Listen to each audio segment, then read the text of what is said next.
Medicaid has become a saving grace for those who desperately need mental health care, but simply cannot afford it. Take Alan from Fort Gratiot, who says losing Medicaid would feel like losing the lives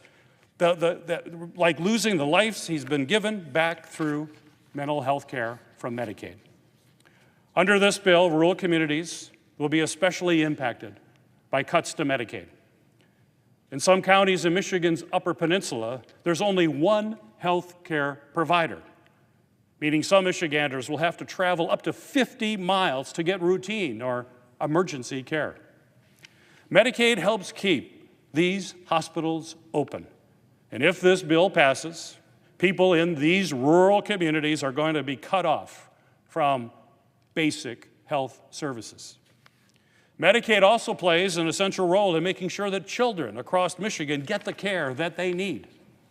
I heard from Gladys, a mother from Flint, who says Medicaid is the only reason her kids can get their asthma medication or have regular health checkups. Expecting mothers also reached out to share their concerns. While she is busy preparing to welcome a newborn baby into the world, Chelsea from Fenville is now afraid that she will lose her access to both pre- and post-natal care under this absolutely disastrous bill. I simply can't understand how my Republican colleagues would leave thousands of people across Michigan without the care that they need, all so they can give a tax break to billionaires. On top of that, my Republican colleagues are also proposing deep, harmful cuts to food assistance delivered through SNAP.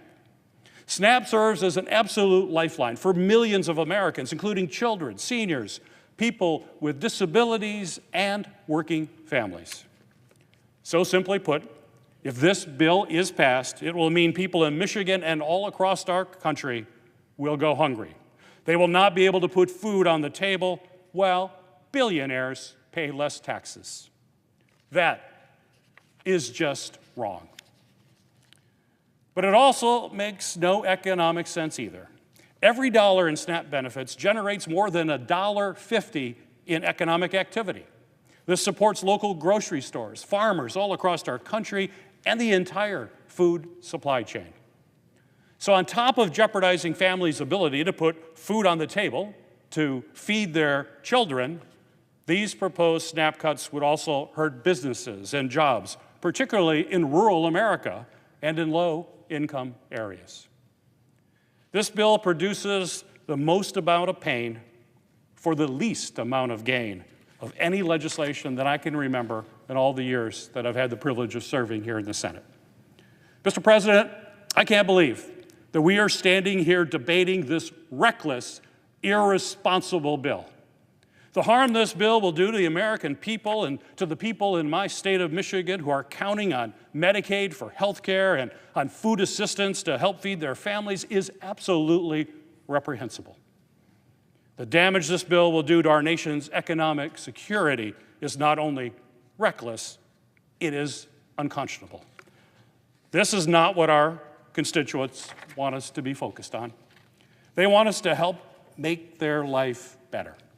But instead of focusing on that, here we are on the brink of passing a bill so irresponsible that it will destroy our country's economic health, harm millions of Americans, all so a handful of billionaires, the wealthiest of the wealthy, can have another tax break. Mr. President, I will never support such a reckless and catastrophic plan. Mr. President, I yield the floor.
Mr. President. I recognize the senator from Idaho. Thank you, Mr. President. You get to be here for my second speech. I'm here to talk now about the centerpiece of this reconciliation bill, making the 2017 tax cuts permanent. The One Big Beautiful Bill prevents the largest tax hike in history and provides groundbreaking new tax relief for middle-class workers and families. This legislation permanently extends the Trump tax cuts, which proportionally benefited the middle class the most. If these tax cuts were allowed to expire, taxpayers in all income groups would see massive tax hikes. And a point that my colleagues on the other side seem to consistently forget or ignore is that the vast majority of them, $2.6 trillion worth of those tax cuts or tax increases, would fall on taxpayers making less than $400,000 per year. And the vast majority of that is on taxpayers making and earning in the middle and lower middle income categories. No. But before I go on to discuss what would happen, I want to address an issue that is just a constant theme on the other side, and that is that this bill is going to be a huge increase in the deficit. Now here's a quick handwritten chart that my colleague from South Carolina made quickly to respond to them. You heard the previous speaker say that CBO has scored this bill to have a huge multi-trillion-dollar deficit increase. The fact is that CBO has scored this bill to have a $507 billion deficit reduction. You heard that right, a $507 billion deficit reduction. And later on in my remarks, I will point out that that score doesn't even take into account the growth in the economy and the revenue that will come to our Treasury from revitalizing and giving a boost to our economy. So now let's go to the next chart. What will happen if we don't do this? What will happen if we do what the Democrats are demanding that we do? And that is to let this tax increase happen so that they can say they're going to use it to pay the deficit down. The average family of four would see a tax hike of $1,700, and their child tax credit would be cut in half. 20 million small business owners would face massive tax hikes, with some of them facing rates as high as 43%. The standard deduction, which simplifies tax filing for 90% of Americans, would be cut in half. Small businesses and farms would see their death exemption cut in half. The Council of Economic Advisors warns us that this $4 trillion tax hike would also lead to an economic downturn and potential recessionary headwinds, noting that the impacts would disproportionately fall on young people, minorities, and workers without college degrees. We've been working for more than a year on legislation that prevents that outcome and provides an opportunity for us to have additional tax relief that is specifically targeted to benefit low and middle income families and workers. Despite the rhetoric of fear, our critics' rhetoric about tax cut as being for billionaires and corporations, the reality of this legislation prevents a massive tax hike across the board and overwhelmingly benefits middle-class households and job creators. According to the Joint Committee on Taxation, this bill provides more than $600 billion, that's $600 billion more of new tax relief for hardworking Americans. How does it do that? $73 billion in inflation tax relief targeted at income brackets below $100,000 per year. $205 billion in tax relief to the 90% of taxpayers who claim the standard deduction. $93 billion in additional tax relief for seniors through a $6,000 bonus exemption. $124 billion investment in children of low and middle income families, in addition to the permanent doubled child tax credit. I'm going to say that again. The permanent doubled child tax credit. The significant tax relief we are providing to hardworking families includes permanent lower tax rates, letting Americans keep more of their hard-earned money, permanent increased and enhanced standard deduction, claimed by over 90% of taxpayers. On top of making that doubled child tax credit permanent, we are also increasing it for tens of millions of families. Tax relief for seniors in the form of a $6,000 bonus exemption for low and middle-income seniors, slashing their tax burden. No tax on tips for millions of tipped workers like waitresses, barbers, hairstylists, and taxi drivers. No tax on overtime for millions of America's hourly workers who work overtime and keep America running. No tax on auto loan interest for new cars made in the United States, allowing the hardworking families of America to fully deduct auto loan interest on American-made cars. Enhanced 529 education savings accounts, making education expenses more affordable and accessible for families. New Trump savings accounts for newborns and children set up to the age of 18, building financial security for the next generation. We make child care more accessible and affordable for working families by enhancing the Child and Dependent Care Credit and the Dependent Care Assistance Program. The list goes on and on. We extend the paid family and medical leave credit and expand health savings and accounts for health care expenses. We repeal onerous IRS reporting requirements on gig workers, reduce the paperwork burden for small businesses, and much more. And all of this just on the individual side of the code. The business side of the tax code has the potential to generate phenomenal economic growth. When my Republican colleagues and I began talking about how to best extend and enhance the Tax Cuts and Jobs Act, we agreed that one of our top priorities was to make it permanent. The reforms we made in 2017, including lower rates for corporations and small business owners, along with the international tax reforms, increased domestic investment, boosted economic growth, and increased take-home pay. A growing economy powered a strong labor market. Workers saw record wage growth, and the unemployment rate fell dramatically to the lowest in 50 years at 3.5%. Corporate inversions, which we used to debate endlessly, or businesses leaving America, became a thing of the past. They literally ended, and America became the place to do business again. Capital formation exploded in the United States. Restoring these critical business provisions and making them permanent is a key to driving additional growth and investment in the United States.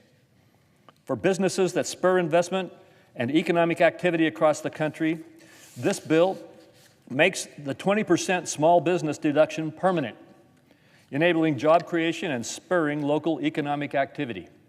Restores and makes permanent full expensing for domestic research and development, encouraging domestic innovation. Restores and makes permanent full expensing for new capital investments, like machinery and equipment, boosting domestic production. Restores and makes permanent interest deductibility, helping to finance critical domestic investments and keep America globally competitive.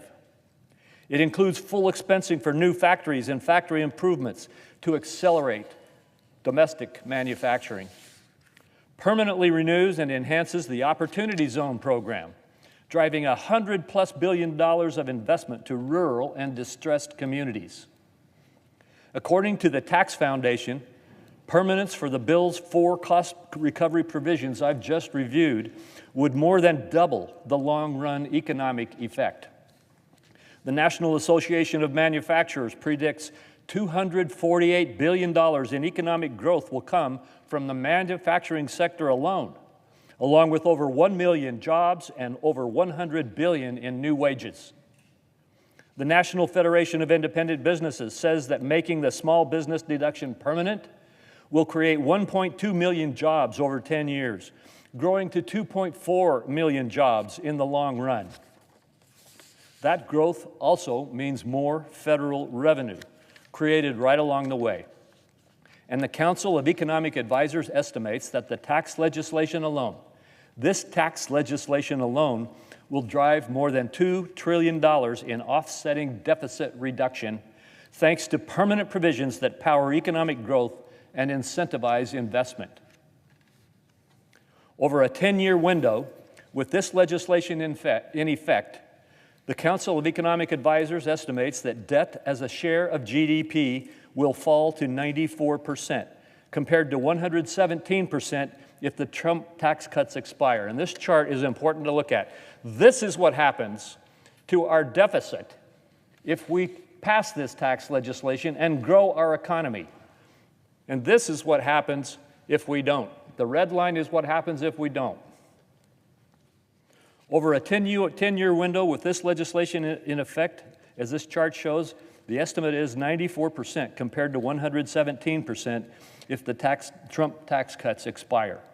So while my colleagues on the other side complain and complain that we will not let taxes go up, this is what will happen if they do go up. Far from adding to the deficit, this legislation will finally put us on a sound financial footing as we power growth and curb spending. For those who claim that this bill will add over $4 trillion to the deficit, it bears repeating. Preventing a $4 trillion tax hike is not the same as deficit spending. And those who say that we should let a $4 trillion tax hike go into effect to pay down the national debt, every tax increase that Congress has adopted for as long as I can remember was not used to pay down the national debt. It was used to increase spending. And that's exactly what is going to happen if the Democrats have their way and force this tax hike to happen. It was used by Congress to spend more money, not to reduce debt. Extending current tax policy means that tax revenue as a percent of GDP will remain relatively unchanged. We do not have a revenue problem in America. We have a spending problem. That's why we asked JCT to score this legislation under a more realistic scenario using a current policy baseline.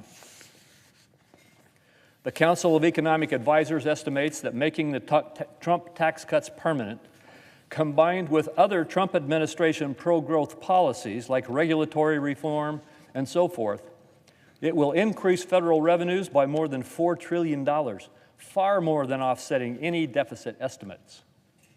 When combined with the $1.6 trillion in spending reductions, this bill represents historic savings for taxpayers, far exceeding the spending reductions in the past by hundreds of billions of dollars. And I want to look at this chart. I've talked a lot about tax cuts and protecting against tax increases and economic growth that happens from that. But reducing spending is another critical priority that we must address. And in addition to the pro-growth tax policy that I've just described, we cut spending by $1.6 trillion. This chart shows how other bills have tried to take a shot at reducing spending in the past. We far exceed any spending reduction bill that Congress has ever passed. We're paying attention to the revenue side, and we're paying attention to the spending side. To achieve this record level of savings, we are slashing President Biden's Green New Deal spending and promoting an America First energy policy. We are eliminating hundreds of billions of dollars of the Green New Deal subsidies, including ending wasteful credits like the EV tax credit. We stopped penalizing fossil fuels in favor of unreliable and expensive green energy, and instead support consistent energy sources, making energy affordable again. We are also rooting out waste, fraud, and abuse in federal spending programs, as my colleague from South Carolina mentioned, like those that we have identified in Medicaid. This will not reduce benefits for those who are qualified and for whom Medicaid was intended. It will reduce waste, fraud, and abusive scams that are being used to get the American taxpayer to funnel money into states or into other programs. This program was created to help pregnant women, children, and seniors in America and those with disabilities. We are continuing to protect them. They will not lose benefits, and the politics of fear that you hear constantly are simply false. But in recent years, the Democrats have incentivized Medicaid to enroll healthy Americans and illegal immigrants, driving up costs for taxpayers and risking the program's sustainability for those who need it the most. This is what has happened. This is what's happening to the enrollment and the spending in Medicaid. The fate of this expansion is an unsustainable path and puts the future of the program at risk, including the United States federal debt. As spending has surged, so have inappropriate payments and ineligible enrollments, along with gimmicks and loopholes. People are alarmed by these statistics, but official reports indicate that the federal government made $543 billion in inappropriate Medicaid payments from 2015 through 2024. Some experts think that that number is closer to $1 trillion. That is what we are addressing in this legislation. We have the responsibility to ensure that programs like Medicaid work efficiently and effectively and remain financially viable for those for whom it was designed to help. For months, my Democrat colleagues have engaged in the politics of fear, warning that Republicans are going to rip this critical program from those most in need. Let me be clear. This legislation does not take Medicaid away from any recipients for whom the program was designed to help. Children, the elderly, the disabled or infirm, adults caring for children, and elderly relatives are protected by this bill. We would not be honoring our obligation to these recipients if we allow the program to continue to balloon, forcing vulnerable populations to compete for available resources with able-bodied adults who refuse to work. As one father recently wrote in the Wall Street Journal, Medicaid was created to help people like my son. He is 17, has severe autism and epilepsy, and needs constant attention. Yet thanks to Obamacare's Medicaid expansion, he is stuck on a multi-year waiting list for an in-home care because able-bodied adults are competing for the same results.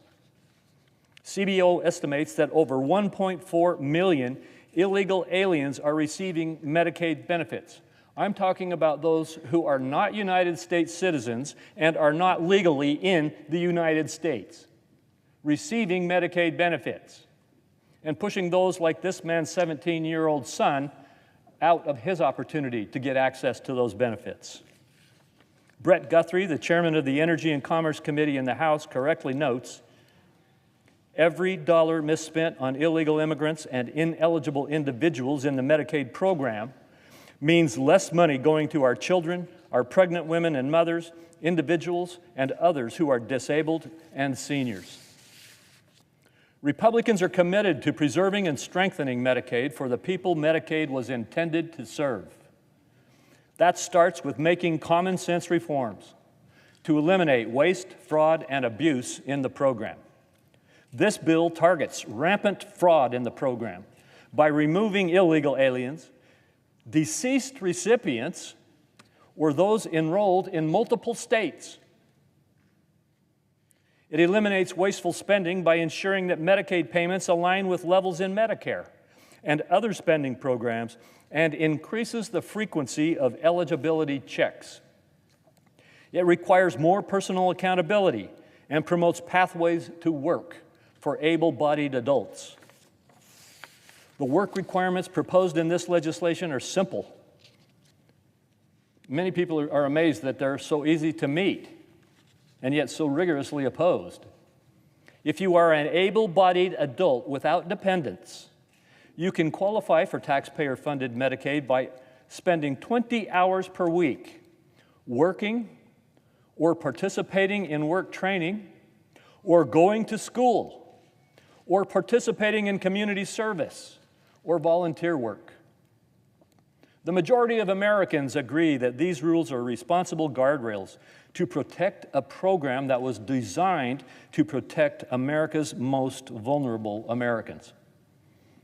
The bill also corrects abusive practices by freezing and reducing provider taxes, a financial gimmick used by states to increase federal spending that they receive. For those concerned about funding for rural hospitals during the transition back to responsible funding levels, the legislation creates a bridge funding system to help stabilize rural hospitals and enhance their long-term financial solvency. And while Democrats claim Republicans are slashing Medicaid spending, the reality is that even with these reforms, Medicaid spending is projected to continue to grow by billions of dollars over the next 10 years. Only in Washington is a smaller increase in spending considered a cut.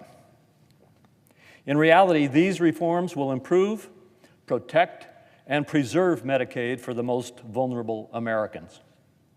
We've had a very robust debate over how to best deliver on President Trump's agenda, and I'm proud of what we achieved in this legislation. The tax provisions in our bill, from permanent extension of the lower tax rate to the increased child tax credit to the permanent tax relief for businesses, will deliver financial security for American families and grow our economy. The health care provisions will protect and preserve Medicaid for the Americans that the program was designed to serve. And while more work remains, this bill's economic growth, combined with deficit reduction that we have in it, finally puts our country on a much better fiscal trajectory. Speaking of work, I would be remiss if I did not take a moment to thank the excellent staff from the Joint Committee on Taxation, the Congressional Budget Office, and the Senate Legislative Council for the hard work and countless hours they have put in to get us to this point. Some of them have been working with us on these provisions for years, and we greatly appreciate your partnership in this effort. I ask unanimous consent to have these individuals' names printed in the record. Thank you.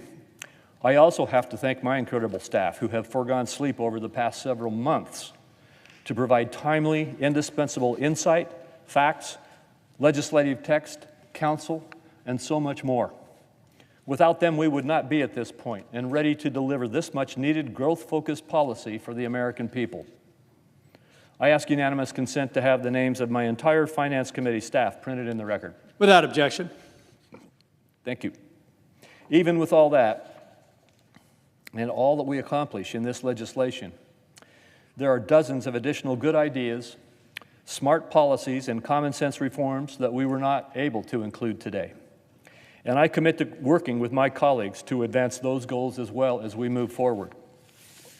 But today's historic legislation is more than a good start and will pay dividends for American families, extending good tax policy, delivering targeted relief, and reining in wasteful spending, as achieved in this bill, is the best way to restore economic prosperity and opportunity for all Americans. I look forward to getting it to the President's desk as soon as possible. Thank you, Mr. President.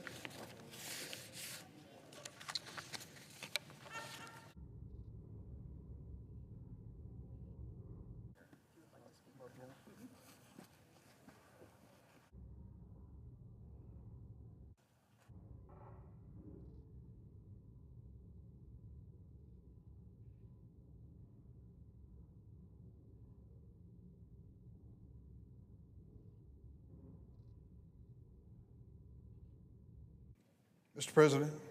I recognize it. Democrat Whip. Mr. President, we're here today debating a clumsily assembled package, still a work in progress, that would rip away health care from 16 million American families to give tax breaks to millionaires, billionaires, and our largest corporations. Think about that for a moment. The Republicans have decided that the best avenue to generate revenue that they can then give in tax breaks to wealthy people is to eliminate health insurance coverage for 16 million Americans. That's going to have a dramatic impact on their lives. If you have ever been a young father with a baby with a serious medical problem and you had no health insurance, you'll never forget it as long as you live. I know, I've been there. The notion of losing your health insurance leaves you as vulnerable as possible in some of the most important moments of your life.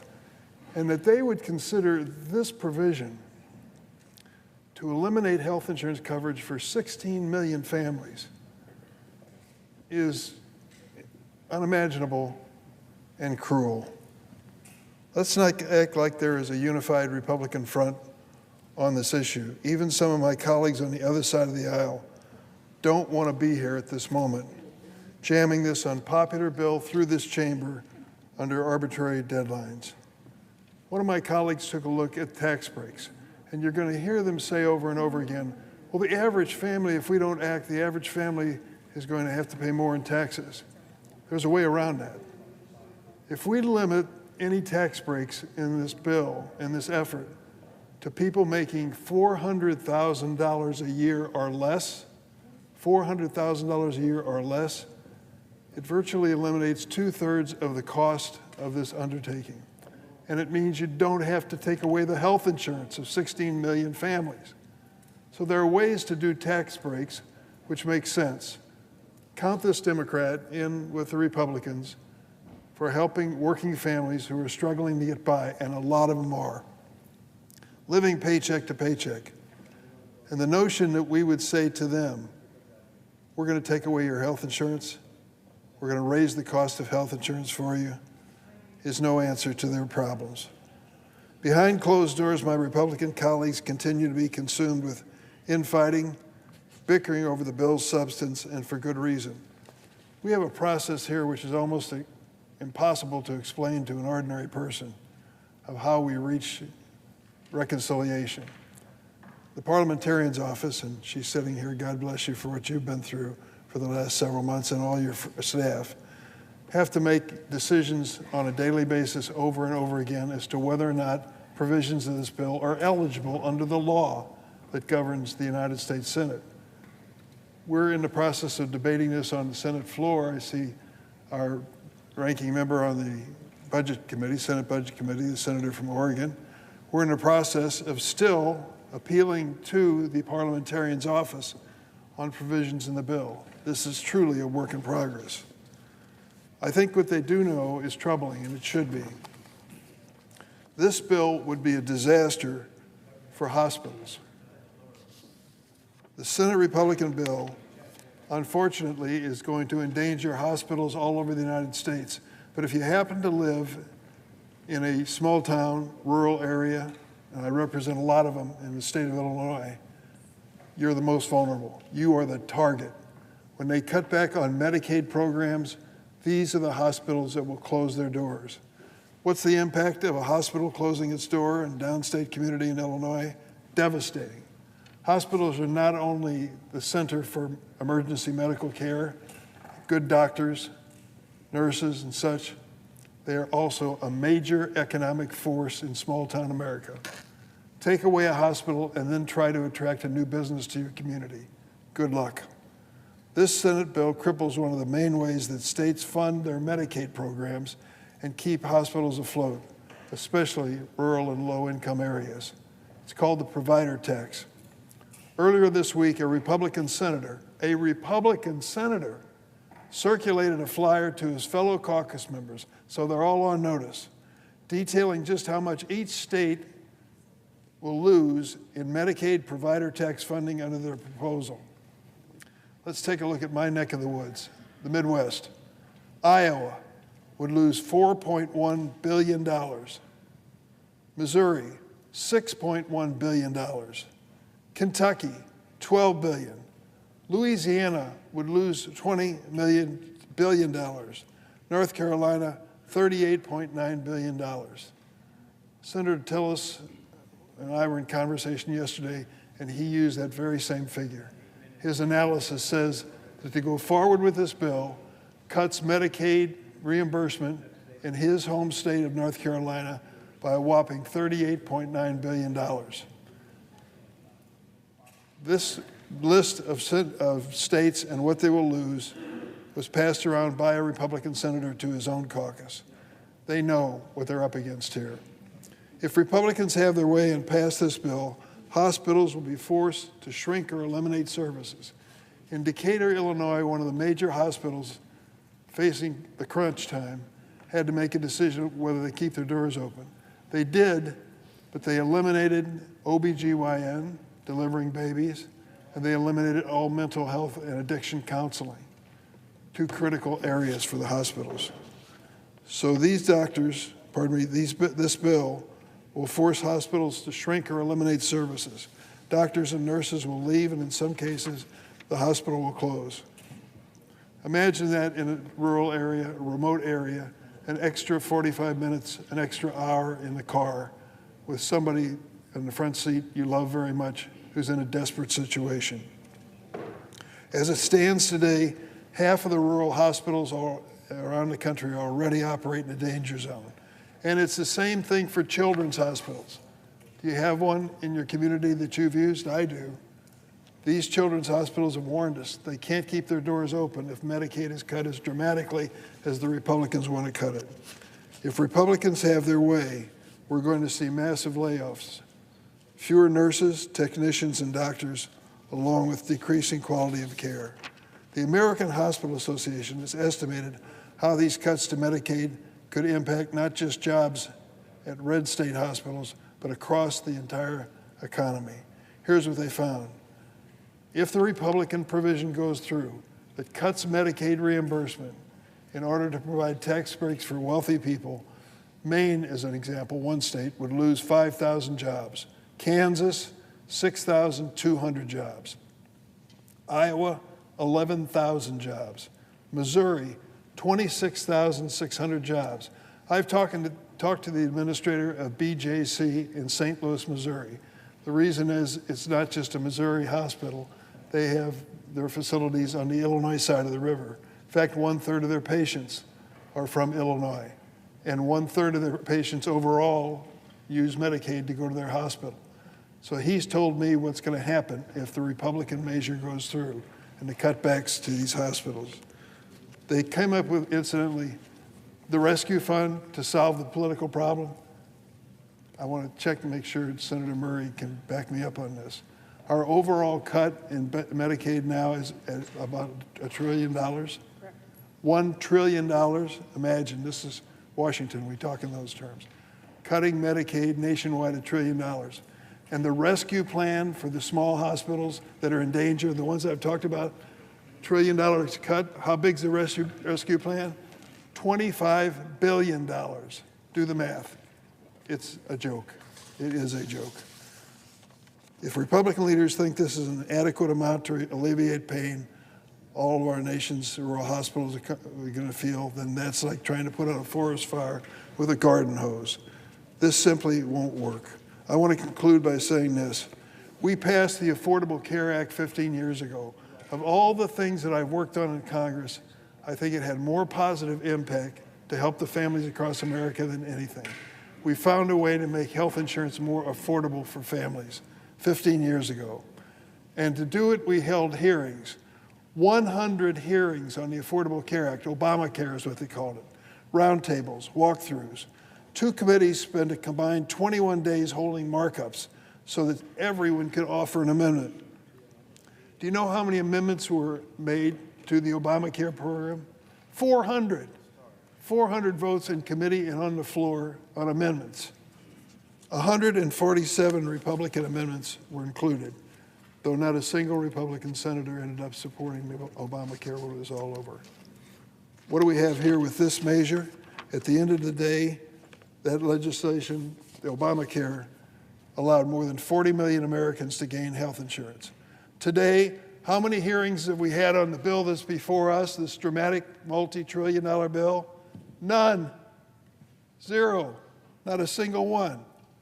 Zero markups for senators to offer amendments. 400 amendments on Obamacare. None on this one until it comes to the floor today. Zero bipartisan input. Our friends on the Republican side have said basically, it's a big deal. Take it or leave it. Should this bill become a law, do you know what we'll done? Thrown 16 million Americans off health insurance and closed many vulnerable small hospitals, all to pay for tax breaks for millionaires and billionaires. Maybe some of my Republicans are okay with that. I don't think the American people are. I'm hoping that sanity and common sense prevail. We need 4. We need 4 senators to step up and say, stop this train. We've got to sit down and do our homework. We cannot expose the American families and the American economy to do this in the name of preserving tax breaks for the wealthiest people. Elon Musk seems to be doing okay in life, right? The wealthiest man in the world. Do you know what the tax break is for Elon Musk on the bill that's before us on the floor? $346,000, a lot of money. To him, he won't even notice it. Giving him a tax break, he won't notice, and taking away health insurance from families who will be devastated, 16 million around the country. It's an important choice, and it's one we should make the right one. I yield the floor. Mr. President. I recognize the senator from Kentucky. In deciding whether to vote for the big, not-so-beautiful bill, I've asked a very specific question. Will the deficit be more or less next year?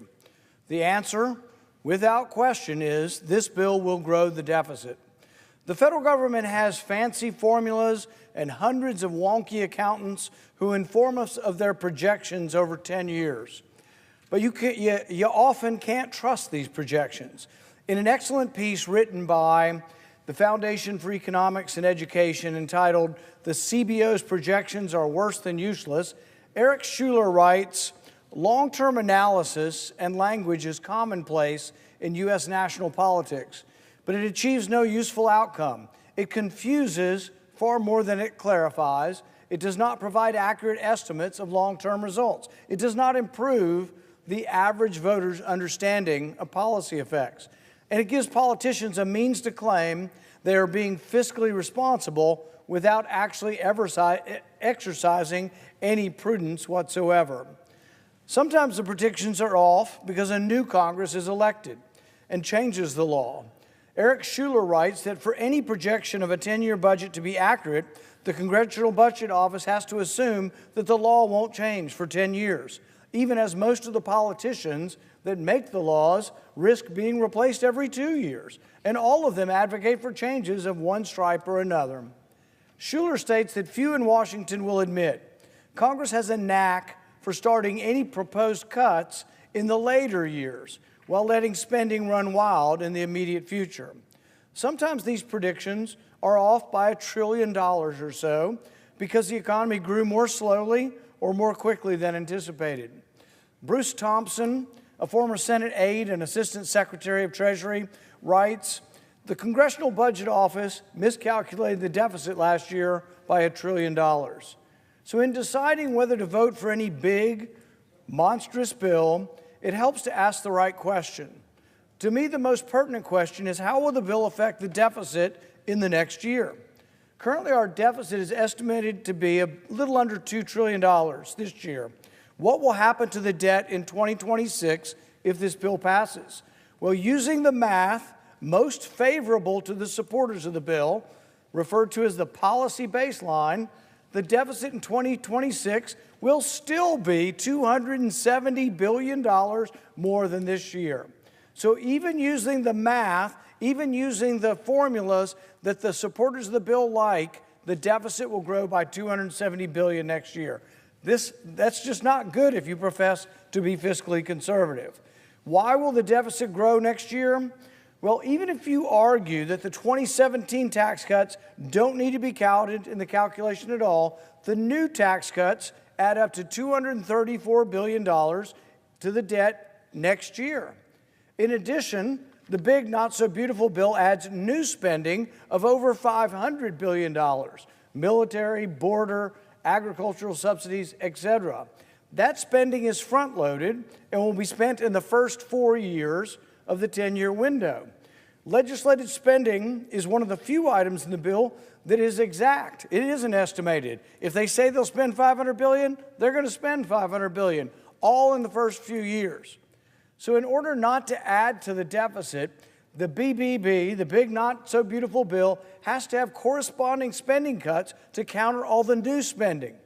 Unfortunately, the spending cuts are backloaded to the final 5 years of the 10-year window when several tax cuts expire and the spending increases are finished. In addition, elections occur every 2 years and could easily wipe out any perceived savings that might occur in the later years. The only real certainty in this budget drama are the budget years coming in the immediate future. It's the next year or two are the only things that are actually of any certainty. So if we analyze this bill from that perspective, we discover that the bill increases the debt by $500 billion in the first 5 years. This is not the CBO projection that Republicans have not liked. This is the projection they are using, says the debt will add $500 billion in the first 5 years. Now, they say somehow, miraculously, in the last 5 years, it gets to a $500 billion in savings. So it's $1 trillion shift from year 5 to year 10. The CBO scores it differently, not as encouraging, and says it adds over $3 trillion in debt. So which is it? Does this bill save $500 billion over 10, or does it add $3 trillion over 10? The truth is that anybody, that even a person with a magic crystal ball, it's anybody's guess, which brings us back to maybe we have to judge the effects of the big, not-so-beautiful bill by looking at what happens to the debt next year. Supporters of the bill admit it adds $270 billion to the debt next year. That's the only thing we know for certain. We don't know what happens in year 3, 4, 7, 8, 9, 10, but we know next year this bill will grow the deficit by $270 billion. In addition, the bill increases the debt ceiling by $5 trillion. What does that mean? That is an admission that they know they aren't controlling the deficit. They know that the ensuing years will add trillions more. So we're adding $2 trillion this year, but they're anticipating, the authors of the bill anticipating adding more than $2 trillion next year. That doesn't sound at all conservative to me, and that's why I'm a no.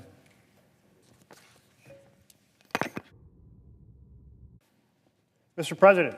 I recognize the senator from Oregon. Mr. President, joining me on the floor are experts in the budget process, former chairs and ranking members, Senator Murray, who's been Senate Budget Chair from 2013 to 2015, Senator Whitehouse, who's Senate Budget Chair 2023 through 2025, Senator Van Hollen, who was the ranking Democrat on the House Budget Committee in 2011 through 2017.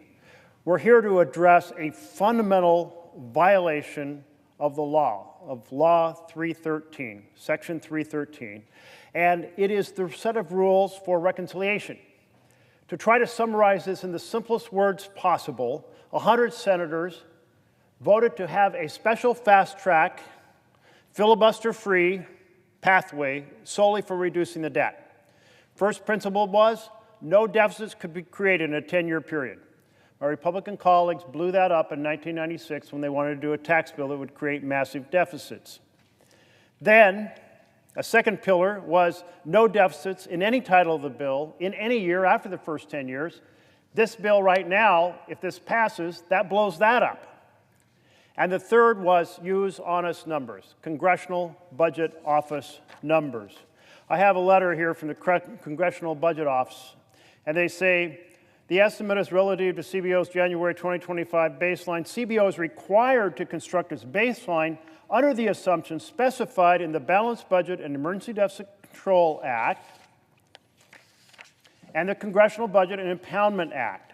In response to your questions about the cost of Title VII, the question was, would Title VII increase the deficit by more than the $1.5 trillion over the 2025 through 34 period? The answer is yes. CBO estimates that enacting would increase the deficit by nearly $3.5 trillion over the 2025-2034 period, $3.5 trillion. We then asked, would it increase deficits in the years beyond 2034, beyond the 10-year window? The answer was yes. But if you ask my Republican friends, they say, no, no, no. We're inventing a new theory, and that is that anything that the 2017 tax giveaway to the billionaires put into the law that expired after 10 years, we're just going to assume it would have continued, and therefore us continuing it doesn't cost anything. That's a pretty crazy notion, that if they didn't put it into the bill, the law says it ends, but they say, no, it would have continued anyway through some magical way. So therefore, a tax break for the really wealthy costs nothing. This is exactly the type of lying to ourselves, smoke and mirrors that 100 senators agreed to end back in 1974. And that it has continued, that piece of it has continued in place for 51 years until this moment in this Senate by this Republican majority says we're going to start lying to ourselves and lying to the American people about what this bill costs. But we're not going to lie, we're going to tell you the truth. This bill costs well over $3 trillion over 10 years and some $30+ trillion on top of existing deficits and debt because of the provisions that are in this particular bill. Our current debt, national debt, that's been run up since the Declaration of Independence is around $36.5 trillion. This bill basically matches that in creating that much additional debt over the next 30 years. This is a huge assault on the programs that we can sustain as a nation for the people of America, people struggling to get on their feet. So we want affordable housing programs. We want to have fair and quality health care. We want to have an education system that gives every child the opportunity to thrive. We want to create a robust economy through investment so there are good jobs, because no government program is better than a good job. All those imperiled by this bill because the Republican leadership is lying to the American people and lying to ourselves. So we're here to tell the truth, and first of all, we're going to turn to Senator Murray, who, as I mentioned, was the Senate Budget Chair from 2013 to 2015. Mr. President. I recognize the senator from Washington State. I thank the senator from Oregon and our other budget chairs, ranking members from previous years, because this is really important.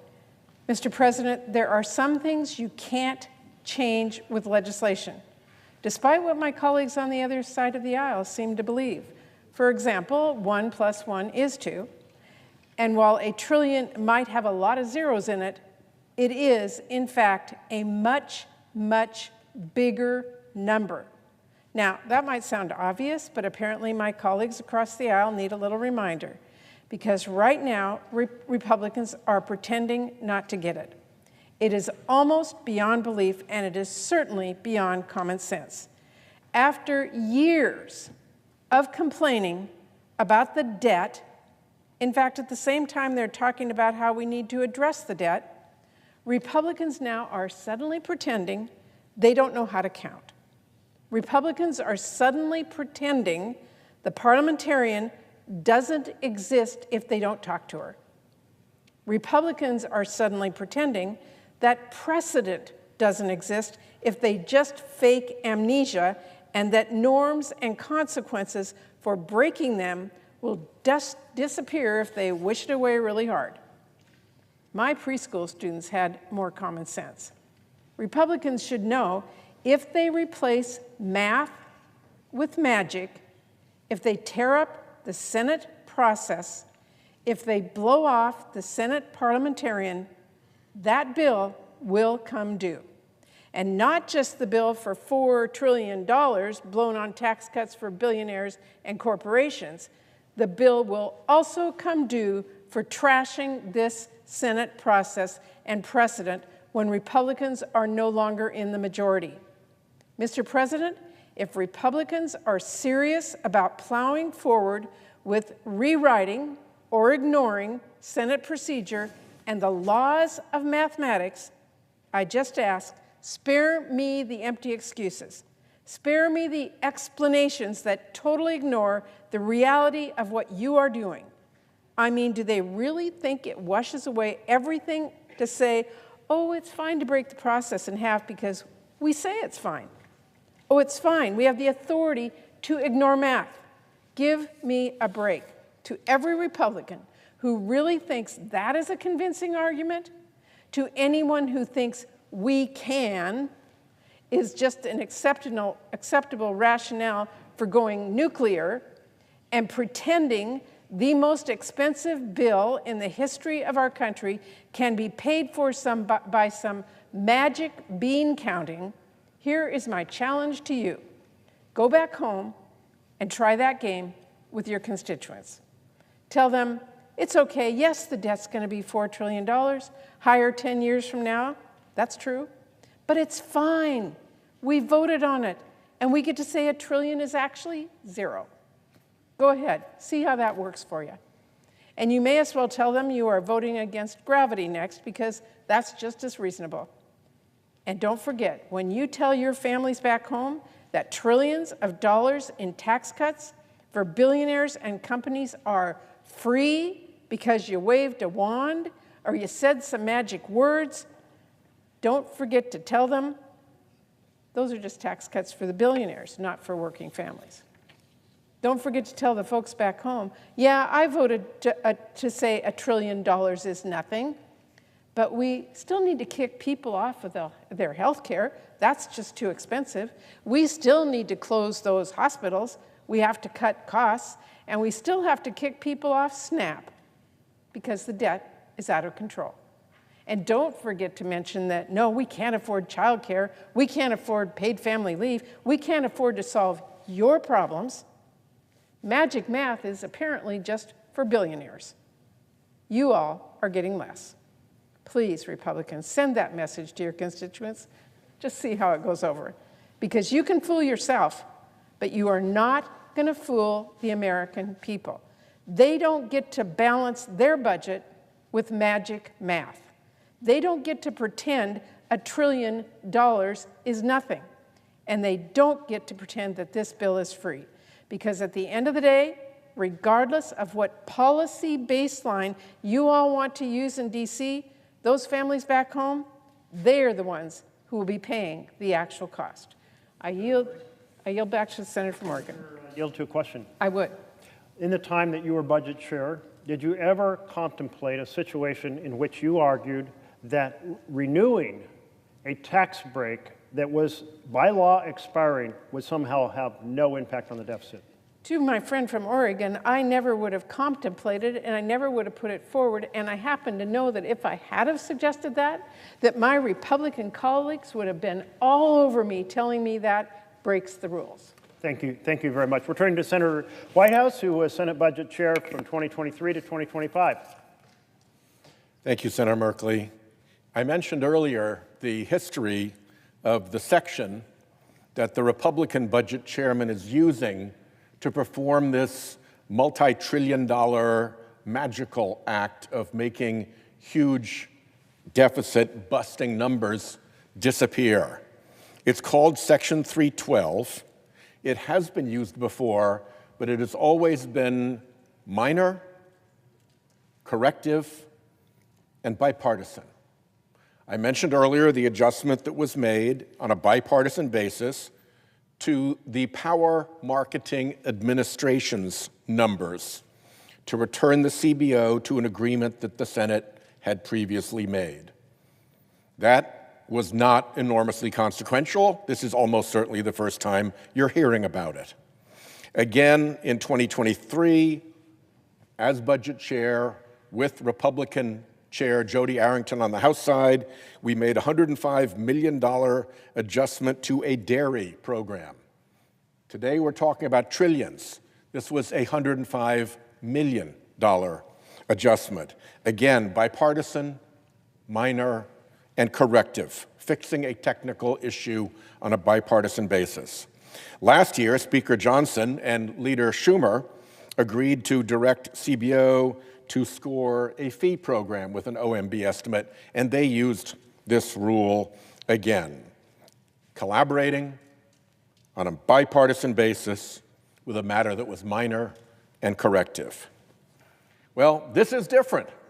This is trillions. And Republicans are using this rule to pretend that it's not. Well, there are lots of ways to look at who's right. Time obviously will tell. But this bill actually has a tell right in it. page 754 of this bill is the reality check on whether or not they're running up the debt by trillions. We know they're running up the debt by trillions because they say so in this bill. You can play Senate procedural fakery. You can wave magic wands around numbers all day long. But someday, soon, you hit reality.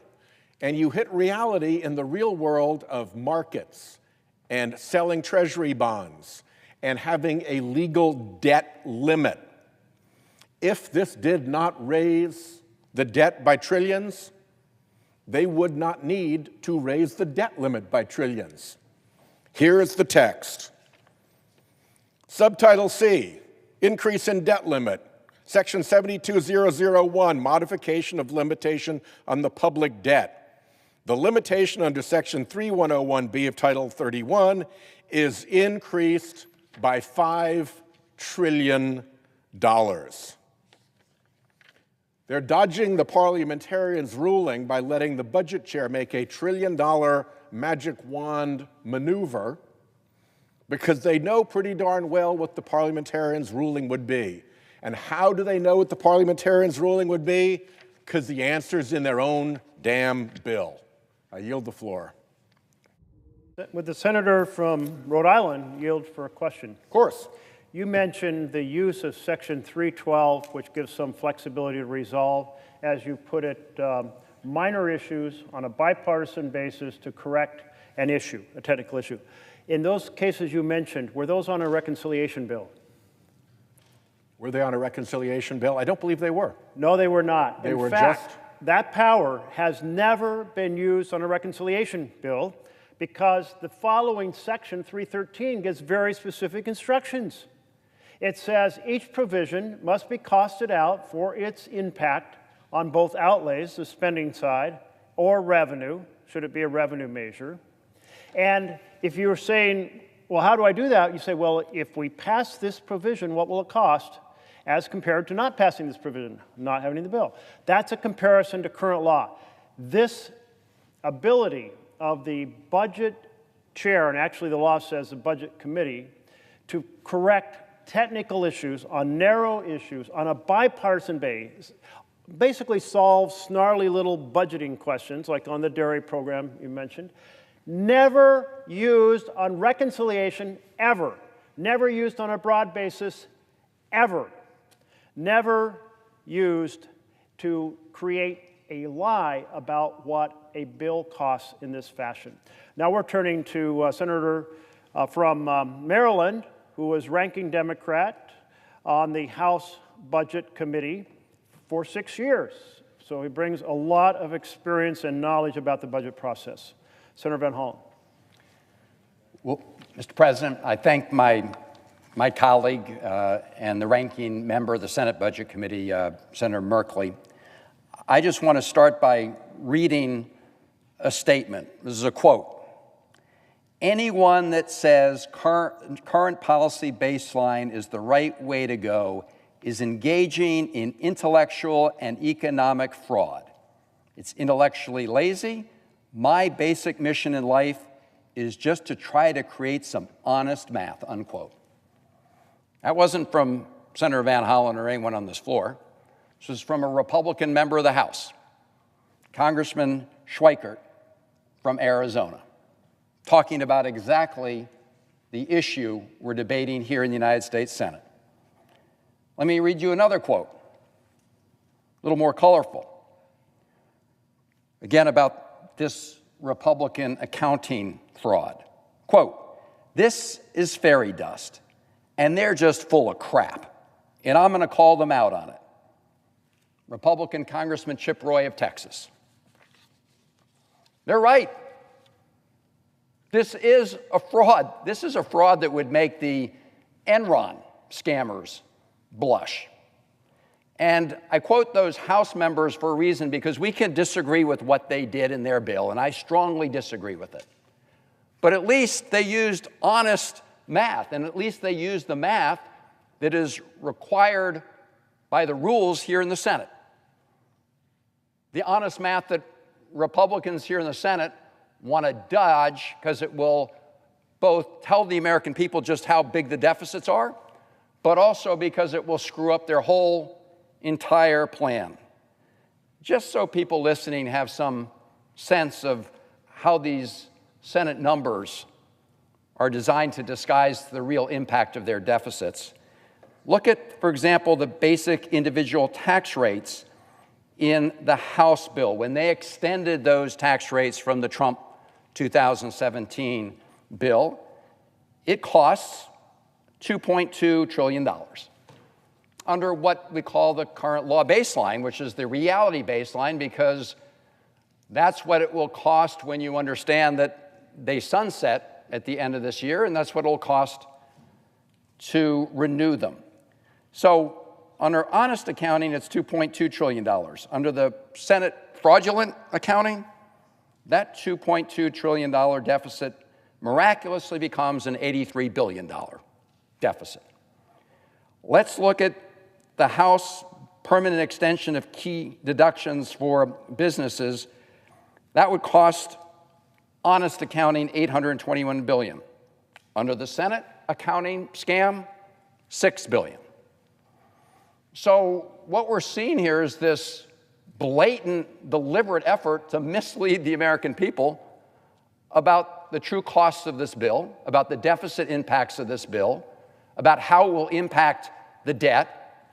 And we all know that when the debt goes up and we have to put more of our costs on Uncle Sam's credit card, it puts upward pressure on interest rates. That means Americans will pay higher interest rates on their mortgages, on their car loans, and everything else. So when you try to hide the deficit impact, you really are trying to fool the American people, and we're here to blow the whistle. Now, I just want to show our colleagues something that was put together by the Committee for a Responsible Budget.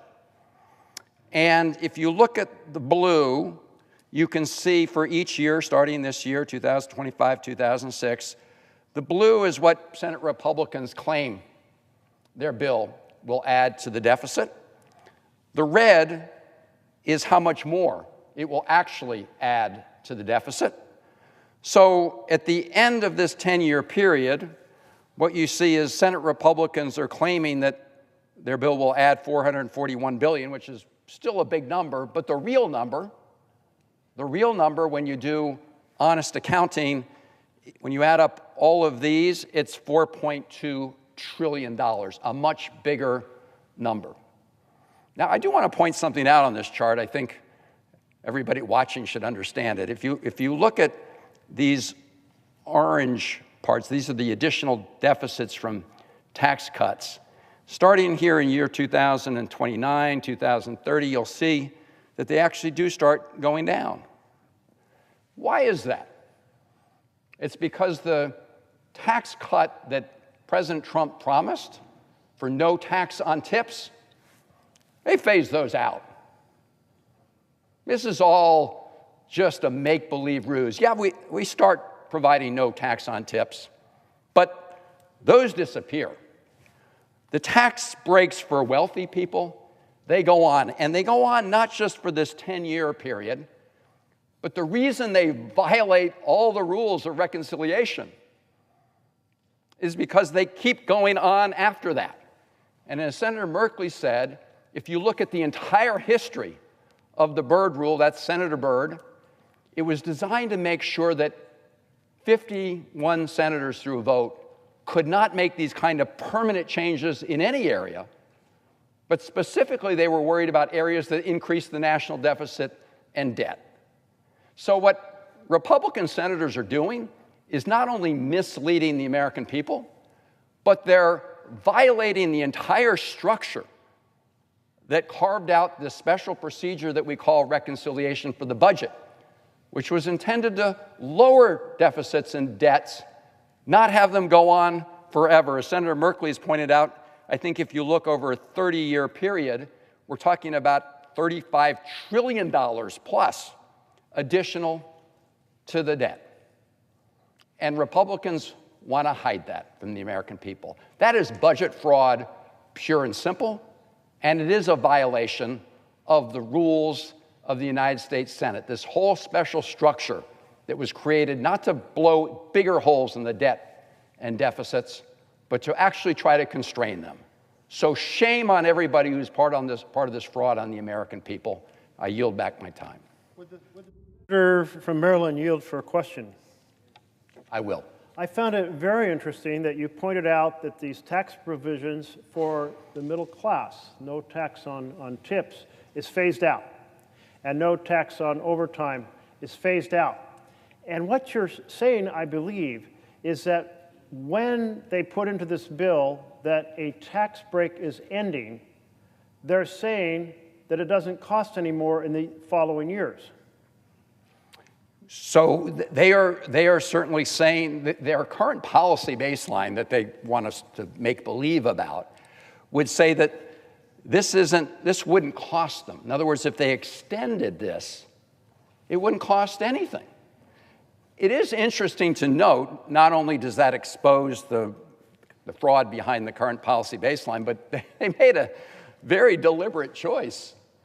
Even though they now say that they can make these tax cuts permanent and still comply with the rules, they decided to make the tax cuts for very rich people permanent. But even though they say it's not going to cost anything anymore to provide, tax cuts with no tax on tips, they're phasing those out. And all of these areas are where President Trump made promises that he was going to take care of some working people. Well, man, those go away fast. Tax cuts for the rich, they go on for not just the full 10 years, but they keep going, which is why this is a violation of the entire reconciliation process. So I find two things very interesting. They're saying if something was in the law that they passed in 2017 and it expires, they're pretending it doesn't expire and therefore extending doesn't cost anything. But in their own bill, when they say a provision expires, they say, no, it really does die, and therefore we're saving money in the years after. How is those two things possibly consistent? Well, clearly they're not. I mean, this is literally magical thinking. This is why Republican Congressman Schweihart called this, or Chip Roy called this fairy dust, and why the congressman from Arizona said this was pure intellectual and economic fraud. That's what it is. That's the bottom line.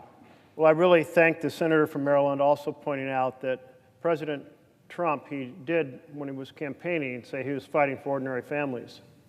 But at his inauguration, who did he have standing behind him? Not champions for health care or champions for housing, certainly not champions for nutrition or education, but in fact a series of like 5 or 6 billionaires. And now you're telling me that in this bill, and I want to make sure the American people understand this, the provisions that were sweeteners to say we were helping working people are being phased out, but they're keeping all the tax breaks for billionaires. Well, you're right.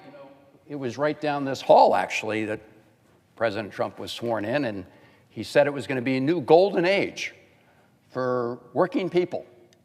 Well, as you're pointing out, and this chart clearly shows, and their own budget reveals, it's clearly a golden age for billionaires and people who make a lot of money. And in this bill, they make sure that that golden age for very rich people goes on forever. They had a few little crumbs that they were throwing for a little while, we can see, to others, but just for a little while and just small amounts compared to the golden age for the billionaires. Well, I must say my impression is, and I hope you'll correct me if I'm wrong, is that the Republicans are embarrassed by the fact that they're proposing a bill that creates over $3 trillion in debt in 10 years and over $30 trillion over 30 years, and that the vast bulk of it goes to billionaires. And so they want to say, we're so embarrassed because we mentioned fiscal responsibility when we were running for office. We were going to get the budget under control, and they're doing the opposite. And they're embarrassed that they're doing these cuts in programs to fund tax breaks for billionaires, cutting regular health care, 16 million people losing health care for tax breaks for billionaires that, as you point out, go on and on and on, actually permanent. I would certainly love to yield to my colleague from Rhode Island. When I was budget chairman and we were trying to focus, for instance, on the impending economic nightmare coming our way through climate-caused property insurance failures, what I would get is nonstop regular lectures from Republicans on the Budget Committee about how we had to take responsibility for the deficit, we had to reduce the debt, nothing else mattered as much, it was absolutely vital. And now, of course, we see that at their very first shot, with the power to do anything through their majority and using reconciliation, they're raising the debt. They're raising the deficit, and not by a little, but by trillions. And I'm wondering if in your time as chairman, or perhaps in Senator Murray's time on the committee, or perhaps in Senator Van Hollen's time over on the House committee, you were favored with such constant lecturing by Republicans about the debt and the deficit, and how credible that all seems right now. I'll yield to Senator Murray. I thank the senator for his question, because it's just stunning to me that the vast majority of debate, in fact, all the debate that came from Republicans at the time I was chair of the Budget Committee trying to put forward a smart budget for the United States of America, the only thing they talked about was debt and deficit. The only challenge they made to us was debt and deficit. The only time we tried to do anything for childcare, for healthcare, they threw the debt at us. So it is pretty stunning to me that now that they need to raise the debt for giving tax breaks to the very rich people who stood behind the president at his inauguration, then they play with the numbers and pretend it's not real, and a trillion all of a sudden becomes zero, and I'm using some rule you've never heard of to try and pretend that this isn't real. It's fairy dust. I just want to say, to answer the question from the senator from Rhode Island and pick up on what my colleagues have said, that when I was the senior Democrat, the ranking member on the House Budget Committee, Paul Ryan was the chairman of the committee. And look, we disagreed on many things. We agreed on many things. We both agreed that we should get our deficits and debt under control. We had different ideas on how to do it. He wanted to privatize Medicare. We wanted to close tax breaks for the rich. But we wanted to close tax breaks for the rich. But the reality is that the holy grail, I mean, the only guiding North Star for Republicans at that time was we've got to bring down deficits and debt. This is not that Republican Party, not in any way, shape, or form. They clearly don't give a damn. In fact, they are worried, as we can see, that the American people still care, which is why they want to engage in this fraudulent scheme. But I'll just close on this. I remember one of those years, I believe it was the 2012 Republican convention. They even put up a debt clock.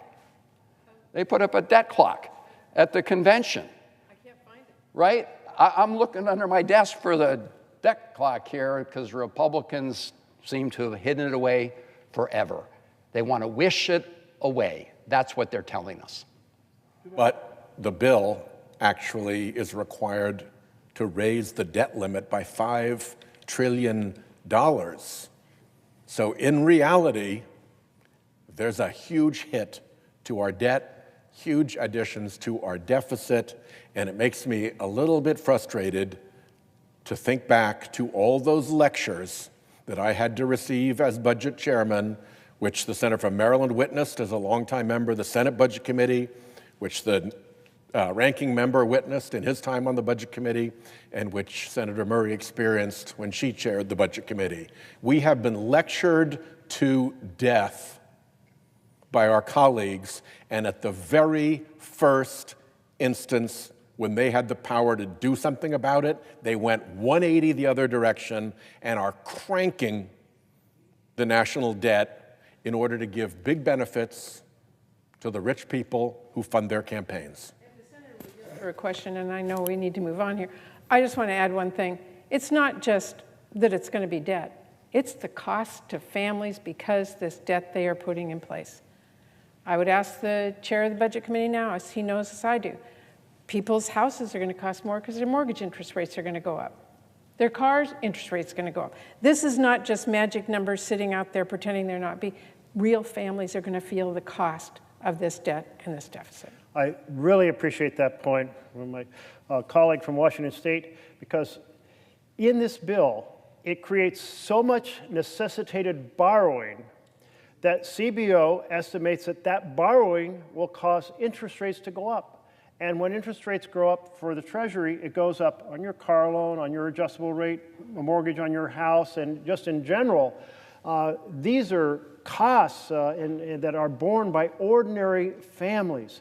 And I find it very interesting because the Republicans were demanding what they called the dynamic score, saying, well, won't these cuts produce such a great economy that it will kind of lift all boats and produce more revenue, and maybe the deficit won't be as bad.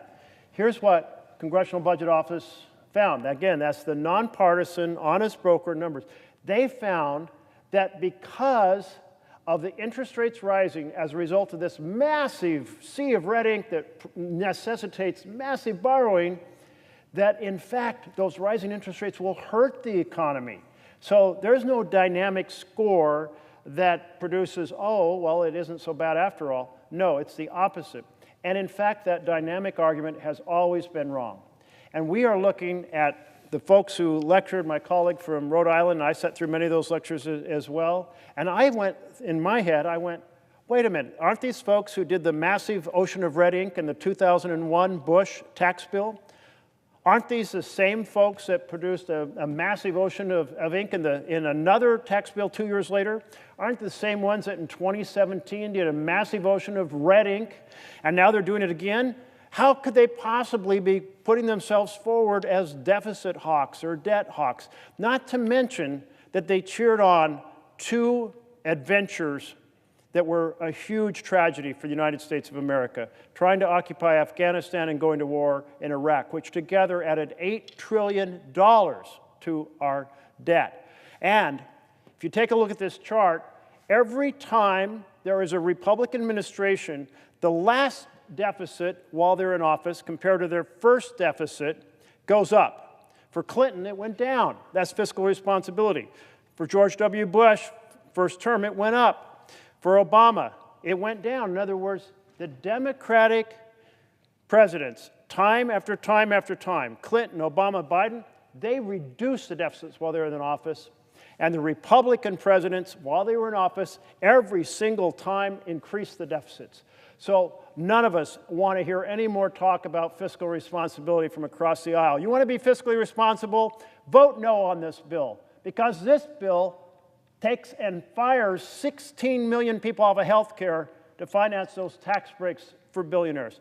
This bill says 4 million children will go hungry to finance tax breaks for billionaires. This bill is families lose and billionaires win, and the debt goes up, endangering our ability to do basic programs for the entire next generation. It is wrong on every count. And I think collectively, we urge our colleagues to honor the argument they've made over time that, in fact, they were concerned about the deficit. They were concerned about American families. Because if you are concerned about the deficit and debt, if you are concerned about families, you must vote no on this bill. Thank you, Mr. President. Senator from Washington. Mr. President, I really want to thank my colleagues. I mean, you just said they used to call themselves deficit hawks. We need to call them deficit robins. They're robbing from you to pay for the billionaires. They are no longer deficit hawks. Agreed? Thank you. My colleagues, and I think as Senator Merkley said, if you care about deficit and debt and you don't want working families to have to pay for these tax cuts for billionaires and the rich, vote no on the bill. I'd only add in my last words, watch. Everybody here, watch as this goes forward, because we will give the Republicans a chance to reduce the increase to the debt and the deficit by peeling back just the tax cuts for the greedy billionaires. We would be voting for working class tax cuts, I'm almost certain.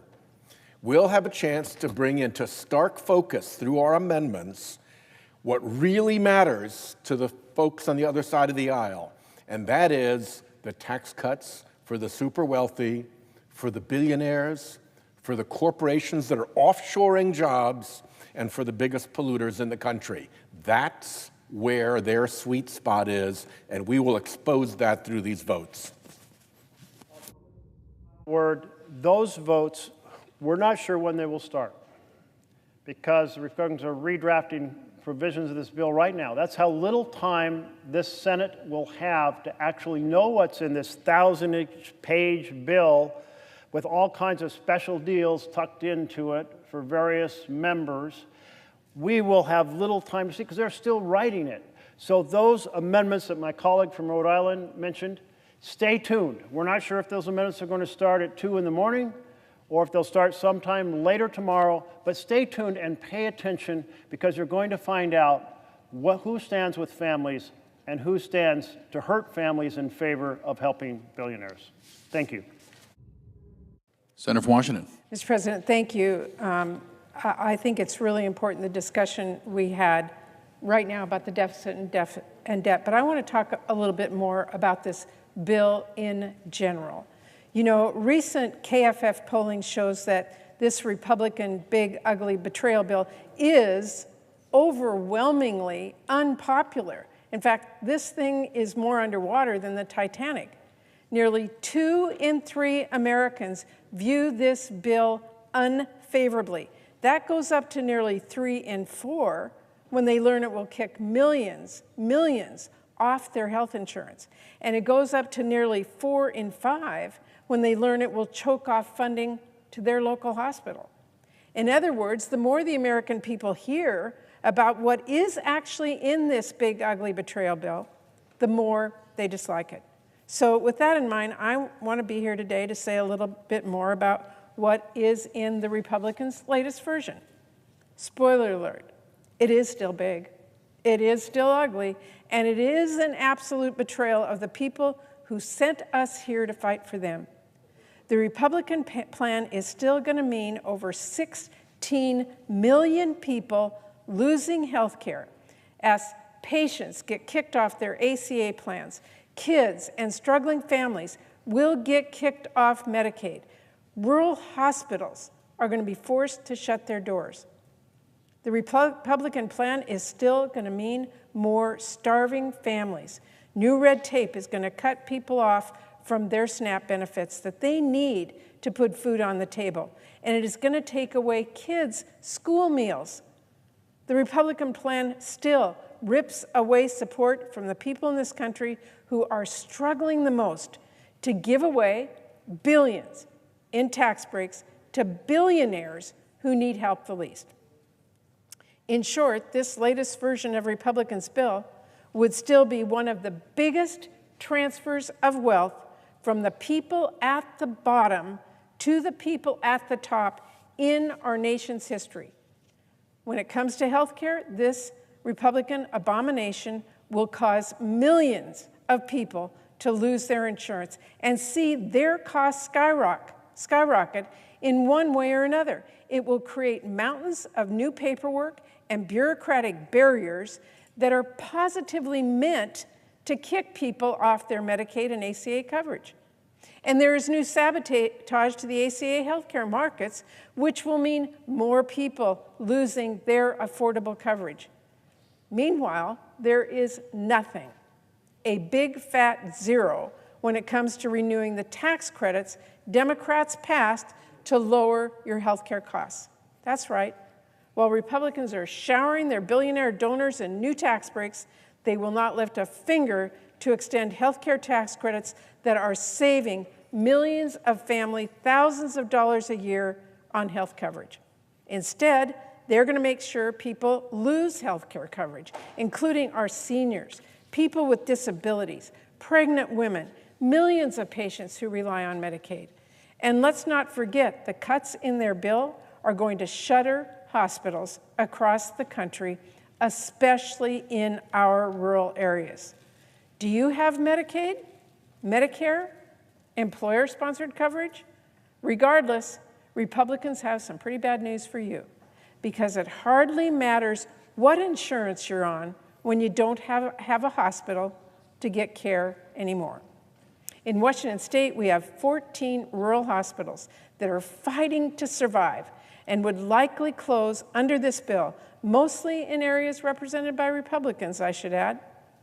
Not to mention, we have 6 rural labor and delivery units that could be forced to close their doors under this bill. And you know what the Senate Republicans did? They made that problem worse. They put even more pressure on our rural hospitals. I'm telling you, this betrayal is getting bigger and uglier by the day. And this cannot get lost. Republicans want to shut the doors of one of the biggest healthcare providers in the country. They want to defund Planned Parenthood. That is wildly harmful and wildly unpopular. It would shutter at least 200 health centers that provide a wide spectrum of care, including cancer screenings, pap smears, birth control for millions of women. And let's not forget, Republicans are cutting nutrition assistance too.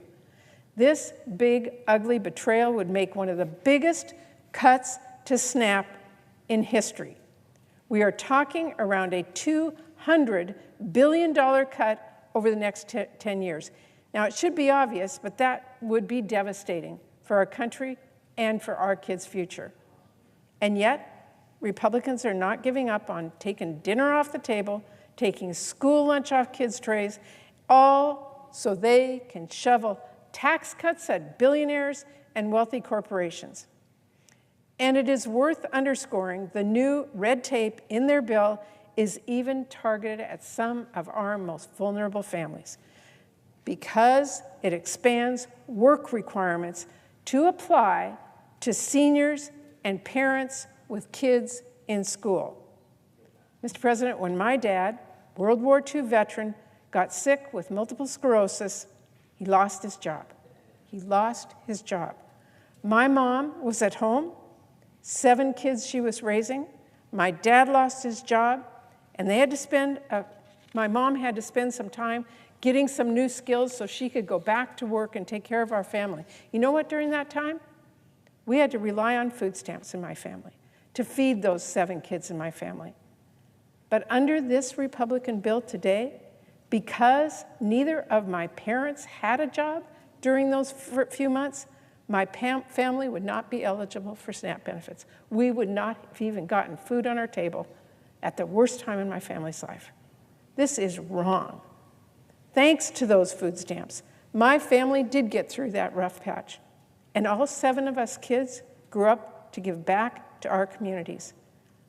Whether it's a firefighter or a middle school teacher, or even here as a United States Senator. So I can't emphasize enough. Republicans want to cut families from SNAP and Medicaid, programs that give people a hand up in hard times. Why? So they can give an enormous handout to the richest people and biggest companies in our country. Oh, and at the same time, they're making it harder to afford groceries and health care. I should mention, they are also gutting energy investments in a completely chaotic way that is all but guaranteed to drive away jobs and drive up energy costs for all of American families. And at the same time, in this bill, they're giving billionaires billions of dollars. Republicans are going to give students the short end of the stick. This big mess of a bill would tear away programs and protections that make it possible for many students to pursue a higher education. It eliminates Grad Plus loans. It cuts families off from Parent Plus loans. It punishes students who go into public service or a medical residency, and more. Meanwhile, they are tearing down the guardrails from gutting regulations that protect students whose universities commit fraud, to opening a Pandora's box for Pell Grants with a new loophole that will let low-quality programs suck up our taxpayer dollars. These changes are especially going to hurt students from low-income families and first-generation college students and our veterans. Some of them will have no way to go to college when Republicans take their support away.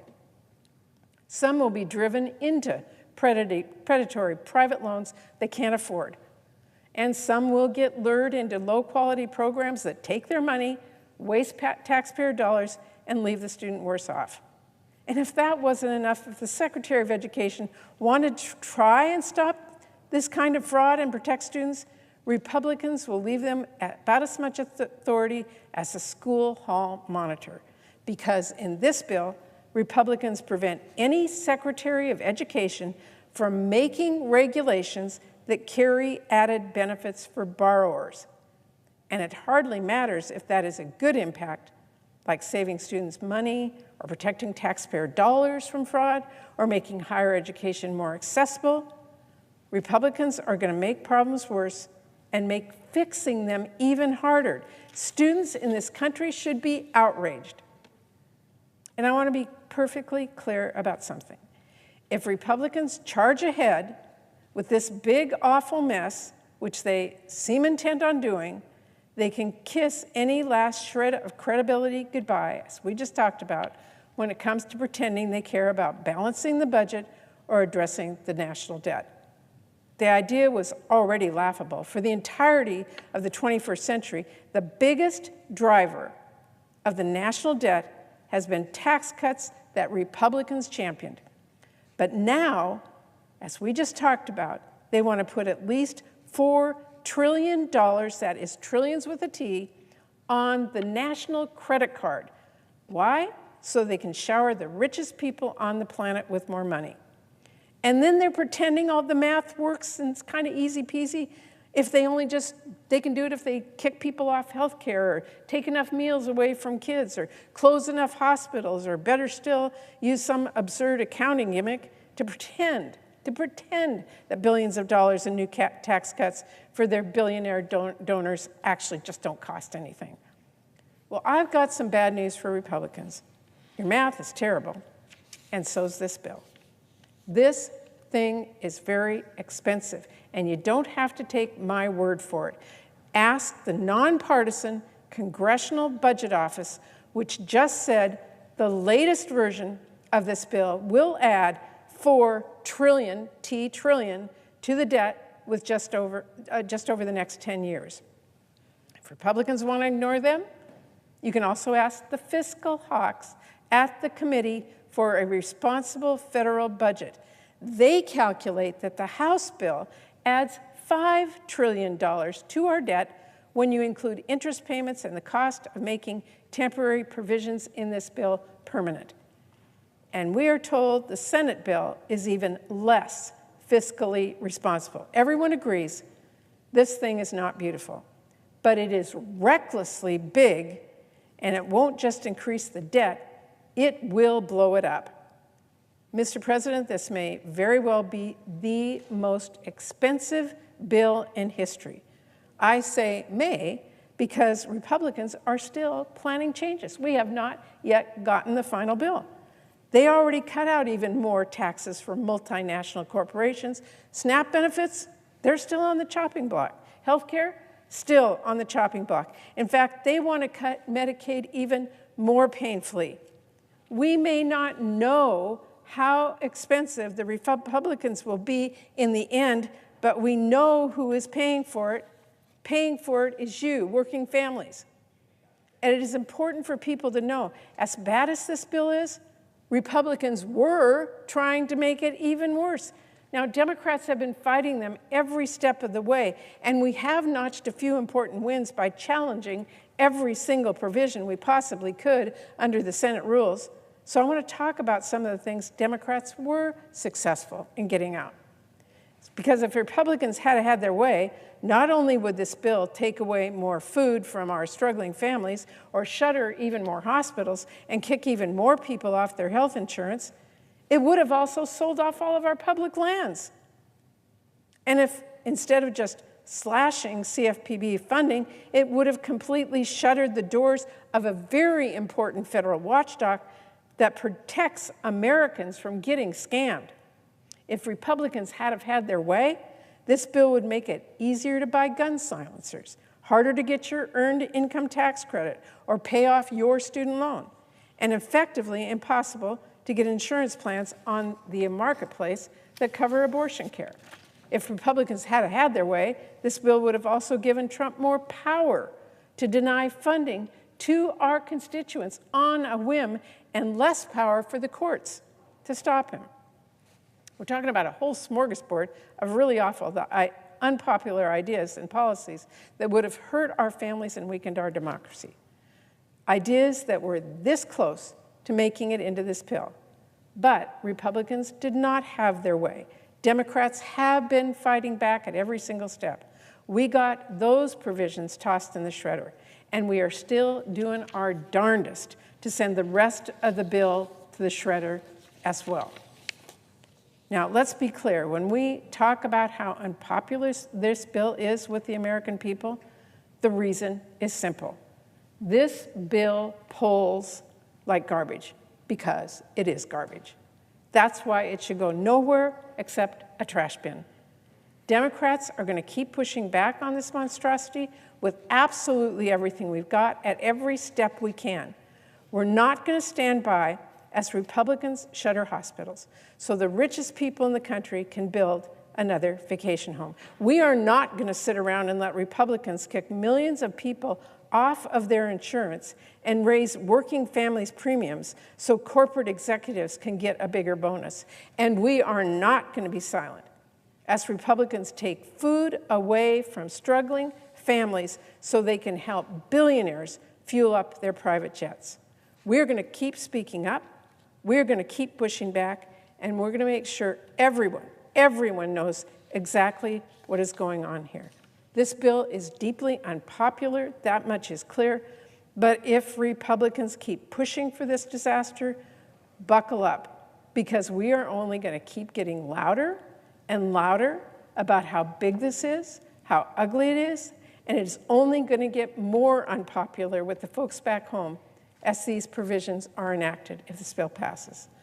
I'm pretty astounded by how far some Republicans are trying to stick their heads in the sand on this. One Republican senator told their concerned constituents, and I quote, "We're all going to die." Well, maybe that's a better name for the bill. At least it's more honest. Because when you take health care away from people, when you make it harder to get, when you make it harder to afford, when you close the only hospital for miles, yeah, you're right, people will die. You'd think my colleagues would show a bit more concern about that. Instead, that senator actually doubled down, and in a response video, she filmed walking through a cemetery. I don't know how you get out of touch that much to misunderstand this, but let me be clear about something to our Republicans.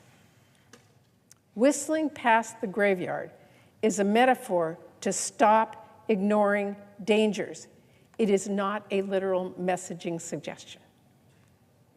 And if you thought Republicans couldn't be any more dismissive to their own constituents, this week another Republican senator who was speaking about people voicing their concerns about these Medicaid cuts that said they will, quote, "people will get over it." Mr. President, I have news for every one of my Republican colleagues who is trying to deny the reality of this bill and pretend the fairy tales they are telling themselves are true. When someone's local hospital closes, they don't get over it. When someone's kid is kicked off health care, they do not get over it. And if Republicans don't want to take my word for it, they can listen to the doctor I spoke with who warned when patients go uninsured, they delay care and it increases costs for everyone. Instead of paying $10 for diabetic medication, we'll pay $10,000 for an amputation.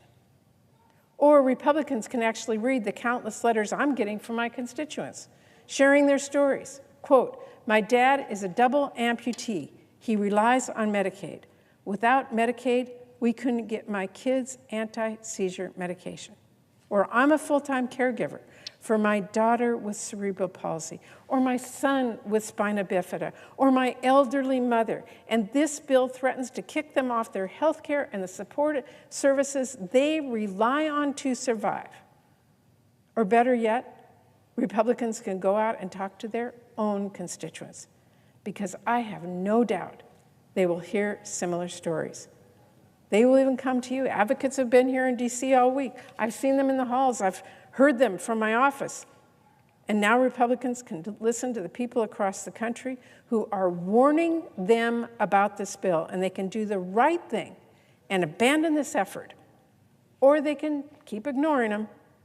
But make no mistake, in the end, the American people will have their voices and their votes heard. Because at the end of the day, this bill, this monstrosity of a bill, is all in the goal of a tax break for multi-billionaires and corporations, and the way they pay for it is by taking away your health care and your nutrition, the things your family or your neighbors or people you know rely on. And that's just wrong. It's un-American, and we're fighting back. Thank you, Mr. President. I yield the floor.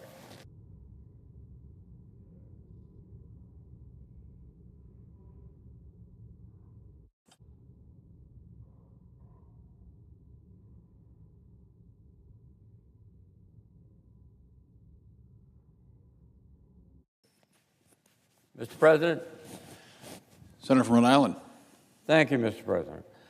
Mr. President, I rise today to oppose this partisan reconciliation bill. Republicans have named it the One Big Beautiful Bill, but you'd only use that kind of title if you were trying to hide something. And here's the simple truth. This bill takes health insurance and food assistance away from millions of Americans and gives President Trump's billionaire and millionaire friends giant tax cuts. And this bill, it would provide hundreds of billions of dollars in tax giveaways to the country's 902 billionaires and millionaires, while kicking 17 million Americans off their health insurance.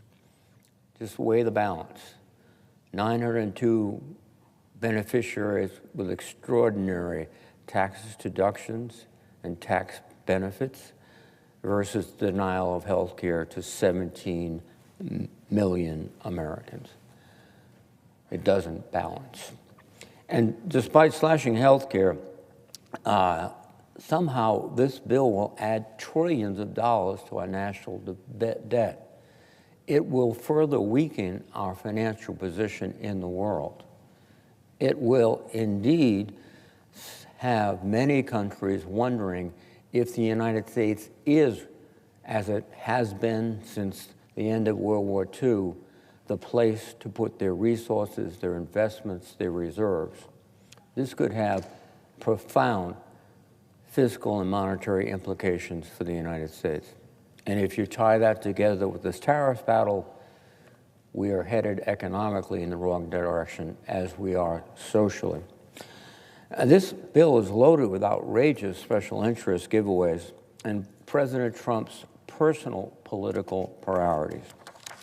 For example, $7.5 billion for wealthy developers to use for luxury housing and other high-priced developments at a time when affordable housing for working families is a crisis in every state in the country. $1.7 billion for gun makers who will be able to sell silencers, sawed-off shotguns, short-barrel rifles, and other very dangerous weapons and components tax-free, making our streets more dangerous for police and for the American people. And indeed, especially for the police, because they're the first responders. They're the ones that are typically going to the door wondering if the person behind that door has an automatic weapon or some other weapon designed not to hunt or shoot, but to kill.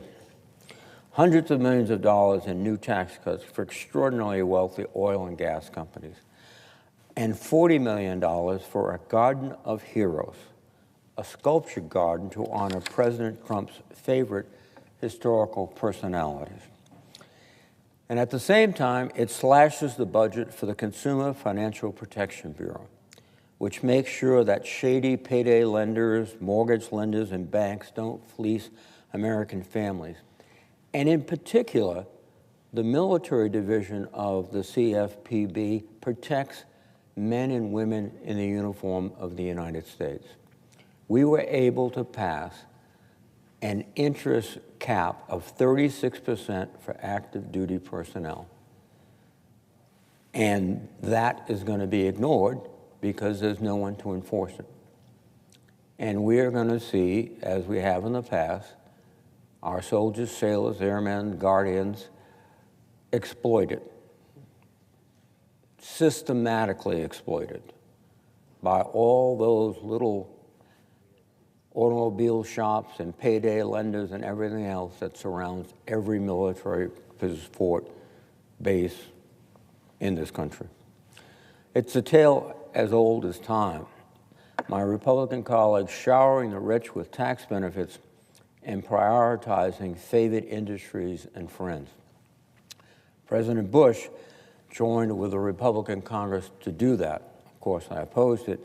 And well, by the way, when President Bush did that, we were projected to have, over the next 10 years, a multi-trillion-dollar surplus.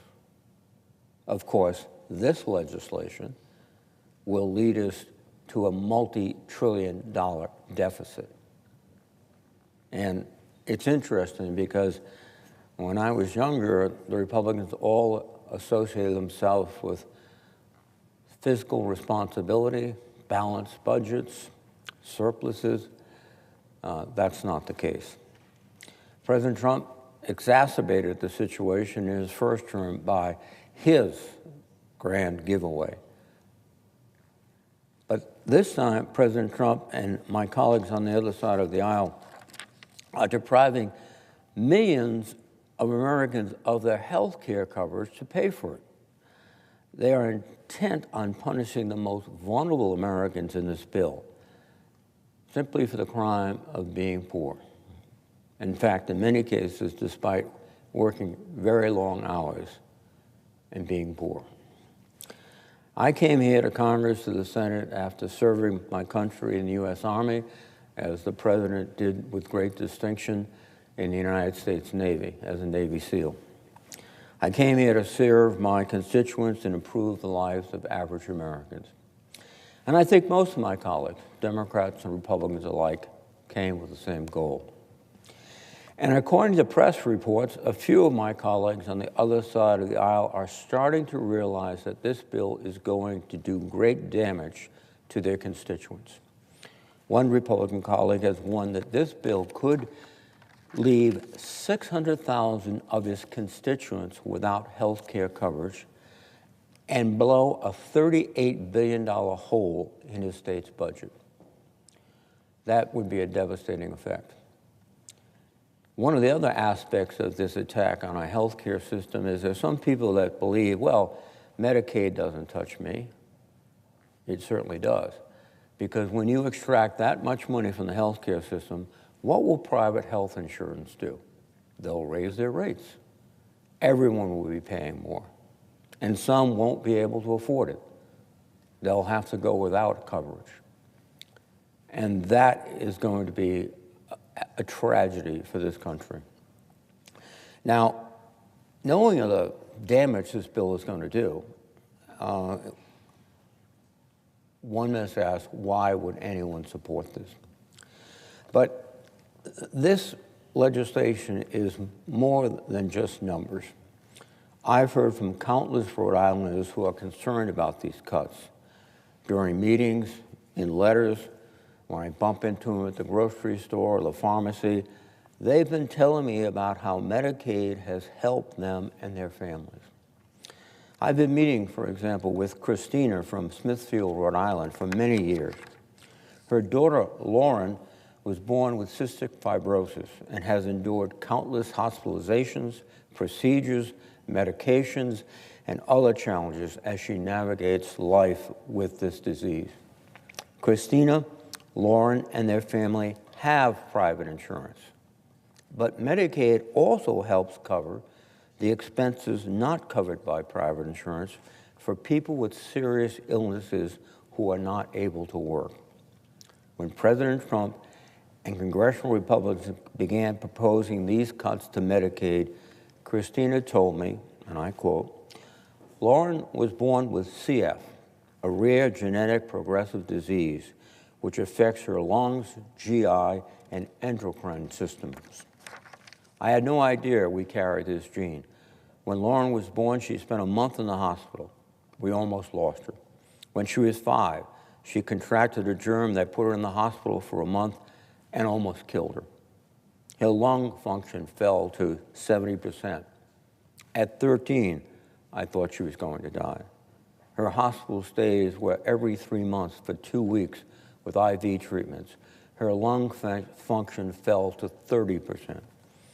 With one of the medicines for CF, she was able to finally get her lung function back to 65% at 23 years old. She still suffers every day. Just trying to breathe is difficult. If she catches the common cold, it could put her in the hospital. She has had a hard time keeping weight on, and her GI is a disaster. She spent hours in the bathroom. She developed CF-related diabetes, which always puts her in danger. Every day is rigorous treatments and medications just to stay alive. It is with the help of the NIH and the FDA that she is still alive. Please do not make these cuts.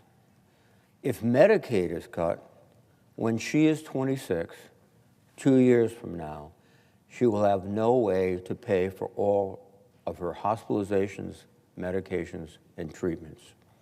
Few could afford to keep her alive. It is this simple. Without Medicaid, she will die. We need your help. Carolina from Central Falls, Rhode Island, shared similar concerns for her daughter. My daughter has special needs, and we rely on Medicaid for her needs. Not having Medicaid would create a sinkhole for us. People with profound autism need lifetime, 24/7 care.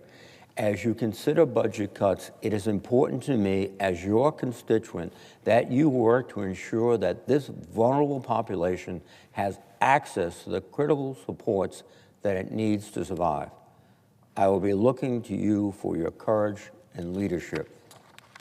Indeed, and now we're looking across the aisle for courage and leadership to reject this flawed bill. I received an email from one constituent, Wally, in Cranston, Rhode Island. She is a 71-year-old retiree on Medicare. Her husband is 72 with Alzheimer's disease, living in a nursing home under hospice care and relying on Medicaid for his health care. She wrote to me that she was, quote, terrified at all the cuts to programs and services that she and her husband so desperately rely on. Without Medicaid, she wonders if she or her husband would be able to continue receiving care. I also heard from Diane in Coventry, Rhode Island, whose daughter gets life-saving care through Medicaid. Diane said, Medicaid is important to me personally. Medicaid matters to me and my family. My 15-year-old daughter suffered a brain bleed and a stroke at the age of 5. It came out of nowhere and was very unexpected. She has spent a lot of time in the hospital, rehabilitation services, doctor's offices, appointments, etc. over the past almost 10 years. Medicaid allows her to be home and taken care of on a daily basis. Without Medicaid, she would not be able to receive hospital-level care at home. She wouldn't have a wheelchair or any other durable medical equipment. She wouldn't be able to get her life-saving medications or the nourishment she needs through her G-tube. Please, I urge you to save Medicaid, not only for my family, but for millions of others. All of our lives depend on it. Now, my colleagues on the other side of the aisle may say, we're not going to cut these people's Medicaid. We're just going after the fraudsters, the freeloaders who aren't working. Now, who exactly are these fraudsters and freeloaders? Is it the elderly patient who needs expensive nursing home care? Is it the child with a serious chronic health condition? Should we cut off these people's access to health care because they can't work? They physically cannot work? Or because the constant paperwork requirements got lost in the shuffle? Let's be clear. If my colleagues were serious about eliminating fraud, they would be providing states with more resources to investigate questionable claims and bad actors. Medicaid coverage is not extravagant, it is a lifeline. If my colleagues were sincere in their claim that these cuts are about protecting the program, quote, for the people who need it the most, as the majority leader has claimed, then they would be investing the so-called savings back into Medicaid instead of blowing it on tax cuts for the well-off. Instead, this bill is cutting funding to states for Medicaid, and states will have no choice but to pick and choose who will get access to care. But don't take my word for it.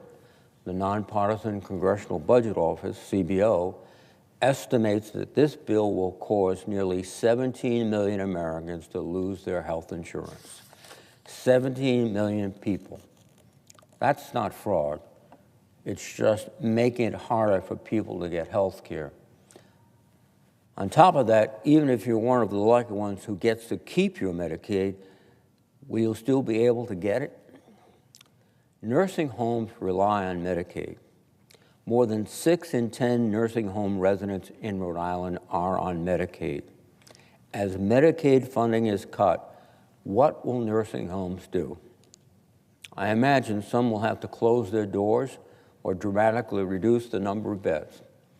So you could be one of these fairly well-to-do Rhode Islanders trying to get mom in the Medicaid home, the nursing home, I should say, and you're willing to pay, but if it's closed, or there's only 5 beds where there used to be 20, she's going to be where, in my generation, grandparents were, in the living room, in a hospital bed, being cared for, in those days, typically by your mother. So this approach to Medicaid is going to touch every aspect of American life. And the same can be said about the community health care centers. Medicaid makes up a huge portion of the operating budget for community health centers, which provide primary, dental, and behavioral care to more than 200,000 Rhode Islanders. That's roughly 1 in 5 Rhode Islanders. It's hard enough to find a doctor now. It will only get harder if a community health center closes its doors and thousands of patients don't have a doctor anymore. And where do all those patients end up when they can't get routine care? The emergency room. That means there will be lines out the door, and if you have a serious health event and need to get in, you better get used to waiting a long time. This is not how a health system is supposed to run. And in Rhode Island, our health system is already on the brink. People are just getting by. People are waiting in the hallways of ERs for a bed upstairs. People are spending days on the phone trying to find a doctor. We should be making these things better, not worse. But again, Republicans' main priority seems not the physical or financial health of everyday Americans. It is providing massive tax cuts to President Trump's billionaire and millionaire friends. There's certainly nothing wrong with being successful, and there's nothing wrong with wealth. That's something that has been part of the American dream since our beginning. But what it requires is opportunity. And one of the fundamental opportunities it requires is good health and good education. And what this bill will do is destroy our healthcare system and force the states to make dramatic cuts to the education system. We are shutting down opportunity in America while we enrich the wealthy elite. The American dream, as I believe it, is about the middle class and a government that's focused on them, not taking $1 trillion from Medicaid so Republicans can gift to those who've already benefited from many other gifts. Mr. President, let's put the enormity of this transfer to the wealthiest in perspective. There are about 128 million households in America. Yet somehow this bill gives the top 0.1% of households a $250,000 tax cut, a giveaway that's over 3 times larger than what the median American household makes in a year. When confronted with this point, Republicans consistently try to hide the ball. Middle and working class Americans are getting tax cuts too, they say. Who cares if the rich gets richer? Well, the Senate bill raises taxes on the lowest income Americans, the same families from whom Republicans are ripping away health care and other benefits. While we are voting on this bill without a full analysis of its impact on households, the Congressional Budget Office found that the House-passed version would take around $1,600 away from these lowest income households each year after accounting for tax changes and benefit cuts. And it's not just low-income Americans. Researchers at Penn's Wharton School of Business have found that most Americans lose money under the House bill in future years, too. I want to be crystal clear. We need to reform our tax care system. We need to make it fairer for working Americans, not just for the ultra-wealthy. We hear from people so often that government is broken. They're right. Our tax system is unfair and needs reform. But giving the top 0.1% of Americans an extra $250,000 every year is not fixing the government. It's just adding to the sense of unfairness and brokenness that so many citizens feel. We can do a bipartisan tax bill that is both fully paid for and that helps average Americans. In fact, we almost did that last summer when the House passed a tax bill 357-70 that would have extended the child tax credit and reinstated tax cuts for businesses without increasing the deficit. 48 bipartisan senators voted for that bill in this very chamber, but it was blocked because Republican leaders wanted to pass something like this bill before us today. My Republican colleagues have drafted a bill that is neither paid for nor helps most Americans. Worst of all, they have chosen to take from the poor and the middle class and the working class to give to billionaires. This bill is very bad policy.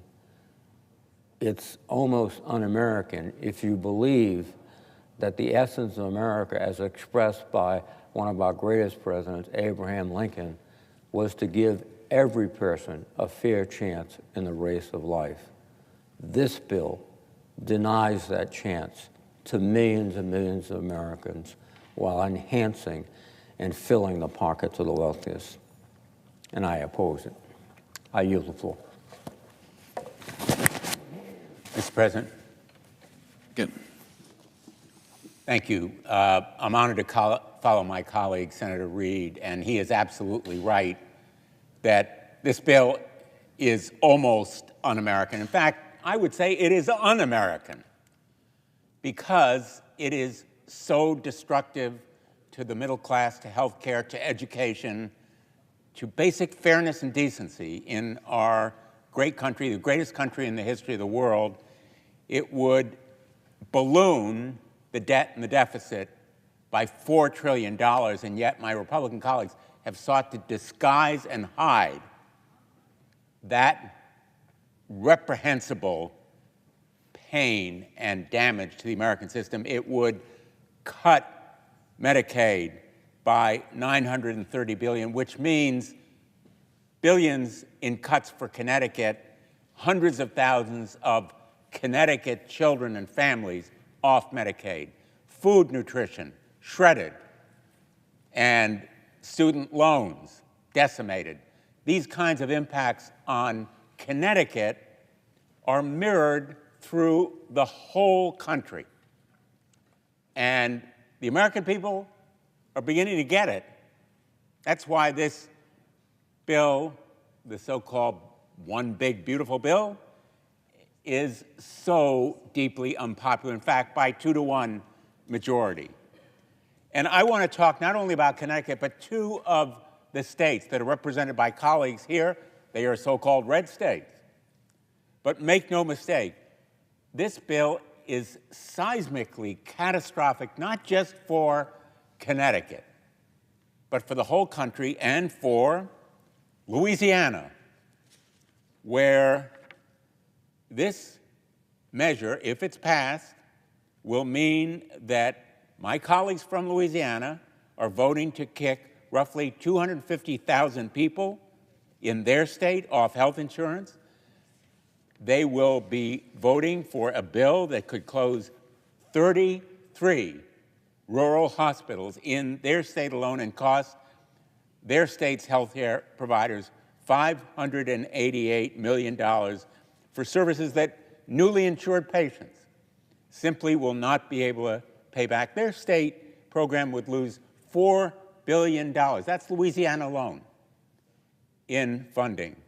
These numbers are staggering, and they're the reason that every major health system in Louisiana is opposing this bill. Just yesterday, they sent a letter warning that cuts in this bill, and I'm quoting the Louisiana healthcare providers here, quote, would be historic in their devastation and warrant our shared advocacy to protect our patients and the care we provide them in hospitals and clinics. I could go on about Louisiana.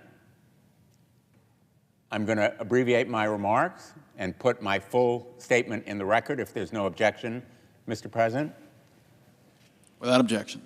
But this bill also reduces SNAP benefits for 206,000 Louisianans.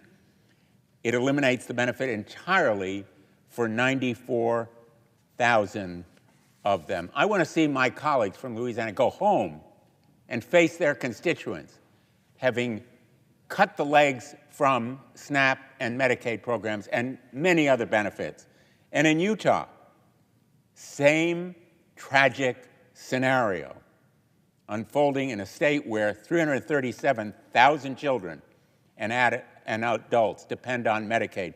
Nearly half of all children in Utah are covered by Medicaid. 59% of nursing home residents.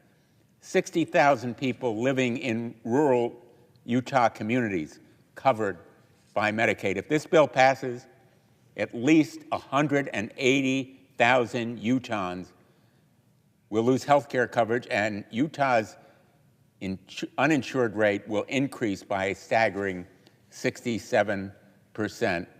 If this bill passes, 31,000 of the people in Utah could see their benefits slashed, and 13,000 would risk losing their benefits entirely. Now, I just want to say in conclusion, these numbers for Connecticut, for Louisiana, for Utah, for the state of Washington, where my wonderful colleague, Senator Cantwell, will be talking shortly, they're not just numbers. They are faces. They are lives. They're children who are just beginning to be Americans. And their productivity, their contributions back to America will be hamstrung. Their lives will be financially handicapped. And health-wise, they will be impaired as a result of these irresponsible and reprehensible cuts. I couldn't be angrier about these kinds of cuts in programs done only so that the ultra-wealthy will receive tax cuts. I'm willing to bet that a lot of those billionaires and millionaires would forego those tax benefits if they understood the consequences. But my Republican colleagues, who are in disarray at this moment, they can't come together on a program because they know how abhorrent its effects would be on their states, ought to listen to the people of America, not the ultra-wealthy. And the people are speaking in the polls, they're speaking through their elected representatives, and they are speaking because their conscience simply won't let them support a bill that does such abhorrent damage to the American middle class, the American way of life, American values. And I'm proud to stand here. I wish we weren't here going all night into Monday morning, but I'm proud to stand here with my colleagues, and I just wish my Republican colleagues were on the same sides of these issues, because they're going to go home and they'll have to face the children and families who will be hurt so deeply by this bill. Thank you, Mr. President. I yield the floor. Mr. President. Senator from Washington. Mr. President, I rise to ask my colleagues to turn down this legislation in front of us, to reject it, and instead work together on fiscal policy that would help us by growing our economy more successfully and not devastating our constituents. Before I start, I want to thank the presiding officer for speaking up about not selling public lands. I very much appreciate his voice in that debate, and it's critical that we were able to successfully get that out of this legislation. I want to work across the aisle to talk about these policies so that we can move our country forward in a competitive fashion.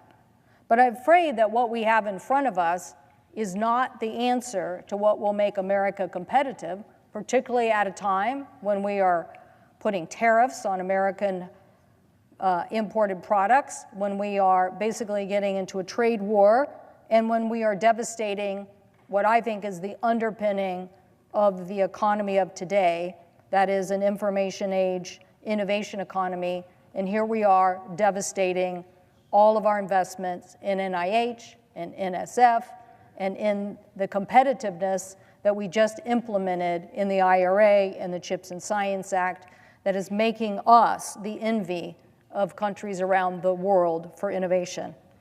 We do have great capital markets, and those capital markets help us innovate. And I think some of my colleagues think, well, we have a promise to families here to give them a tax break, and while many of us would support that, you're asking us also to give tax breaks to big corporations before they can get their tax break.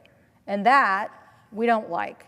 We don't like it because it raises the cost on everybody, and that cost for middle class and lower income people will be devastating, particularly at a time when we continue with this tariff policy. This bill would make the entire healthcare system less responsive and more expensive for everyone by dismantling Medicaid and shifting more of the cost burden onto states and threatening the very existence of rural hospital. This bill also sells spectrum out from under our national defense and safety agencies and forces states to choose between protecting their citizens from dangerous AI or providing broadband service, and it just gives away big breaks to companies like Meta, that's Facebook, or Google, who I'm sure at this point in time don't really need that additional tax break. Clearly, though, the most egregious and certainly most destructive part of the bill of this reconciliation is the changes to health care. The fact that 17 million people will be uninsured and raise the cost on everyone. This is from the Congressional Budget Office. We don't need to be raising healthcare costs on our constituents. The CBO analysis revealed that hasty negotiated updates by Republicans discussed on behind closed doors early Saturday morning added that $130 billion in Medicaid cuts to the bill. That's a whopping $930 billion in total Medicaid cuts. That is how CBO got to this number of 17 million people. The challenge is nobody marked up a bill in committee. Nobody even had a hearing where somebody presented this information. No, this is all being changed on a daily basis, and everybody's trying to catch up. But what we're really trying to do is fight for our constituents and make sure that we know the impacts. The impacts of these 17 million people will be severe cuts felt in every corner of the United States. State governments will be the first to feel this tsunami of cuts. And unlike the federal government, they must balance their budget, so they can't borrow the money to make up for the deficit. In our state, the state of Washington, our governor and legislators have to grapple with an estimated $3 billion shortfall that this will bring to them as a result of this many people losing coverage. Yesterday, I held a virtual press conference with a group of Republican state representatives. A Republican Utah state representative who, Ray Ward, who just also happens to be a physician, warned that these cuts will amount to $1 billion budget deficit per year in his state of Utah. That budget shortfall forces his state government to make some very difficult decisions.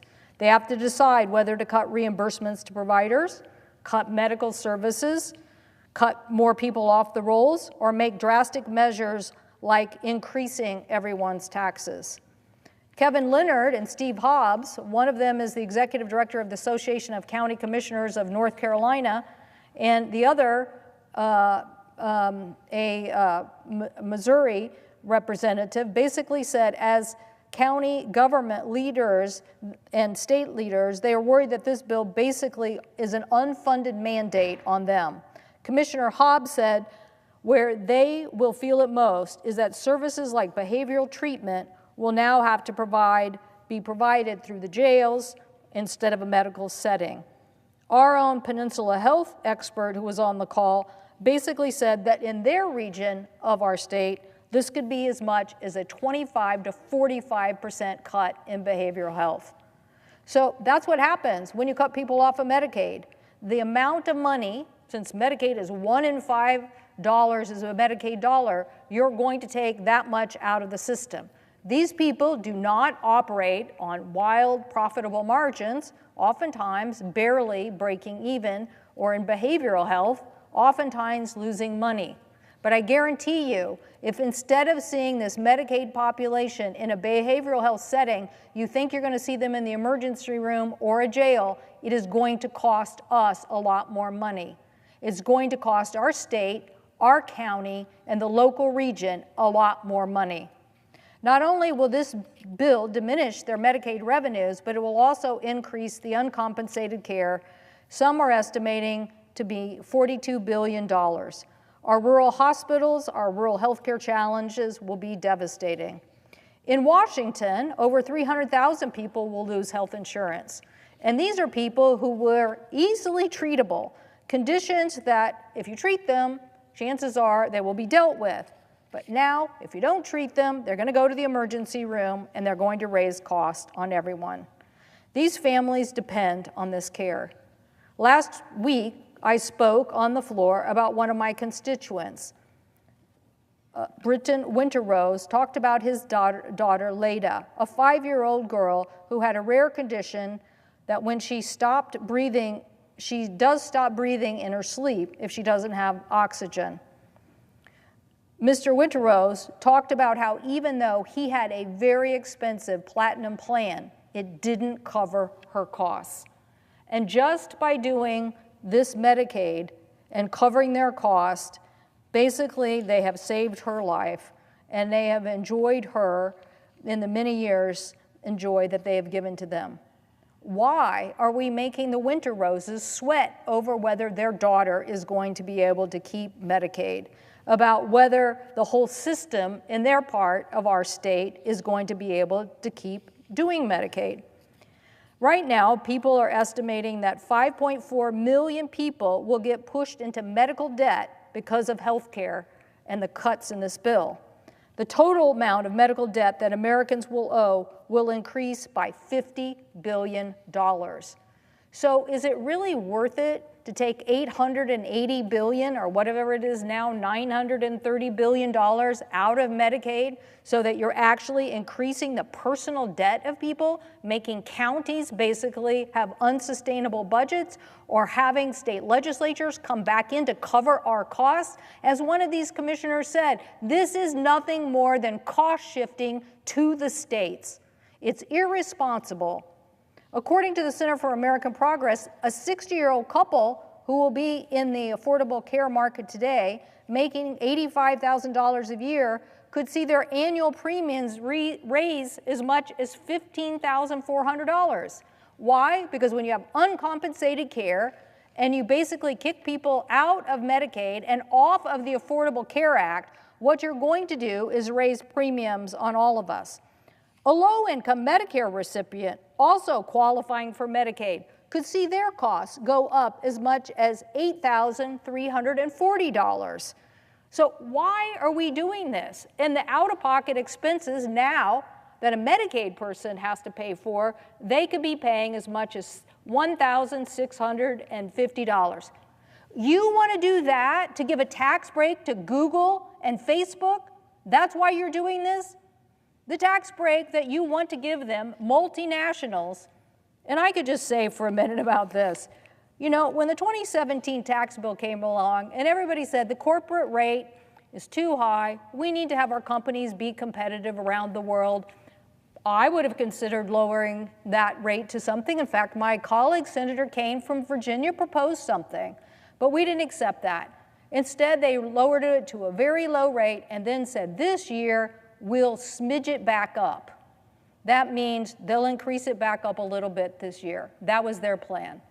But somehow these multinational corporations have got to my colleagues on this side of the aisle and basically said, give us the same rate that we had in 2017. Now, the reason I didn't support that in 2017 because it was kind of ludicrous. You were saying to companies like Microsoft, we'll give you a tax break. I don't think they really needed that big of a tax break. But by the way, we're going to raise taxes on the people who work at Microsoft. We are going to raise, because of the SALT deduction, we're going to raise your taxes. So literally hundreds of thousands of people in my state paid higher taxes to do what? Give Microsoft a tax break, which they gave in dividends. Now, did that help our economy? Did that help really grow our economy? I'm pretty sure the innovation at Microsoft helped grow our economy. I'm pretty sure the people who hustled on AI helped grow our economy. I'm sure the investments that we made at agencies across our federal government helped us meet the challenges that we are facing in innovation and competition from China. Not that dividend, but now we're doubling up again. And how much is that multinational tax break? To over $200 billion. So literally, you could take half of that money and you could give it to Medicaid instead and not cut Medicaid. Now let's see. Tax breaks to Meta and Google or paying for Medicaid. Tax breaks for Facebook and Meta, the same company now changing their name, and Google, or a tax making sure there's enough revenue to pay for Medicaid. This is ludicrous. The notion that we are continuing to make big corporations the priority when they knew this tax extension was not coming. And I'm pretty sure if you look at the numbers that you see from Facebook, Meta, and Google, you will see they don't really need a tax break. They're doing pretty well right now. So the budget reconciliation bill really threatens our progress on health care. Now let me explain what I mean by that. It's not enough to just say that this health care issue, that we are really winning the day. When you look at what happened to us in health care, when our whole goal of doing the Affordable Care Act was to basically get more people covered under insurance. Why? Because we wanted to lower all the costs on health care overall. We wanted health care costs to go down, and we wanted the cost of premiums and the cost to individuals to go down and to be more like the rate of inflation, 3 to 4%. That has been our goal forever, forever. And so prior to the Affordable Care Act, rates on an annual basis. Think about this, on an annual basis, your healthcare premiums, your healthcare costs were generally rising about 5.4% a year. Okay, who could keep up with that? Who could keep up with every year your healthcare costs continuing to rise? And so we did the Affordable Care Act, and guess what? We did get that into the rate of inflation. I think there's more we could have done. Lots of things happened in between, but we literally got it down to 3.7%. And we did that by covering more people. The audacity of my colleagues over here to now claim that Medicaid expenses got too expensive, when in reality we made this choice to drive down these premium costs so they were only rising close to inflation, and that was our goal, and we succeeded. So what are we doing now? Well, under the GOP plan, Wakely Healthcare Institute and the Center for Budget Policy, these are numbers that come from them.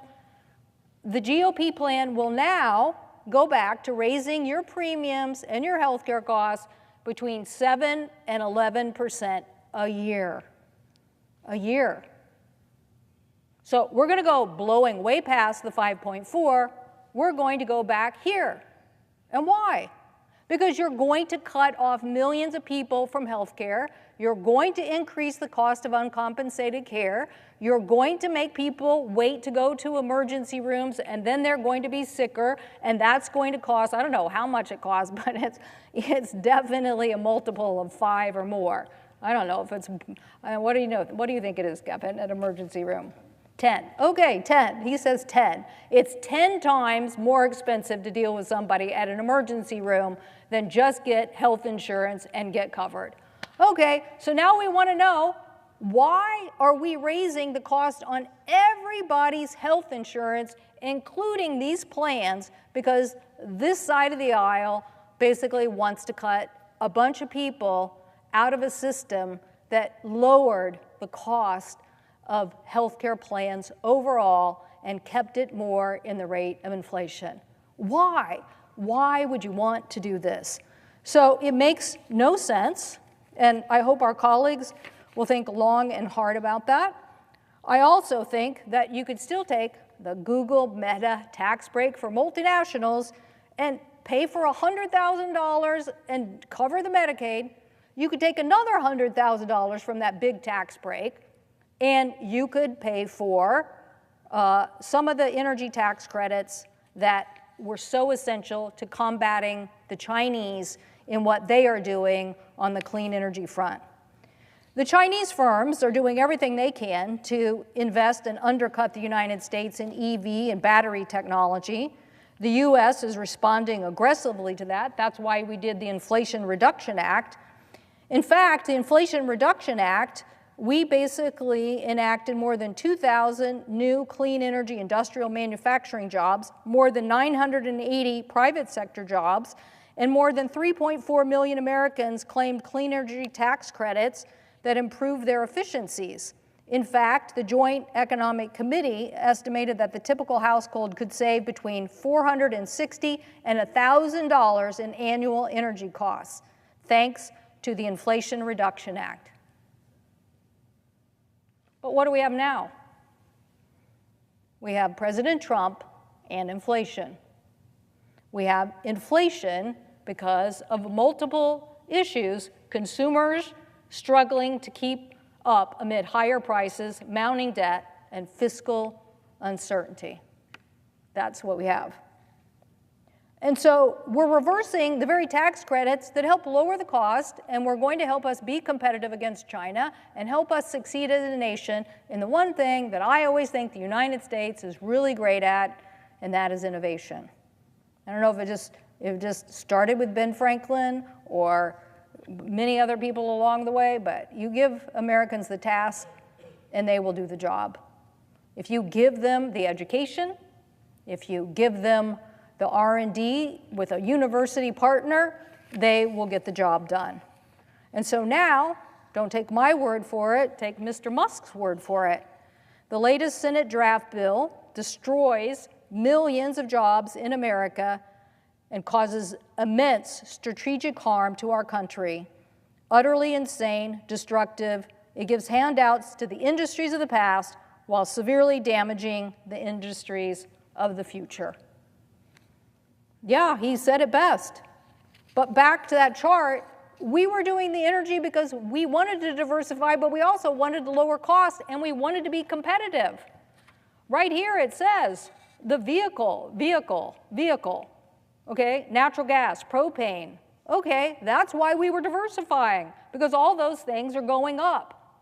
So, and this bill is not going to help electricity. You're getting rid of the electricity tax credit. So again, instead of helping Meta and helping Google, you could be helping to lower the inflationary cost by making the investments in these tax credits. But Mr. President, there's more in this bill that I don't like. My colleague from Texas is proposing an AI moratorium. He literally wants to stop states from regulating the rollout of autonomous vehicles, like Texas Governor Greg Abbott, who signed a letter last week to regulate how autonomous vehicles are licensed and deployed in Texas. And how do proponents of this moratorium propose to get started? By holding broadband money hostage unless you implement an AI moratorium. Well, I know what the Heritage Foundation said. The Heritage Foundation said that federal AI power grab could end state protection for kids and workers. Again, you are giving states a big, fat bill, and now you're trying to override laws that have been on the books for a long time, protecting consumers from fraud, from abuse, and from protecting, they are there to protect kids, and now you want to get rid of them. So it's no surprise that stakeholders on the right and left oppose this in the bill. They include 17 Republican governors and 40 attorney generals from both Democrats and Republicans, and other organizations ranging from the Heritage Foundation to the Center of American Progress. So anytime you can get the Center for American Progress and the Heritage Foundation on the same side of an issue, chances are you should be listening to what they have to say. But Mr. President, this letter, I would like to enter into the record from the National Association of Attorney Generals. Without objection. This bill would affect hundreds, I'm quoting now from this letter, quote, this bill would affect hundreds of existing and pending state laws passed and considered by both Republican and Democratic state legislatures. Some existing laws have been on the books for many years, end quote. Okay, so these are attorney generals from a variety of states who basically know the laws on their books, and they're basically saying, don't do this to us. Don't override our laws. So I'd also like to enter into the record, Mr. President, a letter from 17 Republican governors also against this provision. Without objection. Their letter, I'd like to read from, is really about this point I was trying to make about fighting China. I mean, I thought we were here to be competitive against them, to basically beat them in a race on innovation, just like we did with chips and science to try to move for the future.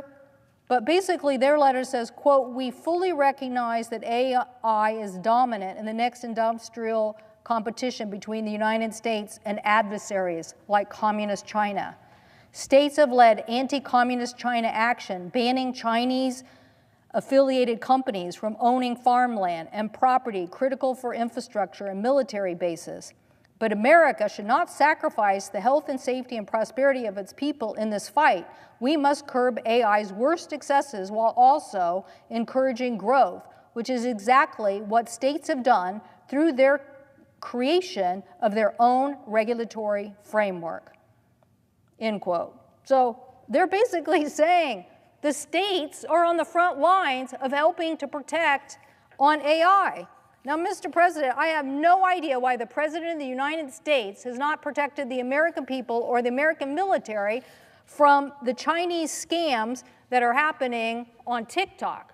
No, we would never let China own ABC News and put out Chinese communist propaganda on ABC News. But we let them do that on TikTok. This body and our colleagues said, no, stop that and stop the Chinese. And yet, we still haven't stopped the Chinese. So now, here we are in this bill, cutting out the state's abilities to fight Chinese AI companies like DeepSeek or Alibaba, and they have no interest in stopping the scammers from using their AI products to harm Americans. They have none. And if you think we're going to pass something here, I'm always ready to sign up to get legislation done.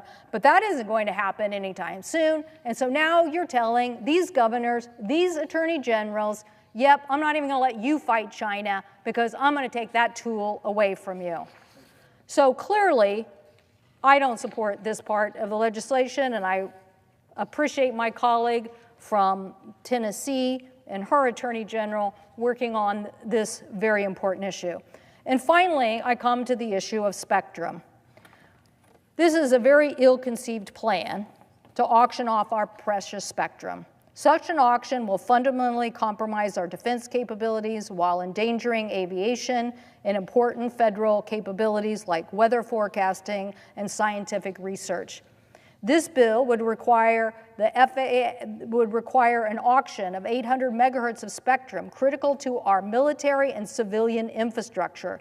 It would compromise military radio frequencies and weather and other spectrum issues, most importantly, drone operations. And I know the presiding officer knows how much drones are now at the epicenter and forefront of warfare and is reshaping the battlefields across the globe. So why would we do this? Well, my colleague, Senator Cruz, is pushing for something that experts say would risk military operations. Last Congress, we got the Department of Defense and the Department of Commerce to agree that we should test bed the next generation of technology because we don't like interference. Now, I'm sure most Americans sitting at home thinking, what is she talking about? Well, if you drive in a car and you have a radio station and all of a sudden the radio station doesn't get its signal or has some interference, you know that there is an issue. The tower, not big enough, not strong enough. This is the same. This radio spectrum has been used by Department of Defense for secure purposes, very important secure purposes. Mr. President, think of the Chinese balloon and the fact that we want to detect when a Chinese balloon is flying through our airspace. We want to be able to stop people from spying on the United States of America. And yet, instead of basically saying, we are going to look at this military spectrum and make sure that it continues to be secure, my colleague is suggesting to all of us that we sell that and basically allow, I believe, for what is going to be a good amount of interference without solving this problem first. Why does that bother me? Because I think we live in a world where you're going to see more and more spectrum, more and more warfare based on satellite and communication, and the landscape is changing. So I certainly don't want our military preparedness to be affected.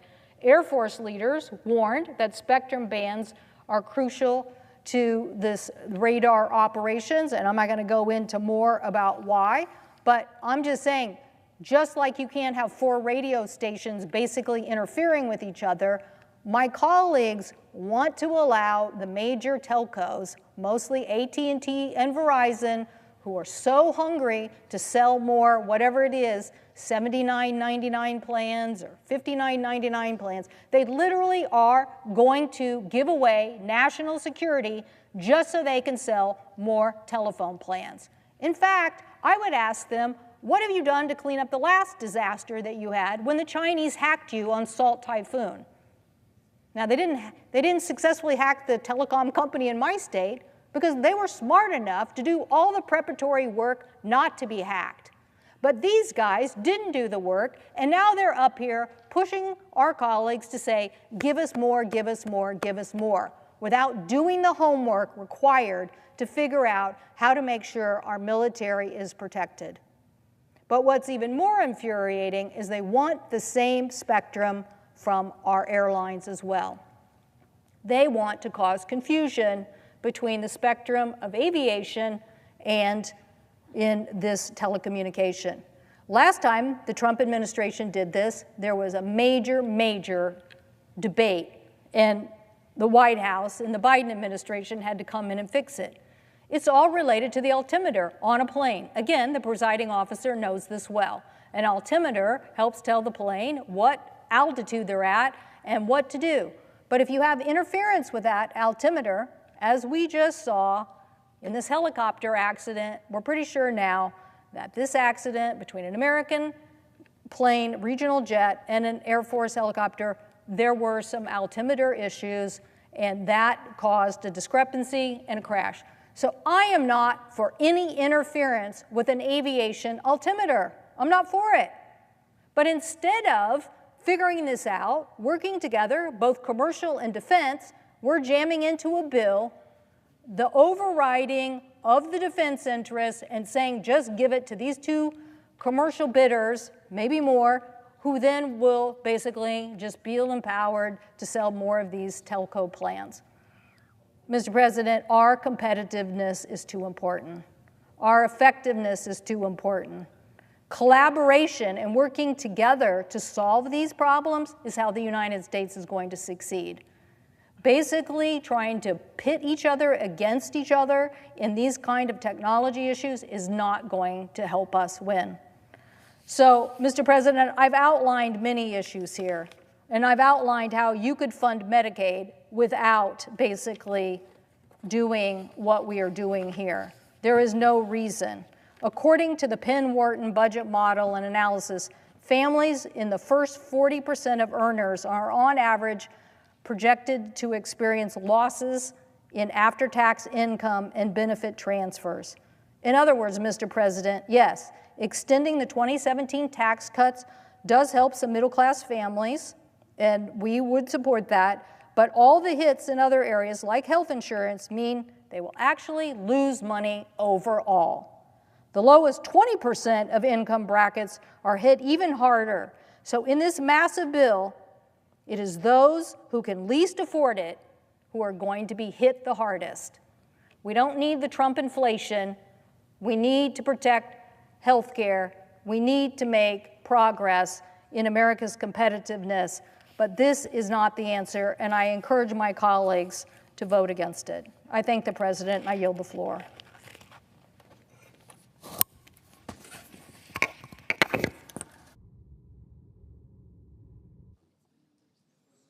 Senator from Vermont. Thank you. Mr. President, President Trump's so-called big, beautiful bill, now on the floor of the Senate, is the most dangerous piece of legislation in the modern history of our country. It is a gift to the billionaire class while causing massive pain for low-income and working-class Americans. Actually, though, Mr. President, I'm wrong. This is not a gift to the billionaire class. They paid for it. This bill is an absolute reflection of a corrupt campaign finance system which allows billionaires to buy elections.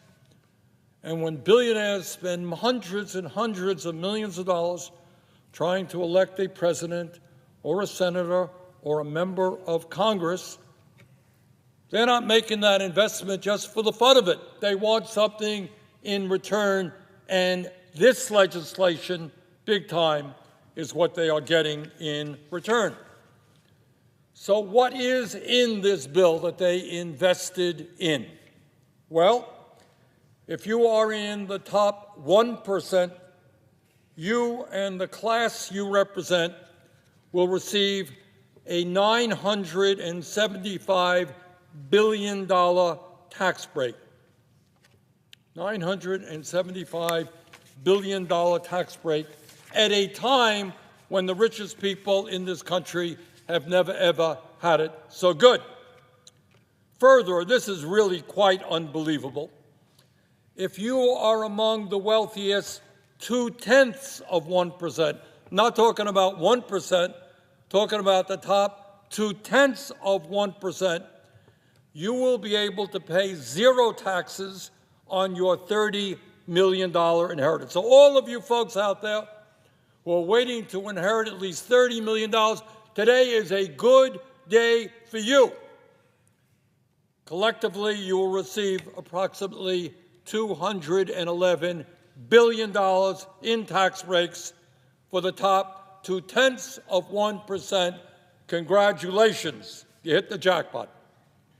If you are a large corporation and you want to throw workers out on the street and replace them with artificial intelligence, or maybe you want to shift your profits to the Cayman Islands or other tax havens, you are going to get a $918 billion tax break. Congratulations to the CEOs of large, profitable corporations. But while the rich and large corporations make out like bandits in this bill, what does it do for low-income and working families? Well, let me say a few words on that. If you are concerned about health care, which I suspect that everybody in the world is, this bill throws over 16 million people off the health insurance they have, according to the Congressional Budget Office, by cutting Medicaid and the Affordable Care Act by over $1.1 trillion. In other words, the top 1% getting a $975 billion tax break, and that is coming directly by throwing 16 million people off of the health insurance they have. This bill, for the first time, forces millions of Medicaid recipients who make as little as $16,000 a year to pay a $35 copayment every time they visit a doctor's office. So what is the impact of all of that? You throw 16 million people off health care. You force people who don't have any money pay a $35 copayment. So what's the impact of it? Well, this is not my view. This is what the Yale School of Public Health and the University of Pennsylvania determined based on a study that they did. And this is the result. And it is almost so horrific, so grotesque, that it is difficult to speak about. But they estimate that if this bill goes through with all of these cuts in health care, if 16 million people are thrown off of the insurance they have, over 50,000 Americans will die unnecessarily every year. 50,000 Americans will die unnecessarily in order to give tax breaks to billionaires who don't need them. In other words, this bill is literally a death sentence for low-income and working-class people. Further, if this legislation is enacted, rural hospitals all over the country, and I come from one of the most rural states in America, rural hospitals are already struggling. But when you make massive cuts to Medicaid, many of them are going to shut down or not be able to provide the level of services they do today. In other words, this bill would be a disaster for rural America. It would also make massive cuts to community health centers and nursing homes who are very heavily dependent upon Medicaid funding. Bottom line is that this legislation is the most significant attack on the health care needs of the American people in our country's history. We already have, as everybody knows, a health care system which is broken, which is dysfunctional, and instead of addressing it, instead of doing what every other major country on earth does, guarantee health care to all people, we are throwing 16 million people off the health insurance that they have. But it's not just health care. The future of America rests with our children. And yet, in a nation which now has the highest rate of childhood poverty, of almost any major country on earth. This bill wipes out nutrition assistance for millions of hungry kids in America. We are literally taking food out of the mouths of hungry kids to give tax breaks to Mr. Bezos and Mr. Musk and Mr. Zuckerberg and the other multi-billionaires. If we understand that if we're going to compete effectively in the global economy, we need to have the best education system in the world, this bill makes $350 billion in cuts in education, with the result that working-class kids will find it much harder to get the higher education they need to succeed in life. If you are concerned about the existential threat of climate change, and we're seeing heat waves right now all over the world, this bill decimates investments in energy efficiency and sustainable energy like wind and solar, and moves us in exactly the wrong direction with regard to energy. If you are concerned about our role in never-ending wars, this bill makes a bad situation even worse by handing out another $150 billion to the Pentagon, a 15% increase in an already bloated Pentagon budget. We don't have enough money to feed hungry children. We don't have enough money to make sure that people continue to have the health care that they need. Don't have enough money to make sure the kids can get a decent education. But somehow the military-industrial complex is going to get another $150 billion, 15% increase.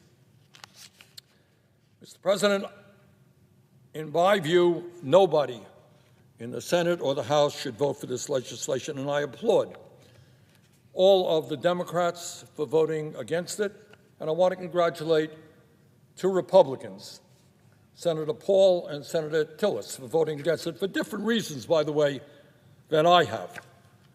But I do find it interesting, and it does tell us where we are as a nation today, that when one of those senators, Senator Tillis, voted against it because he thought it was not a good bill for the people of his home state, North Carolina, suddenly the President of the United States went after him in a very, very vicious way. And today he announced that he will not be seeking re-election. So it appears now that the Republican Party has really become a party of the cult of the individual. The only thing you have to do now as a Republican is say, I agree with President Trump. I love President Trump. President Trump is right all of the time. Hey, that's all you got to do now to be a good Republican. There was a day when Republicans and Democrats understood that they were elected by their constituents. Yeah, you want to work with the president of your own party, nothing to do about that. But there was an understanding that you were also elected to represent your constituents and not simply pay homage and bow down to every wish and whim of the president. Mr. President, during the vote-a-rama, I will be offering several amendments, which I hope will win support. Number one, at a time when 22% of our nation's seniors are trying to survive on less than $15,000 a year, my first amendment would fundamentally improve their lives in two significant ways. Number one, it would cut the price of prescription drugs under Medicare in half by making sure that our nation's seniors do not pay any more than Europeans or Canadians pay for the same exact drugs. And number two, with those savings, we're going to expand Medicare to cover dental, vision, and hearing. In other words, instead of throwing people off of health care, we're going to expand Medicare to provide a number of services that seniors desperately need and want. Secondly, Mr. President, At a time of massive income and wealth inequality, my Second Amendment would eliminate the $211 billion estate tax for the top 0.2% that is included in this bill. They get a top 2%, as I mentioned, $211 billion tax rate. That is insane. We're going to get rid of that. And lastly, at a time when we spend more on the military than the next 9 nations combined, at a time when the Pentagon cannot account for trillions of dollars in assets, we are going to end the provision that allows the Pentagon to receive another $150 billion. Bottom line, Mr. President, is this country faces many crises: high rate of childhood poverty, kids going hungry, education system in deep trouble, healthcare system completely broken. And in virtually every single area, this bill takes us in precisely the wrong direction. When the wealthiest people in this country have never, ever had it so good, it is totally insane to be offering them $1 trillion in tax breaks so that we can cut health care, education, and nutrition. This bill is not what the American people want, and I hope very much we can defeat it. Thank you very much, Mr. President.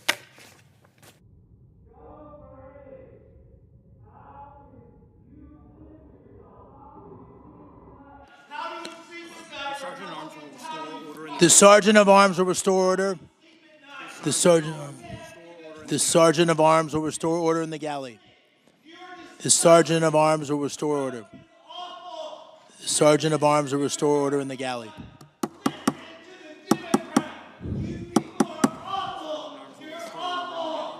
Sergeant of Arms will restore order in the galley.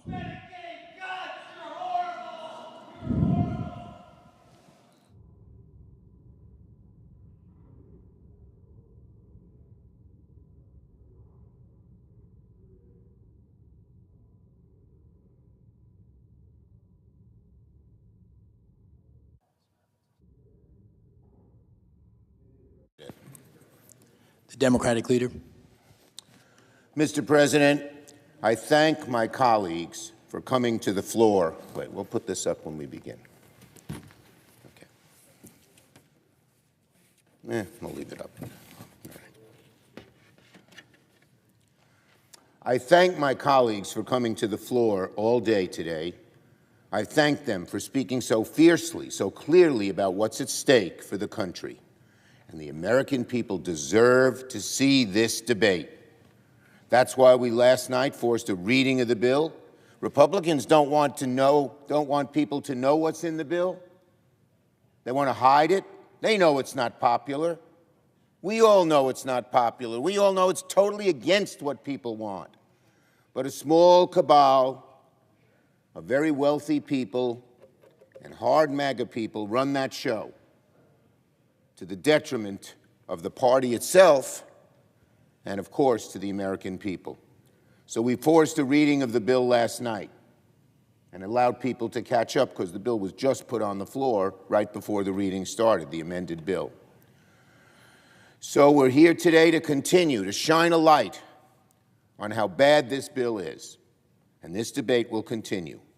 Soon we'll turn to vote-a-rama and bring amendment after amendment after amendment to the floor, so Republicans can defend their billionaire tax cuts, so they can try to explain their massive cuts to Medicaid to people back home, why kids who need health care shouldn't get it so there can be tax breaks for billionaires, why middle-class families who have someone in a nursing home who's now going to be removed from that nursing home because it's going to close, what they're going to do, and to try and to sell to parents and kids why they're making unprecedented cuts to SNAP. Taking food from hungry babies for a tax cut for wealthy people? What kind of world do these Republicans live in? It's a slanted world. It's really a corrupt world. Kids will get $5 a day to feed themselves. You can't buy a dozen eggs for $5. And then they're killing millions of good-paying jobs. It's estimated, and by the way, the clean energy cuts are even worse. Before this, it was estimated 850,000 jobs would be lost in America on clean energy alone. Over 1 million jobs in health care. 2 million jobs approximately lost, at least 2 million lost because of this bill. That could create a recession. So this has been a long few days in the Senate, but the hardest choices for Republicans are still in front of them. Because we know that so many of our colleagues on the other side aren't happy with this bill. Tillis is not an exception. There are many others who think the same way he does. Well, they ought to vote their principles, their conscience, and what's good for their constituencies. Our side is going to give our Republican colleagues a chance to do the right thing in front of this chamber and in front of this nation. The American people deserve to know exactly what's happening right now in the United States Senate. Because right now, Republicans are concocting the ultimate rush job. They're trying to pull off a sneak attack on this chamber and on the American people themselves. The bill before the Senate is utter poison. Some Republicans are trying to rush through a bill that they released less than 2 days ago under the cloak of darkness, written behind closed doors, molded in order to appease Donald Trump and the very special, powerful interests. Earlier today, my colleague from South Carolina came to the floor with a pretty interesting-looking floor chart, where he claimed that his bill somehow reduced the debt by $500 billion. What a joke. The budget chair respectfully needs to check his math, because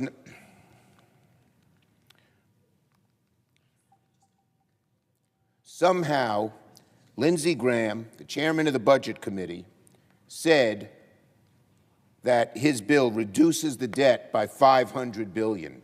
The budget chair, respectfully, check your math, Chairman Graham, because not 1 hour ago, the JCT confirmed this bill does not reduce the debt, it explodes it. It explodes it. That's what it does. Here's what his chart should have looked like. $4.45 trillion deficit explosion. According to the JCT, the Republican bill explodes the debt by $4.5 trillion, as this chart, drawn slightly better than Lindsey's, shows. For those keeping score at home, my colleague got his math wrong by a whopping $4 trillion. All this, just so billionaires are rewarded while millions lose their health care break. $4.5 trillion deficit explosion. And that's not just an abstract concept. What does that mean? The average American will pay more to buy a home. The average American will pay more to buy a car. The average American will pay more on their credit card debt, on issue after issue after issue. Prices will go up because of this deficit, because of taxes for the billionaire. That's $4.45 trillion. Also, some people, wealthy people, God bless them, they made a lot of money, okay. They don't need a tax break. Let it be known that this bill is the death knell of the supposed party of fiscal responsibility. We always knew that this was a sham. And now this bill ends the charade of Republicans caring about the debt for all time coming. When they say they have to cut health care on any bill or food stamps on any bill because it reduces the deficit, we will know it's utter hogwash because of $4.5 trillion they're doing now for tax breaks for the wealthy. So, Republicans want to move quickly. That's why we're here on the weekend. That's why they released a bill in the dead of the night, all because they want to hide the truth from the American people. You know, it's hard to believe, my colleagues. This bill is worse, even worse, than any draft we have seen thus far. Every time the bill comes to the floor, a new bill, a new amendment, the hard right handful over on the Republican side, we're not voting for it unless You hurt kids more. You hurt people who need health care more. You hurt rural hospitals more. You hurt clean energy more. And the Republican leadership folds and does it. And the more mainstream, the handful of more mainstream Republicans who know how bad this is right now haven't had the backbone to oppose those changes. We hope they find them. So, this bill is worse on health care, worse on SNAP. It'll kill 900,000 good-paying jobs in clean energy. Folks, you don't like paying your electricity bills? You'll pay 10% more on your electric bills because of this big, ugly betrayal. It'll also kill 1 million health care jobs. You put it all together, and there's no other way to put it. At the very last minute, the Senate Republicans made the bill more extreme to cater to the radicals in the House and the Senate. Republicans want to hide the truth so badly, in fact, that they're even ready to blow up the Senate rules to get it done. Senate Republicans are doing something that has never been done before in this chamber, never, by Democrats or Republicans, using fake math and budgetary hocus pocus to make it seem like a gargantuan tax break for billionaires is going to cost virtually nothing. That's insane. It's delusional. Current policy baseline doesn't take into account that our actual budget numbers show these cuts expiring. So when you put them back up again, the deficit increases. It's simple math, second-grade math. But our colleagues, just again, in a frenzy to help the billionaires, are willing even to do that. Republicans know it. That's why they're squirming. You can see sort of the faces come on the floor. They don't look very happy because they know how bad this stuff is. And they can use whatever budgetary gimmicks they want. Republicans can use whatever budgetary gimmicks they want to make their math work on paper. But you can't paper over the real consequences of adding trillions and trillions to the debt in one fell swoop. And CBO, nonpartisan, everyone who looks at this says it's going to increase the deficit. Not the so-called party of deficit hawks. That's out the window. So, what's going to happen when they pass this bill, if they do? Hope they don't. Our children and grandchildren are going to be faced with a lifetime of higher borrowing costs. As I said, mortgage costs, costs to buy a car, costs for a credit card, harder to start a business. Every one of these will get worse. And the economic ceiling of this country will close in on itself. The economic engine that's been the driver of American innovation and growth and optimism for so many generations will sputter and ossify with this $4.45 trillion deficit explosion. It's deeply irresponsible to future generations, to our children, to our grandchildren, to pass this bill. And that's not just members on this side of the aisle saying it. Independent experts across the political spectrum, many of them very conservative Republicans, but who are at least honest about what they're doing, say it too. And plenty of Republicans in both the House and Senate have said it. It remains to be seen if their words and their actions will align.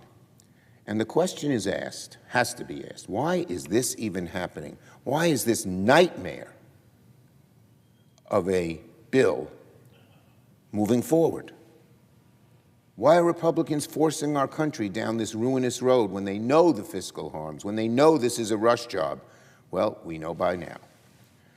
Tax cuts to billionaires and corporate special interests. And not just another round, but in fact, they make them permanent. Our children, our grandchildren are going to be saddled with these cuts so that a handful of billionaires get a big break, while working people lose their Medicaid, while hungry kids lose access to food funding, while clean energy jobs that support so many Republican communities are taken away. I'd say to my Republican friends, when that plant that makes batteries or wind or solar, or the person who's employing hundreds of people to put panels on people's roofs all fold and the people lose their jobs, don't shrug your shoulders and say, I don't know why that happened. You made it happen with a nasty bill. It just makes no sense. We need more energy. AI, everyone says we need more energy. And to take away the cheapest, quickest way to put more electrons on the grid, solar, makes no sense, except we know Donald Trump has an irrational, infantile mania against clean energy. So they all listen to him. Makes no sense. This bill is sabotaging of America. It's the sabotaging of America. It's antithetical to what the country needs. It's antithetical to what the American people demanded last fall. And our Republican colleagues don't even want to tell the American people the truth. That's why Democrats are here on the floor today, sounding the alarm, setting the record straight. I also must say this. The way this bill is being passed so deeply violates the spirit of the Senate. The majority forgets that this chamber is unlike any other institution in government. It's meant to facilitate debate, careful consideration, sound judgment, honest numbers. We're supposed to resist the passions of the radical extreme. We're supposed to hold the line against policies that will devastate our country. We're supposed to resist the gravitational pull of extremists like Donald Trump, who gets these little bugaboos in his head and then wrecks America because of it, and they all go along. Senate Republicans are turning their back on the Senate's long-standing tradition of debate deliberation. By rushing this bill, by upending the rule of the chamber, by engaging in what amounts to accounting magic to hide the cost of their bill, Republicans, simply put, are accelerating the erosion of the Senate to the nth degree. Senate Republicans are turning their back on what makes this institution great. More importantly, they're turning their back on the people, their own constituents, in their own communities. People struggling to afford going to see a doctor. You have a child with cancer and you don't have health care? How can we put people in that position? Or families who have to choose between paying for groceries or paying for prescription drug costs, or families who are watching their electricity bills go up and up. Families who are paying more and more costs. This bill, America, you don't want to pay higher costs? We don't want you to on our side of the aisle. The Republicans are making it happen. You will pay more and more and more. And about the future, they're not worried about our kids' livelihood. They're not worried that kids won't be able to find good-paying jobs. The families are worried about the future of this country.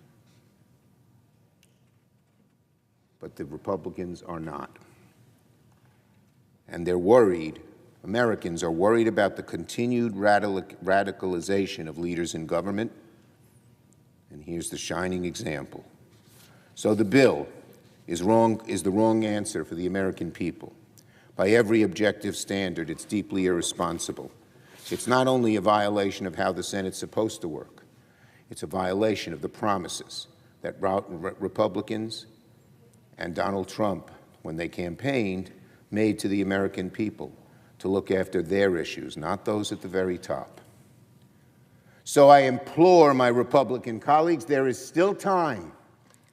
Abandon these terrible policies.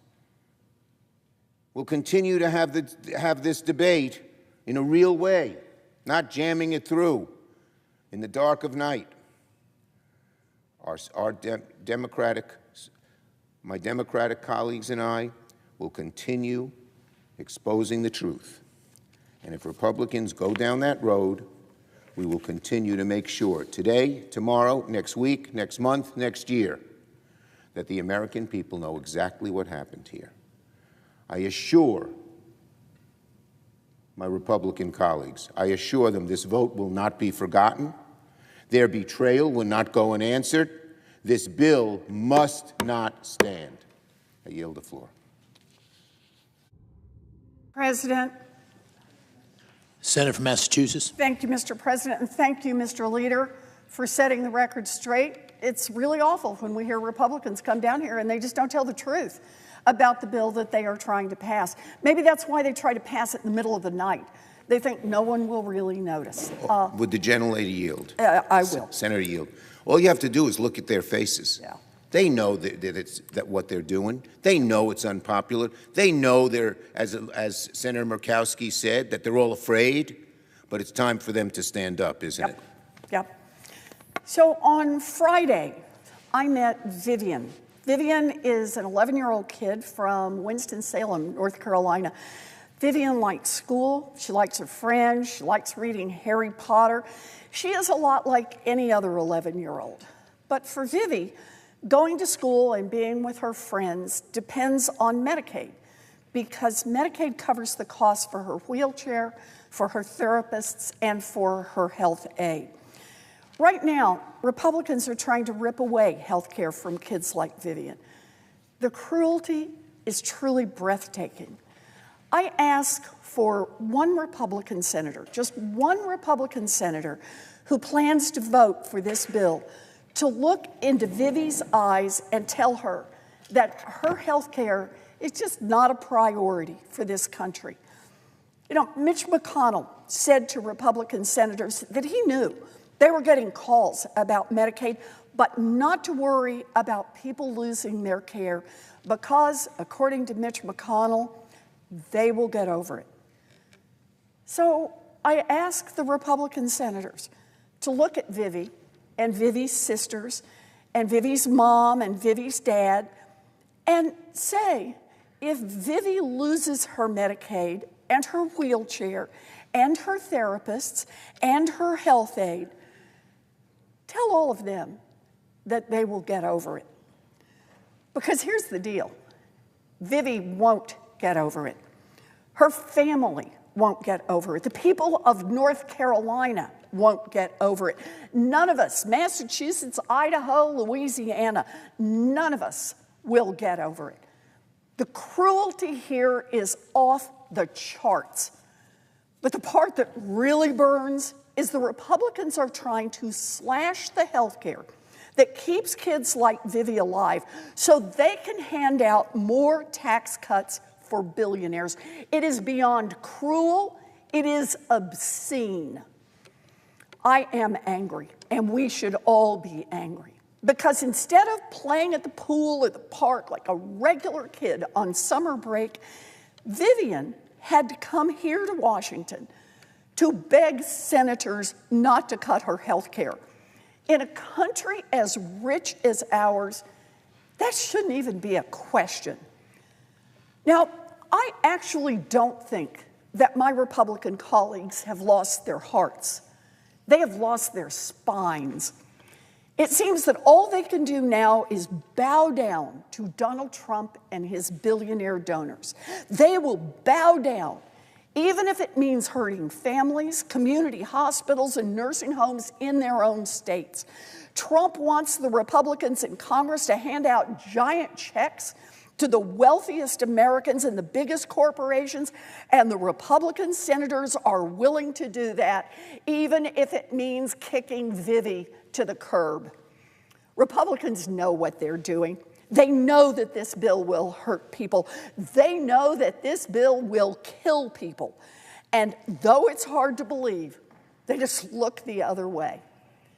But on behalf of Vivi and millions of other kids and mamas and seniors and families that rely on the life-saving care that Medicaid makes possible, my Republican colleagues should grow a spine and stop this awful bill in its tracks. If it wasn't bad enough that this bill is set to rip away health care from 17 million Americans to pay for tax giveaways for billionaires, it actually has a bunch of other filthy giveaways buried in it, too. Who wins if Republicans pass this big, ugly bill? Billionaires, Wall Street, big tech, big oil, the wealthiest Americans and the biggest corporations. Big oil will get a special get out of paying your taxes card, while millions of people lose their health care coverage. Billions of dollars for big oil, nothing for Vivi.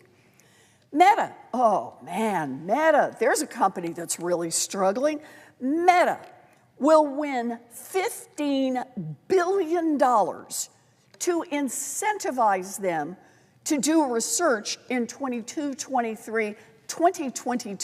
2023, and 2024. Think about that. Unless a time machine comes with this, what Meta does in those 3 years is already done. But under this bill, Meta gets a $15 billion check on the day this bill passes, simply for existing, while families lose access to their health care.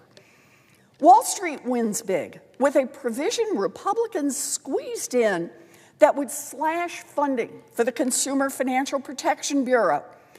Giant corporations want the opportunity to cheat American families again. So Republicans are desperately trying to take the cop off the beat. And who loses thanks to this big, ugly bill? Americans who can't afford health care. Families who need a little extra help putting food on the table. Grandmas and grandpas in nursing homes. Little babies and their mamas. If Republicans pass this bill, 17 million Americans will have their health care ripped away. That number has kept growing as the Republicans keep making more and more changes to the bill. For them, it is just a question of how many more Americans they can rip away health care from. This bill would also make the biggest cut to food assistance for families, kids, and veterans in American history. And here's one to underscore. 1 out of every 4 nursing homes in America would have to shut down under this bill. You know, my Republican colleagues should just call a few seniors who are in nursing homes in their home states and just go over the plans for where those folks are supposed to go next. What exactly do the Republicans have in mind for them? Maybe call the daughter of someone who's in one of those nursing homes and explain how she has to become a full-time caregiver once this bill passes. Maybe call just a few of the people whose lives you plan to tear apart. Budgets are about our values, and Republicans have made their values clear. They are willing to throw millions of Americans under the bus so that they can help out a handful of their billionaire buddies and giant corporations. They should be ashamed. Here's what Democrats believe. Democrats believe that no baby should go hungry so that Mark Zuckerberg can buy another Hawaiian island. Democrats believe that no person with a disability who needs a wheelchair or a home health aide to live independently should have to give that up so that Jeff Bezos can buy a 3rd yacht. And Democrats believe that no grandma should be pushed out of her nursing home so that Elon Musk can take a subsidized rocket ship ride to Mars. It doesn't have to be this way.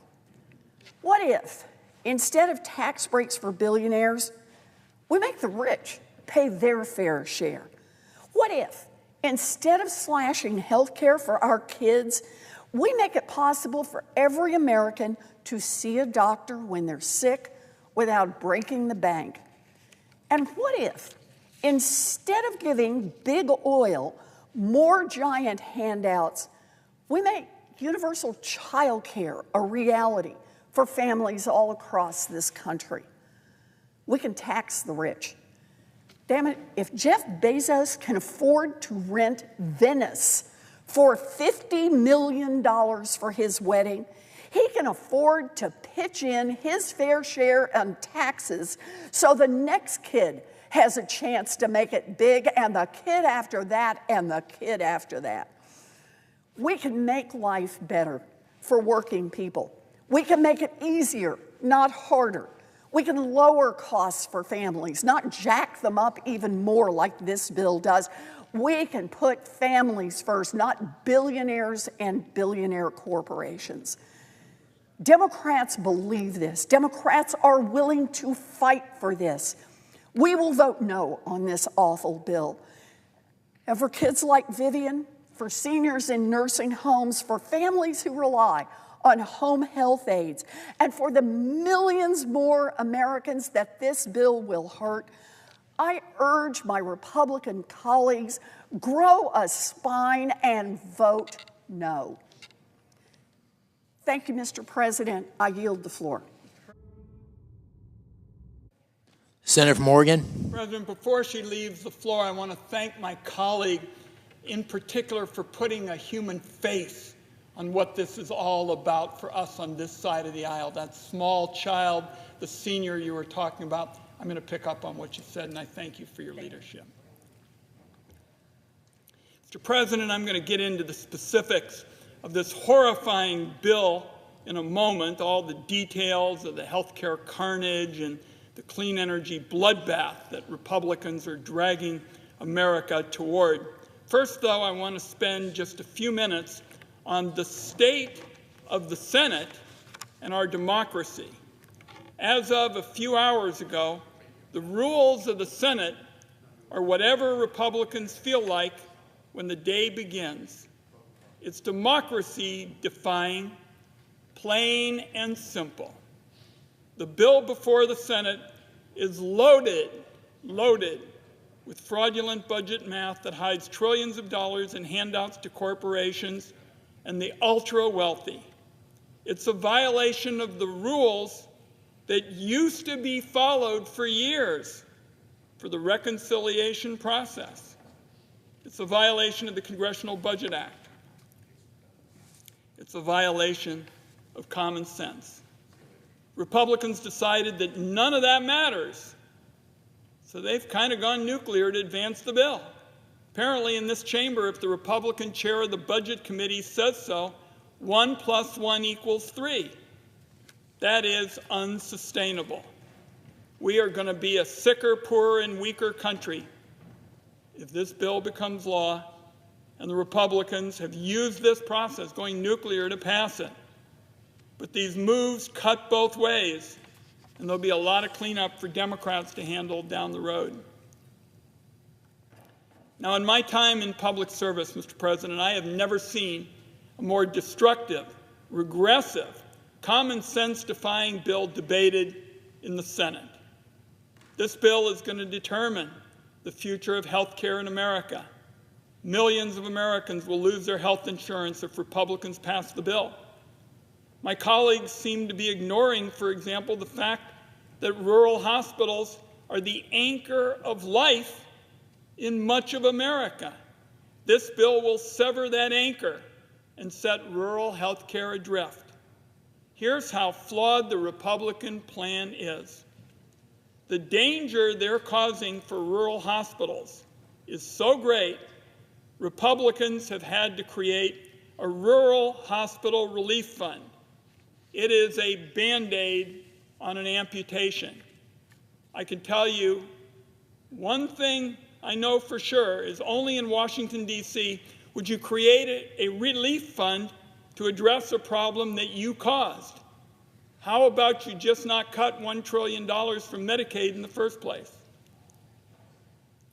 Now, I wanted to get a sense of what rural America thought of this legislation. So last weekend, I held 4 town halls in 3 eastern Oregon counties.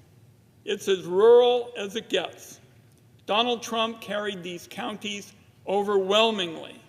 One of them was Malheur County, where Donald Trump received more than 70% of the vote. This is where I held an open-to-all town hall meeting. It happens to have one of the highest Medicaid enrollments in the country. The message I heard was very clear and very loud. This bill will be a disaster for Malheur County on rural health. Now, healthcare is a top employer in America. If these cuts go through, the healthcare workforce in rural areas of our nation is going to be decimated. Nurses, doctors, and support staff will lose their jobs, and rural economies are going to suffer. Many of the Americans that will feel the consequences of this legislation today walk an economic tightrope. Many have multiple jobs. Millions more Americans will lose their benefits like home care and mental health and services that already fall far short of what our people expect.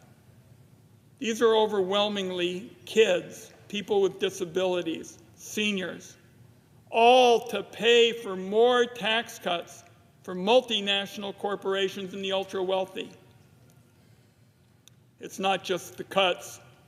It's also a whole lot more red tape, making it harder for people to get care. At the center of the Republican Medicaid changes is a bunch of red tape thickets designed to entrap people into a never-ending maze of AI chatbots and phone trees that make it impossible for them to get the coverage they need. And even if you manage to get through all that bureaucratic water torture and sign up for Medicaid, the Republican plan says if you lose your job, you lose your health care.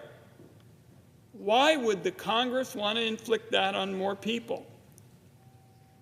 Nobody I could find wants these cuts, no matter their political persuasion, and I was in places that were bright red. I'm sure most of us can agree there's a real debate to be had on how we can make health care more affordable and accessible, but this bill achieves none of that. Let me mention seniors. My colleagues have touched on the elderly. 2 in 3 nursing home beds in America are covered by Medicaid. If Republicans pass this into law, conditions will deteriorate. Seniors will be forced out of their nursing homes or forced to move in with family that doesn't have the necessary skills to care for their aging parents or grandparents. Nursing homes would be forced to shut their doors as a result of these cuts during a time when states are in desperate need of more nursing home options, not fewer. The bill also repeals nursing home safety standards. That's going to mean fewer nurses in nursing homes. You would think that'd be a concern of Republicans in the Trump administration. But when the Finance Committee was considering the nomination of CMS Administrator Mehmet Oz, he said, and I quote, "I believe we can provide quality of care equivalent to having a nurse in that nursing home using tools and technologies." Dr. Oz was apparently talking about AI. And I said, "You're for cutting nurses. What's going to happen when an 85-year-old woman has to go to the bathroom in the middle of the night and needs some help?" He had no answers, but he's still being a big booster on artificial intelligence. I'm deeply troubled about what the Trump administration has in store for America's seniors. That's on top of the fact that home-based care that most seniors prefer will be one of the first benefits states are forced to cut because it's optional now rather than mandatory. Hundreds of thousands of seniors, Mr. President, are going to see a premium increase of about $200 a month. The bill also applies the worst forms of corporate red tape to the Affordable Care Act. Shorter enrollment periods, more verification forms, more hoops, more bureaucracy, more red tape for Americans who just want affordable health care. And the health care carnage may get worse with the Republican amendments coming up. It's my understanding that they're going to offer an amendment that would lower the federal Medicaid match for new enrollees in what's known as the Medicaid expansion. That was a key part of the Affordable Care Act that delivered affordable health care to roughly 21 million Americans last year. If this amendment is adopted, taken together with the other awful policies in the bill, it would amount to repealing the Affordable Care Act and making good on the 15-year Republican crusade to dismantle that law. Millions more working Americans, Mr. President, are going to lose their health insurance, and it would break a promise to the 41 states that have expanded Medicaid, many of them red states. These health care cuts aren't just going to be felt by Americans with Medicaid. and those who buy health insurance on their own are going to be similarly hit. Emergency room wait times are going to skyrocket, and premiums will spike. Families will be one lost job or financial calamity away from being tossed onto a safety net that has rips and tears everywhere you look. So many are going to fall between the cracks. I also wanted to touch on another horrendous provision on health care buried in the bill, the defunding of the Planned Parenthood program, and they're doing it in a way that's essentially a backdoor, nationwide abortion ban. This provision is going to strip clinics of their funding and make it impossible for them to provide life-saving health care. Cancer screenings, annual exams, all of that will disappear for the people that rely on these clinics for basic care. The health care cuts are getting a big focus, Mr. President, with myself, my colleagues, because of the challenge for so many communities. But there's something else that's absolutely imperative. That's the clean energy bloodbath, and it certainly deserves attention. In the middle of the night, Friday into Saturday, the bill that was already a disaster for clean energy got much, much, much worse. What Republicans have on offer doesn't just repeal the tax credits that I wrote for wind and solar energy in the Finance Committee.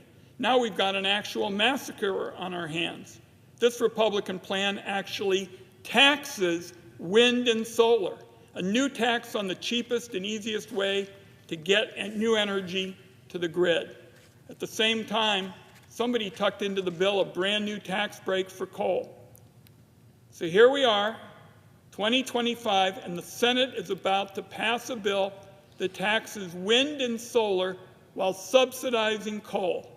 It is so backward, it leaves you slack-jawed. When you look at this bill, it's awfully clear that the Republican goal is to destroy key sources of clean energy in America.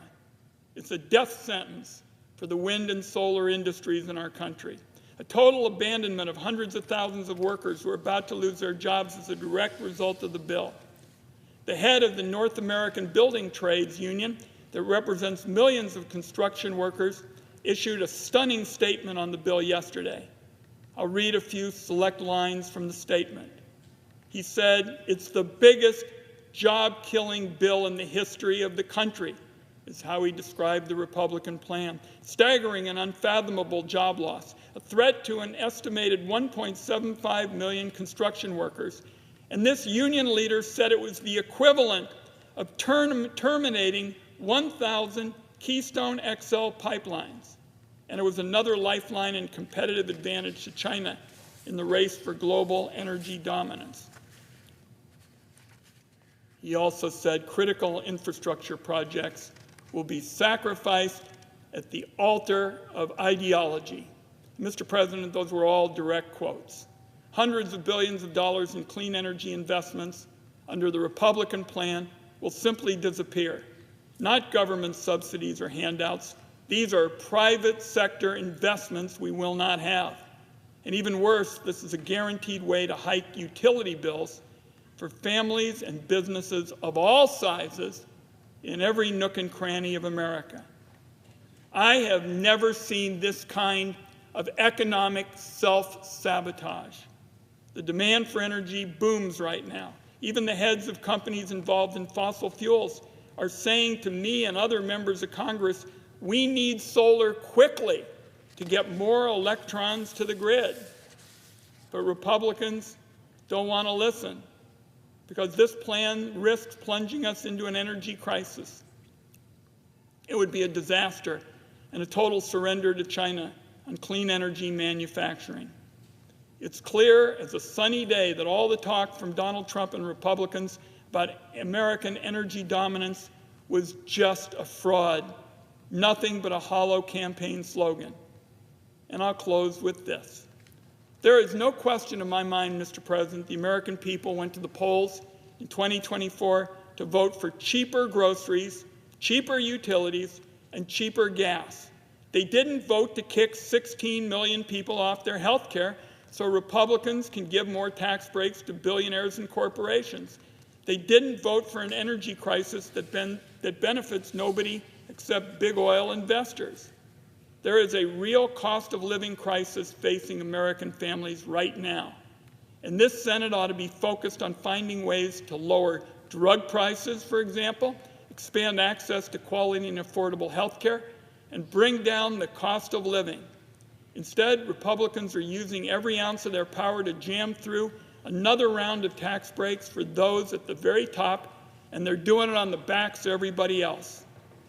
There are serious challenges ahead, Mr. President, and there's going to be a serious mess to clean up. But until then, countless Americans will needlessly suffer and die as a direct result of losing their health care under this legislation. I don't believe the American people are going to forget. On this side of the aisle, we'll make certain that this topic is something that's dealt with again and again until the American people finally get a fair shake. I yield the floor.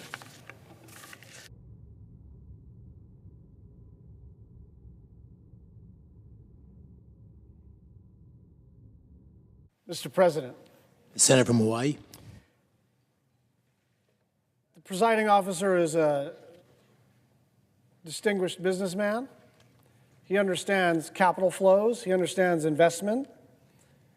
There are a lot of people in this chamber and across the country who, on a non-ideological basis, want a consistent tax code so that businesses can invest with certainty and predictability.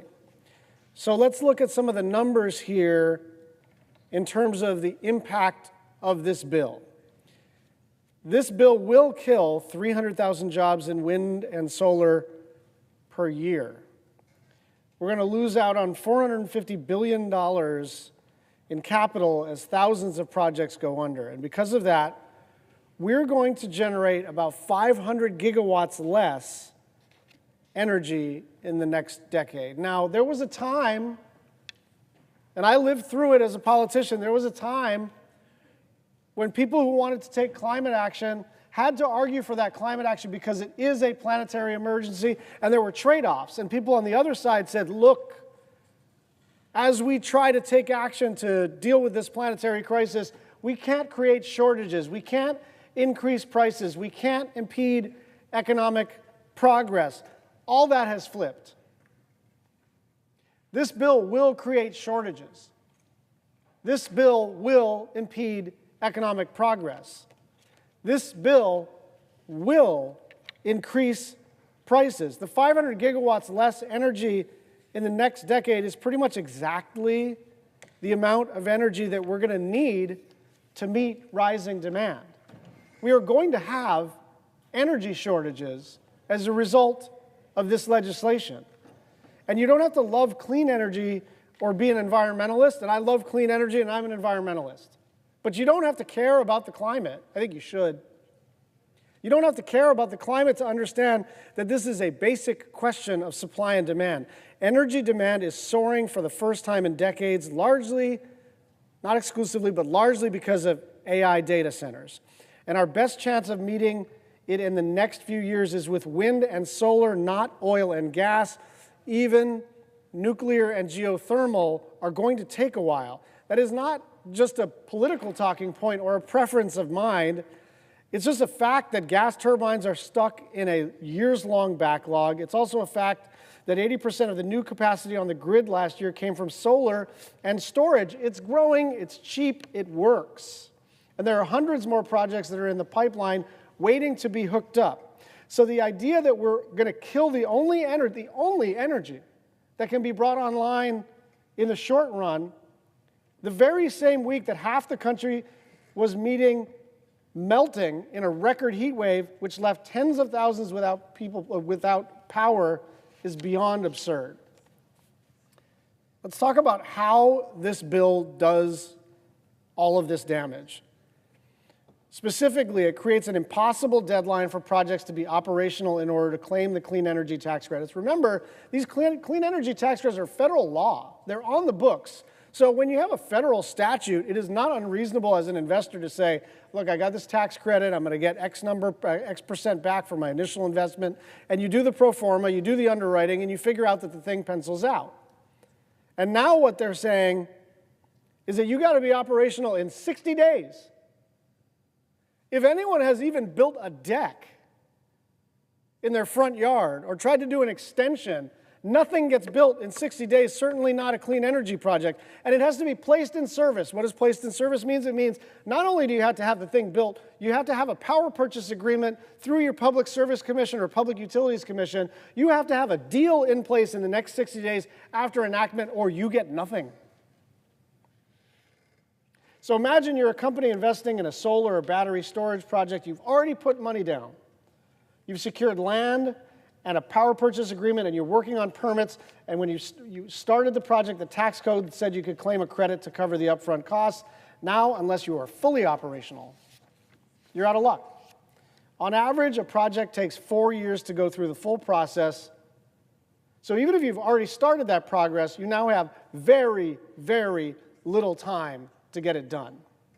We are going to strand hundreds of billions of dollars in capital. And so the impact on price is going to be crazy. The impact on jobs is going to be crazy. But the impact on America as an investable proposition is the most dangerous part of this. I don't know that we've ever, through federal law, made a big subsidy, made a big bet on a certain industry, and then halfway through that process said, never mind, we didn't mean that, you're stuck. According to the Edison Electric Institute, and by the way, I can guarantee you this is the first and maybe last time I will ever quote the Edison Electric Institute, that'll cost people, not companies, people, ratepayers, $60 billion in this decade alone. Your electric bills are about to go up. A representative of a solar company in Hawaii put it this way: it is really unclear in the current version of the bill what the renewable energy industry even looks like if it were passed today. An owner of a solar company in Montana worried that the credits disappearing would force him to lay off half of his workers. He says, Montana is deeply red, but it's also a very practical place.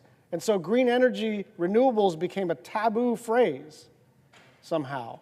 The practical energy needs are undeniable, so we can get past our disagreements and about phraseology. We realize that electrons, watts, amps, it's all cheaper.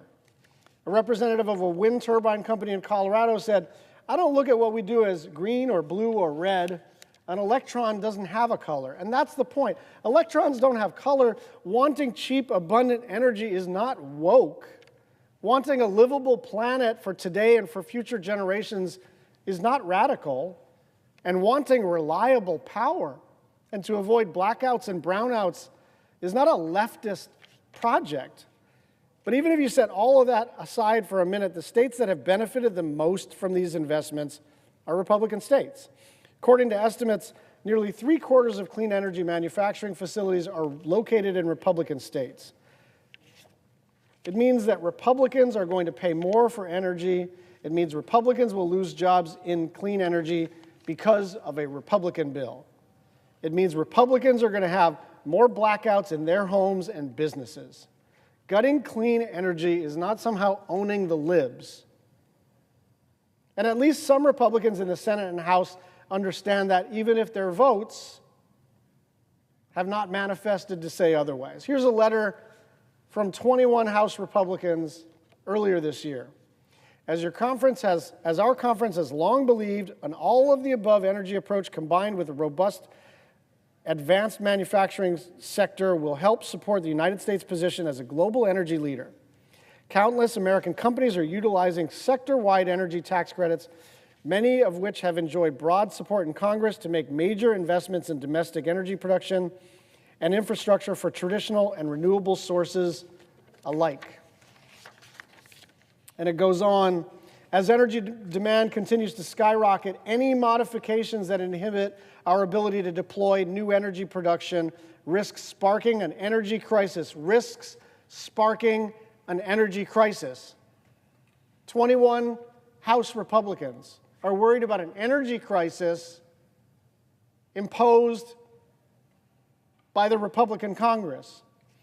It goes on. This is especially true for energy credits with direct pass-through benefit to ratepayers, where such repeals would increase utility bills the very next day. Would increase utility bills the very next day. This is not me, progressive senator from the state of Hawaii, who has made a career out of fighting climate change. This is 21 House Republicans saying, like, we're going to create a crisis here. Maybe we shouldn't pass this thing. A lot of this stuff benefits us. If we're all out here talking about all of the above, why are we cutting off our nose to spite our face just because someone wants a talking point? Like, people are literally going to lose their jobs immediately upon enactment. America is going to become a very challenging place to make major investments in immediately upon enactment. The AI industry may move abroad immediately upon enactment. And prices will go up pretty much right away as well. A group of 175 mayors and local leaders wrote, for the first time, state and local governments, as well as essential nonprofit community organizations, such as houses of worship, hospitals, and schools, can access the same clean energy tax credits as the private sector through elective pay. This has led to major projects in our communities like solar installations for town halls, alternative fueling infrastructure, and charging stations for local government fleets. After 1 year of direct pay implementation, over 1,200 organizations, including 500 state and local governments, are already accessing these incentives. We are excited about these projects and the benefits that they will bring to our communities. However, as local leaders, we are concerned that repealing these tax credits would create economic uncertainty in our communities, as it would prevent us from accessing those important benefits. You know, I grew up to understand Republican, look, I didn't grow up as a Republican, but I did understand Republicans were for avoiding unintended consequences. Republicans were against radical change too quickly. Republicans wanted a solid business environment that people could rely upon. This is literally none of that. This is ideology manifesting itself as energy policy. And what's going to happen is people are going to lose their jobs and pay tons more for electricity. The building trades union called this bill, quote, the biggest job-killing bill in the history of this country. And they go on, simply put, it is the equivalent of terminating more than 1,000 Keystone XL pipeline projects. I've been here for a while. Keystone XL was a big deal to our friends in labor. I had some very tough conversations with my friends in labor about how important that project was to them and how it was in tension with some of our climate goals. But listen to what they say.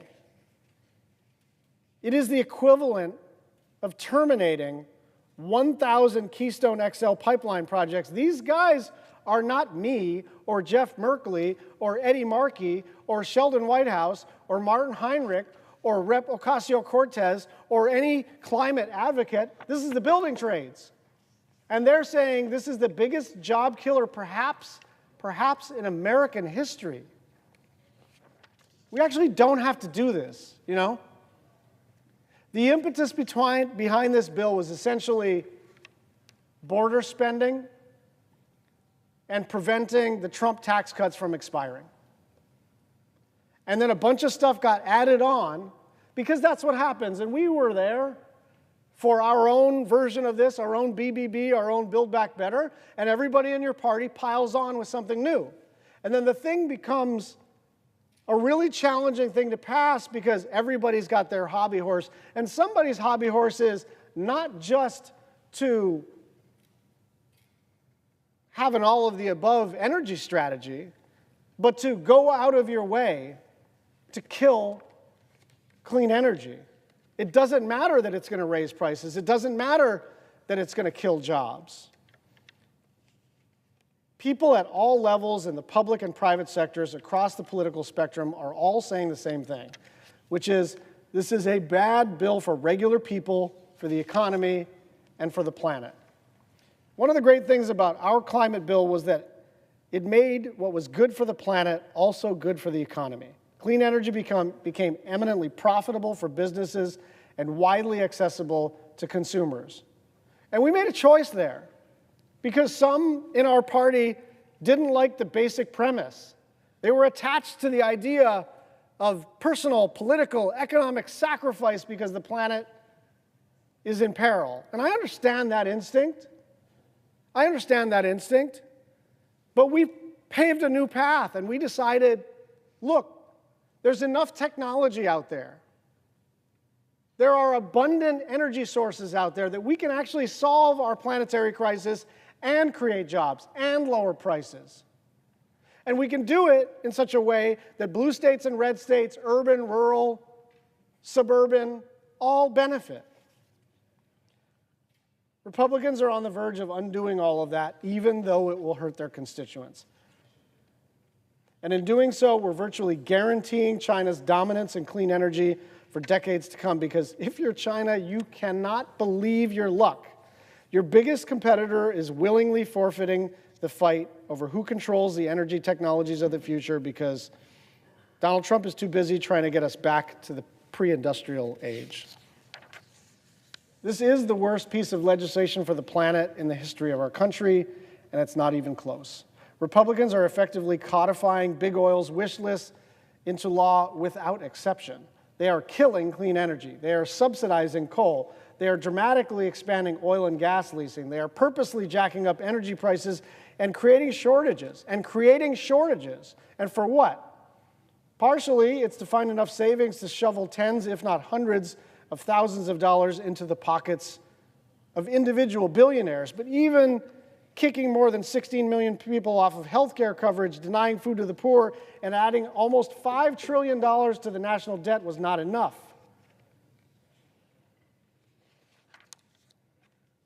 People voted for Donald Trump for all sorts of reasons, but no one voted for higher energy bills. No one voted for more frequent blackouts and brownouts and dirtier air and water. No one, whether you're a Democrat or a Republican or independent, wants that. I want to be clear. This fight is far from over.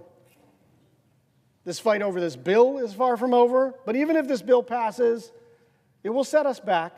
But the fight for the planet is bigger than any one bill or vote, and that includes the big climate bill that we passed in the previous administration.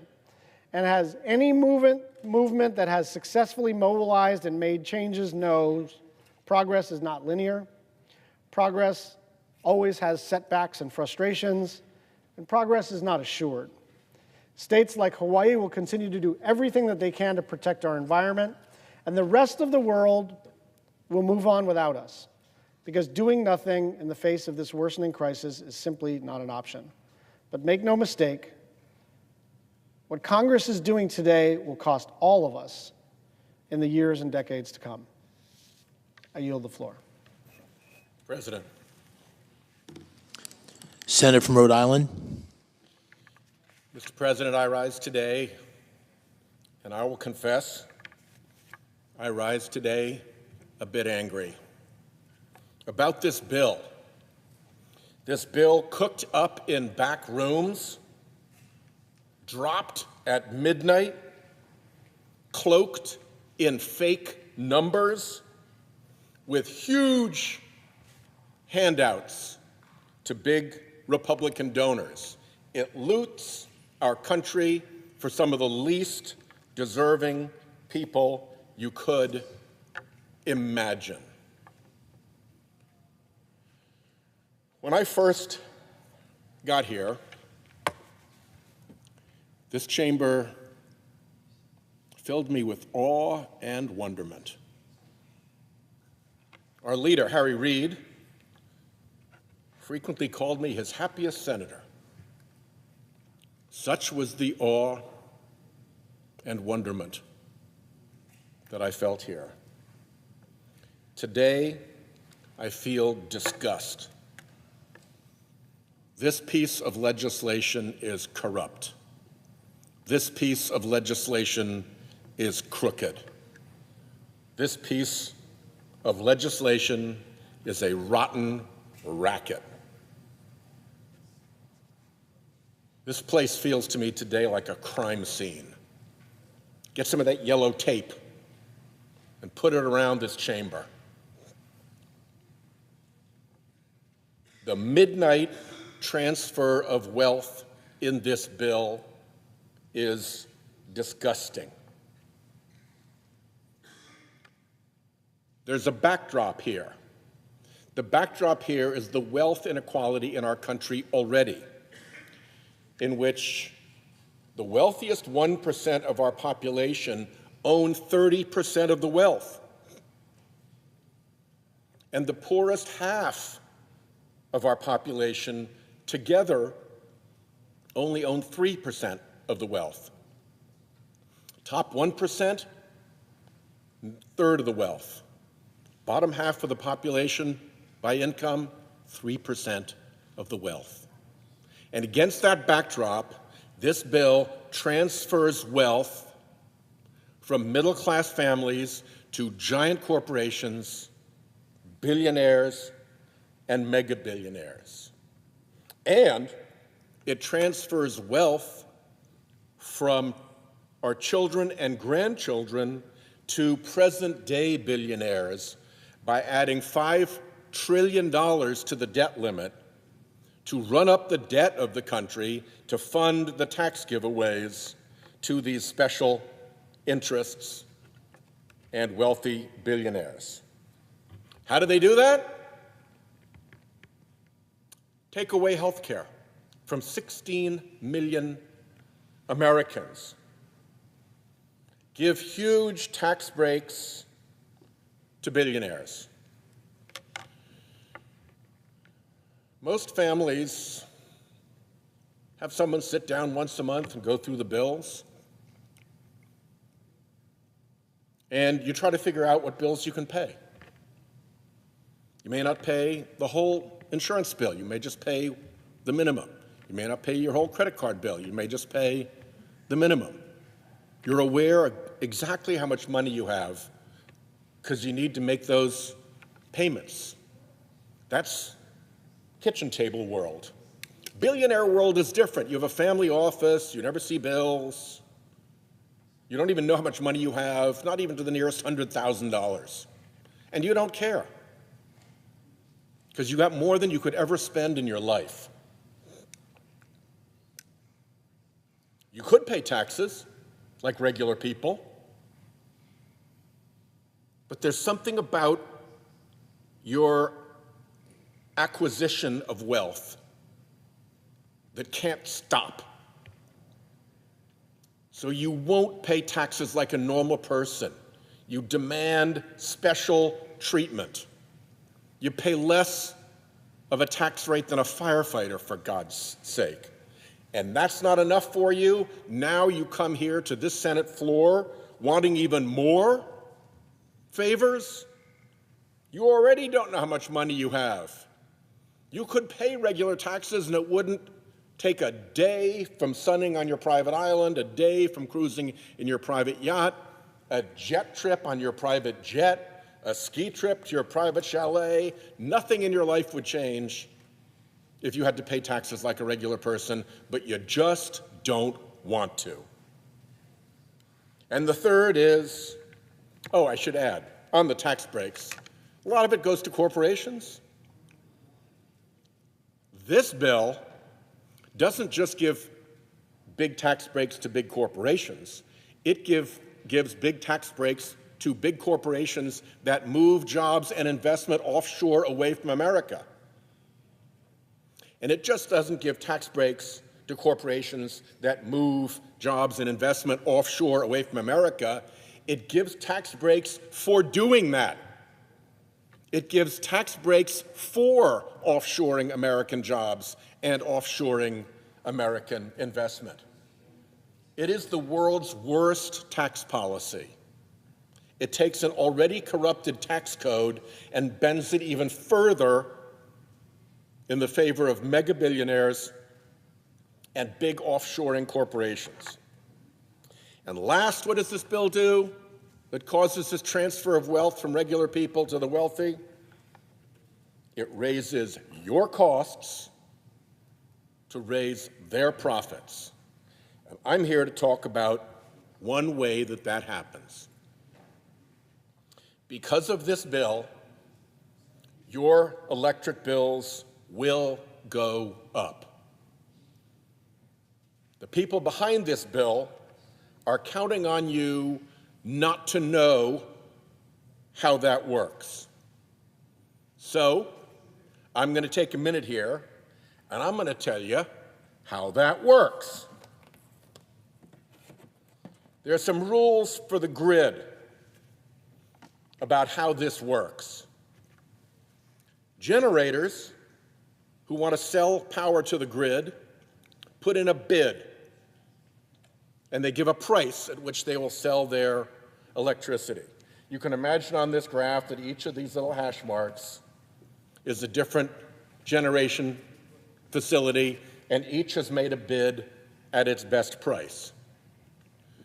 Once it's got the stack of bids, the grid manager, as the load comes onto the grid, dispatches the cheapest generators first, and then goes up the stack to the more and more expensive ones. As demand rises, the costs go up. The last one that's called on, the most expensive one that's called on, sets the price for the whole grid. And this last one, the one that the price setter on the grid, almost always a fossil fuel plant. Okay? It's almost always a fossil fuel plant. So if you look at this graph, you'll see here, this measures the price that's charged to put those electrons on the grid for consumers. And this is the energy demand. How much consumers are asking? What does the grid need to supply? And if you look at the top line, this is the world without renewables. This is an all fossil fuel system, let's say. Baseload nuke, okay, throw that in. And as the demand goes up, the prices go up because more and more of these generators have to come online.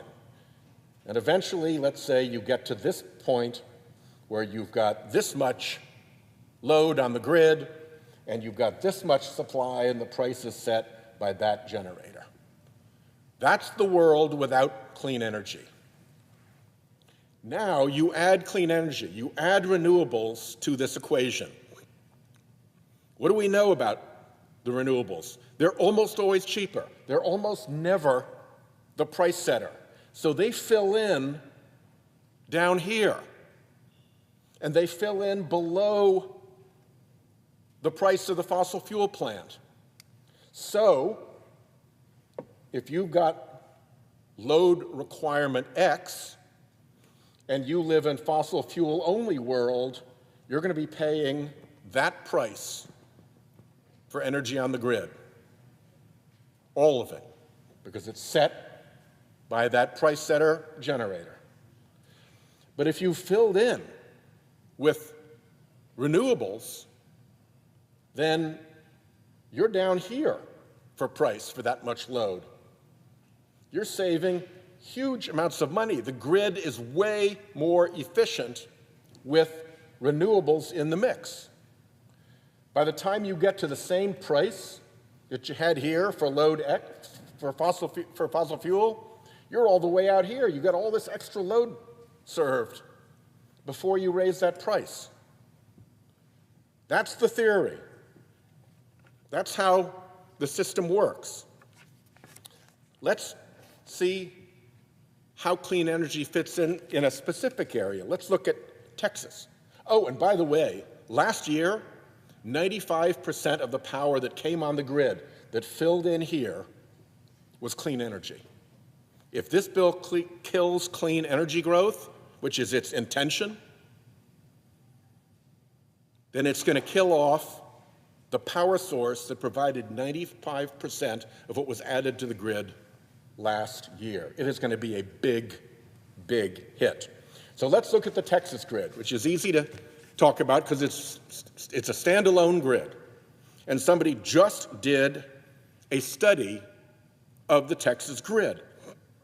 And they found that with renewables, and Texas is 30% renewables, okay? So we're in the with renewable situation. With renewables, the average price last August was $39 per megawatt hour. This was $39. And then they calculated what happened if you backed out all the solar that had been added. If it weren't for the solar driving this price down, instead of $39 per megawatt hour, it would have been somewhere between $55 and $90 per megawatt hour. Minimum $25 differential. Maybe more than twice the cost. The punchline, quoting from the report, had there been no growth in solar energy between 2018 and 2024, wholesale electric prices in 24 would have been at least 40% higher. Without the clean energy growth of that 95% of supply that came onto the grid that was clean energy last year, electricity prices would have been 40% higher. And where would that 40% have gone? It would have gone into the pockets of the fossil fuel industry that was setting that price as everybody had to pay more and more and more. So when you see the fossil fuel industry come here and take this shot at its clean energy competition in this bill after having flooded that side with political money, they're going to make a fortune off of this. And consumers will pay. That's how this bill robs you. It puts you back onto the fossil fuel side of that curve, not onto the clean energy added part of the curve, which lowers prices so dramatically. And as the report concluded, I'm quoting again, this isn't speculation or modeling, it's what actually happened in one of America's largest electricity markets. And by the way, while the fossil fuel polluters are out trying to damage their competition using the power of government and the influence of their dark money operation to do so, they are also damaging America's competitiveness against China. China's already putting 25 times the solar that we are putting onto their grid. That gives them huge advantages as they construct solar panels, design solar technologies, and offer that to the rest of the world. We're in a world market for solar technology, just like we're in a world market for electric vehicles. And the fossil fuel industry's desire to destroy the American solar market and to destroy the American electric vehicle market is about as unpatriotic as you can get, because it is taking these two technologies and saying, go for it, China, we're out. We're out. Have the entire international market for solar and for energy. We're not going to compete. We're going to load up our people with new taxes. We're going to tear away the subsidies. And by the way, the fossil fuel industry that's telling you this, they're the recipients of the biggest subsidy in world history. They get $700 billion a year in the United States alone from being allowed to pollute for free. It violates market economics to pollute for free. Milton Friedman, the most conservative economist, will tell you it's not proper market theory. When somebody's polluting for free, the cost of the pollution should be in the price of the product. So they already benefit, the fossil fuel industry already benefits from the biggest subsidy in world history, $700 billion with a B, $700 billion every single year to compete unfairly against clean energy. And on top of that, they want to rip away the investments that have been made, and they want to put a new tax on clean energy, and they want to drive consumer prices back up to their fossil fuel model.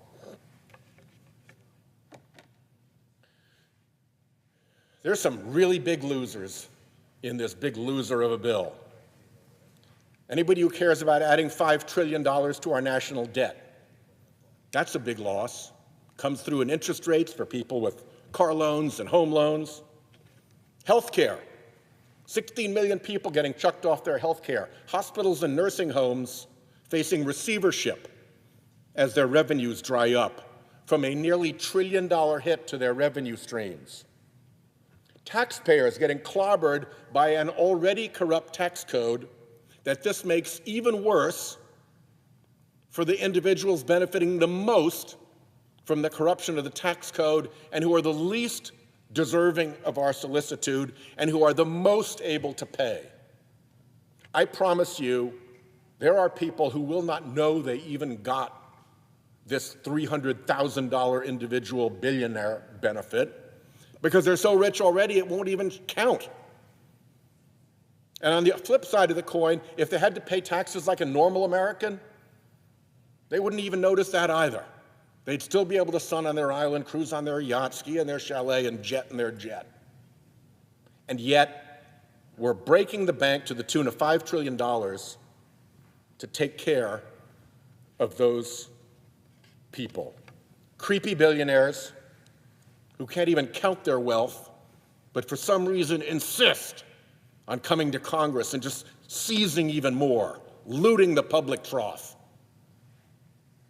Offshoring corporations who get a special tax benefit for offshoring jobs and investment, moving them away from America. Remember, this was the America First agenda, not when you look into the weeds of this crooked bill. So creepy billionaires, offshoring corporations, and of course, fossil fuel polluters who want to pollute. They've got all the money in the world. They've made massive profits. They could do their own carbon removal and make their product safer. They choose not to. They choose not to because they want to pollute and they want to kill their competition so they can pollute more and profit more and drive up consumer prices, as I showed here. And guess what? The creepy billionaires, the offshoring corporations, and the fossil fuel polluters, what do they have in common? Huge donors to the Republican Party. That's what this bill is about. It's not about taking care of the economy. It's not about taking care of the public. It's payback to big special interests and billionaires who provide the dark money funding that floats the Republican Party, and now they're demanding payback for the majorities that they bought. There is a wasp, Mr. President, that lays its larvae inside another bug. And the larvae of the wasp inside that other bug are able to take over the nervous system of that other bug. They can take over the command and control system of the bug, and they start driving the bug around from the inside. They make it do what the larvae wants it to do. They make it go where the larvae want to be. They make it hang where the larvae want it to hang, and then the larvae consume it from the inside. They eat it, and they turn into the next generation of wasps. That's a pretty good analogy for what has happened here. Those creepy billionaires, those fossil fuel polluters, those big offshoring corporations have taken over the command and control system of the Republican Party. The bug over there is being marched around by those special interests doing exactly what it's told. And it doesn't care about the 16 million people coming off insurance. It doesn't care about the added pollution. Doesn't care about the increased cost. Doesn't care about the unfairness, doesn't care about making the tax code more corrupt, because the special interests are in that bug running that show. I yield the floor.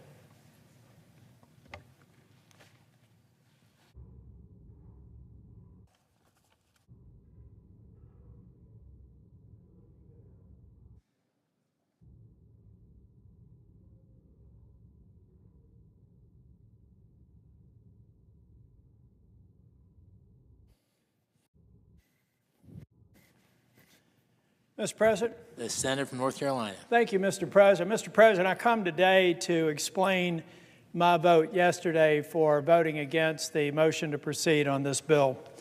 Mr. President, I spent most of my career in management consulting, managing large, complex enterprise projects, multi-year, thousands of hours, a lot of complexity that take people, process, and technology to make it work. I learned a lot in that career, and I was able to go to the legislature and take that mindset as a member of the minority for 2 terms, and then we got a majority in 2010, and I found myself being the Speaker of the House. Mr. President, we were in the middle of the financial crisis. When I got sworn in January of 2011, North Carolina had a $2 billion shortfall on a $20 billion general revenue fund. And I had 6 months to balance that budget.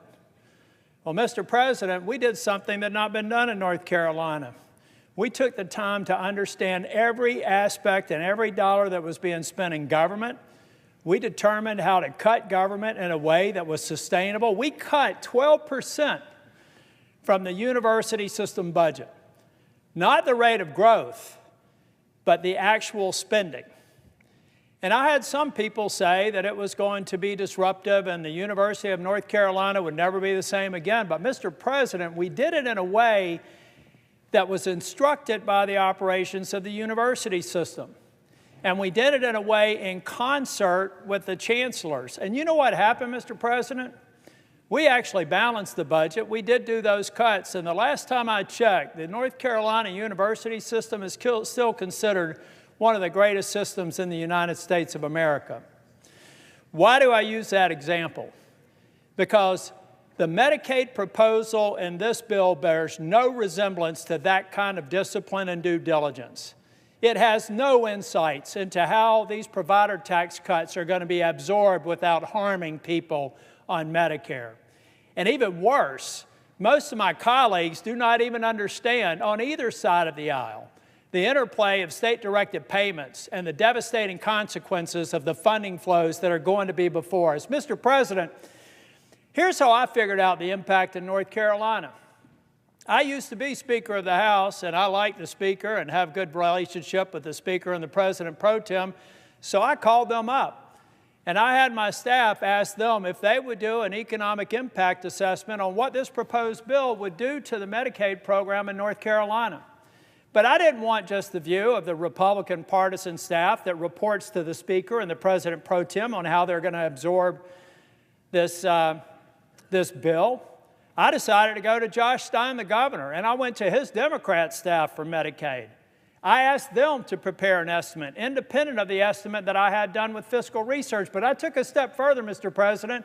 I went to the Hospital Association. I asked 3 different independent groups, a partisan Democrat group, a partisan Republican group of experts, and a nonpartisan group of the Hospital Association to develop an impact assessment independent, not talking, not sharing, reporting to me.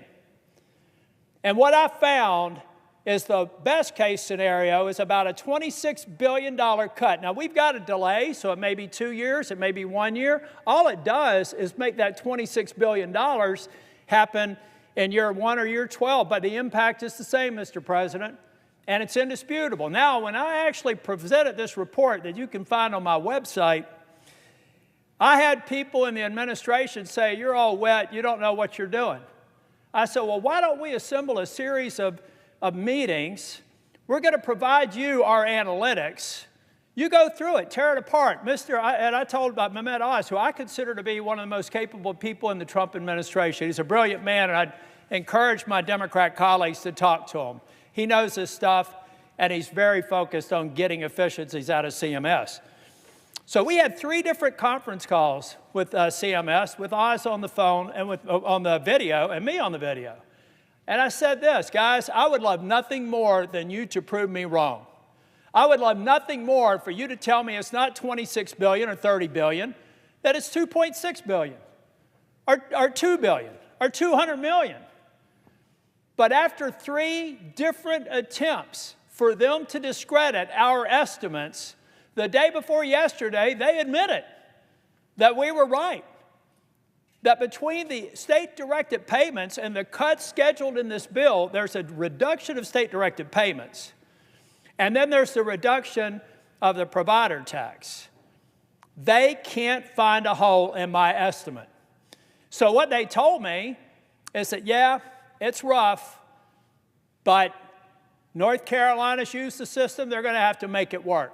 All right, so what do I tell 663,000 people in 2 years or 3 years when President Trump breaks his promise by pushing them off of Medicaid because the funding's not there anymore, guys? I think in the White House, senators advising the president are not telling him that the effect of this bill is to break a promise.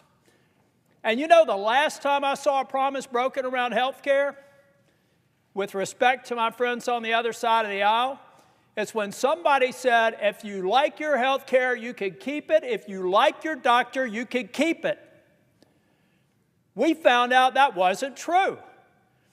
That made me the second Republican Speaker of the House since the Civil War, ladies and gentlemen, because we betrayed the promise to the American people.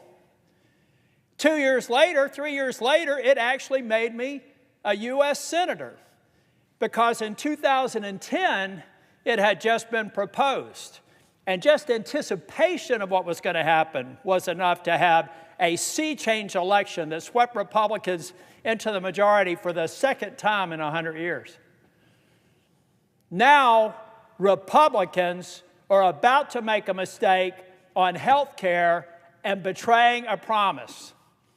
It is inescapable that this bill in its current form will betray the very promise that Donald J. Trump made in the Oval Office or in the cabinet room when I was there with finance, where he said we can go after waste, fraud, and abuse on any programs.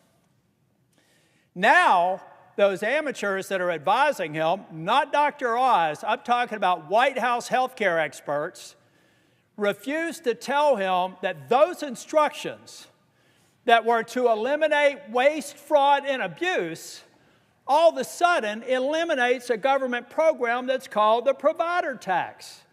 We have morphed a legal construct that admittedly has been abused and should be eliminated into waste, fraud, and abuse. Money laundering. Read the code. Look at how long it's been there. I was Speaker of the House. I refused to do it. When I left North Carolina, I said, we're not going to do a provider tax. I left it at 2.5%. Now it's 6%. Mistake on the part of the leadership. And frankly, I know my friends are probably going to think I'm a little bit crazy here, but I actually passed a law that made it illegal to expand Medicaid. Why did I do that? Because I was convinced someday we would be here.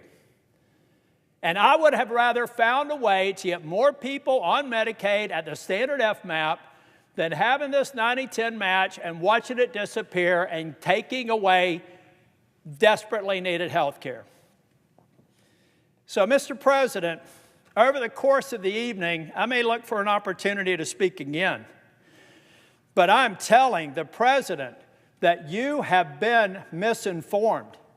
You supporting the Senate mark will hurt people who are eligible and qualified for Medicaid. I love the work requirement. I love the other reforms in this bill. They are necessary, and I appreciate the leadership of the House for putting it in there. In fact, I like the work of the House so much that I wouldn't be having to do this speech if we simply started with the House mark. I've talked with my colleagues in North Carolina. I know that we can do that, and I believe that we can make sure that we do not break the promise of Donald J. Trump that he's made to the people who are on Medicaid today, Mr. President. But what we're doing, because we've got a view on an artificial deadline on July 4th that means nothing but another date and time, we could take the time to get this right if we lay down the House mark of the Medicaid bill and fix it. And I know that my friend and colleague from New Hampshire, I jumped in front of her, so I'm only going to take another minute or two. But, Mr. President, we owe it to the states to do the work to understand how these proposals affect them. How hard is that? I did it. How hard is it? How hard is it to sit down and ask the Medicaid office, ask the legislative staff, ask the Independent Hospital Association what the impact is? If there's no negative impact, what's wrong with daylight? What's wrong with actually understanding what this bill does? Mr. President, I know what it does because I spent a career implementing complex systems, and then I had the privilege of being Speaker of the House, and I implemented them in a government setting. And since I've been here, I've focused on bills and watched their implementation from the cradle until they're fully implemented.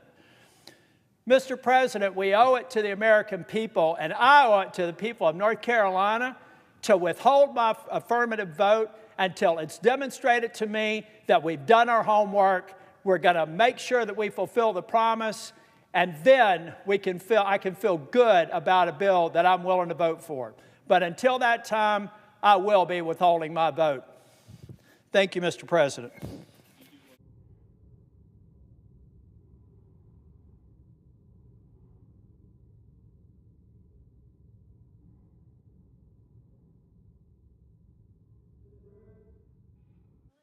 Senator from North Carolina. I ask unanimous consent that the following appear separately in the record. Without objection. I ask unanimous consent that the Senate proceed to executive session to consider the following nominations in block, calendar 198 through 249, with the exception of calendar 241, and all nominations on the Secretary's desk with the exception of PM 89. That the nominations be confirmed en bloc, the motions to reconsider be considered, made, and laid upon the table with no intervening action or debate. That no further motions be in order to any of the nominations, that the President be immediately notified of the Senate's action, and the Senate then resume legislative session. Without objection. Thank you, Mr. President. Mr. President, I also ask just for indulgence for one more minute. I ask unanimous consent that this also the following appear separately in the record. Without objection. This is really easy, Mr. President. Yesterday was my 38th wedding anniversary. I've convinced Susan Tillis to stay married to me for 38 years. I wish I was going to be with her and a couple of dozen family members down at the beach, but I'm doing my work here and I'm going to stay until it's done. I also want to wish my grandson that they're celebrating his second birthday today down there at that same beach house. God bless my family. I love you.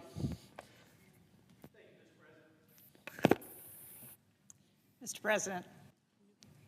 The Senator from New Hampshire. Thank you, Mr. President. I'm sorry to see my colleague, Senator Tillis, leave before I have a chance to tell him how much I'm going to miss him. And we have worked together on a number of things, including the Senate NATO Observer Group, and he's been a great partner, an excellent senator, and I'm sorry to hear that he's not going to be staying in this body. But, Mr. President, I'm really here on the floor to oppose the reconciliation bill that we're considering today. It would be the largest transfer of wealth from the poor to the rich in a single bill in our history. This legislation would take away health care from millions of Americans. It would cut food aid for millions more. It would raise household energy and health care bills, and it would add trillions to the debt, all to give the top, not just 1%, but the top 0.1% of people who make more than $2.5 million a year, an extra $250,000 a year. At a moment when Americans are struggling with the high cost of living, this bill will take money out of the pockets of working people, the average household making less than $50,000. That's 30% of Americans. So 30% of Americans will lose about $700 a year from this bill. Now, here are some of the ways that it hurts middle-class Americans, the people who I'm very proud to represent in New Hampshire. Somehow the Senate took the bad bill, or what I thought was a bad bill from the House, and they made it much, much worse. This bill is the largest cut to health care in American history. In total, the bill proposes more than $1 trillion in cuts to Medicaid and the Affordable Care Act. $930 billion of that is Medicaid alone, and because of these cuts, more than 300 rural hospitals could close. More than 500 nursing homes could close. These are core programs and services that benefit seniors, children, veterans, people living with disabilities, and working families. The Congressional Budget Office estimates that 17 million Americans, including 43,000 Granite Staters, will lose their health insurance. Now, over the past several weeks, past couple of months, I've toured New Hampshire. I've heard from countless constituents who are deeply anxious about what this bill means for them and for their families. Again and again, they have said plainly, without Medicaid, without the Affordable Care Act, they would not be here today. I heard from Danielle in Dalton, northern New Hampshire. Danielle is a proud mother of 3 sons, 2 of whom have autism. Danielle's sons rely on Medicaid for their health coverage and for their home care. Danielle is not only their full-time caregiver, she receives a stipend from Medicaid to provide for their care. And thanks to Medicaid, both of her sons are able to work part-time. They're able to live at home with their mom, and they're able to remain active in the community. This bill would put all of that at risk. Danielle says her sons could have difficulty qualifying for Medicaid under these new rules. And losing Medicaid would be catastrophic for her family because it would likely force her sons out of work, out of her home, and into a group home or institution. And so it's going to cost a lot more if that happens. Her boys are now contributing members of society, and this bill threatens not only their livelihood and their independence and their future, it threatens their dignity. I heard from Sean in Claremont. Sean shared with me his story of addiction to alcohol, cocaine, and heroin, and his long road to recovery. After several near-death experiences, he found stability in a sober living home and enrolled in Medicaid. With access to treatment, he was able to hold a job and get his life back on track. He eventually opened his own sober living home, Hope to Freedom, where he now helps others suffering from addiction so that they can enroll in Medicaid and begin their own journey to sobriety. I heard from Carla in Exeter. Carla has twin 3-year-old boys, one of whom had serious medical complications at birth.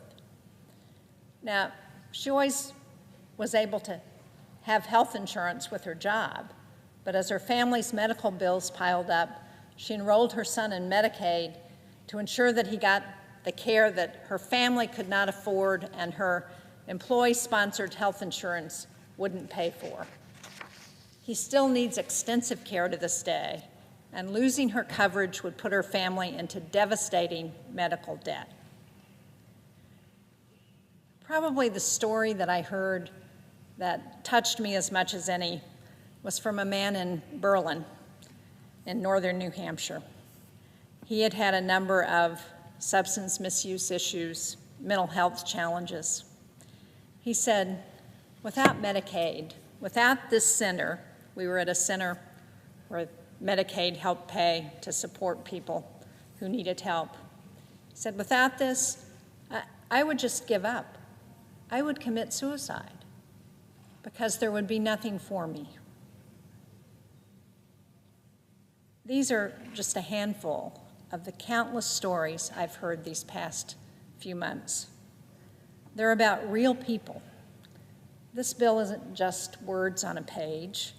It's a direct attack on not only their health and their economic security, but their very dignity, their ability to have fulfilling lives and to contribute back to their communities and to society. We owe them better than this. This bill would also make catastrophic cuts to food assistance that's provided by the Supplemental Nutrition Assistance Program, also known as SNAP.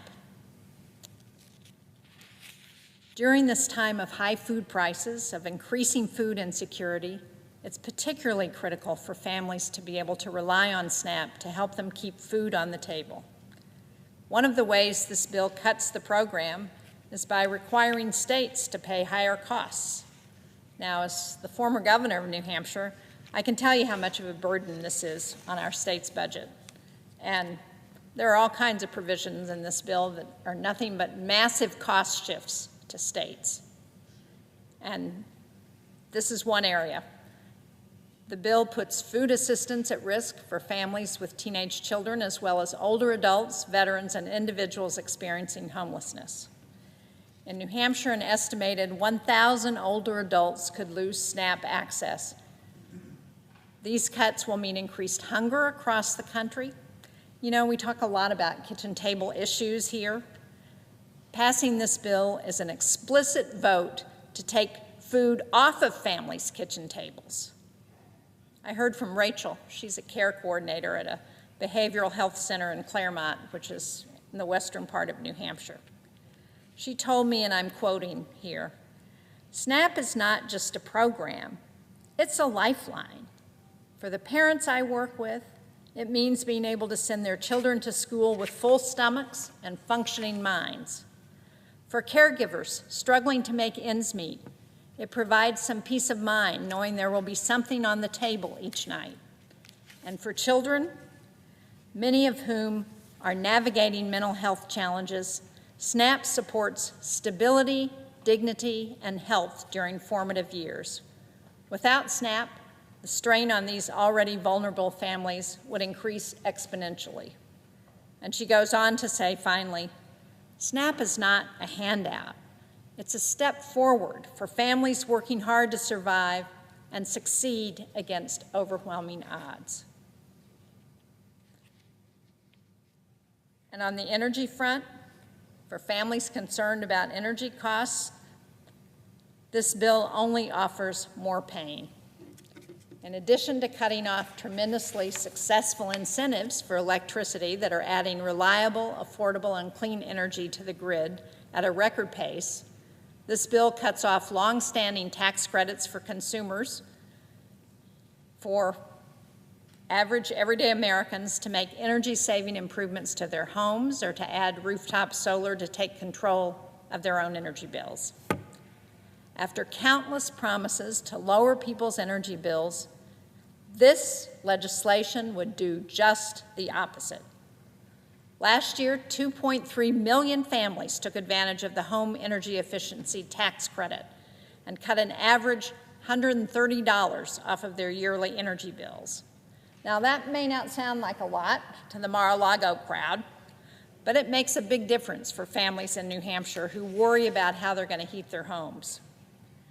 American households are expected to pay an extra $170 billion in energy bills over the next 10 years thanks to misplaced priorities in this bill.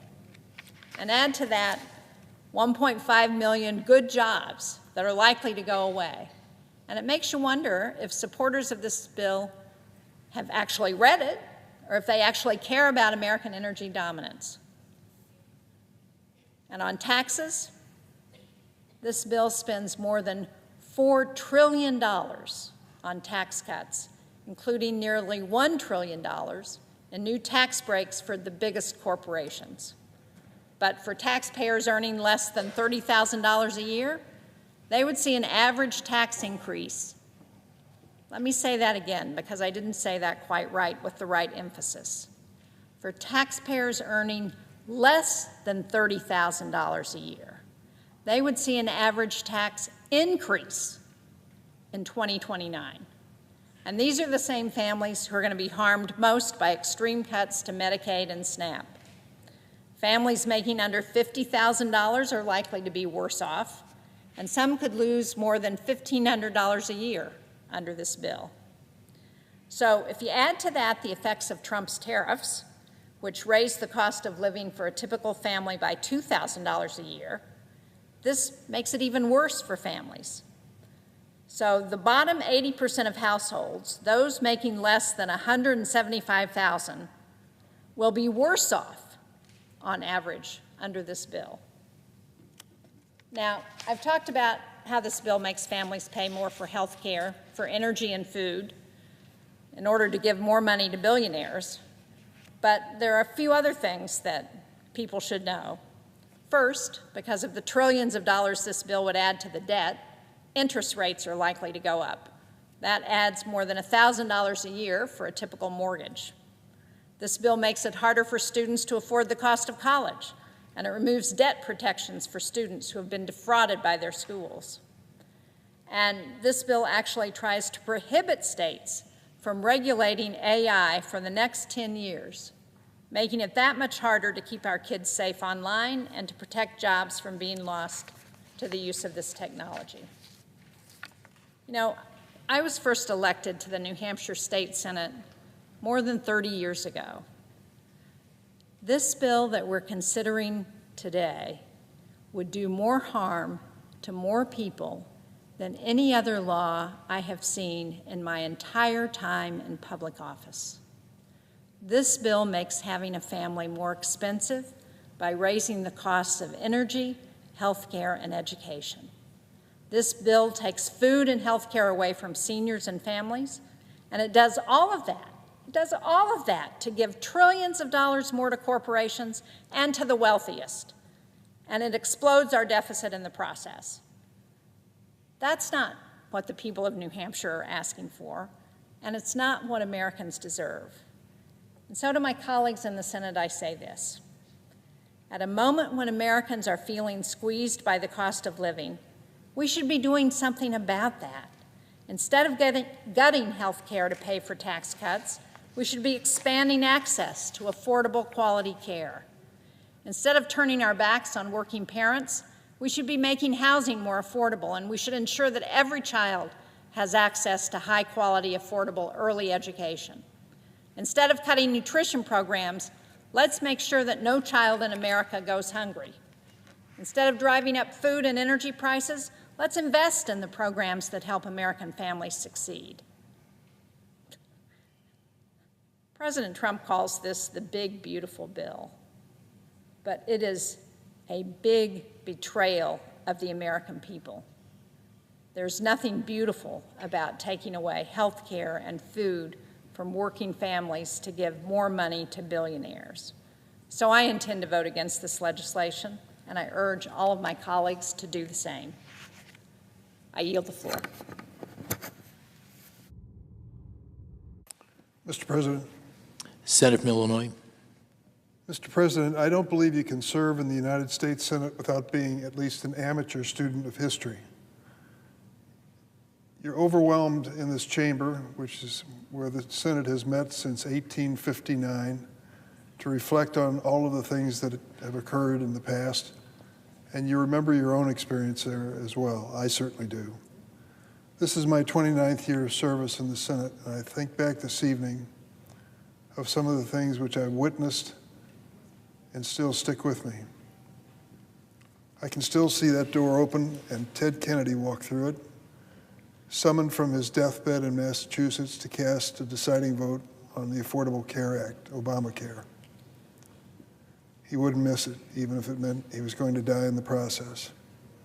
I think of that door over there when President Trump in his first term tried to basically eliminate the Affordable Care Act, and it was saved at the last minute at 2 o'clock in the morning when John McCain came through those doors, stood in the well right by that table to the Republican side, and cast his vote no.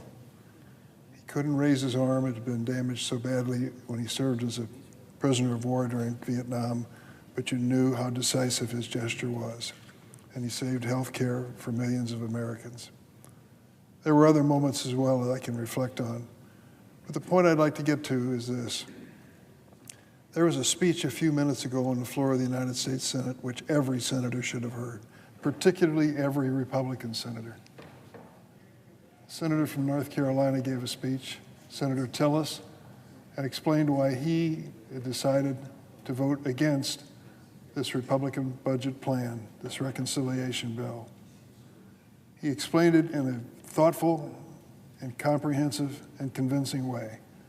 That before he made his decision, he turned to Republicans in the state and Democrats and a neutral third party to analyze the bill. And he concluded, Mr. President, after that study, that careful study, that this measure, this changes in Medicaid and Medicare and other health programs, would be a disaster for the state of North Carolina. He'd made it clear before tonight that he was going to vote against this bill. And he made it clear this morning that he's preparing to retire from the Senate. I felt his statement was compelling, and I'm sorry that there weren't other members on the Republican side, at least one, beyond the presiding officer present, to hear it. It's seldom that you hear a speech on the floor of the Senate that you know is so personal and so heartfelt and so meaningful as the statement made by Senator Tillis earlier. He made a decision which will be widely reported, I'm sure, and showed a level of political courage which you seldom see in this chamber. He basically said, in a positive way, that the president was wrong in believing that this wouldn't hurt ordinary people. This Republican measure, which is before us tonight, tomorrow, is going to hurt a lot of people.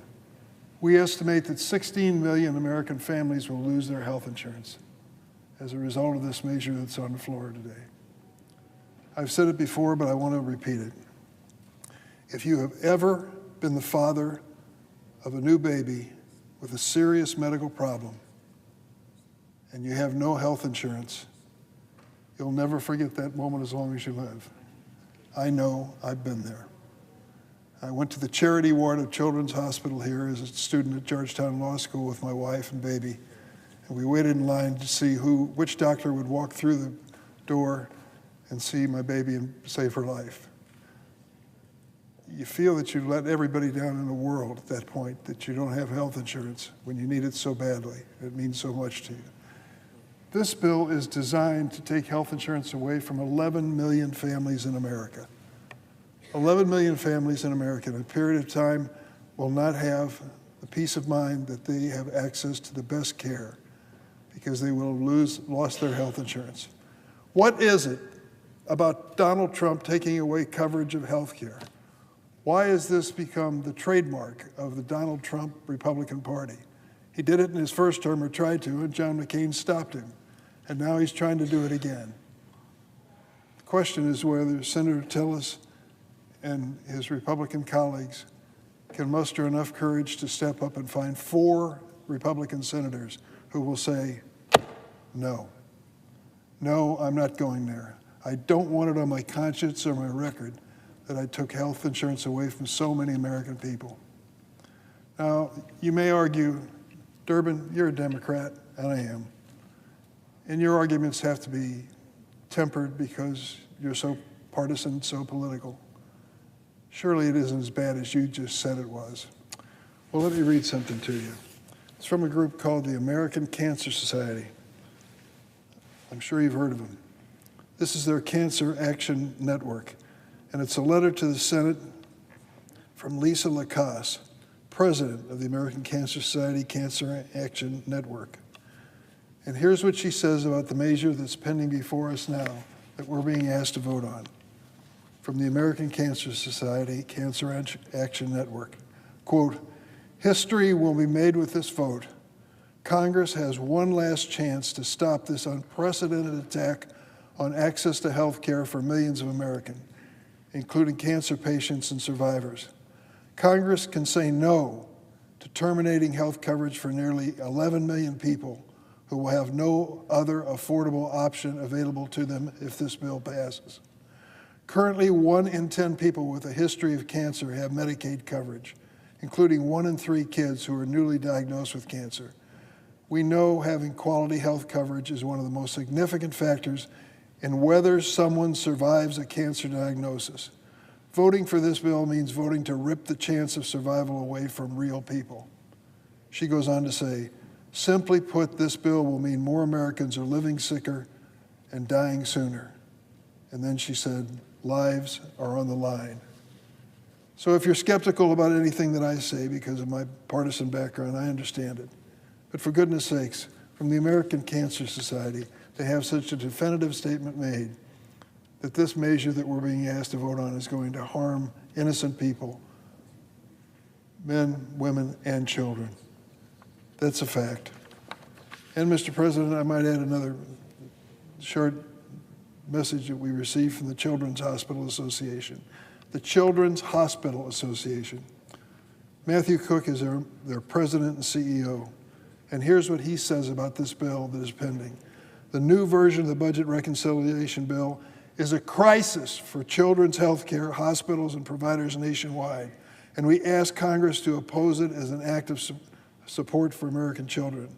This bill goes much too far.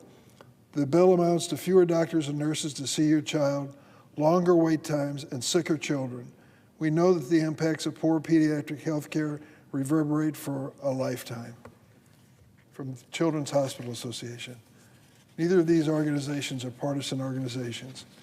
And they have confirmed what Senator Tillis said earlier on behalf of the state of North Carolina and what those of us on this side of the aisle are saying all along.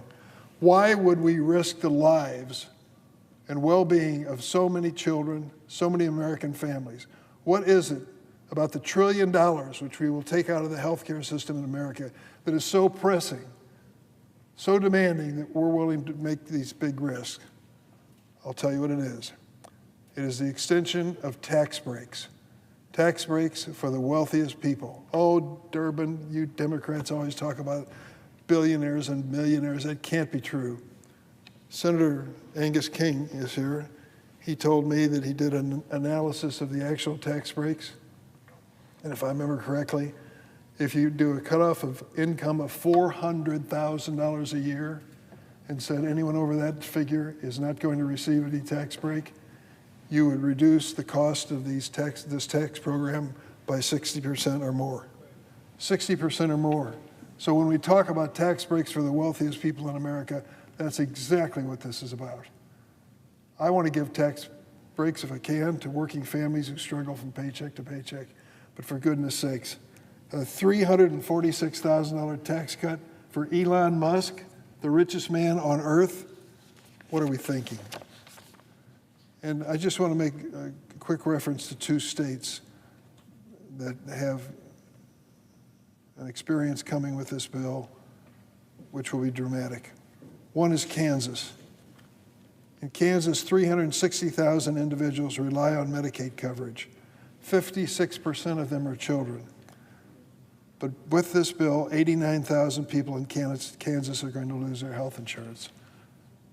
In Kansas, Medicaid covers 1/3 of births, 58% of nursing home residents.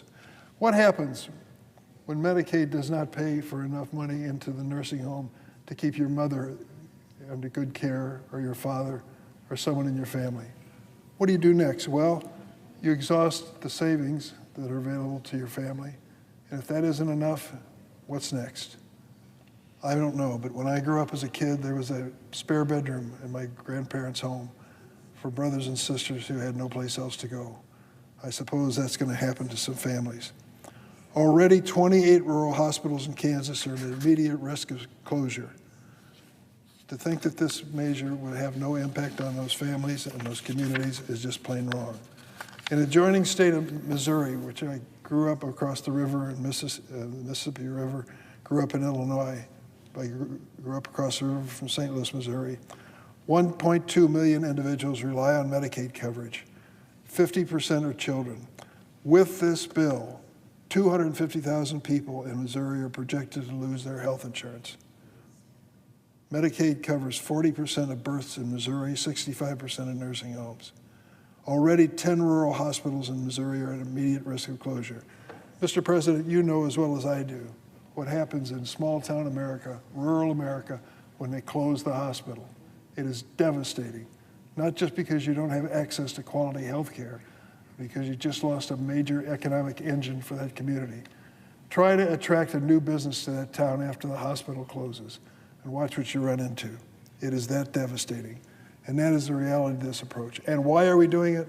What is the national emergency that calls on us to make this change? Tax breaks for the wealthiest people in America. That is what's motivating the Republicans now. I want to close and just say thank you to Senator Tillis. He's shown extraordinary courage. The question is whether others will join him, whether 4 Republican senators will step up and say enough. I've heard enough, I've seen enough, I believe this is wrong. There are ways we can help people who need a tax break rather than the wealthiest people that won't damage so many families, 11 million, 16 million, whatever the number turns out to be, who lose health insurance. I hope that we come to our senses and do it soon. I hope that what Senator Tillis said on the floor will inspire members of his own caucus to listen carefully, to know that he speaks the truth, and he has taken great political risk to say it. I yield the floor.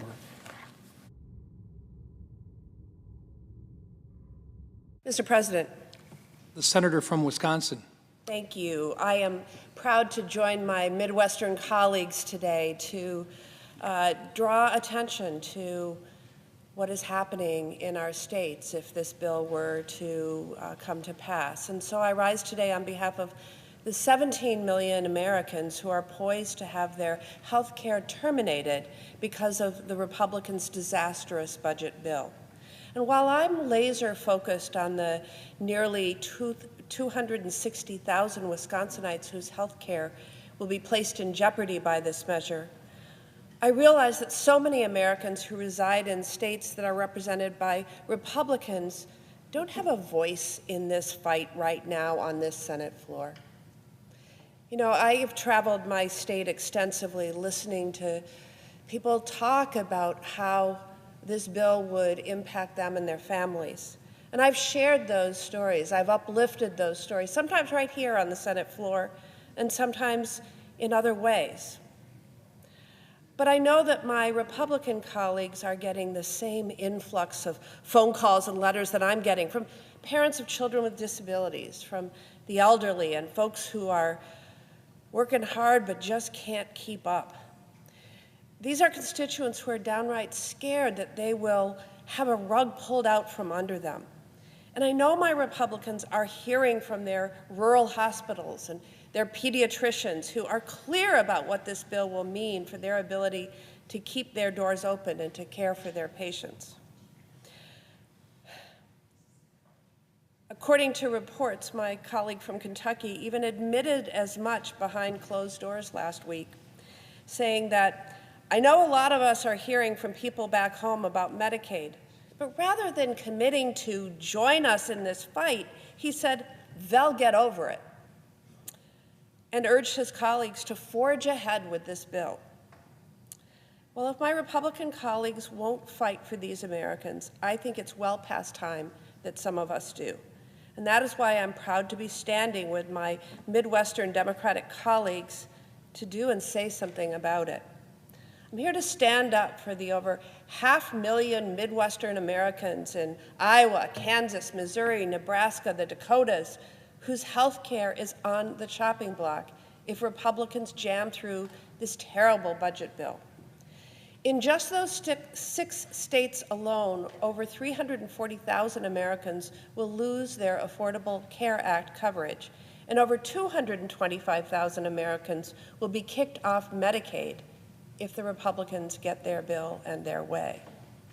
In Iowa, over 100,000 Americans' care could be on the chopping block, including over 58,000 Americans whose families rely on Medicaid. When we talk about hundreds of thousands of people losing health care coverage, it could sometimes get lost that this actually means people, not numbers. The numbers we're talking about are people. They have faces, they have stories, they have families, and they matter. Take Patrick Kearns, a registered nurse in Iowa City at the VA Medical Center and father of 2 adult children with disabilities. He told the Des Moines Register, "My children are not scamming a system. The idea that they're somehow gaming the system at the detriment to the rest of society, especially when people like Elon Musk are using words like parasite to describe my children? Anger doesn't quite encompass how I feel," he continued. "I just find it shocking that you would go after truly the most vulnerable people as if they are somehow conducting fraud. These folks are barely surviving."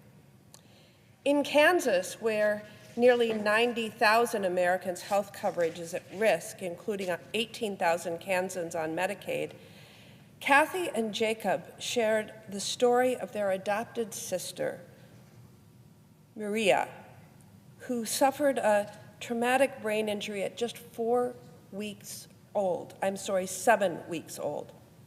Because of Medicaid, the family could afford at-home nursing services before their sister passed away in 2024. Jacob told the Kansas Reflector, "This is not right or left. This is truly a human right. Yes, we want to get rid of fraud. People using the support that's not fraud, that's called helping people live the best life in the most respectful and dignified way possible." In Missouri, 250,000 Americans' care is on the chopping block, including over 100,000 with Medicaid. In the suburb of St. Louis, Sandra told the Kaiser Family Foundation Health News that she worries about her 24-year-old daughter, Sarah, and the 24-hour care she needs, including in-home nursing. Sandra said, "I really and truly don't know what I would do if we lost the Medicaid home care.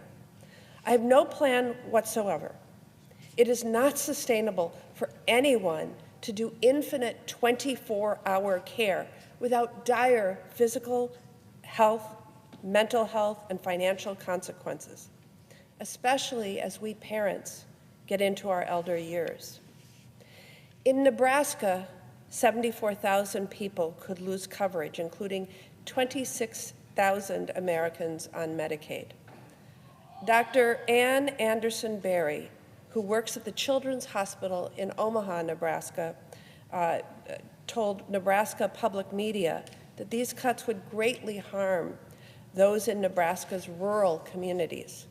According to Dr. Anderson Berry, this is not just a health care issue. It's a workforce issue, an education issue, and economic issues.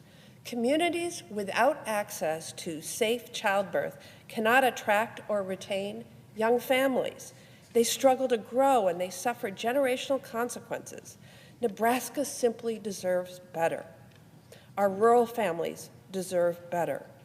Cutting Medicaid may save money on a spreadsheet, but it will cost lives in real communities and put the expensive burden of care back on our communities. In South Dakota, 31,000 Americans' insurance is at risk under this bill, including 12,000 Americans on Medicaid. Retired family physician Tom Dean from Wessington Springs shared his concerns about what the cuts to Medicaid will mean for nursing homes and the health of moms and babies. He told the South Dakota Searchlight, "I'm really frightened about the impact it will have on nursing homes. Medicaid is a major payer for prenatal, delivery, and postpartum care, and that's a major concern, especially in rural areas." I know that my Republican colleagues are hearing these stories from their constituents, and we need to make sure that they can't ignore them. These stories and the people behind them make all the difference in this fight to protect Medicaid. I'm proud to give them a voice in the Senate as my Republican colleagues continue their crusade to rip away health care from 17 million Americans. The American people don't like this bill, and that includes Americans who live in red, blue, and purple states. We're going to keep ringing the alarm bells on behalf of Americans in every corner, every part of this nation, and protect the critical coverage working families need and deserve. Lives depend upon it. I yield.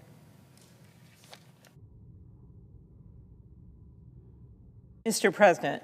The senator from Minnesota. Mr. President, I rise today along with my colleagues from Illinois and from Wisconsin, and you just heard from Senator Baldwin, about the effect of this budget bill on the Midwest.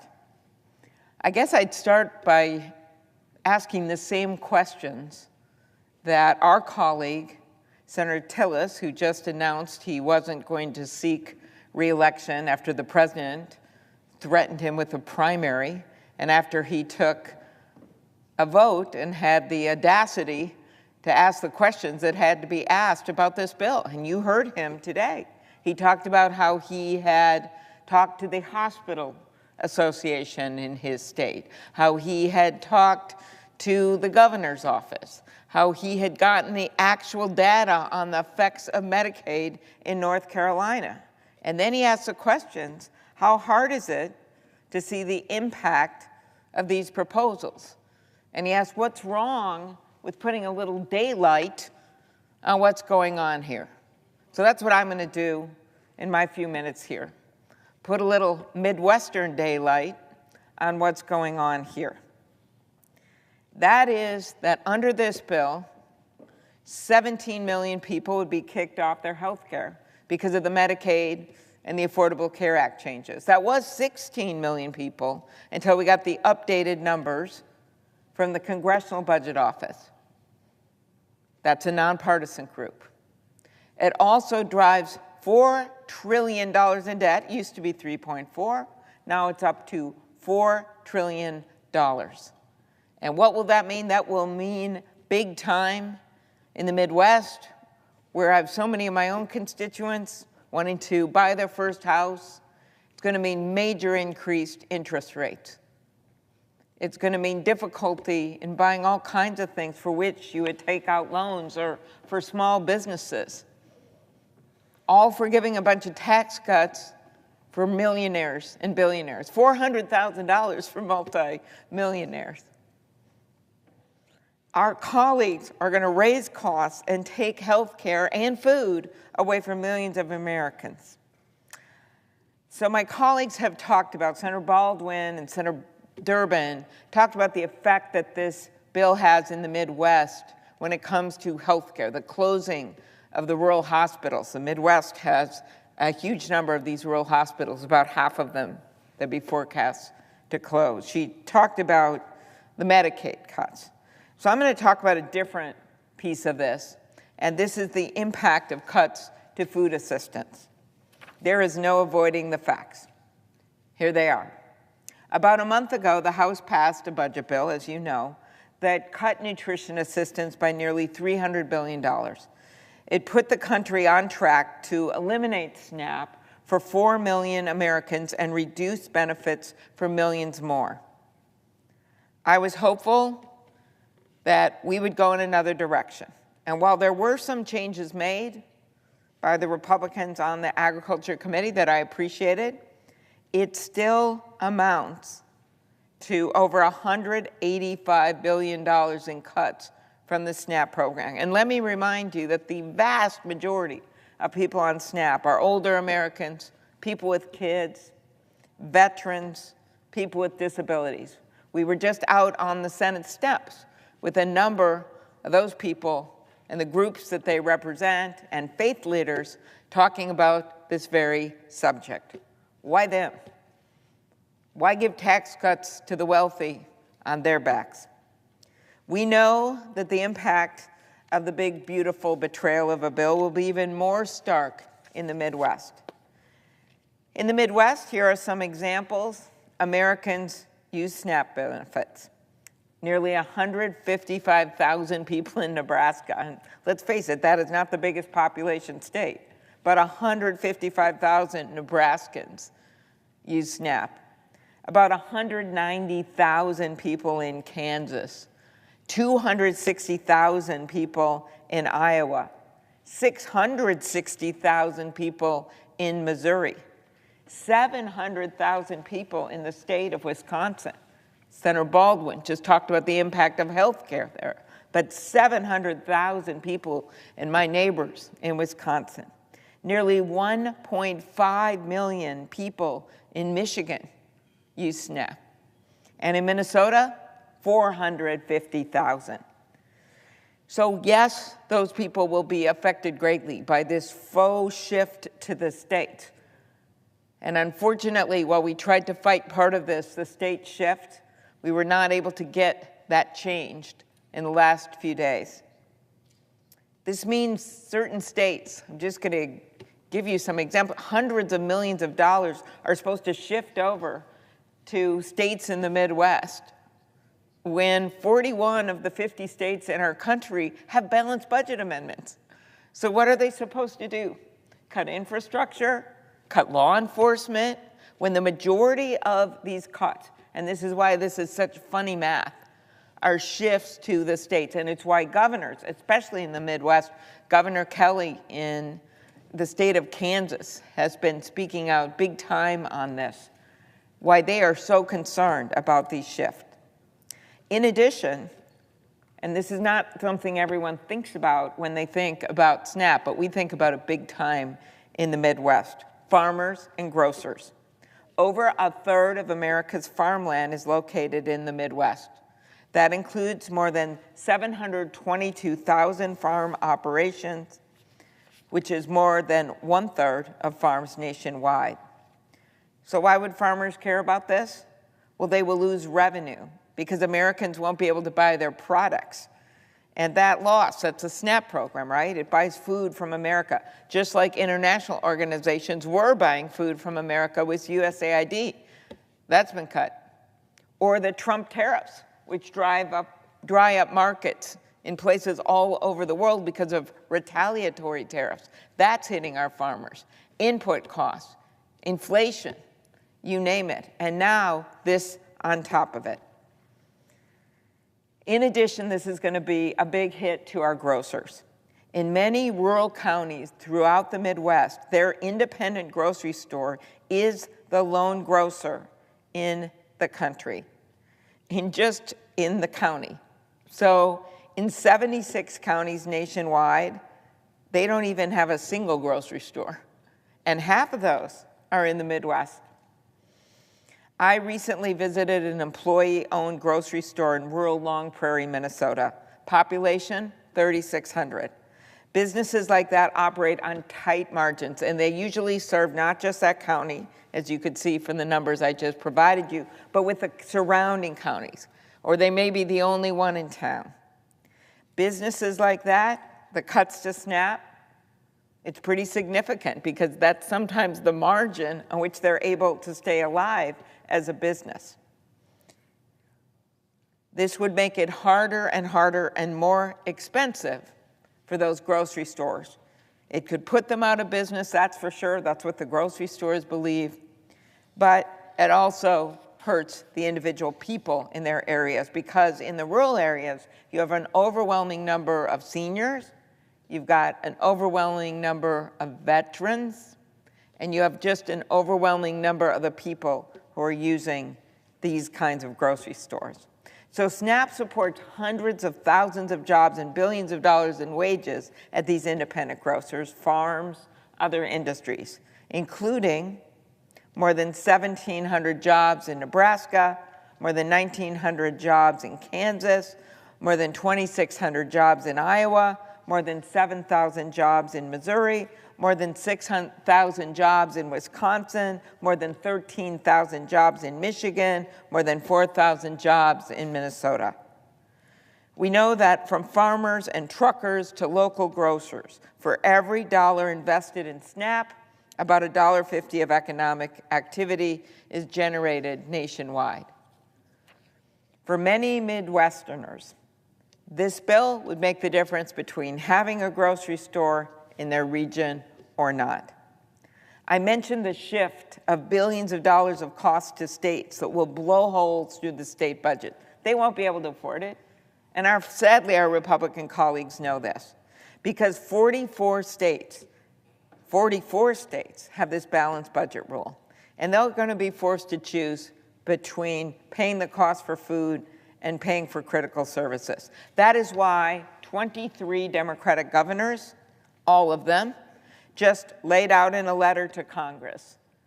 These cuts don't just increase state costs, they make it nearly impossible for states to effectively plan for these long-term budget impacts. Those are governors from Kentucky, with Governor Beshear, to Arizona, with Governor Hobbs. Across the entire nation, we heard from these governors.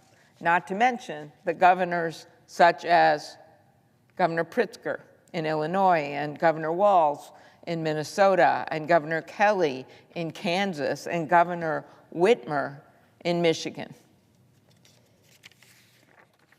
Based on 2023 figures, ready for this? The House and Senate version of this bill would shift, and it varies because the bills are different, but this is how much money we're talking to, between $16 million and $49 million onto the state of Nebraska, between $61 million and $101 million in costs onto Kansas. Imagine the budget, and there's suddenly, oh, you got to do an extra $60 million. Too bad you have a balanced budget amendment. Up to $26 million in costs onto Iowa, between $225 million and $376 million onto the state budget in Missouri, up to $68 million in costs onto Wisconsin, where Governor Evers was also a signator of this letter, between $456 and $761 million in costs onto Michigan, and between $43 million and $128 million in costs onto Minnesota. And those numbers are on top of an increased administrative cost shift to states. It used to be 50-50, now it's 75-25. Hello, states. You with strapped budgets, we're now making you pay 75% of administrative costs, which would make it even harder for states to invest in the staff training and upgraded financial systems that would make the program more sound and reduce payment errors. It's not just the state budgets that will be affected. In many states, including Minnesota and Wisconsin, it is counties rather than the states that run the SNAP program. So I had a visit from some of the rural counties, and they talk about living off a margin, a thin margin, trying to help their taxpayers, trying to get this done. In states like Minnesota and Wisconsin that believe in strong local government, big surprise, our states and a number of other sort of states with bigger rural areas have decided we'd rather have the counties do this. So now these cost shifts will go directly to these county governments, and you would not believe the numbers on what they would have to do to increase their taxes in these rural counties. They said, we can't do that. So if that happens, they will have to raise their local property taxes or cut county services. In the past, we have said that if you're raising kids or taking care of an older relative, we're going to help you feed your family, even if you don't have a job. This reconciliation bill would change that. It would withhold food assistance from families raising kids over the age of 13 and adults 55 and up if they don't meet the new requirements. The Senate bill also eliminates an existing exemption for veterans, homeless people, and former foster youth, an exemption my Republican colleagues supported in the Fiscal Responsibility Act just 2 years ago. So this is a shift among the party. The Republican Party actually said this was a good idea to have exemptions for vets and homeless people and former foster youth. Not anymore. These are people who are already struggling, veterans who have sacrificed to serve our country. I believe that when our veterans signed up to serve, there wasn't a waiting line, and when they're in this country and they need help with food, or they need a job, or they need a home, there shouldn't be a waiting line in the United States of America. So everyone that I've talked to about this, just as Senator Tillis was saying about Medicaid in North Carolina, and I've spent time on this. I visit all 87 counties in my state every year. I'm up to 49. So I've been able to talk to people who aren't political, who are Republicans, talk to people I just run into in rural grocery stores, in the vegetable line. I mean, I have talked to a ton of people. And what they have said to the store managers, to the food shelf volunteers, to those that take SNAP, this isn't a good idea. That's what the public opinion polls say. Fox News poll, 60% of people say this bill is a bad idea. 2 to 1 say it's going to help wealthy people and not them. Well, they're right about that. This is a betrayal of the middle class, and it only takes 4 of our colleagues, and 4 in the House, by the way, to stand up and say, we need to rewrite this thing. Let's start over. With that, I yield the floor.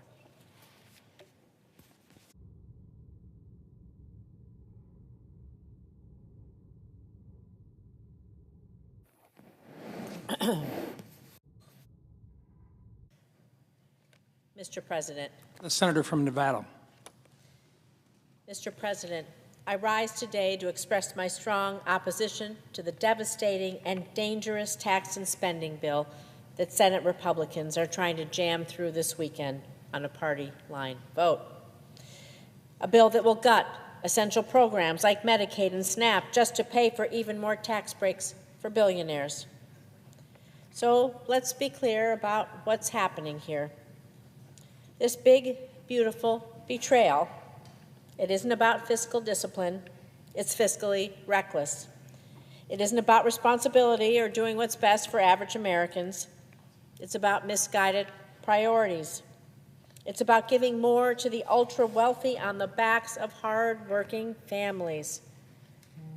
This bill will take away health care and food assistance from people and families who need it most, just so D.C. Republicans can pay more for tax cuts for those who need them the least. D.C. Republicans want to have more tax cuts for those who need them the least. Once again, Republicans in Congress are putting the interests of the ultra-wealthy above the needs of hardworking families, children with disabilities, seniors, and Americans who rely on Medicaid each and every day. Earlier this year, I held a roundtable in Las Vegas with Nevada families who rely on Medicaid.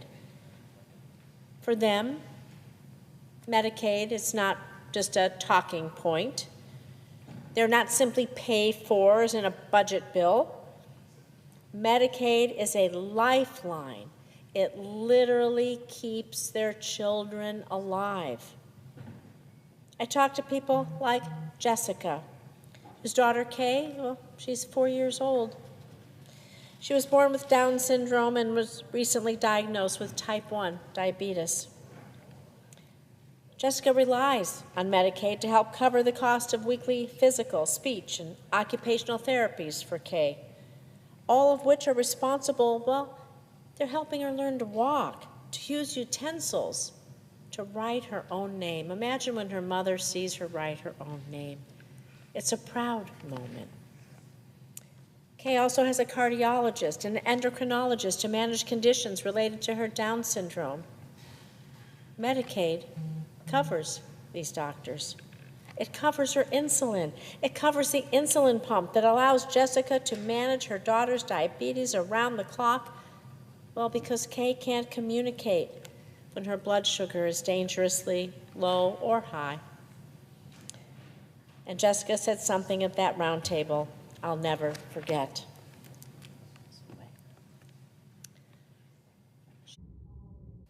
And I quote, "I can't imagine losing Medicaid.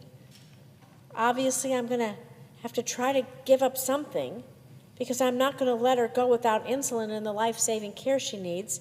And I can't even imagine to think about what I'd have to cut or what I'd have to do in order to pay for the life-saving care that she needs and deserves." Christy, another Nevada mom, was also at that round table. Her daughter Sadie's 13. She's been bravely battling an aggressive form of leukemia for the past 2 years. Since her diagnosis, Sadie has spent more than 1.5 years in and out of the hospital undergoing treatment for her cancer, all covered, thankfully, by Medicaid. Sadie's father, well, he passed away during the COVID pandemic, sadly. And Christy became Sadie's sole caregiver and sole provider. Medicaid, it's critical, and simply put, it is life-saving. So why are Republicans looking to cut it? So billionaires can get another tax break? So that Republican lawmakers can hand out trillions of dollars in tax giveaways to the wealthiest 1%, while thousands of people lose access to life-saving care? The cuts proposed to Medicaid, well, they're going to affect veterans and Nevadans with cancer who can't work and will be kicked off their health insurance, the insurance that they need to stay alive. It'll kick the family caregiver who takes care of both her aging parents maybe off her own coverage. The majority of adults on Medicaid already work, and Republicans are counting on savings from these hardworking Americans losing coverage too because of paperwork.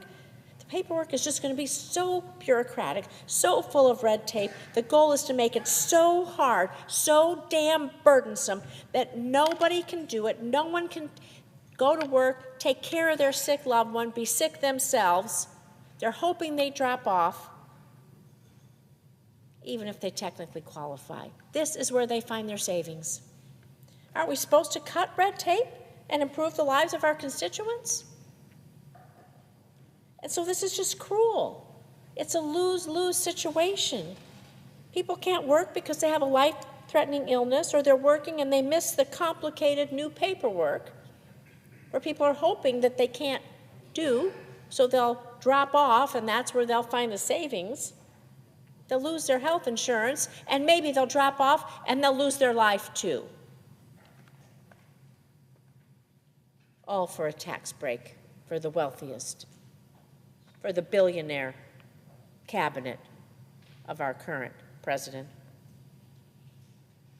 Mr. President, this is just shameful. This bill would also slash SNAP, as my colleagues before me have told you some of the statistics. SNAP, the nutrition program that helps nearly 1 in 6 Nevadans put food on the table. Most of these recipients are children. When they cut this program, you tell me what our families supposed to do. You tell me what families are supposed to do when they cut food assistance. How are they going to put food on the table? What will they say to their hungry children? Sorry, kids, you have to go hungry so billionaires can get a tax break? This just can't be right. This just can't be right. And it doesn't stop there. This bill threatens thousands of good-paying union jobs in Nevada, across our country, by letting critical tax credits for solar, for wind projects expire before those projects can even get off the ground. You know, in Nevada, we have more solar jobs per capita, more than any other state in the nation. And we have enough solar energy to power nearly 1.3 million homes. It's a growing, terrific industry in Nevada. We need all the energy we can get at an affordable price. And this bill is going to decimate this important and growing industry, not just in my state, but in states across this country. And on top of that, Republicans have added an additional new tax on wind and solar projects. It just won't kill the industry. Like I said, it's going to raise prices on hard-working families who are already paying too much for their energy. I thought we're supposed to be lowering prices, creating opportunities, expanding, and investing in our infrastructure and in our nation. But this bill is going to add more taxes, slash products, and raise energy prices for hardworking families. And all of this is causing companies across the country to stall or cancel projects over the uncertainty of losing access to the tax credits. This means fewer jobs, less investment, and just more families wondering actually how they're going to make ends meet. And we're talking about an industry that supports nearly 280,000 American workers, electricians, technicians, construction crews. I could go on and on about all the jobs that are in our solar and wind industry. And we're pulling the rug right out from under them, and killing thousands, hundreds of thousands of clean energy jobs. Again, I'm going to remind you, all of this for one purpose and one purpose alone, to give tax breaks to billionaires. So anyone who supports this bill is not pro-worker. They're not looking out for underdogs, for hardworking families. They're just focused on making the rich, well, richer. And I'm not going to stand by and let families lose access to their health care, to their food assistance, to their jobs. Also, billionaires can pad their pockets. And I want to remind people what we did when we used the reconciliation process. We expanded health insurance subsidies, and for the first time, we gave Medicare the authority to negotiate for lower drug prices for our seniors. We invested in our clean energy future. We cut costs for families instead of cutting lifelines. And this D.C. Republican bill is extreme. It's cruel, and it's not what the American people want. People want lower costs. People want economic security. Parents want their kids to have care when they're sick and a fair shot to thrive. They don't want their future sold off to billionaires. So I say to my Republican colleagues, please don't turn your backs. Please don't turn your backs on families who need you, who need this the most. I want you to come look at my Nevada moms and my Nevada dads in the eyes and tell them they don't matter, that their children don't matter, that their lives of their kids don't matter because they won't get the care they need. And I shudder to think of the consequences. Please come to Nevada, sit with these parents, and tell them that they don't matter. I don't know how you could face them and gut Medicaid to give billionaires a tax cut, but that's what you're about to do. And the American people deserve better. And I will fight every single step of the way to make sure that they get it. Thank you, Mr. President, and I yield the floor.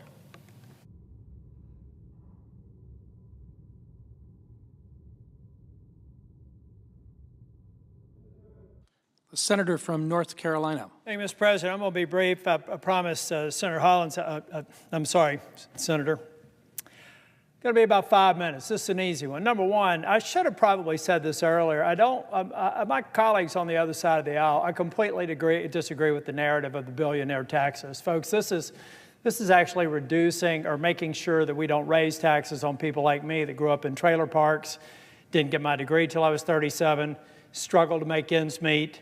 Those people benefit from that. I've read the bill. I think most of you know I'm detail-oriented. It's not what it seems. So I also should thank Senator Crapo. He's a good friend, great leader. I should have thanked him for the hard work that he's doing. I got a little bit focused on the Medicaid failed baseline that's in the bill, but I should have started with that. So thanks to Mike Crapo and to Senator Thune, who I admire as our leader.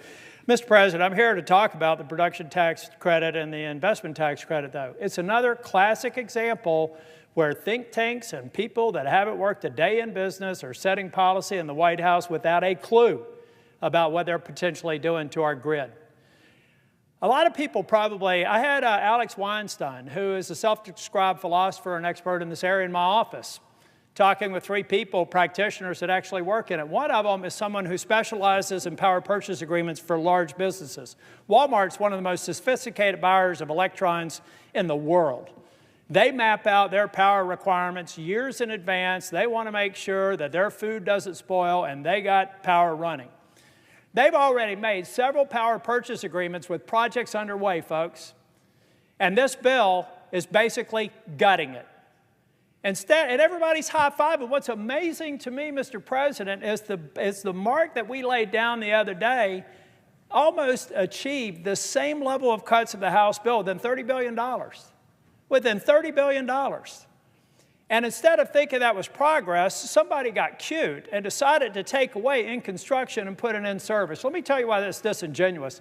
I was a partner at Price Waterhouse, worked in the utilities practice, large utilities like TECO, Duke, Florida Progress, AEP. I know this industry. I understand base load. I understand peaking, and I understand this technology, which is increasingly becoming viable because of storage as a part of augmenting base load.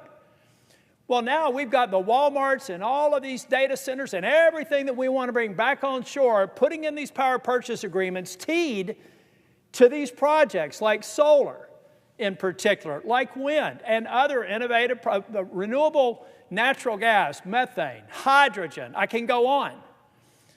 But somebody, a self-described philosopher in a think tank that I admire a lot, but I realized if you're a philosopher and you're in a think tank, you by definition have never worked in an operational role. So you can't possibly understand what happens to this pipeline of power purchase agreements. and the future of our grid. So here's what's going to happen. Wipe it clean.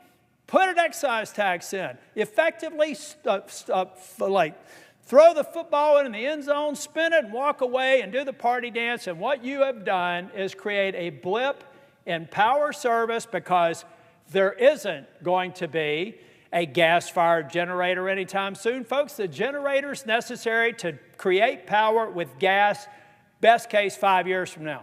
That's best case, 5 years from now. So you can't get that online at the same time this whole pipeline is going down.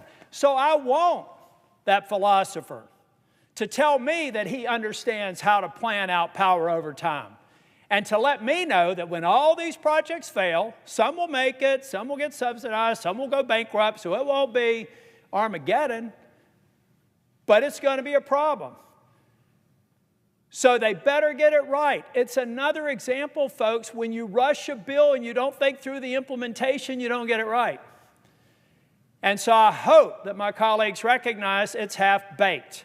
It's another reason why we should go back to the House, Mark, get Medicaid right, so I can come on the floor and tell my colleagues on the other side of the aisle why they're wrong on all the attributes of the House, Mark, why they are wrong on some of their characterizations of the tax bill, and why they will be wrong on an energy policy that makes sense.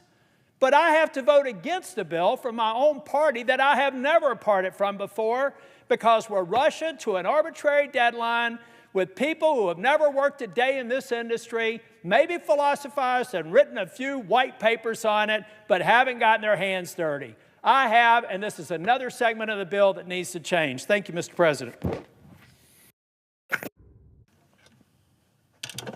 President. The senator from Maryland. Mr. President, Donald Trump likes to call the bill that Republicans are trying to rush through this Senate the big, beautiful bill. Well, it's big, all right. It took the Senate clerk nearly 16 hours to speed read through it. But it is only beautiful if you're a billionaire or otherwise very wealthy in America. For everybody else, this is a big, ugly betrayal of a bill. Betrayal because tax cuts for billionaires are coming at the expense of virtually everyone else. Now, I agree with many of the things my colleague from North Carolina, Senator Tillis, just said. But I've also read the bill. And if you look at the bill, the tax benefits overwhelmingly go to the very highest income earners in the United States of America. 50% of those tax benefits go to just the top 5%. So this is a choice that is being made by Donald Trump and Republicans in Congress to give to billionaires additional tax handouts at the expense of the rest of the country. They are choosing to engage in a huge transfer of wealth from people who are working paycheck to paycheck to those who are living off their huge inheritances or gigantic stock portfolios. Now, Mr. President, Americans are going to have to pay for the tax cuts for billionaires in many, many ways. Millions will lose access to health care. Others will no longer be able to put food on the table. Others will not be able to afford to pay heating bills on freezing nights. Virtually every American will see their energy bills increase and their health insurance premiums go up. And every American is likely to face higher borrowing costs for their home mortgages or car loans. Again, also billionaires and very wealthy people can get big tax cuts. Let's look at some of the real hits to American families, starting with the attack on health care. Donald Trump said he would, quote, love and cherish Medicaid. He said the people won't be affected. That's a lie. What he loves are tax cuts for his billionaire buddies. So let's just take a look. This bill pays for over $1 trillion in tax giveaways to people who make over $500,000 every year by cutting $1 trillion of health benefits from those who rely on Medicaid and the Affordable Care Act. Think about that trade-off. Indeed, because of the cuts to Medicaid and the Affordable Care Act in this bill, 12 million Americans will lose access to health care coverage. On top of that, another 5 million Americans will lose access to health coverage because Republicans refuse to extend the tax credits that millions of middle-class Americans use to purchase coverage through the Affordable Care Act. So while extending tax cuts for the very wealthy, they are not extending the health care tax credits that middle-class Americans use to help afford health insurance. The result of these cuts and the refusal to extend those tax credits means that nearly 17 million of our fellow Americans will lose access to health care coverage. In my state of Maryland, that's 229,000 of my fellow Marylanders. And who are these Americans? Who are these Marylanders? They're babies and children. Medicaid and the Children's Health Insurance Program covers 38 million children in America, 700,000 children in Maryland. Medicaid covers 40% of births in America, over 40% of births in Maryland. More mothers will die during pregnancy-related deaths as a result of pregnancy-related deaths if this bill passes. I think we also know that Medicaid is especially important to helping people through the vulnerable stages of their lives. It covers 1 in 4 people with mental health or substance use disorders. It's the primary payer for long-term health services, covering 60% of nursing home residents. If even a fraction of those residents lose coverage, entire nursing homes can close. And those families will have to figure out how to care for their expelled loved ones. An analysis that was done estimates that as many as 500 health care or nursing homes could close because they're on the cusp. Rural hospitals are also especially vulnerable, and it's estimated that up to 300 rural hospitals could close if this bill passes. Americans with disabilities, Medicaid is absolutely essential to their lives. It helps them receive home and community-based care so they don't have to choose between getting the care they need and being separated from their loved ones. A study by Yale University and the University of Pennsylvania predicts that this bill, before the Senate, will result in over 51,000 preventable deaths each year. Preventable deaths. So officially, the death certificates will say that somebody passed away because they had late-stage cancer. It was detected too late because they couldn't get the preventative care they needed. Or an accident occurred at a nursing home because there were not enough nurses on site. But those reasons, those conditions will have been set because this bill passed.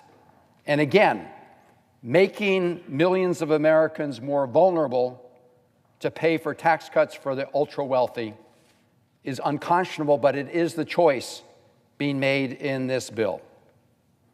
Now, 17 million people who will lose their health coverage is a very big number to wrap our heads around. So I want to read just a few stories of Marylanders who rely on Medicaid and who have been watching closely this whole effort that has unfolded on the floor of the United States Senate. I had a call from one of my constituents who has a son. Her son takes chemotherapy, and it relies on those chemotherapy treatments to sustain his life. She wrote to me that if he loses access to his health insurance, that it would be, quote, a death sentence. Another Marylander wrote to me about his autistic son, who is still able to work, but who depends entirely on Medicaid for support. He also said, please don't let the Senate pass this bill. And the stories go on and on and on. Just the other day, Senator Alsobrooks and I had a telephone town hall, had 12,000 Marylanders joining us. And after that call, we received many more stories about people who would really be in desperate shape if they lost access to their health coverage. Now, Mr. President, on top of the 17 million Americans who stand to lose their health coverage, all other Americans are likely to see higher premiums, because what happens when you have uncompensated care is more people go to the emergency rooms at the hospital, and those hospitals can't just eat all those additional costs. And at the end of the day, those additional costs cycle through the system in the form of higher premiums for others. And we are already seeing that impact in Maryland as insurance companies today look at the possible liability that they will have going forward as a result of this legislation. Now, beyond the 17 million who will lose access to affordable health care, you also have millions of Americans who are going to be hit as a result of the cuts to the food and nutrition programs, the SNAP programs. We're going to see a whopping 20% cut, $200 billion, to the SNAP program. Over 40 million Americans get some kind of help from that food and nutrition program, and over 3 million of them will lose their SNAP benefits entirely. Others will see rising costs. In Maryland, it's going to impact 684,000 people, most of whom are families with kids. Now, Mr. President, in addition to 17 million Americans losing access to health care coverage, in addition to the 40 million Americans who will be impacted by cuts to food and nutrition programs, I want to just focus for a moment on another hit to American households. Some of us have discussed it on this Senate floor before, but it hasn't gotten as much attention. And it relates to the energy bills Americans pay, including their electric bills, because this bill will drive them up because it directly attacks the production of more clean energy. And less energy with rising demand means higher costs for households. I don't know if folks remember about a year ago when Donald Trump had a steak dinner at Mar-a-Lago, where he begged 20 fossil fuel CEOs for campaign cash. It was reported on at the time. Well, he succeeded in raking in hundreds of millions of dollars in campaign donations, and now we see the payoff in this bill to those powerful special interests. And that payoff comes in two forms. First, this bill gives big oil companies a new $1 billion tax break. As a result, some of the fossil fuel companies will pay $0 in federal income tax. Second, this bill, and the senator from North Carolina referred to some of the provisions that will have this impact, this bill sabotages the production of more clean energy. It does so by slashing production and investment tax credits for clean energy and scuttling new clean energy projects. And it continues the Trump administration's baseless attacks on the Greenhouse Gas Reduction Fund, a program we established that will be a win-win-win for our environment, for our economy, and for family pocketbooks. By cutting these clean energy incentives and initiatives, this bill will reduce the overall amount of energy added to our electric grids by at least 50% by 2035. Think about that. So this bill is going to result in a dramatic reduction in the amount of new energy produced that goes on the electric grids, and with less energy generated and higher demand, household energy costs and bills are going to go up. In fact, it's predicted that household electricity bills will go up by $110 on average as soon as next year, and by up to $400 per year for families over the next decade. This will serve the interests of big oil and gas producers and utility companies who benefit from the higher prices that consumers will have to shell out. This will also do something else, Mr. President. It will surrender entirely the clean energy playing field to China, who already has a big head start on us in the area of clean energy deployment. So this is not America first. This is very much America in retreat. I don't often agree with Elon Musk, but he is absolutely right when he said just a few days ago that, and I quote, "The latest Senate draft bill will destroy millions of jobs in America and cause immense strategic harm to our country. Utterly insane and destructive. It gives handouts to industries of the past while severely damaging industries of the future." That's the Republican Senate bill, looking in the rearview mirror rather than ahead. And again, what is the driving purpose? What's the North Star of this bill? To give very, very wealthy people tax cuts at the expense of everybody else. Everything else is sacrificed. As a result of those tax cuts, the top 0.1% highest income earners will get an average tax break of $255,000. Top 0.1%. Tax break of $255,000. Individuals making over $1 million a year will get a $35,000 tax break. And as I said earlier, almost 50% of all of the tax benefits, all the tax monies go to the top 5% of income earners. And to make that happen, as I've said, everything else gets sacrificed. Cuts to Medicaid, cuts to food and nutrition programs, cuts to clean energy that result in higher costs for consumers. But even after making all of those cuts and imposing all of that pain on so many Americans, this Republican bill is still going to add over $4 trillion to our deficit over the next 10 years, and an estimated $35 trillion over the next 30 years. So despite paying for part of those additional costs through cuts to Medicaid and food and nutrition programs, they're going to blow the roof off of our deficits and debt.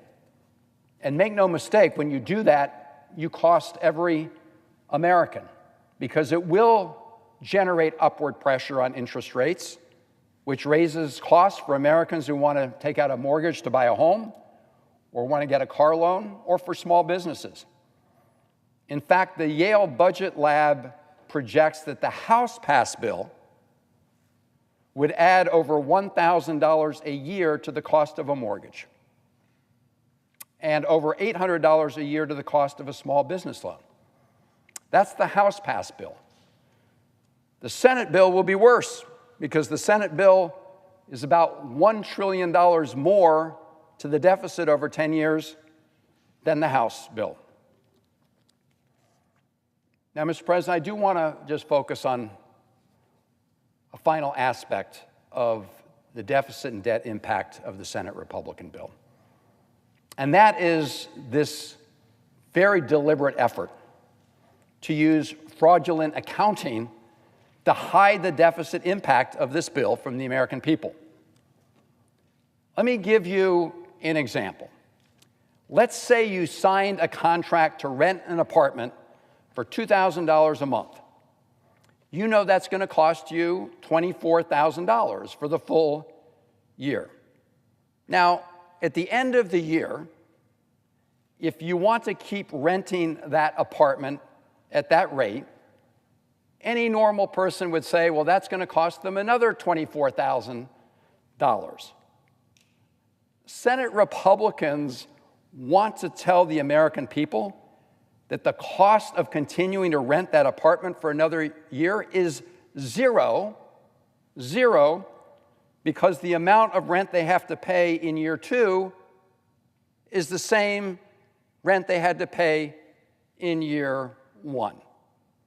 In other words, Republicans want to say that because they've been giving billionaires and wealthy people tax cuts for 10 years, it will cost nothing to extend them for another 10 years. That's the so-called, quote, current policy baseline. In other words, if you just keep in place for another 10 years the same tax breaks for billionaires and others, we don't have to count the lost revenue. And we don't have to count the amount the deficit will increase as a result of that lost revenue. Now, Mr. President, a third grader can see that this is bogus math.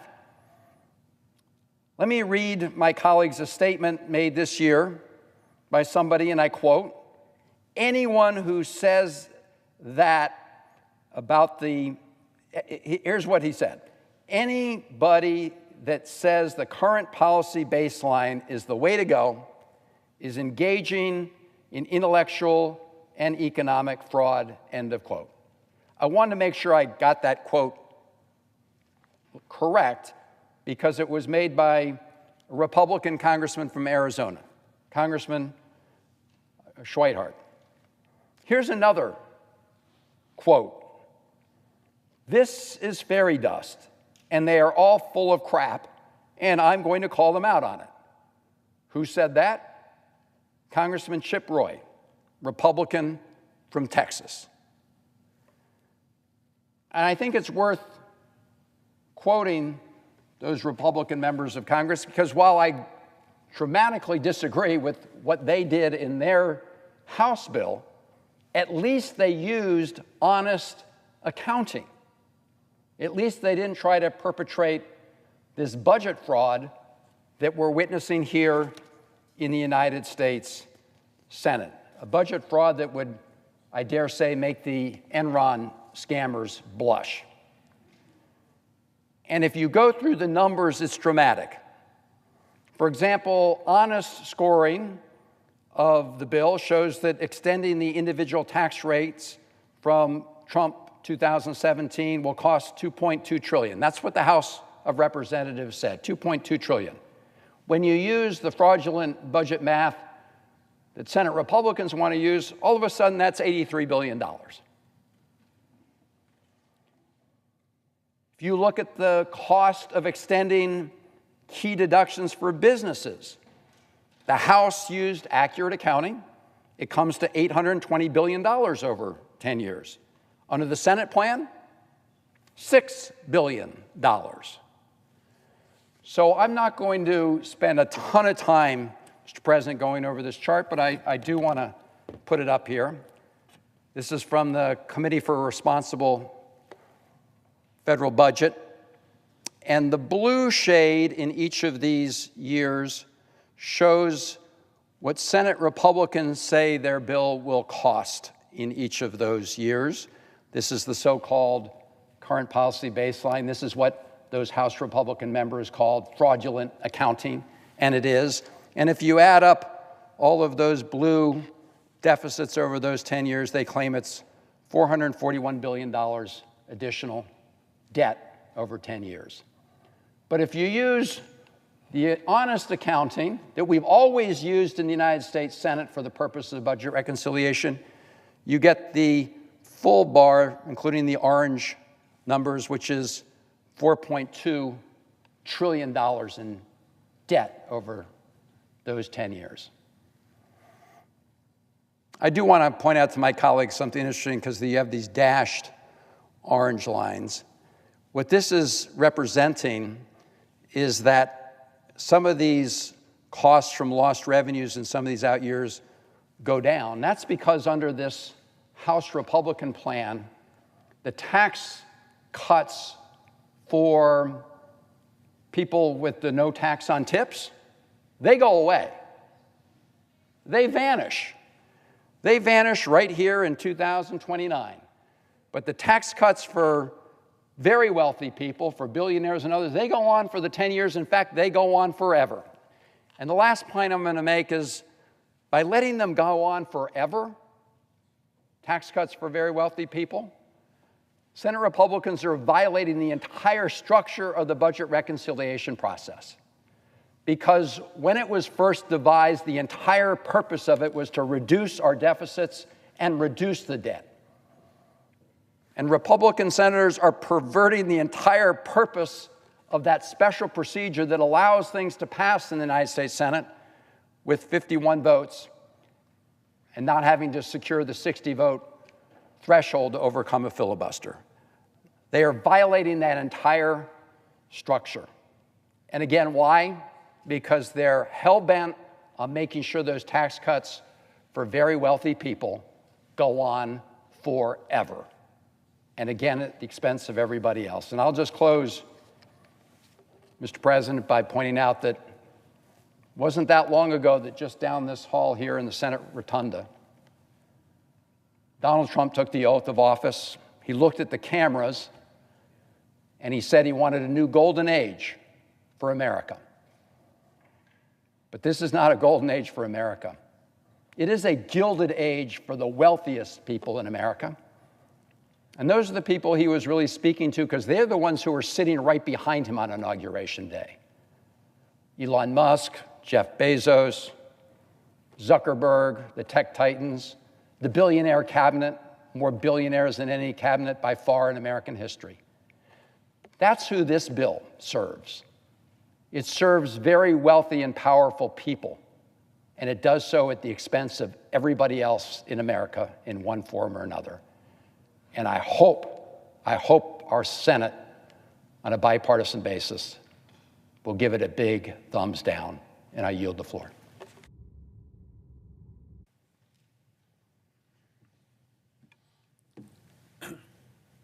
Mr. President.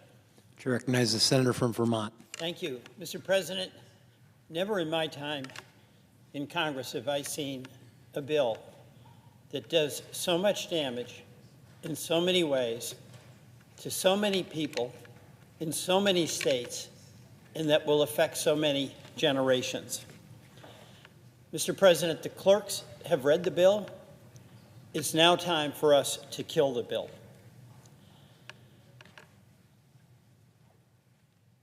The point of reading the bill was to reveal that this bill has one goal, and that is to extend tax cuts to very wealthy Americans, where the top 1% will get 60% of the benefit, and to make everyday Americans pay the price to fund those tax cuts. And it's no wonder right now that 2 in 3 Americans oppose this bill.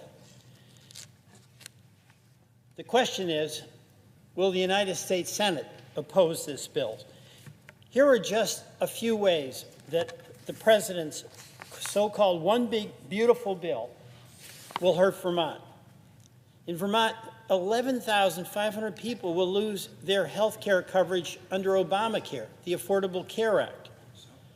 21,000 Vermonters will lose Medicaid coverage.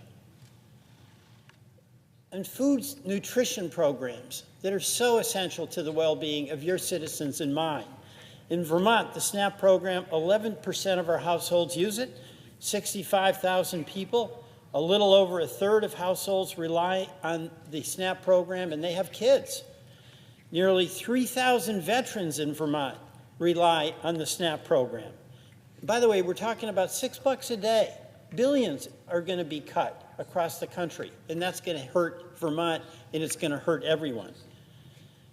In Vermont, some homeowners to save money on their energy bills, use the home energy efficiency upgrades that was made possible under the Inflation Reduction Act. Those are being ripped apart. Folks saved about $420 to $980 a year. That's real money for people living paycheck to paycheck. This bill scraps that. Mr. President, here's the good, the bad, and the ugly. The good, we still have time to kill this bill. And we should kill this bill. We Democrats are united in opposition to this bill, but it's not only Democrats whose constituents are going to be hurt by this bill. My colleagues on the other side of the aisle have an opportunity to make a choice. Read the bill and decide, are you going to protect your constituents who are going to suffer the same afflictions as my constituents, or are you going to defer to President Trump? The bad in this bill, it's going to inflict bipartisan pain. This is not aiming at red state or blue state. This is aimed at working class and middle class Americans. More than 76,000, just to give an example, West Virginia, a great state I visited, went into a coal mine, hardest working people ever, except maybe for Vermont dairy farmers. More than 76,000 people in West Virginia will lose access to health care because of this bill. 278,000 West Virginians are going to lose access to the nutrition programs of SNAP. In Tennessee, more than 295,000 people will lose access to health care, Medicaid, through this bill. And SNAP means 758,000 Tennesseans lose their nutrition benefits. So I just want to repeat here, this is the bipartisan infliction of pain. This is real. This is real. And is the tax cut largely directed to the very wealthy people? Is it worth inflicting that kind of pain on so many when the tax cut benefits so few? Mr. President, let's talk more about what's in this bill, because the American people, they need to know what we're voting on. It makes major cuts, of course, as I've said, in Medicaid. But the immediate effect of those Medicaid cuts is that it really threatens the financial stability, the viability of the community hospitals that are in all of our communities. Folks are going to show up to get care. And across the country, 17 million people will lose any reimbursement from Medicaid. So they'll go to our community hospitals and they'll do what they do. They'll provide care even if they don't get paid, but they can only do that so long. So those hospitals are literally threatened to go out of business in every single state. This bill cuts Medicaid by over $930 billion. So that ripple effect is going to hurt all of our hospitals. And absolutely some of those are going to close. And by the way, that's going to result in a higher cost shift, so that those employers who are doing everything they can to provide employer-sponsored health care for their employees are going to see their premiums spike badly. The bill's going to rip away food assistance programs that more than 42 million Americans need. That's $6 a day, as I mentioned, and that'll be gone. This, by the way, has a real impact on our farmers. They put food on our table. One of the things that our farmers are so proud of is they feed America and they feed the world. And they've been able to supply the food that is then distributed through the SNAP program. It's going to undercut the revenue that they get for doing really good for a lot of people across our country. The bill takes us backwards in our effort to expand energy production and fight climate change. The bill actually adds a tax on wind and solar. It takes away the incentives and it adds a tax. And Mr. President, 95% of the new electric generation, and we need so much more of it, in the past few years has come from clean energy. We don't have that going into production to provide energy along with storage technology. The cost of electricity to the people you represent and the folks I represent in Vermont is going up. Mr. President, there's another aspect of this bill. It just makes no sense being in this bill. It makes no sense being in any bill, particularly. It is a Republican-led bill that strips states of their right to pass laws to protect their consumers against AI threats and against social media threats. It imposes a moratorium for 10 years on any states taking any action. This affects Vermont directly. It affects every single one of our states. And how, I ask, can one argue they're for state rights and then strip states of being able to act on behalf of their own citizens? This bill is a real threat to our economy. It's going to increase the debt, already about $35 trillion, by at least $3.3 trillion. And for what? Tax cuts to very, very wealthy people, multinational corporations who are having record profits at the expense of health care, at the expense of our community hospitals, at the expense of our investments in clean energy, at the expense of our food and nutrition programs. Invested in what? It's destructive. It's not productive. Inflation is going up under this bill. Just think of how much more we're going to pay in debt service. Dead money. It's about $1 trillion. So home mortgages, folks are going to be paying at least $1,000 more. Small business loans, at least $1,000 more. Grocery prices, definitely going up for about all Americans. You know, Mr. President, there's an ugly aspect of this bill as well. And it is that this bill is entirely in service of providing tax cuts largely to the very wealthy.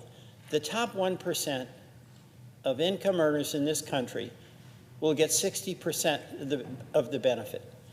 That's a couple of 100,000 people will get immense tax breaks that exceed the so-called tax breaks that go to a couple of 100 million Americans. And it's those in the 60% category that are going to be paying the higher prices for utilities, credit card debt, cost of a car loan, rent, groceries.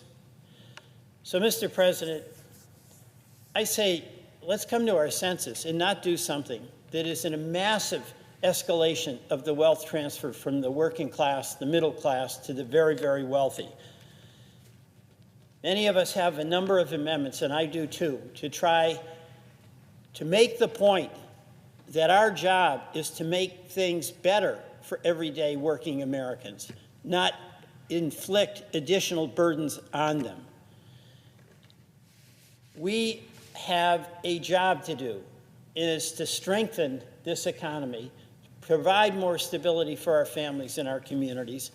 And in this bill, we're doing exactly the opposite, aggravating income inequality, not mitigating it, accelerating climate change rather than diminishing it, making life tougher for everyday families. Mr. President, I urge my colleagues to defeat this bill, and I yield back.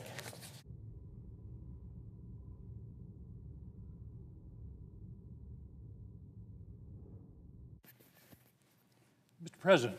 To recognize the senator from Maine. Mr. President, this bill is a farce. Imagine a bunch of guys sitting around a table and saying, I've got a great idea. Let's give $32,000 worth of a tax break to a millionaire, and we'll pay for it by taking health insurance away from lower income and middle income people. And to top it off, how about we cut food stamps, we cut SNAP, we cut food aid to people. It's a joke. I would say it was a joke, except it's not the least bit funny. I've been in this business of public policy now for 20 years, 8 years as governor, 12 years in the United States Senate. I have never seen a bill this bad. I have never seen a bill that is this irresponsible, regressive, and downright cruel. The basic premise of the bill, as I said, is cut benefits for the American people, particularly in the areas of health care and food, in exchange for tax cuts for the very wealthy. Now, I know my colleagues are going to come to the floor because I've had this discussion before. They're going to say, oh no, this is a middle-class tax cut. This is going to cut taxes for people in the middle class. Well, here's a little suggestion of how to get out of this mess. If you cap the tax cuts at people making $400,000 a year, which is a pretty healthy income, the cost of this bill would drop by 60%. And you wouldn't have any need to cut Medicaid. And by the way, there are Medicare cuts also built into this, and SNAP. $400,000. In other words, we're for the middle class tax cuts.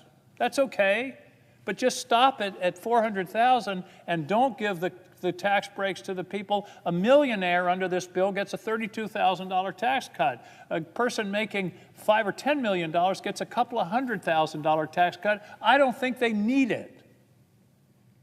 They sure as hell don't need it as much as people need health insurance. So just to put a fine point on it, this bill is literally, and remember my $400,000 suggestion, so we're taking care of the middle class, but with 60% of the cost above $400,000 in income, this bill is literally taking food out of the mouths of kids to give a millionaire a $32,000 tax break. That's the facts. They're ugly. And like I say, if we were talking about this in random, sitting around at a lunch table, people would say, well, that's a joke, that's ridiculous. Nobody would suggest that. But here we are. And several of my colleagues, including Senator Tillis from North Carolina, have pointed out there's no rush on this bill. We don't have to do this bill by July 4th or July 10th. There's no rush. These tax credits, these tax cuts don't expire until the end of the year. Let's take our time and write a decent bill. Let's kill this bill. It'll only take 4 or 5 senators on the other side. We can kill this thing and start over and write a decent bill on a bipartisan basis. And I think we'd find agreement on middle-class tax cuts. But I think we could also do some things with expenditures that wouldn't be so bloody harmful. Medicaid. Let me start with hospitals. In Maine, I've talked to the hospitals, I've talked to the Hospital Association, I've talked to small hospitals, large hospitals. They're mostly running on a 1, 2, or 3% margin. The analysis is that this could cost us 2 to 5 of our rural hospitals. And when a rural hospital goes out, several things happen. One thing is the economy of the town goes with it. In most of these small towns, the hospital is the major employer. So you're talking about the economics of those jobs in a small town that will make a huge difference in that local economy. The second thing that happens is a loss of services for everybody in town, not just the Medicaid people. That hospital closes, everybody in town is going to have to drive another 30, 40, 50, 100 miles to get care. And they're going to have to not only, there may be closures, there will certainly be cutting of services. We already have a serious problem in Maine of obstetric services. We've got a county with no obstetric services. And that's only going to get worse under this bill. The hospitals are pleading with us to not do this. And again, do we really need to do this to give a millionaire a $32,000 tax break? It doesn't make any sense. Now, I've talked about hospitals, but let's talk about people. The analysis is 60,000 people in Maine would lose their insurance coverage. 40,000 under Medicaid, about 20,000 under the Affordable Care Act. And we've had a lot of personal stories tonight. I want to tell a story about myself. When I worked here in the 70s, I had insurance. It was employer-supported insurance. We paid part of the premium. I had insurance as a junior staff member in this body 50 years ago. Because I had that insurance that covered a free checkup, I went in and had my first physical in 8 years. And I wouldn't have had that physical if the insurance hadn't have covered it. I wouldn't have been able to spring for it. I had that physical, and the doctors found a little mole on my back, and they took it out. And I didn't think much of it, and I went in a week later, and the doctor said, "You better sit down, Angus." That was malignant melanoma. You're going to have serious surgery. And a friend of mine who was a doctor said, Angus, here's my best advice. Let them be as radical as they want in that surgery. And I had the surgery, and here I am. If I hadn't had insurance, I wouldn't be here. And it's always haunted me that some young man in America that same year had malignant melanoma. He didn't have coverage, he didn't have insurance, he didn't get that checkup, and he died. That's wrong, that's immoral. So the idea of cutting health insurance from people is just, oh, well, they just won't have coverage for their doctor's visits. No, people die when they don't have health insurance. There is statistical analysis to bear that out. So this isn't any joke. And by the way, people say, well, we're talking about fraud in Medicaid. Listen, an almost $1 trillion cut in Medicaid, 15 million people being cut off, 60,000, 40,000 in the state of Maine, that isn't fraud. That's cutting people who need the care. And I don't understand the obsession, and I never have, and I stood right there and watched John McCain cast that vote to save the Affordable Care Act, along with my colleague Susan Collins. I don't understand this obsession with taking health insurance away from people. I don't get it. Trying to take away the Affordable Care Act in 2017 or 2018, and now this?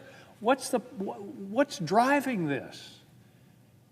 What's the cruelty to do this, to take health insurance away from people, knowing that it's going to cost them? It's hard to calculate the cost, up to and including losing their lives. Okay, let's talk about SNAP. Let's talk about SNAP. The average benefit for SNAP is $6 a day. You feed yourself on $6 a day. The average cost of a meal in the U.S. is about $10.50 a day.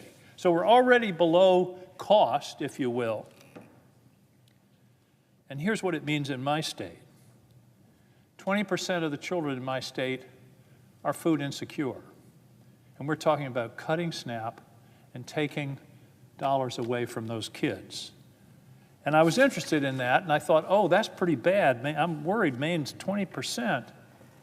20% of our kids are food insecure. So I did a little research. In Arkansas, it's 24% of the kids who are food insecure. In Iowa, 17%. South Carolina, 14%. Michigan, 19%. Missouri, another 19%. That's 1 out of 5 kids are food insecure, and we're going to cut that food in order to give a millionaire a $32,000 tax cut. Mr. President, that's not only bad policy, it's downright immoral. Okay, what's the other problem with this bill? There's so many, and so many problems, so little time. It's irresponsible.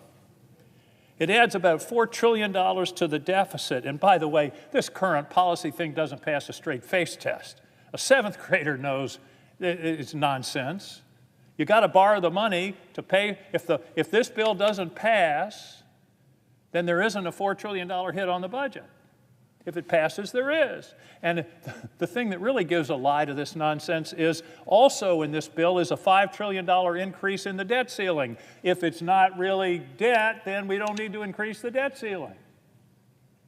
It's a sham. Voodoo budgeting. So, I don't want to hear any more from my colleagues about deficits. I don't want to hear any more crocodile tears about deficits. We're mortgaging our future. I hear all this drama about deficits from people who are voting for this bill to add $4 trillion to the deficit unnecessarily. There's a saying of a famous New Englander, your actions speak so loud I can't hear your words. Your actions speak so loud, I can't hear your words. Your actions are, you're adding to the deficit unnecessarily. So don't talk to me about deficits. Now, the first rule, if you're in a hole, is stop digging. And we're in a hole, Mr. President. We're in a hole, so you stop digging by not passing this bill, or not passing it in the extreme form that it is, to give the tax benefits, 60% of the tax benefits, to people making over $400,000 a year. The reason, what's driven the deficit, if you go back and look over the last 20 years, there are three things. One were the unpaid for Bush tax cuts. We had major tax cuts and then a war that we put on the credit card. The unpaid for Trump tax cuts in 2017, and COVID. Now, COVID was an emergency, and the financial crisis in 2008 and 9 and 10, that were emergencies. That's where you run deficits. But you don't run deficits when times are good, and that's exactly what we're doing here. If you're in a hole, stop digging. And by the way, the Committee for a Responsible Federal Budget, a nonpartisan group, has said, and I haven't heard this mentioned, this bill will actually accelerate the insolvency of the Social Security Trust Fund and the Medicare Trust Fund.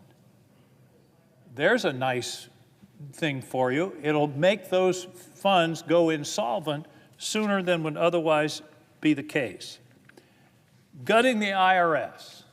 By the way, I have another suggestion for my colleagues. You want to find $600 billion a year? Enforce the tax laws against cheaters. That's the estimate. $600 billion a year is left on the table because cheaters, mostly high income, are not paying the taxes they owe. The poor stiff that gets a 1040, he has to pay it. Everybody knows what he's making. But it's these people with the fancy lawyers and accountants, and I'm not talking about tax avoidance here. I'm talking about stone cold tax evasion. $600 billion a year. That would be nice, instead of cutting Medicare and Medicaid and food stamps. Another piece of this bill that hasn't got much attention is ICE. The current budget of ICE is $9 billion a year. Under this, they're increasing it $75 billion over 4 years. That's an additional $18 billion a year. They're tripling the budget of ICE. They're tripling the budget. We're dangerously close, Mr. President, to creating a federal police force, which we've never had in this country and we shouldn't have. And by the way, I have never in my life seen a law enforcement officer with a mask on. I don't get where that came from. A law enforcement officer wearing a mask. Where I come from, people that wear masks are not the good guys.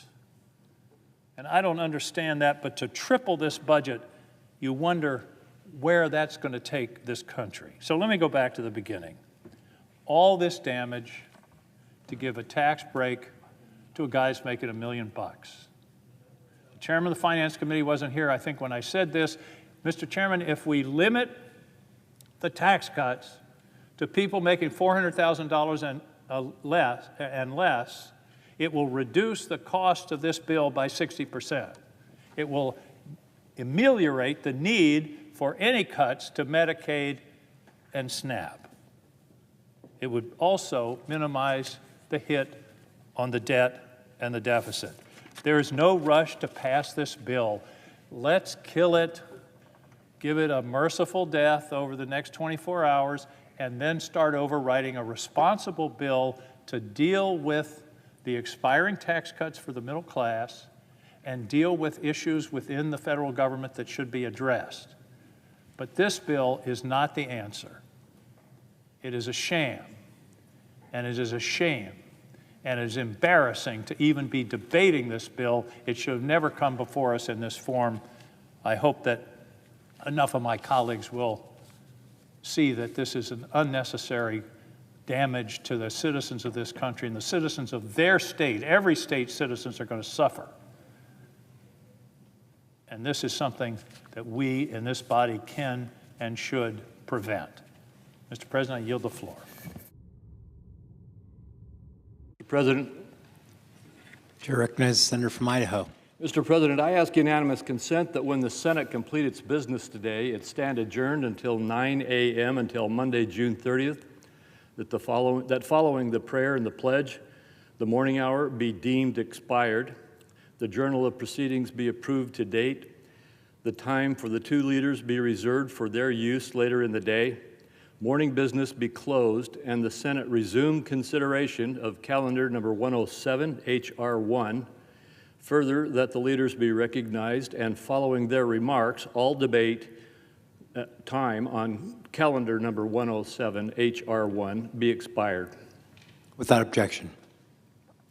And Mr. President, if there's no further business to come before the Senate, I ask that it stand adjourned under the previous order following the remarks of my colleagues pursuant to the relevant debate time limits under the Congressional Budget Act.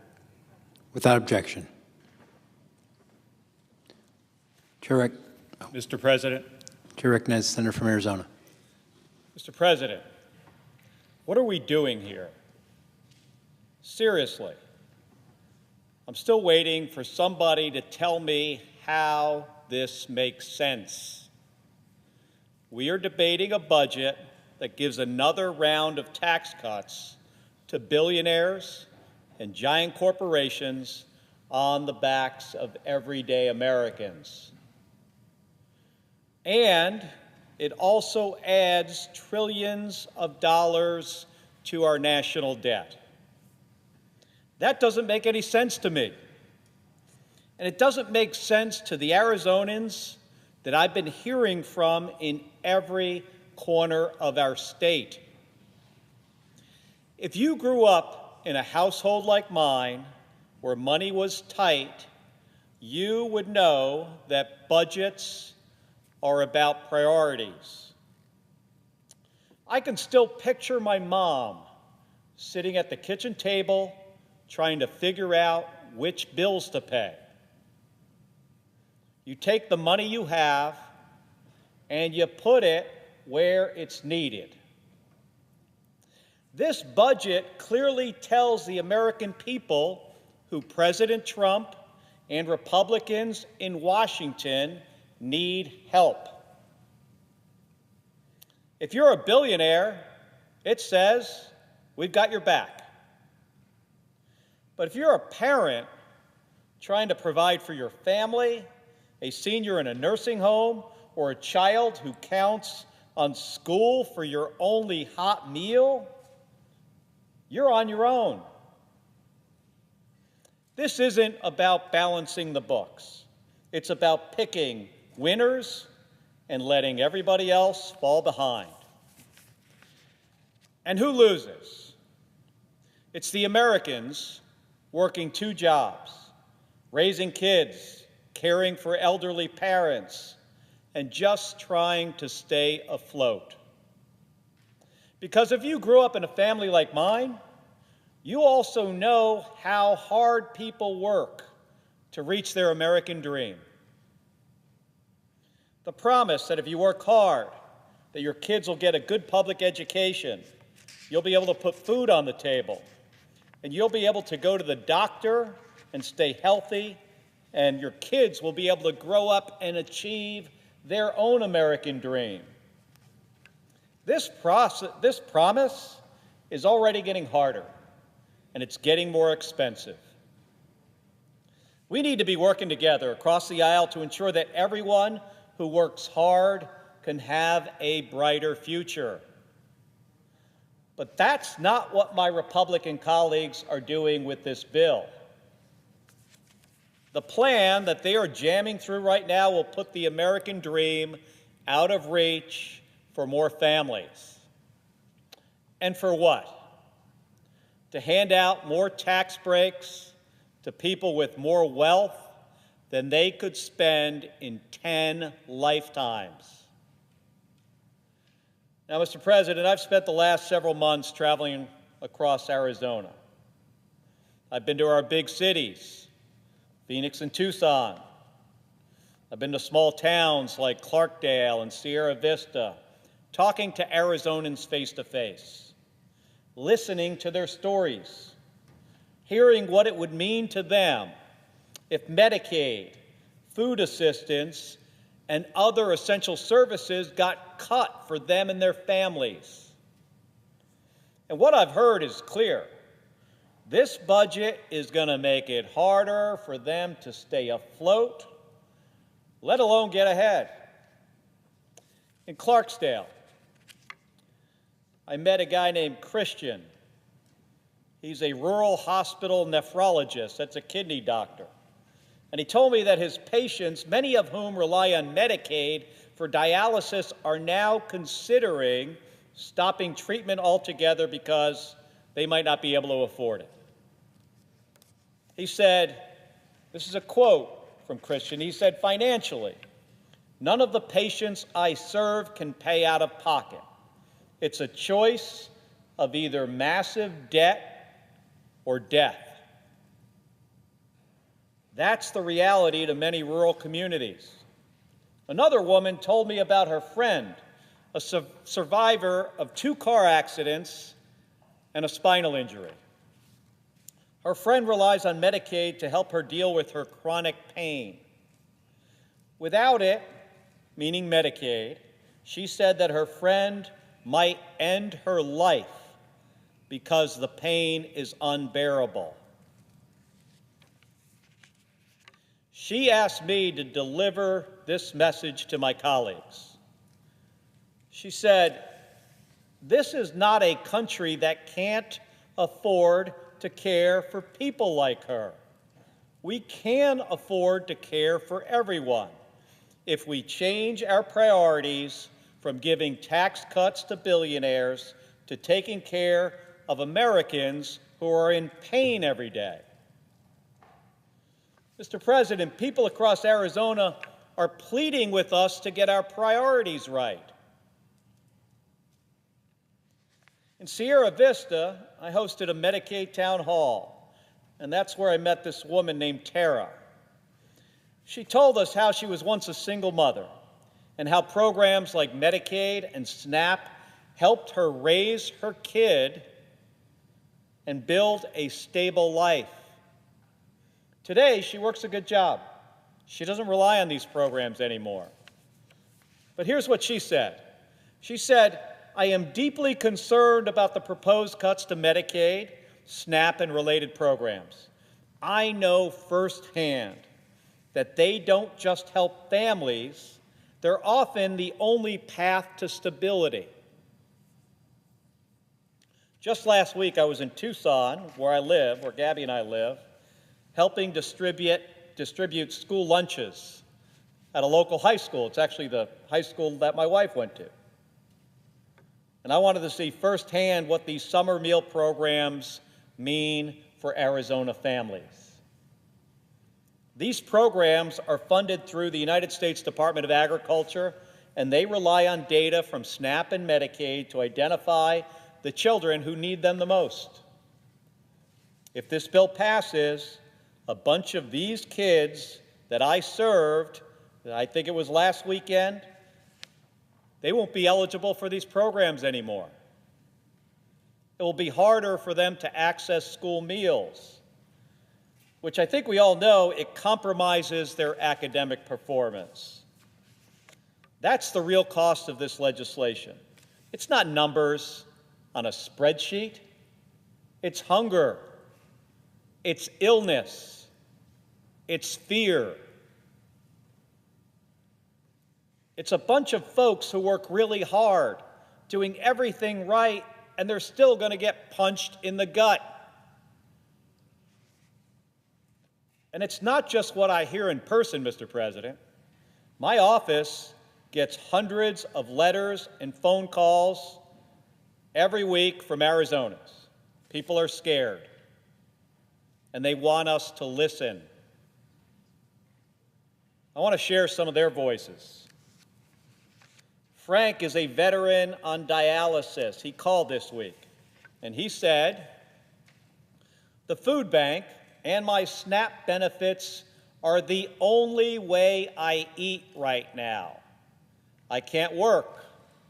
I'm not old enough to retire, and I'm dipping into my retirement early just to keep up with my mortgage. Without this help, I don't know what I will do." Mr. President, veterans should never have to say those words in this country. One of the most sacred promises we make to the men and women who serve is that we will take care of them when they return home. That promise doesn't end when they hang up the uniform. It includes making sure that they can afford food, access health care, and live with some dignity. And yet, here's Frank, sick, struggling, and wondering how he'll survive because the programs he relies on are under threat. Cheryl from Tucson, who is a 59-year-old widow, said, I receive disabled widows' benefits, Medicaid, Medicare, and SNAP. Get this. She said, my rent and utilities eat all but about $300 of my monthly income. SNAP and my health care card used to cover most of my food costs. I used to have about $40 left over to buy some extra groceries for the unsheltered in my area. So here's a woman with $40 extra, and she's helping other people. She also says, now, buying food for my household takes all of it. I'm scared. If I lose even one of these benefits, I'll lose the grip that keeps the roof over my head. Karen from Scottsdale has worked for over 25 years helping veterans and people with disabilities. She wrote, many of the people I work with rely on Medicaid because they can only work part-time or because their employers don't offer benefits. Cutting them off will just make health care more expensive for everyone. The rich do not need an extension on tax cuts at the expense of low-income and middle-class families. Mr. President, these are my constituents. These are folks who, unprompted, took time to write or call their senator. And every single one of them, Mr. President, is saying the same thing. We're barely holding on, and we're scared this is going to put us over the edge. Now, I wish I could say that these stories were met with compassion by everybody here. But instead, one of my Republican colleagues apparently said, this is a quote, they'll get over it. And another, when asked whether cutting Medicaid would cost lives, said, well, we're all going to die anyway. Now, I didn't come here to throw jabs. I'm repeating those words because they reveal how this budget was written without any connection to the real-world consequences. This isn't about politics. It's about people. So I ask again, what are we doing here? Who do we serve? Is it people like Tara and Cheryl and Crystal and Frank who are working hard and doing everything right to just try to get by? Or is it a bunch of billionaires who've already made it and who don't need another handout? If my colleagues don't believe me, I urge them to go read some of the emails and listen to some of the phone calls that they're getting. Maybe hold a town hall. Listen to those folks. Really, listen to what they are saying. Don't crush their American dream. Don't rig the system even more against them. Don't take a vote just because it's easy. We can do better for the people we serve. Mr. President, they deserve that from us. Thank you, and I yield the floor.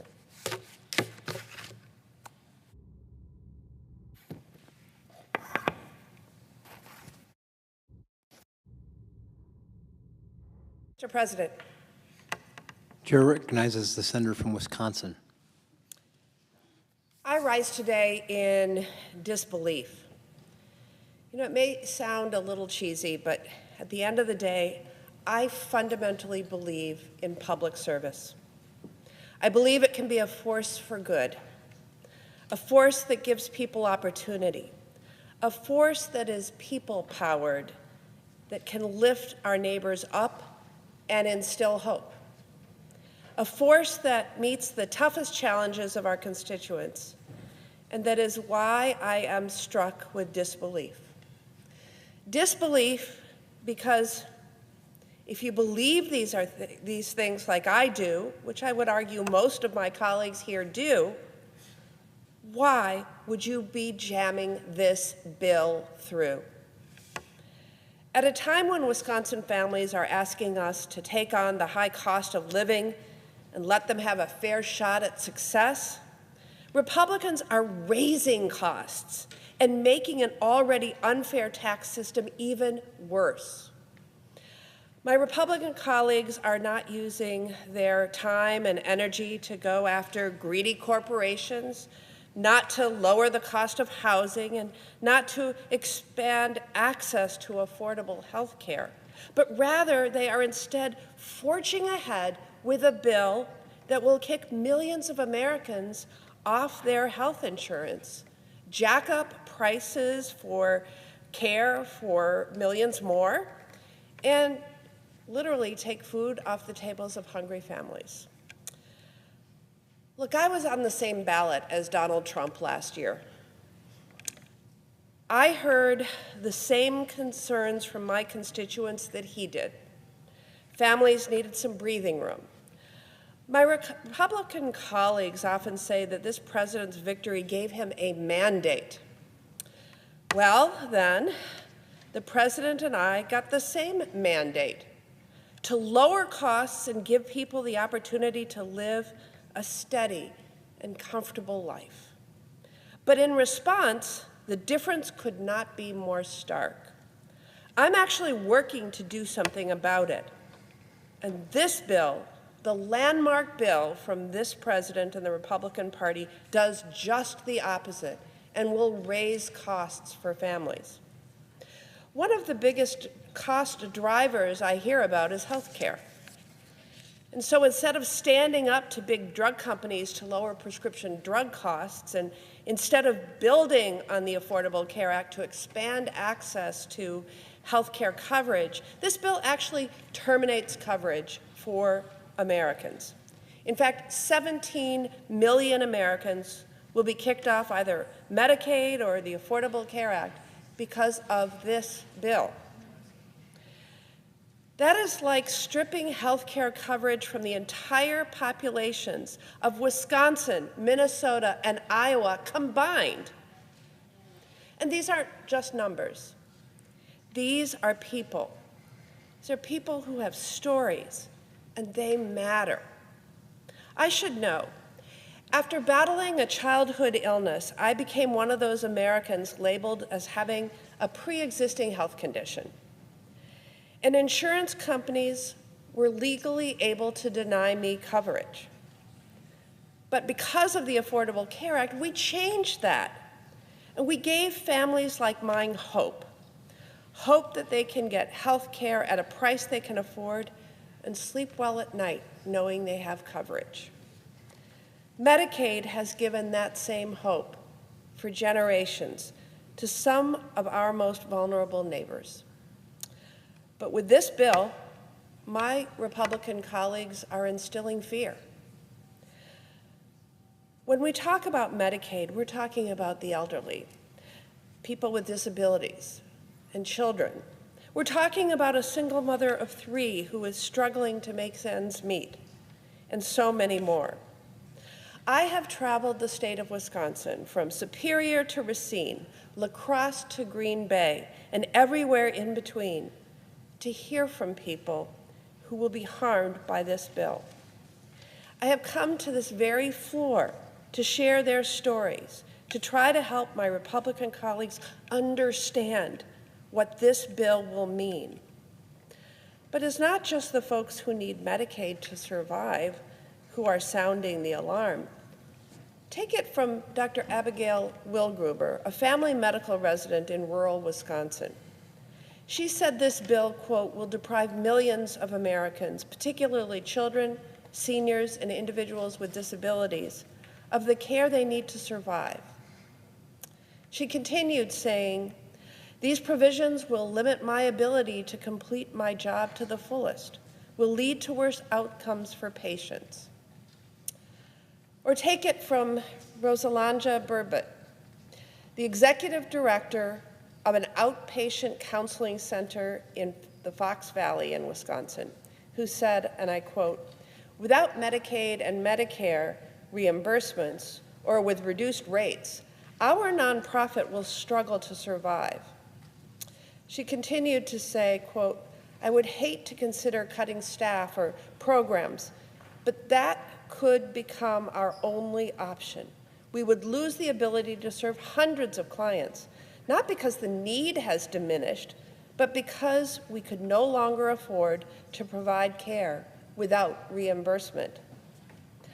I have more and more of these stories from doctors, nurses, and administrators on the ground who are spelling out the absolutely dire consequences of this bill. In Wisconsin, we are already in a crisis when it comes to getting good health care in our rural communities. The system is broken, and this bill is destined to make it only worse. While health care is near and dear to my heart, there is more bad news in this bill. Republicans' big betrayal will also take food assistance, the literal means by which some people are able to put nutritious food on the table, away from them. This bill will take SNAP assistance, our nation's best way to make sure that no one goes hungry, away from more than 3 million Americans. And that leads us to the why. Republicans are making all of these cuts so that they can rig our tax code, which I must say already is deeply unfair to working families. And they would further tilt it in favor of the biggest corporations and the richest in our country. The Republican bill gives people at the top 0.1%, the richest of the rich, a tax cut of more than $250,000 every year. Yes, $250,000 a year. All the while, this bill hits working families the hardest. When taking into account the disastrous Medicaid and SNAP cuts, many working families would see their annual incomes fall by over $1,500. And it doesn't have to be this way. Yes, our system for taxes and health care are broken, but this bill is not the solution. This bill would make it harder for working families to have the opportunity to get ahead, harder for parents to get their kids health care, harder for families to put food on the table. We, Democrats and Republicans, should be working together to give some relief to workers, but instead, Republicans will choose to go it alone and vote to give the biggest corporations and the wealthy another unfair leg up. I will end with this. While I remain in disbelief and frankly disgust, I will always have hope. I have hope because it's not the people in this chamber with the power, it's the people. It's the people who will sadly feel the repercussions of this bill. It's the people who are rising up and will hold anyone who passes this disastrous bill accountable. That is where the true power is. And with that, I yield.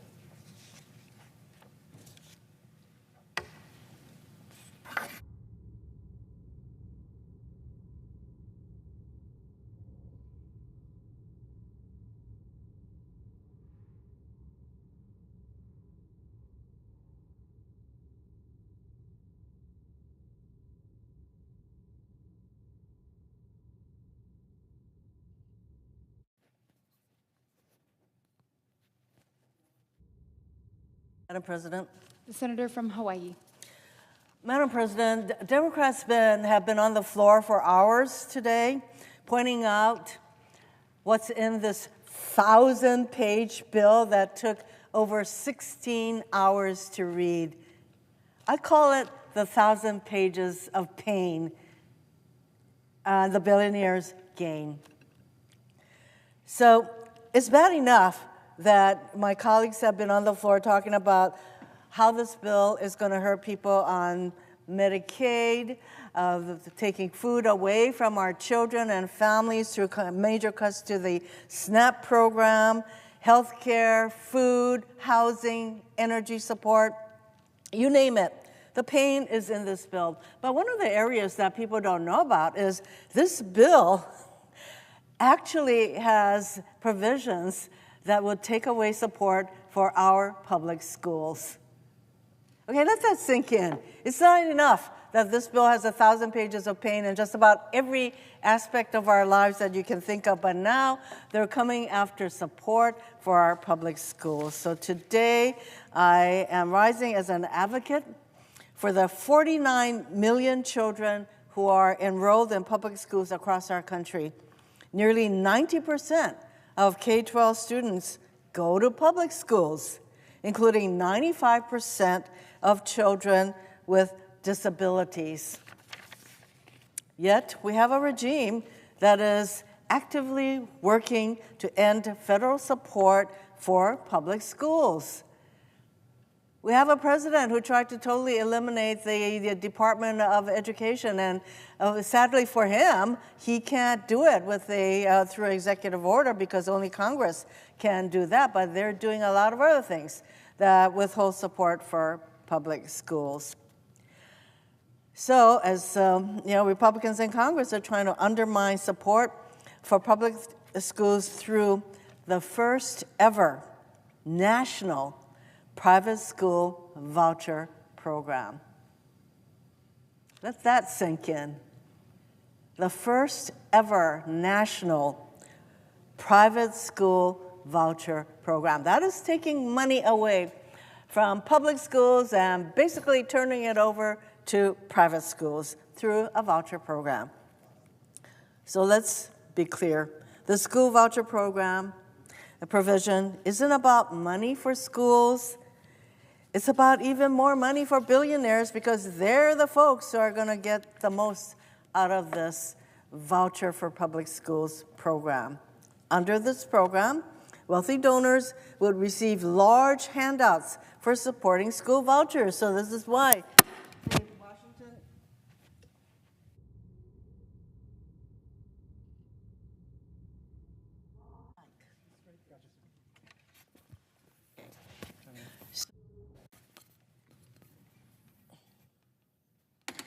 the Washington Post in their headline, GOP voucher plan would divert billions, $4 billion a year in taxes in perpetuity to private schools. So specifically, the plan would provide a dollar-for-dollar tax credit. We're not talking about tax deductions. We're talking about a tax credit. This is money that comes right off your taxable amount. So what this bill would do is provide a tax credit of $5,000 or 10% of a taxpayer's adjusted gross income, whichever is greater. So a taxpayer making $10 million, we do have people who make $10 million a year, could contribute $1 million and receive a credit for that full amount. How do you like that? You can get $1 million off your tax bill by contributing to this private school voucher program. So rather than calling this plan what it is, and I tell you, the word scam comes to my mind. It's like scamming the public schools. Republicans are deceitfully trying to sell this plan as an expansion of school choice for families. Oh, isn't this voucher program great? More families can send their kids to private school. Here's the reality. Based on what we know about school voucher programs, they do not promote school choice. Let me give you two examples of why this argument does not hold water. For one thing, school vouchers do not cover the full cost of private school tuition. When was the last time anybody thought about how much private schools cost? Maybe, in schools in Hawaii, private schools can cost something in the order of $15,000 to $20,000 a year, starting from kindergarten. A voucher program will not support that full amount. That means that families who want to send their kids to these private schools will have to make up the cost difference. Well, how many middle-income, low-income families would be able to exercise that choice to send their child to a private school that costs that much? And not only that, as we have seen in states that have passed voucher programs, private schools often raise their tuition when they become eligible for vouchers. Iowa is an example. After they approved vouchers in 2022, private schools there increased their prices by over 20% for kindergarten and by over 10% for other grade levels. Here's another example of why this argument that this program promotes choice. There are fewer private schools in rural communities, so many families do not have access to private schools if they live in rural communities. How does this expand choice for these families? The reality is the majority of vouchers have gone to wealthy families and to subsidizing school tuition for students who already attend private schools. Under this bill, Republicans will make that even worse by prioritizing scholarships for these students. I'm going to repeat that because not only is it bad enough that we're going to divert all of this money basically to private schools, but this bill actually has a provision that says the people who will get these scholarships are students who already go to private schools. In Louisiana, for example, now 99% of voucher tax credits there went to families with annual incomes above $200,000. In Virginia, the number was 87% of vouchers in that state going to wealthy families. In Arizona, it was 60%. Americans have consistently rejected school voucher programs and initiatives. Nebraska, Kentucky, and Colorado have all voted against voucher programs within the last year. In Nebraska, school vouchers were put on the ballot last November, and they were soundly defeated for the fourth time. This is not a Democratic or a Republican issue. Nebraska is not a red state. They voted for a Republican president by a 20-point margin, and yet they rejected school vouchers with 57% of the vote. The bottom line is, vouchers take money away from public schools, and Americans of all political stripes understand that. According to All for Ed, over 2/3 of voters would rather increase funding for public schools than increase funding for voucher programs. That is not a new sentiment. In all 17 state referendums on school vouchers since 1967, voters have rejected these programs. While the Republicans in this chamber may not give a rip about public schools, the vast majority of Americans get it. Democrats, Republicans, independents alike support strengthening our public schools, not taking money away from our public schools, because they know that strong public education is fundamental to a strong country. Well, undeterred by public sentiment, Republicans are trying to create, as I mentioned, a nationwide school voucher program. It's not enough that some states have voucher programs, but now the Republicans, through this misguided, almost 1,000 pages of pain bill, they want to provide $4 billion per year for a private school voucher program with no accountability. Remember early on I said that a huge percentage of children with disabilities go to public schools? Well, private schools do not have any responsibility to make sure that they are providing education for children with disabilities. So no accountability. Let's just provide $4 billion per year, perpetuity, tax credit for private school programs that have no accountability along these lines. We all know that this kind of funding could be used for rural and low-income schools, for students with disabilities, for other programs that actually support and strengthen public schools.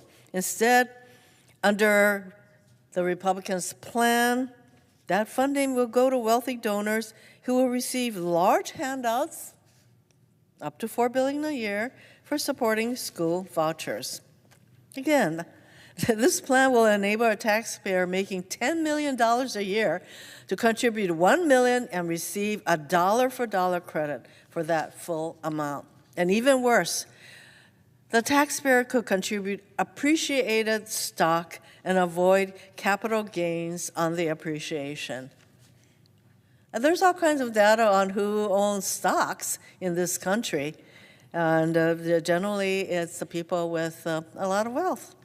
So this bill had a provision that enabled people to donate appreciated stock so that they could escape capital gains taxes on that stock contribution totally. So this Republican voucher proposal, outlandish as it is, was briefly delayed after it was deemed non-compliant with budget rules earlier this week. Republicans remained undeterred, and they have decided to plow forward with a nearly identical plan. What it comes down to is this plan does not help students, it does not promote choice, it does not support public schools where the majority of our kids go. We should be supporting our public schools, not taking resources away from them. So my Democratic colleagues and I will continue to fight to fund quality public schools to improve public education in this country. Foundational. This voucher plan is yet another wrong-headed proposal that should be called out for what it is, a handout for the wealthy at the expense of hardworking American families. I urge my colleagues to reject this idea, and I yield back.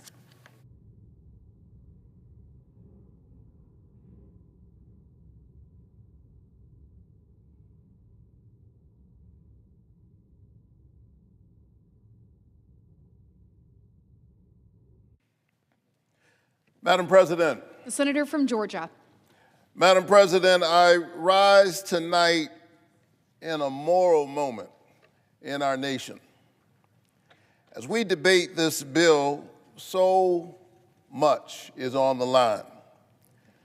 The health care of over 16 million Americans, 750,000 of them Georgians, is on the line. Food for hungry children. In a wealthy nation where 1 in 5 children are already food insecure. They don't know where their next meal is coming from. Their livelihood, their welfare is on the line. The well-being of seniors in nursing homes and the disabled who rely on Medicaid and those who care for them is on the line.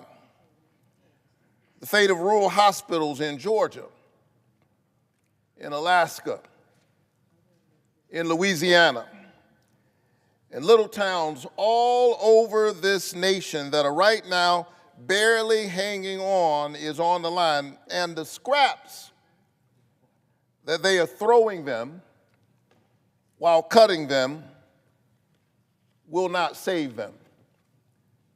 And my friends on the other side of the aisle know it.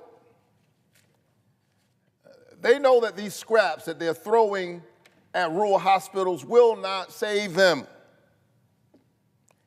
And so in a very real sense, lives are on the line. We are in a moral moment because something else is on the line.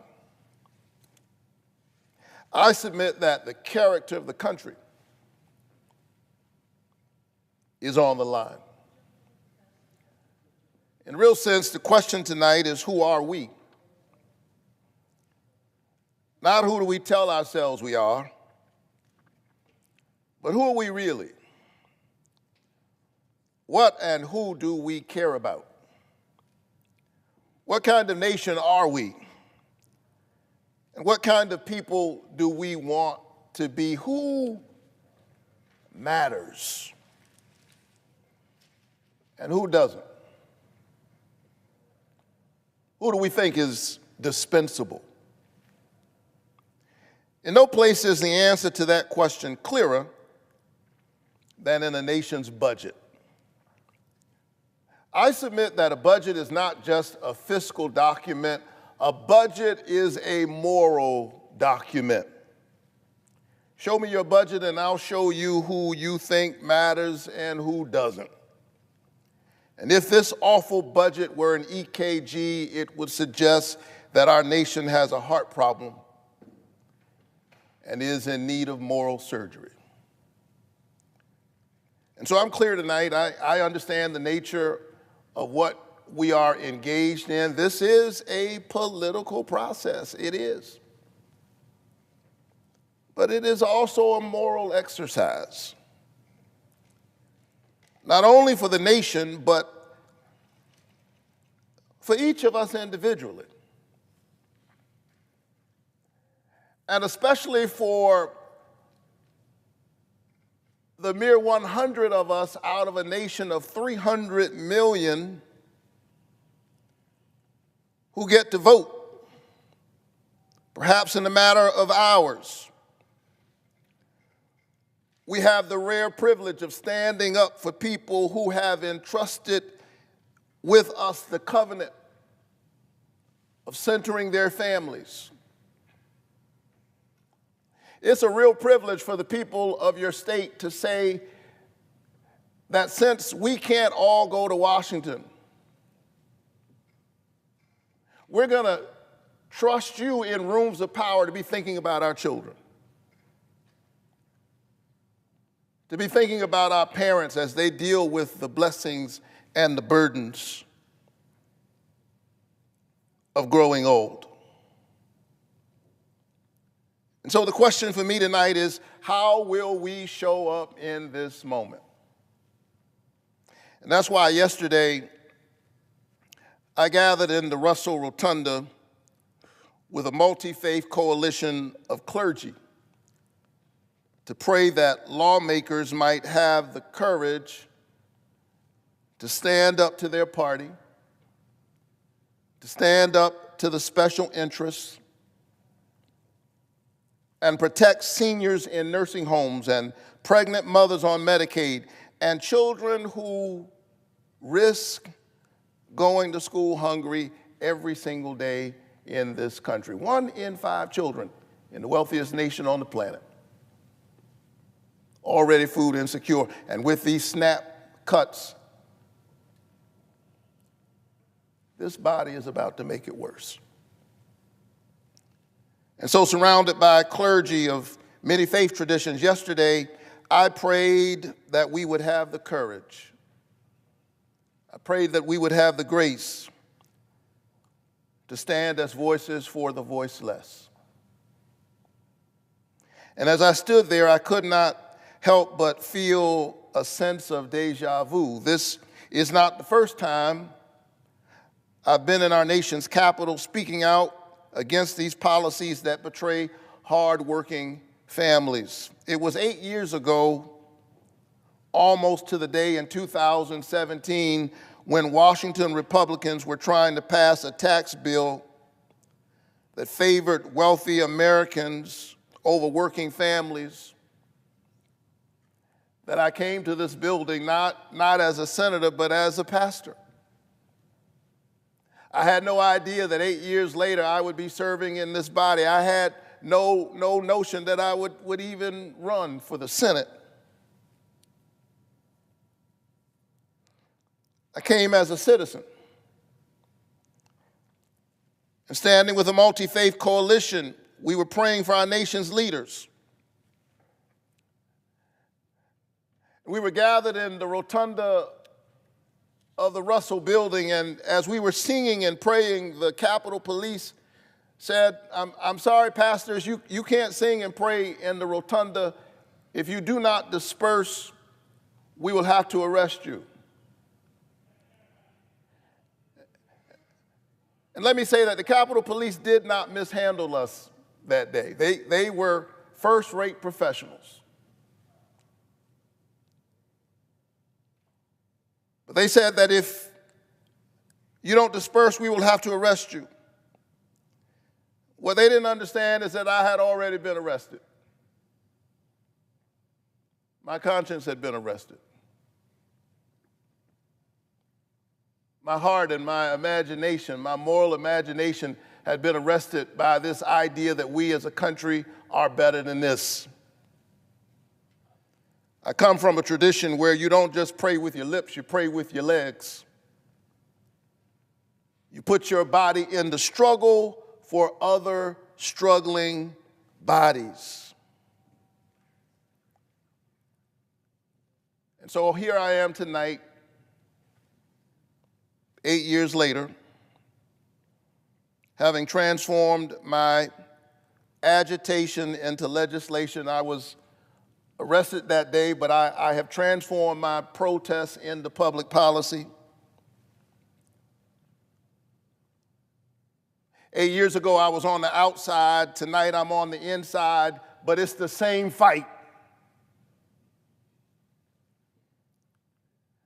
Some of us fight on the inside, some of us fight on the outside, some of us get to serve in the Senate or in the House, others are just watching at home tonight. But be really clear that we are in the same fight, whether we are on the streets or in the suites. Same fight. And in some ways, this is the same bill 8 years later, just worse. Like most horror movies, the sequel tends to be worse. We were here 8 years ago. Washington politicians were trying their best to gut the Affordable Care Act. Remember that? They were trying to gut the Obamacare out of political motives. Millions of Americans were spared. But tonight is the sequel to that horror movie. They are back to their old political tricks, trying to dismantle the ACA again with this legislation. It's the same fight, just worse this time. Instead of extending tax credits that would lower health insurance costs for the middle class, my friends on the other side are giving billionaires and the richest of the rich a tax cut. They are working real hard tonight to help billionaires because God knows they are having a hard time, apparently. And what that means is that 1.2 million Georgians and nearly 20 million Americans are going to see their health care premiums rise. That's what's at stake tonight. If they enact these deep cuts to Medicaid, as they are positioned not to extend these premiums, these tax credits, they are raising the cost of health care for all of us. Even if you are on private insurance, you are not safe. Your health care is about to go up. Your hospital might close because they're cutting these clean energy tax cuts. Your utility bills are about to go up. And so I have a question tonight. Who voted for that? Some of us are Democrats, some of us are Republicans, some of us are independents, some voted for one party, some voted for the other party. I get it, but who voted for that? Who voted for everybody's health care premiums to go up and their hospitals to close? Here's what I know. The folks back in Georgia didn't vote for that.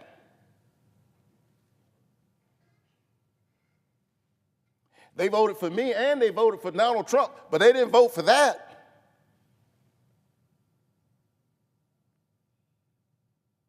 Ordinary folks don't want this. Just ordinary, everyday people who barely pay attention to politics, they don't want this. Even a Fox News poll, and you won't often hear me say that, but even a Fox News poll from this month found that Americans don't support this big, ugly bill.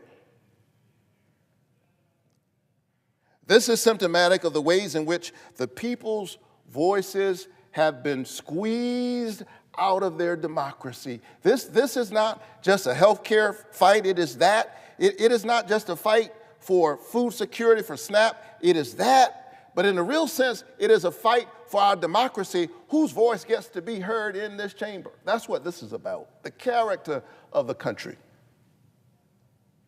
Ordinary Americans don't want to do this to our children. That's why they need to know that 71% of all Medicaid enrollees in Georgia are children. 71%. Taking away health care from kids to pay for tax cuts for billionaires. Now, let me be clear. I'm all for tax cuts. I believe working families deserve a tax cut, and I certainly don't want to see them face a tax hike this year. That's why I want to nearly double the child tax credit. I believe in tax cuts for hardworking families, for middle-class people, for working-class families. But instead of doing that, instead of helping working-class families who are struggling now against a 10% tax on everything and rising costs, we're now burdening our children by adding $3 trillion to the debt. We're taking away health care from kids and then burdening them with the debt. We are engaged in Robin Hood in reverse, this body of stealing from the poor in order to give to the rich. This massive transfer of wealth from the bottom to the top. Yeah, this is socialism for the rich. And when the people hear about it, guess what? They don't like it. Democrats and Republicans and independents, when the people hear about what's in this big, ugly bill, they don't like it. And that's why the folks on the other side are trying their best to fast track it. That's why they're trying to pass it, and they haven't even finished writing it. They're twisting themselves in knots, making their members walk the plank under the threat of a primary to pass this big, ugly bill.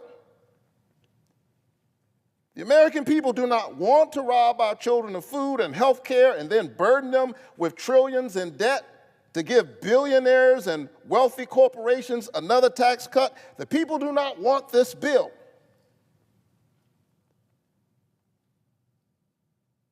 And so if the people do not want this bill,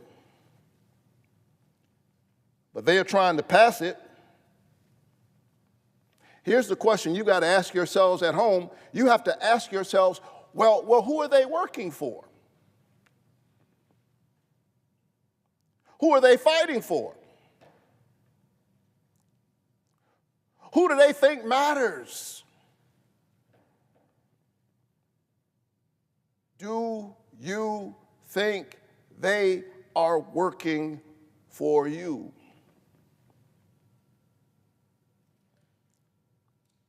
This is a moral moment, and a budget is a moral document.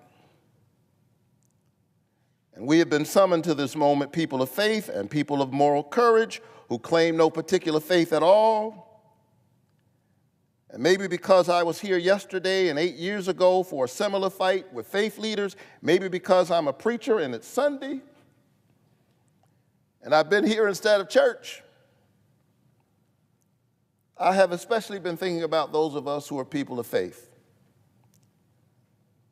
People whose lives are informed by Scripture, people of the book. And maybe those of us who have different politics but read from the same book ought to spend some time together reading the book. Because I do sometimes wonder, and I say this with all humility, none of us owns the truth. But if I'm honest, there are days when I have to ask people of my faith tradition as a Christian, are we reading the same book?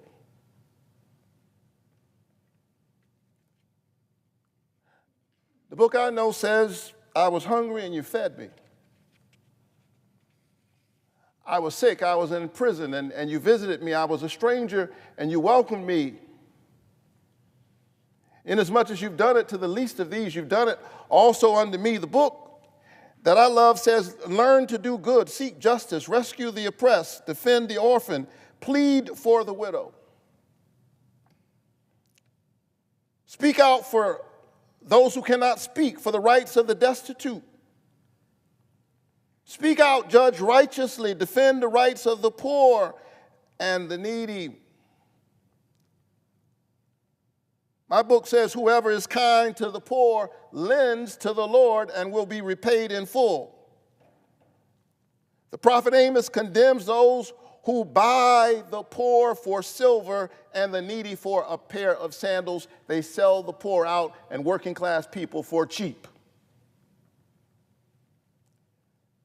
And for those of us who have a vote in this moment, for my colleagues who are swinging on a moral dilemma,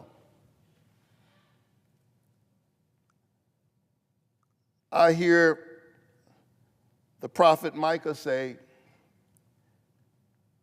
he has already told you what is good.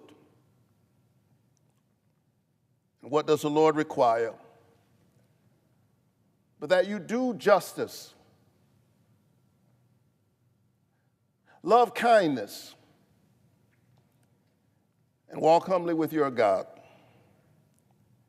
May God be with our nation and grant us grace, wisdom, and courage for this moment. Madam President, I yield the floor. Madam President. The senator from New Hampshire. Madam President, first I want to thank my colleagues, and especially just now my colleague from Georgia, for their work tonight, for their expression of what's at stake in this moment, and to Senator Warnock, I say thank you and amen. I'm here today because I'm joining the majority of Americans who are deeply alarmed by this plan from the President and his congressional allies, a plan that will make life less affordable for more Americans. When we return home for this 4th of July, it'd be nice to be able to tell our constituents that we came together and passed bipartisan legislation to help bring down costs for families. Instead, my colleagues who vote for this legislation will have to explain why, at a time when families' pocketbooks are strained, they chose to support a partisan bill to make American life even less affordable. What will America look like once this bill takes effect?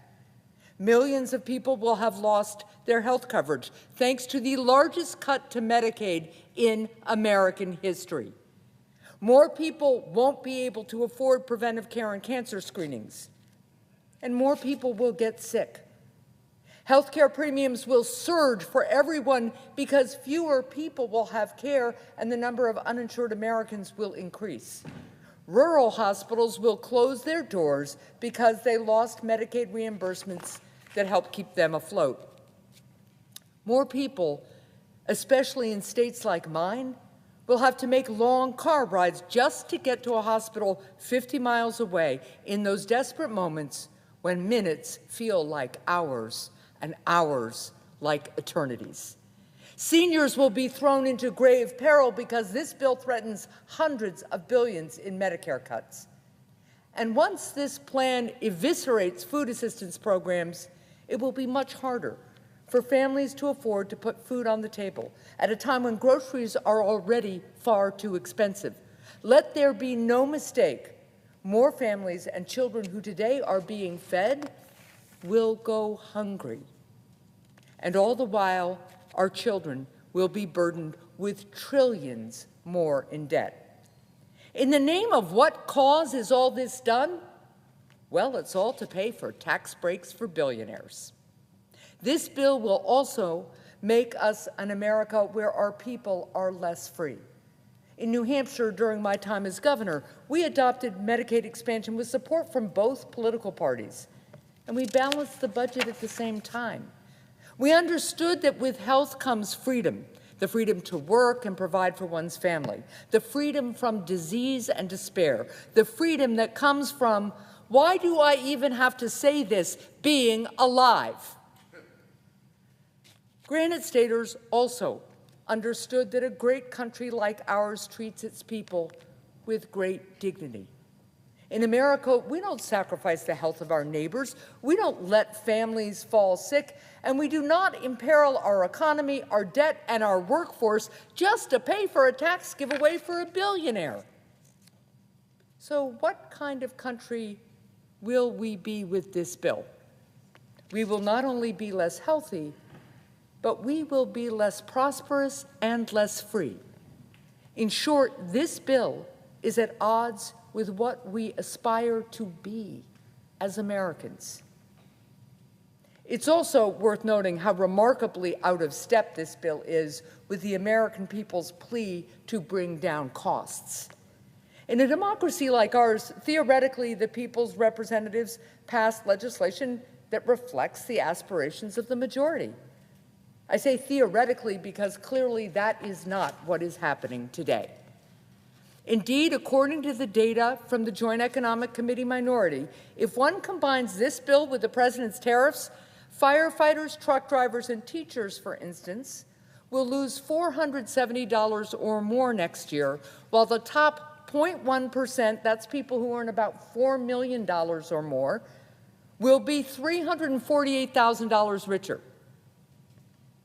This bill would take away health care from tens of thousands of Granite Staters and would take a similar toll across the country. Indeed, in both Florida and Texas, the number of people who will lose their health insurance is greater than the entire population of New Hampshire.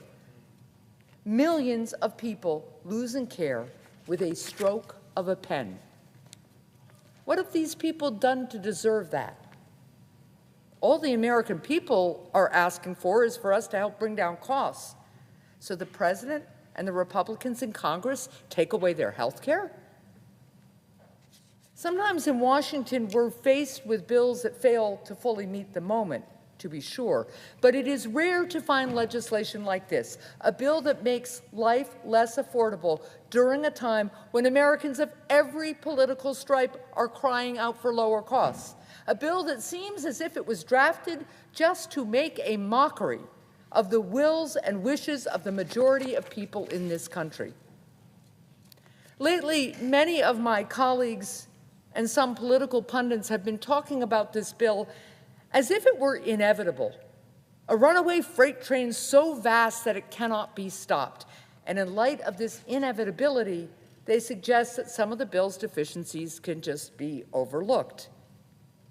But of course, this bill was not inevitable, nor is it now.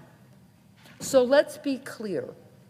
Each and every senator in this body has free will, God-given free will, which means that the measures in this legislation that gut Medicaid weren't written by mistake or by chance. We didn't arrive at this day with a vote on this terrible budget bill by accident. Let's not delude ourselves. We're only here because a majority in this body decided to ignore the majority of the country and made a series of decisions. The Republican majority decided to gut Medicaid. They decided to take away health care from millions. They decided to raise insurance premiums for the rest of us. They decided that closed hospitals were a risk worth taking. They decided that taking food away from hungry kids was acceptable. They decided that trillions more in debt was not a problem. The Republican majority decided that depriving the American people of all these things and raising their costs were worth it, just as long as they paid for another tax break for billionaires. Because that's the bargain that this administration, along with my Republican colleagues, is forcing the American people to accept. Our people will be less healthy, our kids will have more debt, but the president and billionaires like him will get a tax break. Of course, part of what makes this bill so frustrating is that it includes some individual provisions that I've spent years trying to pass into law. This bill includes provisions I support, some even that I authored, like strengthening the R&D tax deduction to support our entrepreneurs and a tax cut for families to make child care more affordable. I also support this bill's provisions which would tackle our housing crisis by expanding the low-income housing tax credit to bring down the cost of housing, as well as a provision making mortgage insurance tax deductible so that it's easier to buy a home. And I'd support a bill with real tax cuts for the middle class and small businesses, unlike the token measures included in this bill. If my Republican colleagues worked across the aisle to draft a bill that brought this bipartisan approach to other critical areas, like health care and food assistance, I'd vote for it. Instead, my colleagues chose to take these common sense solutions hostage by linking every good idea to 3 bad ones, turning this into a purely partisan endeavor. So yes, I'm glad that some of these bipartisan provisions will be signed into law, but I regret that they aren't a part of a truly bipartisan effort because of the politics of division and destruction that President Trump brings to Washington.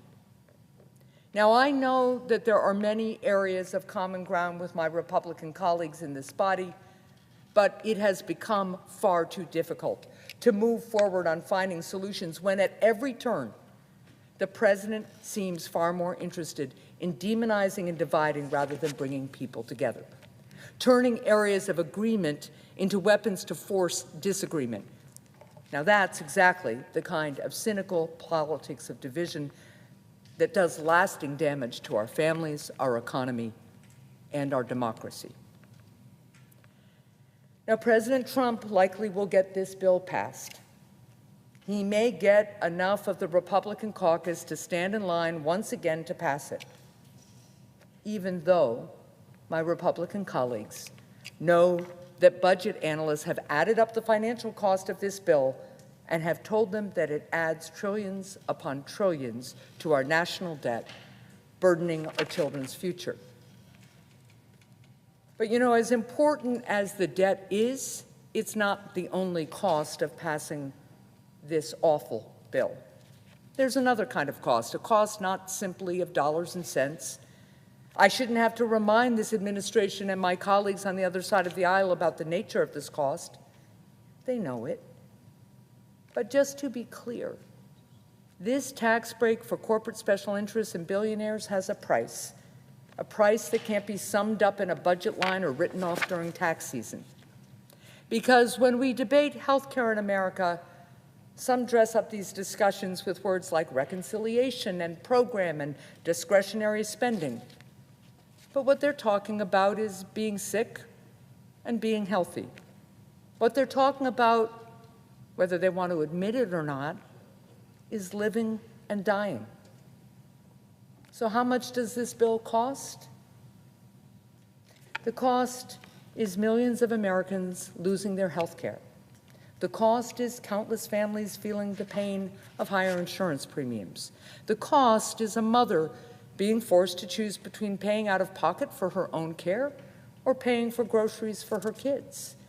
It's a price that's exacted in cancers that go undetected. It's exacted in chronic illnesses that go untreated. It's exacted in the healthcare challenges in our country that continue to go unaddressed because we spend all our energies simply trying to keep our heads above water in floods of the president's own making. The price tag is more than dollars and cents. It includes the cost of losing more people from our workforce because they're too ill to work. It includes the gnawing pains of hunger and the slow toll of malnutrition that will come as food assistance programs are robbed. It includes the anguish of young parents no longer knowing how they will make ends meet. It includes the lost hopes and deferred dreams of people held back by illness. It includes the cost of having to say more early goodbyes. What is the price tag of this bill?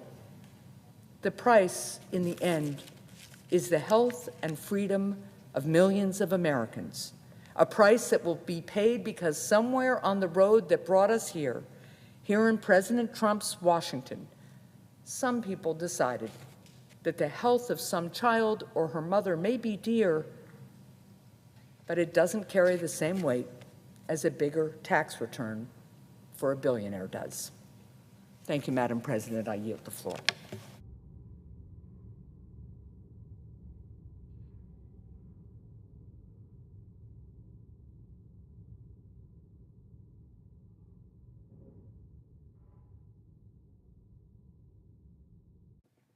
Madam President. The senator from Colorado. Thank you, Madam President. And the hour is late. I want to thank the presiding officer for being here. I'm glad to be here with my colleagues from New Hampshire and my neighbor from New Mexico. I want to thank the floor staff that's here tonight. And I would like to suggest, this is not the purpose of my speech, but the next time that senators make the suggestion that the floor staff should spend the entire night reading a bill here, that the senators actually read that bill instead of imposing that on the staff that's here. I think that would be a just thing for us to do and the appropriate and proper thing for us to do.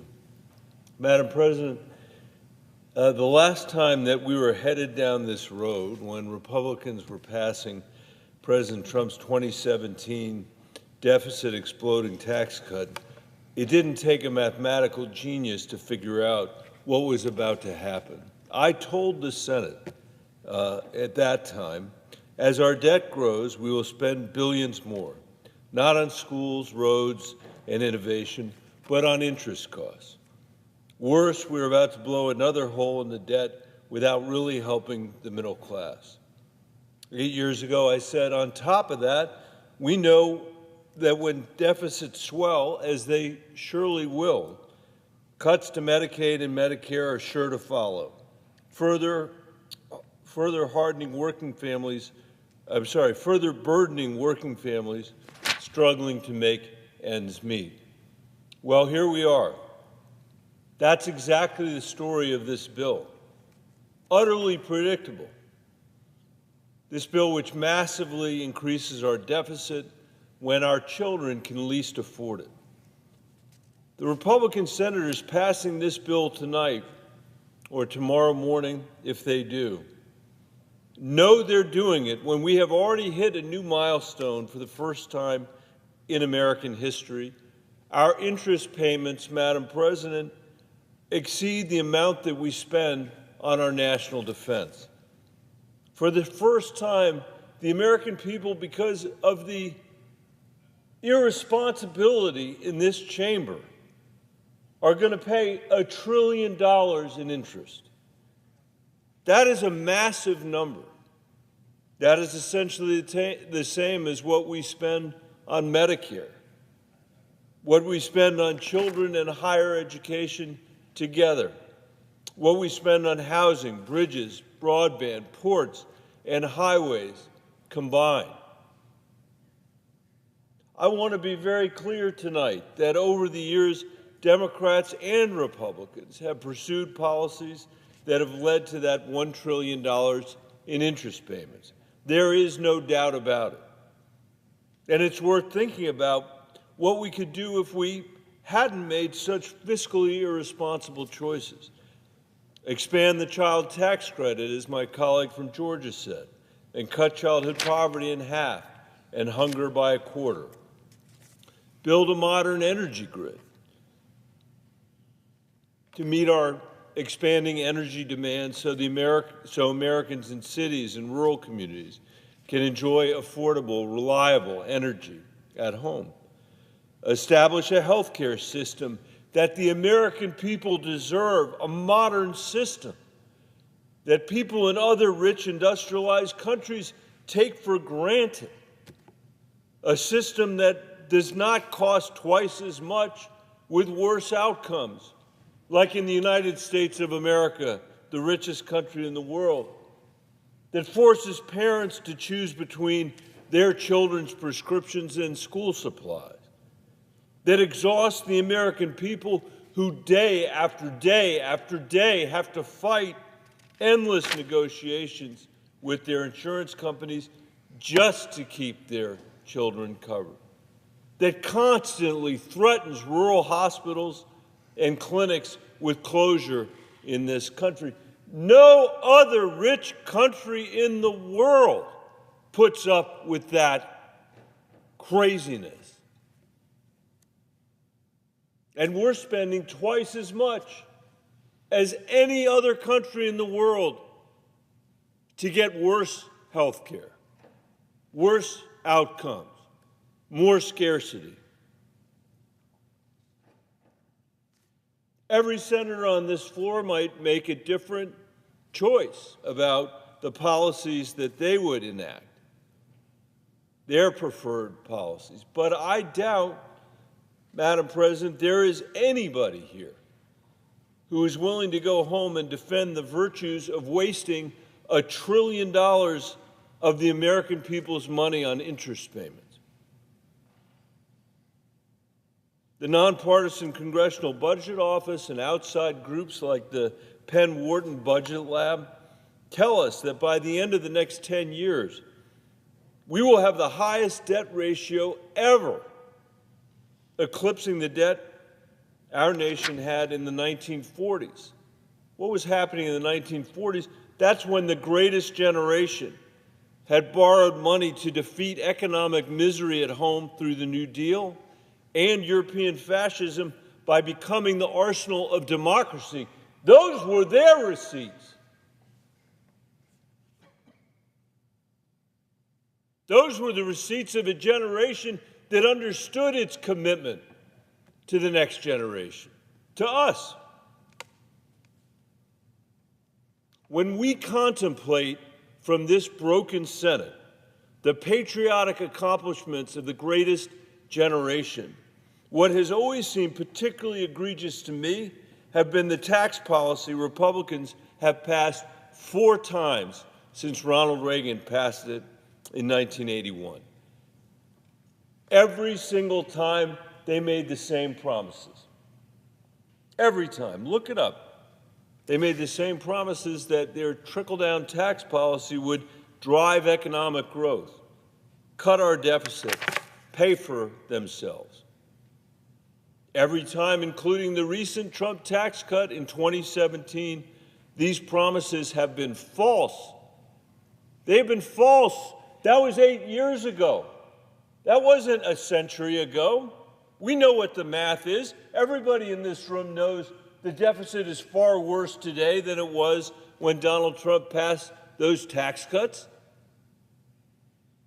President Trump has had a very rare thing happen, which is he got to take 4 years off and come back and be president. The effect of the tax cuts he passed the last time that he said we're going to pay for themselves clearly have not. There's nobody in this chamber who can deny that. I always find it amazing when I hear these promises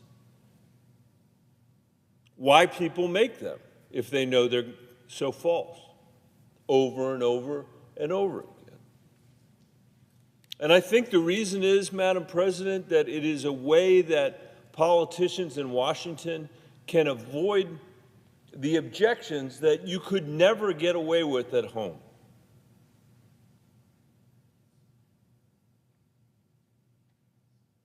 Imagine for a minute if there were a mayor in America, any mayor, in any town, in Santa Fe, New Mexico, or in Lyman, Colorado, or in Los Angeles, California. It doesn't matter, Republican town or a Democratic town. Imagine if a mayor came to you, Madam President, and said, this town is going to borrow more money than we have ever borrowed before. That would worry you, that would worry me. And I think our first question would be to that mayor, okay, that worries me. What are you going to spend the money on that you're borrowing?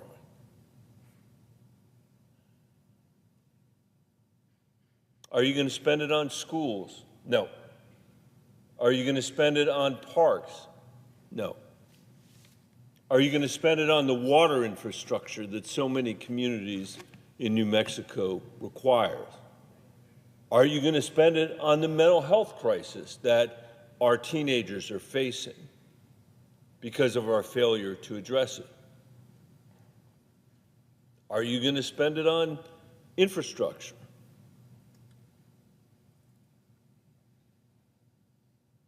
And the answer to all those questions would be no. What are you going to spend the money on, Mr. Mayor? Well, the answer is I am going to give tax cuts to the 2 richest neighborhoods in town and hope that those trickle down to everybody else. That is the Republican tax policy. There's a reason why no mayor in America has ever done that. There is no mayor in America who has ever pursued trickle-down economics, because you would get run out on a rail. You would get run out on a rail if you went and said, we are going to borrow the most money that has ever been borrowed from our children to finance tax cuts for the richest neighborhoods in town. It makes no sense. It is preposterous. And yet that has been the argument since Ronald Reagan first said these tax cuts will be paid for. The economy will grow. There won't be a deficit. There's a reason we're paying more than $1 trillion in interest today, and that's because our deficits are enormous.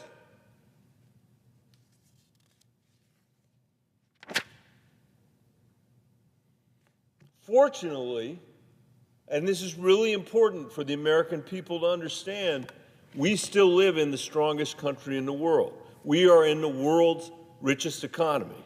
We have the most lethal military. Apart from our president, we have a national commitment to an independent judiciary, the rule of law, and low levels of corruption in our economy and in our society. We have unparalleled capital markets, cutting-edge innovation, and world-leading universities. We have all those things going for us, partly because the folks that came before us invested in those things and built those things and tended those things. But what we struggle with in our time is a sense among most Americans that they can't get ahead, that the American dream is farther and farther out of reach for themselves and for their family. And in my view, that is the biggest challenge our country faces. And in the face of this bill's ill-considered tax cuts to our health care, and in the face of this bill's ill-considered tax cut and cuts to our health care system, which is going to throw millions of people off their health care and make health care more expensive for everybody else. By the way, what's the logic of that? The logic of that is that when you throw people off their health care, they end up going to the emergency room to take care of themselves and take care of their families, just as anybody would. That's the most expensive care that anybody could have. That expense is then put into our insurance, in our insurance policies, and all of us are going to pay more. You can't wish away people just because you throw them off health insurance. When other countries in the world, other wealthy, rich countries in the world have a system of insurance that basically guarantees health care and mental health care to their citizens. It's worth asking why we would throw our people off the not so great health insurance that they have. That's a good question. But it's particularly crazy when it just drives up the cost for everybody else. We need to deeply think about the challenges that our country is facing today. It's more unequal. The top 1% owns 30% of our nation's wealth, Madam President, and the bottom 50% owns 2.5%. The top 1% of Americans own 50% of the value of the stock market. The top 1% of Americans own 50% of the value of the stock market, while the bottom 50% owns just 1% of its value. Something that's really affecting my state is the nation's median home price is now 5 times higher than median family income. And as a result, the average first-time home buyer is now 38 years old.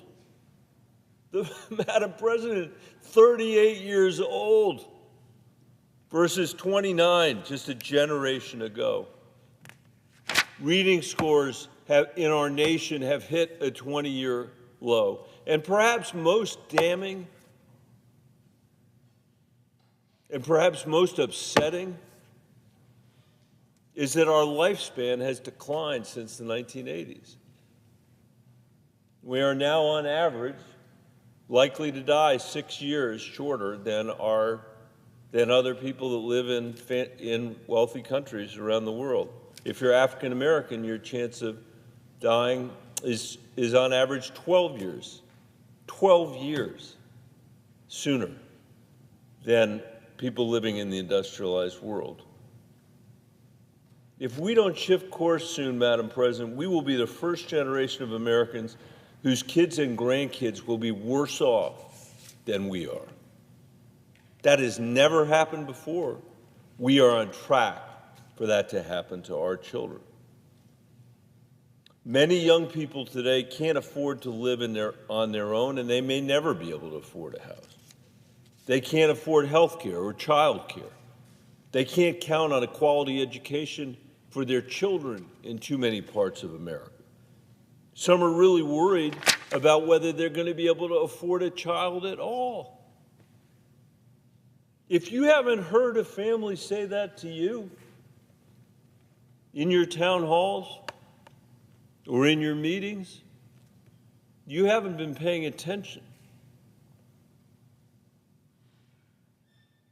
But instead of addressing any of these challenges, we are debating a bill tonight that will make the wealthiest Americans even wealthier and the poorest Americans even poorer, 500,000 of whom live in Colorado, while adding millions more to the debt which working Americans are going to have to pay back.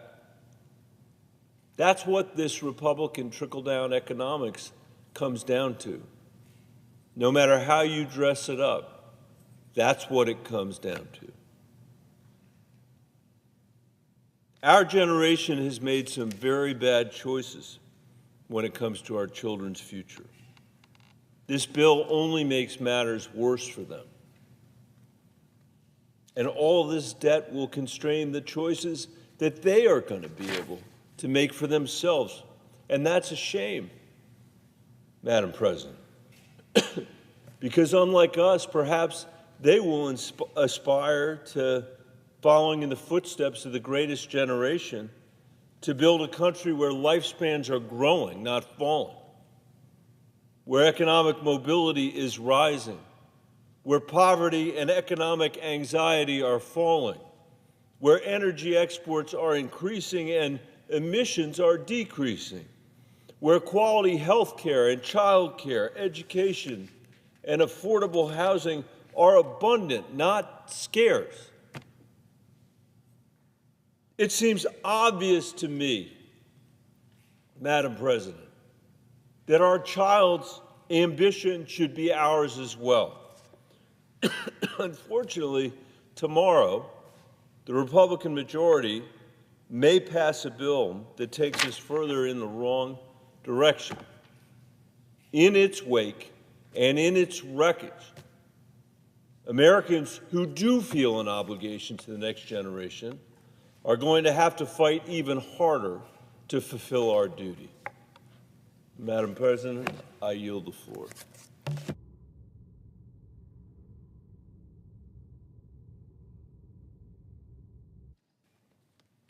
Madam President.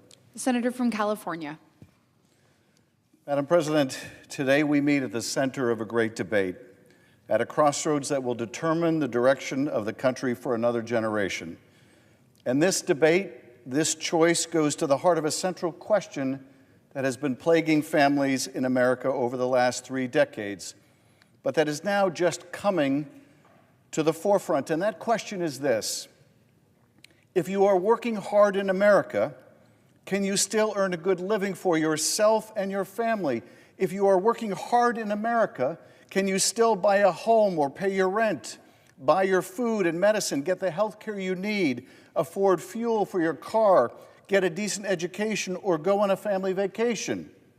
And if the answer is no, and for all too many millions of people the answer is no, what do we do about it?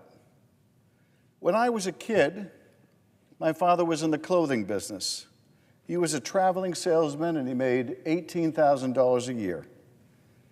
On the strength of that single income, my parents bought our first home for $18,000.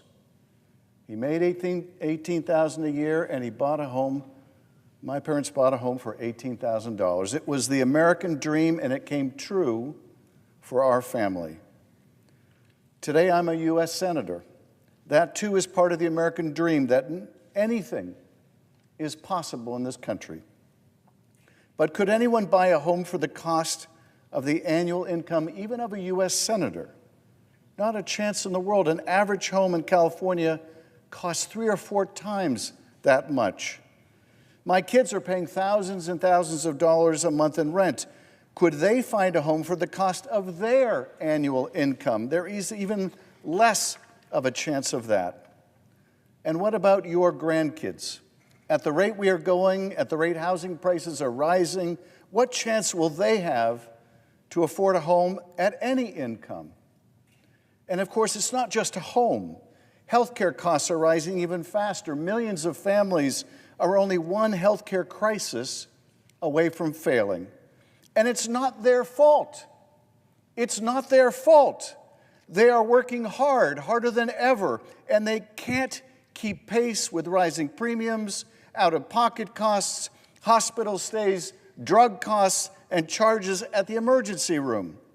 Energy prices are going up. It costs more to heat your home in the winter and a lot more to cool your home in the summer. Utility bills have been rising by double digits, while incomes have remained comparatively flat. It's too much. It's too much. Now, why is this coming to a head now? Why, when we're not in a Great Depression, not even a Great Recession, although with Trump's destructive tariff wars, we may get there soon enough, why now? Why now is this coming to a head? And the answer is that people feel more squeezed than ever, more pressure than ever, more like a failure than ever because they're doing their best, working their hardest, and they are still hanging by a thread. And you know something? It's not their fault. It's not their fault. They are doing everything they can to provide for their families, and it's just not enough. It's not their fault, but it is someone's fault. It is someone's responsibility. There is someone who should be held accountable for the fact that this generation is the first to renege on a compact between generations that we would leave the country better off to the next generation than the one that came before. And you know who that someone is?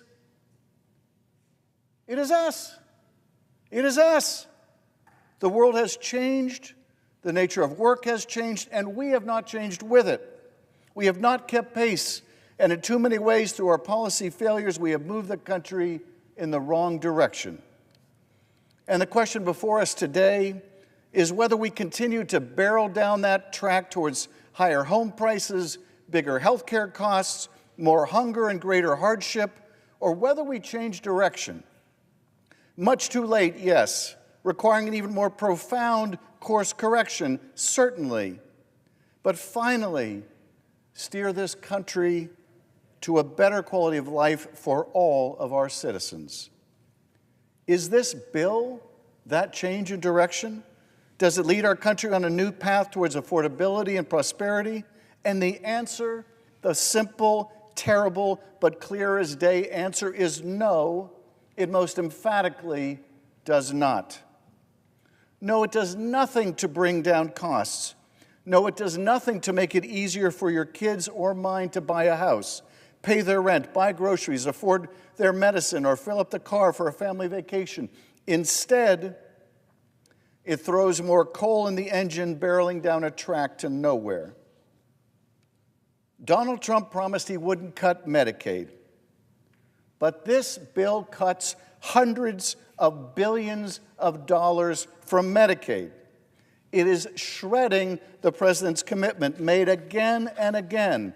In January, the president said Republicans will love and cherish Medicaid. In February, he said, we're not going to touch it. Even a few weeks ago, the president said, we're not changing Medicaid, we're leaving it. But we see in the black and white in this text they released in the dark of night that simply isn't true. This bill will result in millions losing their health care from cuts to Medicaid.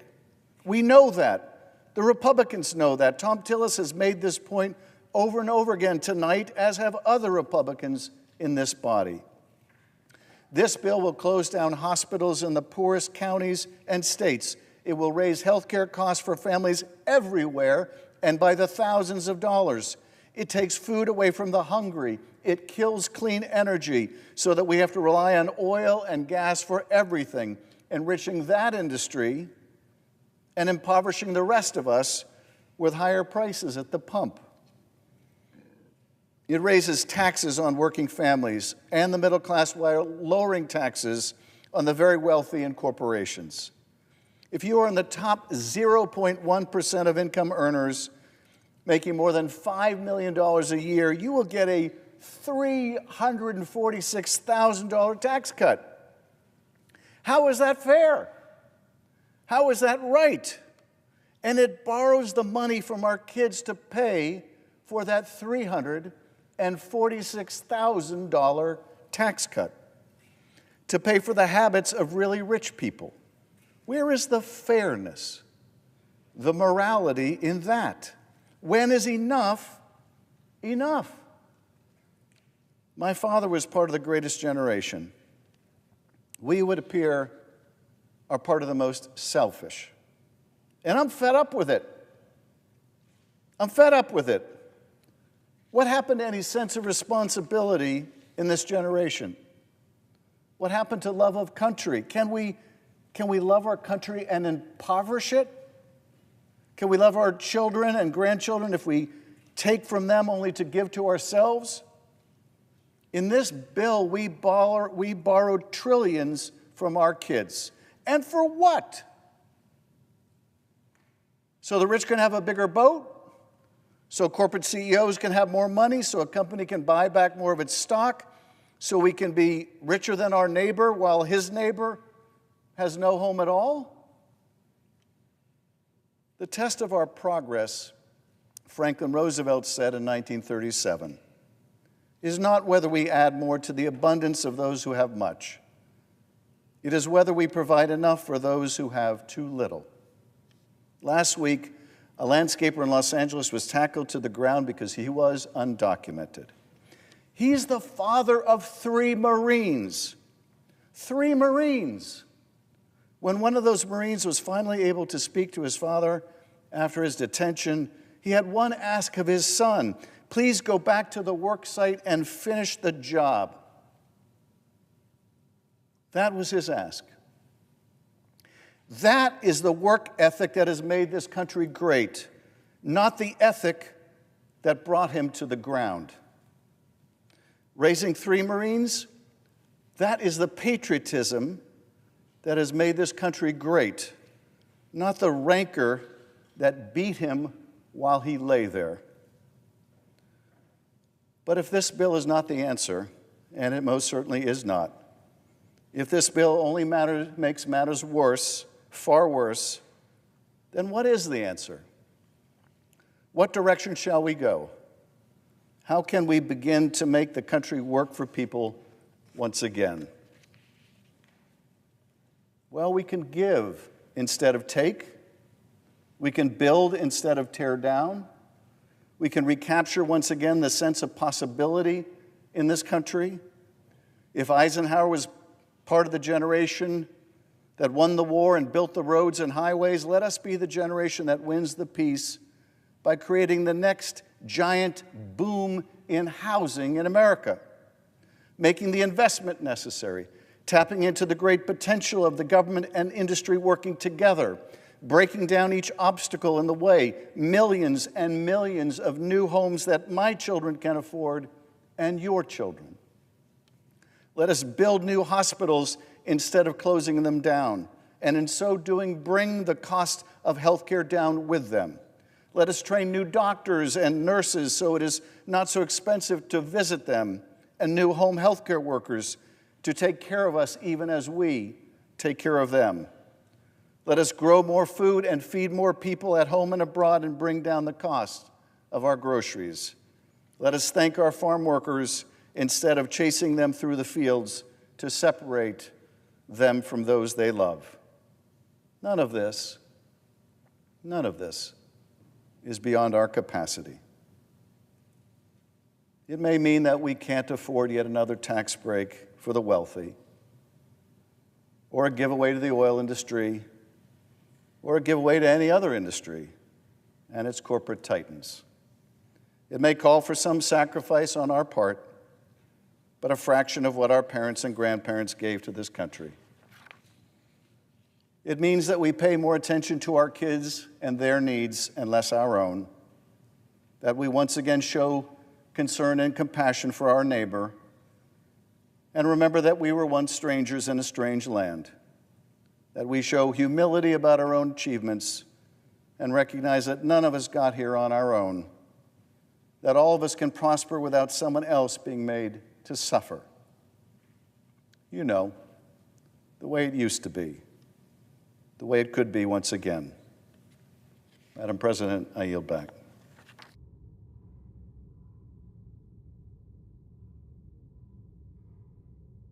Madam President. The senator from New Mexico. President, I've heard several of my colleagues speak tonight about what this bill means for Americans all across America. Now, each of us has a responsibility to ask whether this bill meets the needs of the people that we're honored to serve. Now, I grew up on a small farm, as many of you know, working the land, caring for animals, sometimes even cleaning barns. And I can tell you, this bill does not pass the smell test. For New Mexicans, hardworking people, this bill does not help our families get ahead. New Mexicans work hard. Folks are not looking for a handout. New Mexicans are the type of people who would give you the shirt off their back if you needed it. It's just who we are, and I'm proud of it. but sometimes people fall in hard times. And I'll remind you all that this could happen to any of us. We might need medical care. We might need help putting food on the table. Maybe support to care for a loved one, or just want enough security to know that a job will be there for us. Some claim that this bill will help Americans, which we know is not the truth. Because from where I stand, there is very little in this legislation that helps hardworking New Mexicans. Now, it's important that this debate is happening because now New Mexicans and people all across America can clearly see what's in this bill and what's not. As has been said time and time again this evening, the vast majority of this legislation benefits the ultra-wealthy, the wealthiest 0.1%, getting over $250,000 back in their pocket. Can you believe this? How many people might not make that in a lifetime? An extra $250,000 in their pockets. That's what this bill's about. Now, meanwhile, it does not help farmers. It does not support teachers or children. Nothing for New Mexico seniors who rely on Medicaid and SNAP. And nothing for New Mexicans who served our country and deserve our care in return. New Mexicans are hardworking people who believe in the values of loving your neighbor, following what the Bible teaches us. Do unto others as you have them do unto you. This bill goes against everything New Mexicans stand for. It's not honest, it's not caring, and it's not fair. Now, I've heard my colleagues try to claim that this bill does not cut assistance. That's a lie. It's not true. This bill cuts more than $1 trillion from the Supplemental Nutrition Assistance Program and Medicaid, for crying out loud. Senate Republicans are gutting the Affordable Care Act and ripping health care away from over 17 million Americans. Now, a few of my colleagues across the aisle have spoken with some clarity, saying out loud what we all know to be true. One Republican senator warned about SNAP, about these cuts, saying, quote, if we don't watch out, people are going to get hurt. Another Republican colleague said of Medicaid, quote, we can't be cutting health care for working people and for poor people in order to constantly give special tax treatment to corporations. Now, that same senator went on to say that, quote, slashing health insurance for the working poor is morally wrong. That's right. I wish more of them spoke with that clarity. At least a few of them are saying out loud what the rest of America is thinking. Now is the time for more courage, though. The courage to put people first. My colleagues all have a chance to vote against this legislation. They all have a chance to vote for amendments that will say, hands off Medicaid. Don't cut those nutrition programs that one senator said are going to hurt people if we don't watch out. This bill takes food from the mouths of New Mexican children and takes care away from New Mexicans who are sick. And it's not just New Mexico. These cuts will hurt people in every state. My Republican colleagues, to lock up one more vote, offer something called a polar payoff, a carve-out for one state. Now look, these carve-outs are an admission that this bill will leave people hungry and without care. Plain and simple. Otherwise, why would they want to carve out for their state? Why was this carve-out added? Because this scam of a bill cuts funding for rural hospitals and the programs that feed children and families in need. For our rural communities out there, for the farmers and ranchers who grow our food, this bill will hurt your bottom line. while closing rural hospitals, closing rural grocery stores. For families who rely on SNAP, this bill means less food on the table and more children going to bed hungry, all while making health care, especially emergency care, harder to access. That is what this bill does to hardworking Americans. And I'm not even mentioning the Americans who currently have health care but will no longer be able to afford it because of this bill. Those of you watching at home tonight who do not think this impacts you, it just might. Earlier this week, I had the honor of speaking with a healthcare worker from Las Cruces, Julie. Julie traveled all the way from New Mexico to Washington, D.C., to tell Congress not to mess with her family's Medicaid. Like many of her colleagues, she had a story to share. Now, Julie's son received mental health care through Medicaid. When that coverage was cut,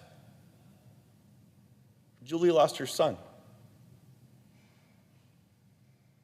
Soon after, her daughter was diagnosed with a serious condition that required immediate care. Now, without Medicaid, her daughter may not have survived either. Just think about that. Let it sit in.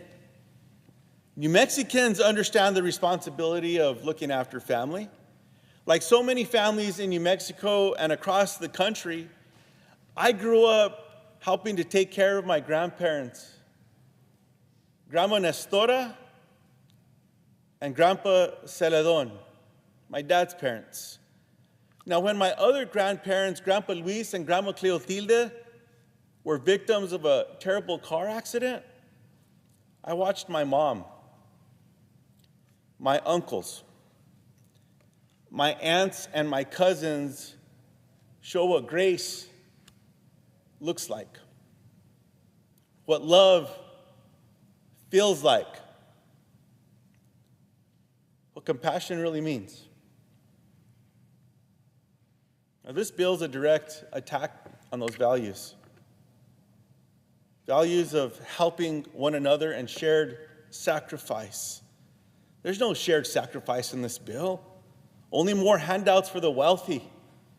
There is nothing in this bill that shows that we are all looking out for our neighbors across America. And like so many Americans, I'm so deeply concerned about the price tag. This bill would add more than $3 trillion to the national debt. Now, to people watching, this is not just a number. It affects your everyday life. Higher interest rates. Think about your credit cards, your car loans, your mortgages if you're fortunate to have one. This bill is going to make your life more expensive. It's a total betrayal of our constituents. So to the American people, hear me when I say keep speaking. You've done it before. The American people, all of you that spoke up, you helped stop the sale of our public lands. You made your voices impossible to ignore. Now, this bill is not the law of the land yet. But if we stay silent, it will be. So keep organizing, keep calling, and keep showing up. Because part of our responsibility as American citizens is to protect one another, to stand by one another, to treat others the way that we want to be treated. The golden rule. It's not hard. We all have a responsibility to stand up when something this dangerous threatens our neighbors, our values, and our future. Mr. President, I yield the floor.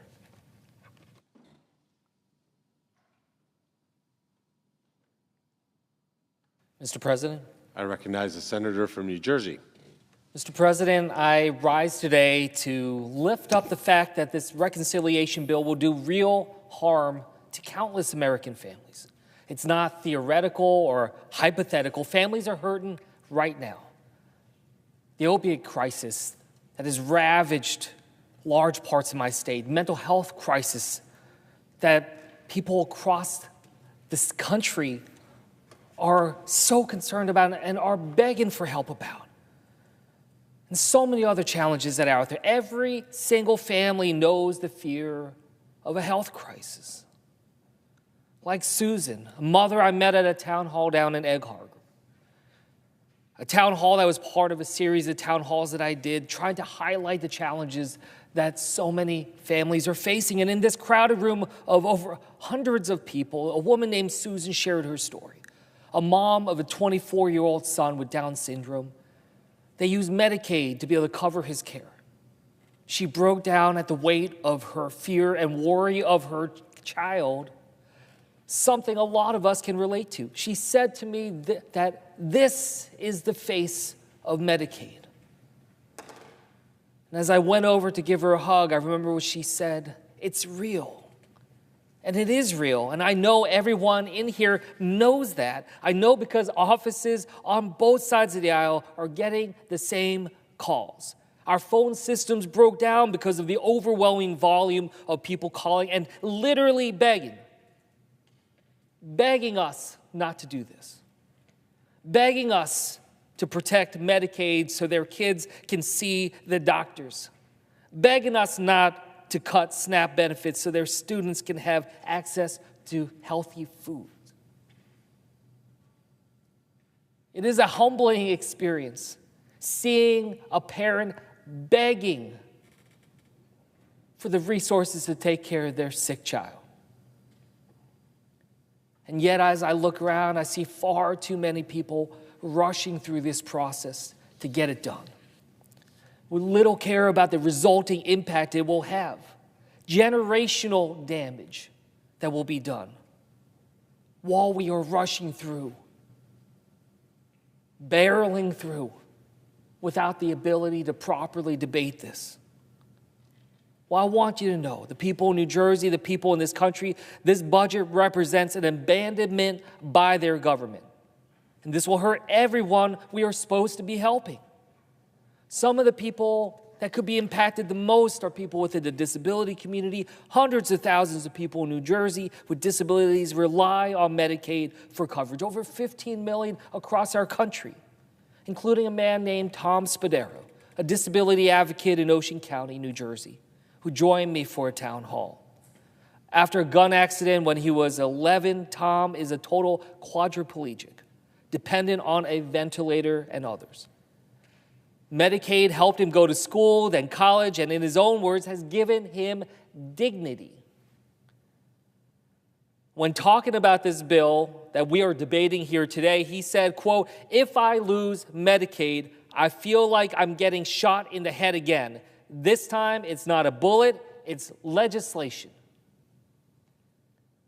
I want his words to echo through this chamber today for everyone to hear. If this budget passes, families in every single state across this country will feel these cuts long after the media and the Trump administration have decided it's time to move on and get over it.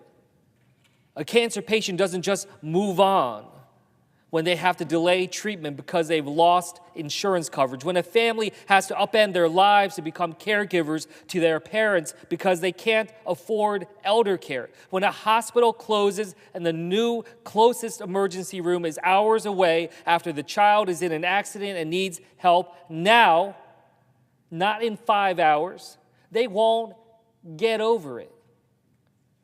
America will feel this long after Donald Trump is no longer in the White House, and they will remember what has happened to their lives because of it. Now, there's some people listening who might not think that this is going to affect them. But these cuts to health care in this bill are so dramatic that it's going to have an impact that reverberates all throughout our communities. I talked to a hospital leader in New Jersey who said that these cuts could be so devastating for their revenue because of how much they get through Medicaid reimbursements that they're not sure that they're going to be able to keep their doors open. A hospital, not certain that they can keep their doors open. This is not the only story like this across my state, across the country. whether it's rural hospitals or suburban or urban, we're going to have a lot of challenges that are going to reverberate beyond just those on Medicaid. It's going to affect every single one of us and raise prices at the same time. Losing that critical care in communities not only abandons people in their time of most need, but it leaves a tragic ripple effect on others and other hospitals. So today I'm putting forward an amendment to this bill that would stop this from happening and directly take out the parts of this bill that would force hospital closures and reduce access to affordable health care for so many across this country. In no reality should we be helping billionaires send their rockets to outer space while turning people away at hospitals. And yet this is the reality we find ourselves in, deciding how much care is acceptable to take away from families across New Jersey to fit a budget line, or how many patients can be turned away from life-saving medication just so that the wealthy can have a nice tax break. A doctor in Frenchtown shared some profound words with my office. She said, Medicaid is a reflection of our values. It's how we show up for each other when life gets hard. Well, what does it say about our nation as we were having this debate that could very well take $1 trillion out of Medicaid?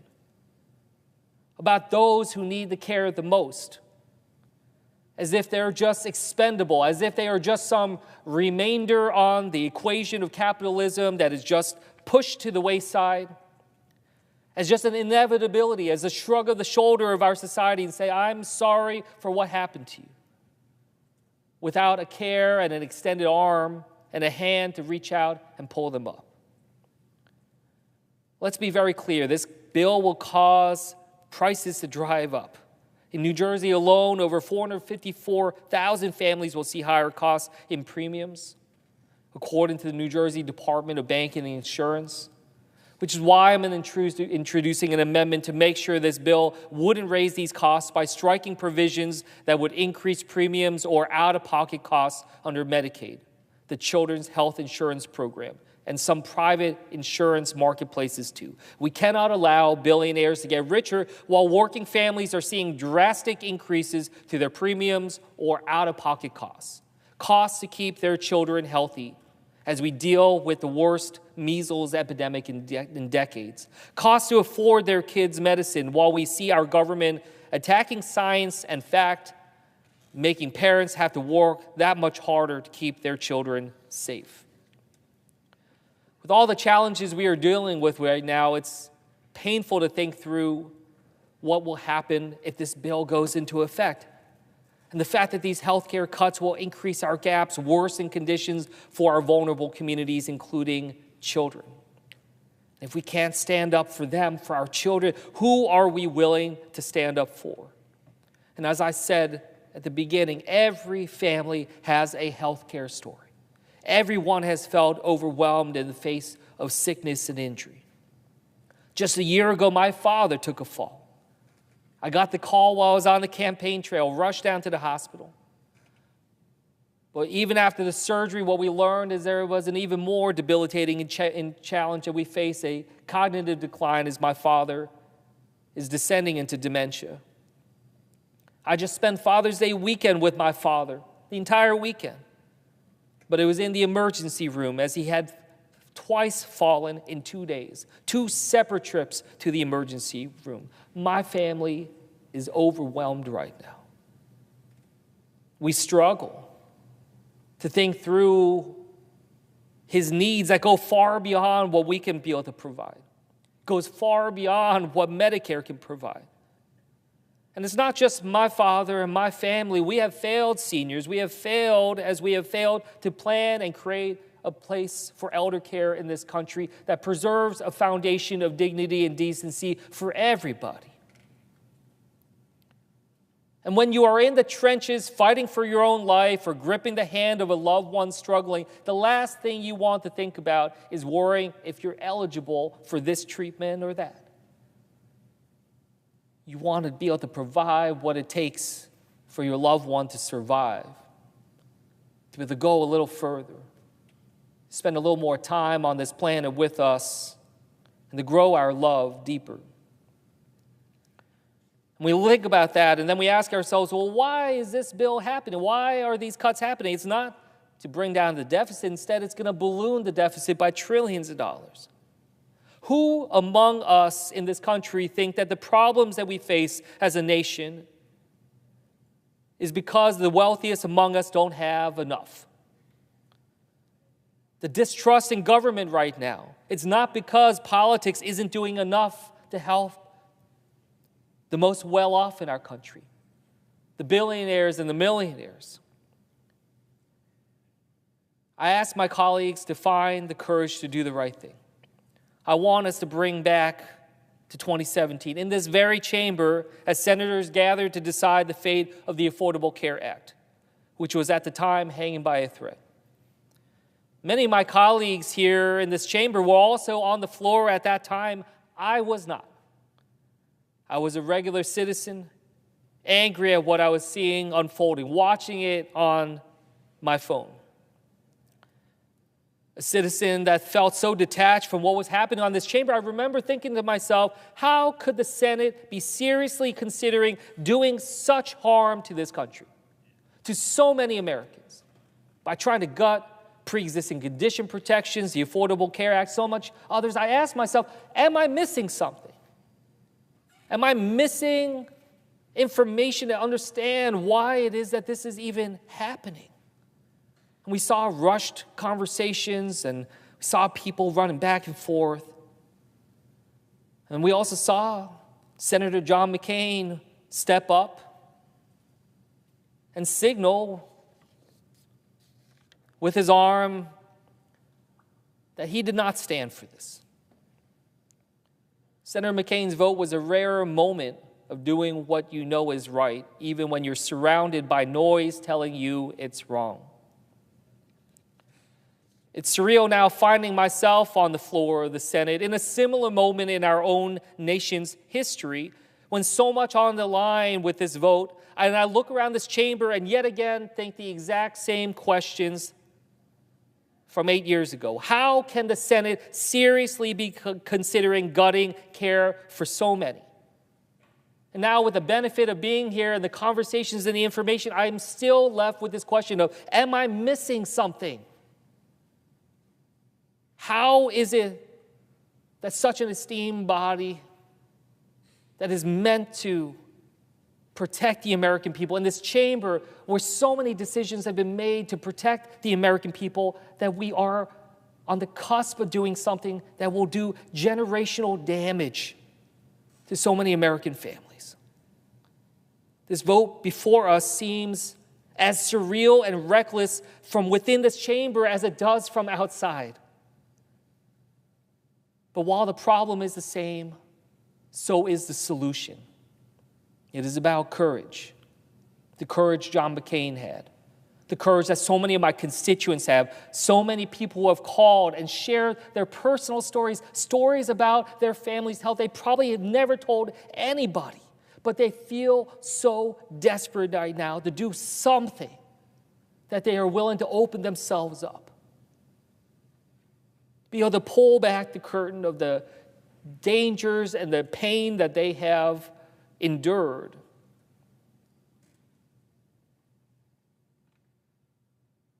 To be able to try to do anything to stop this bill from hurting Americans. That is courage. And it's courage about standing up against the big money and the special interest, and sometimes it feels insurmountable.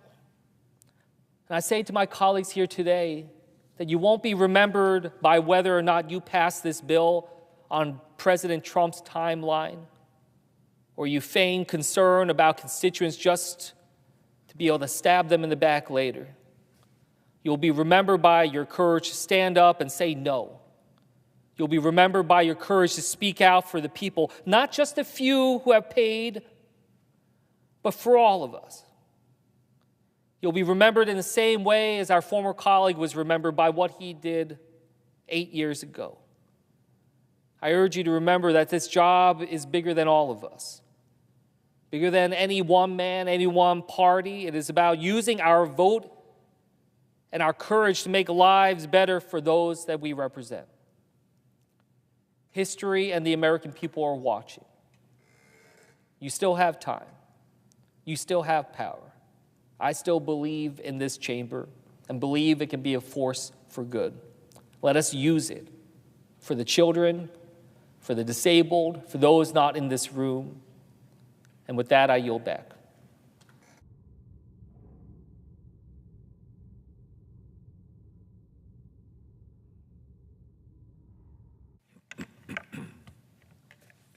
Mr. President. I recognize the senator from California. Mr. President, I too rise in opposition to the reconciliation bill before us. But before I get to my objections over the substance of this historic attack on working and middle-class families, I want to speak for a minute as the ranking member of the Rules Committee. And I need to address how Republicans are abusing the process to get here. They're breaking the Senate rules to hide the true costs of the bill. For the second time in just 6 weeks, the Republican majority is going nuclear on the Senate rules. And they're doing it with the same purpose, to avoid the 60-vote threshold of the filibuster in order to pass a very unpopular agenda. Now, I know oftentimes we're advised against getting into quote-unquote process, because most people may not care about process or understand process, but in this particular case, it serves to underscore the significance of the damage that this bill represents, the procedural lengths to which the Republican majority is going to try to get this done. And I do have to say it's a little surprising because it was just in May that Senate Leader Thune unequivocally said, quote, "While Republicans are in charge, the legislative filibuster will remain in place," end quote. If we go back to January, he was asked about this because folks kind of had a sense that this might be coming.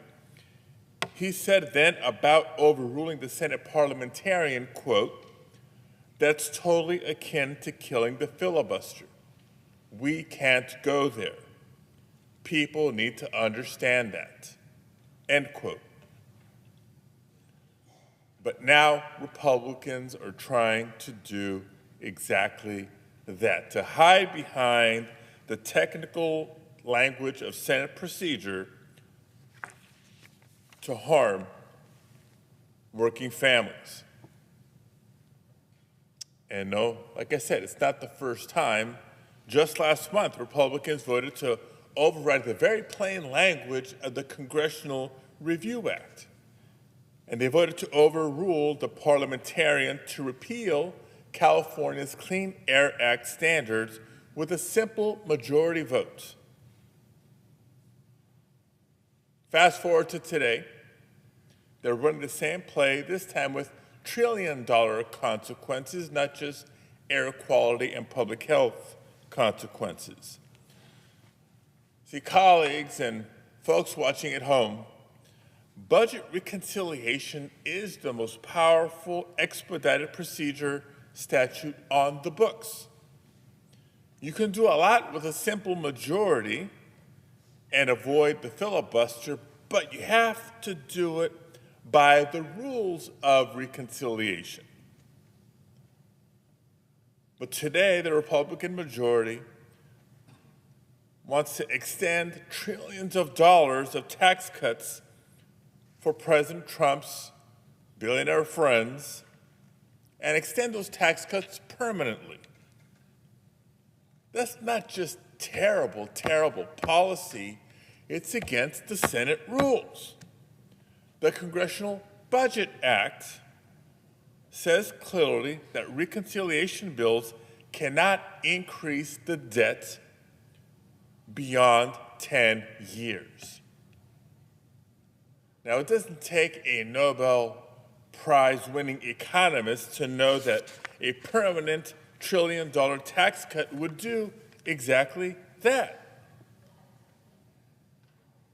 And so once again, following the same playbook they did last month, the majority is going to twist the rules to try to find a way. They're again ignoring the guidance from the parliamentarian's office that doesn't fit their agenda. And they're setting yet another new precedent for this body.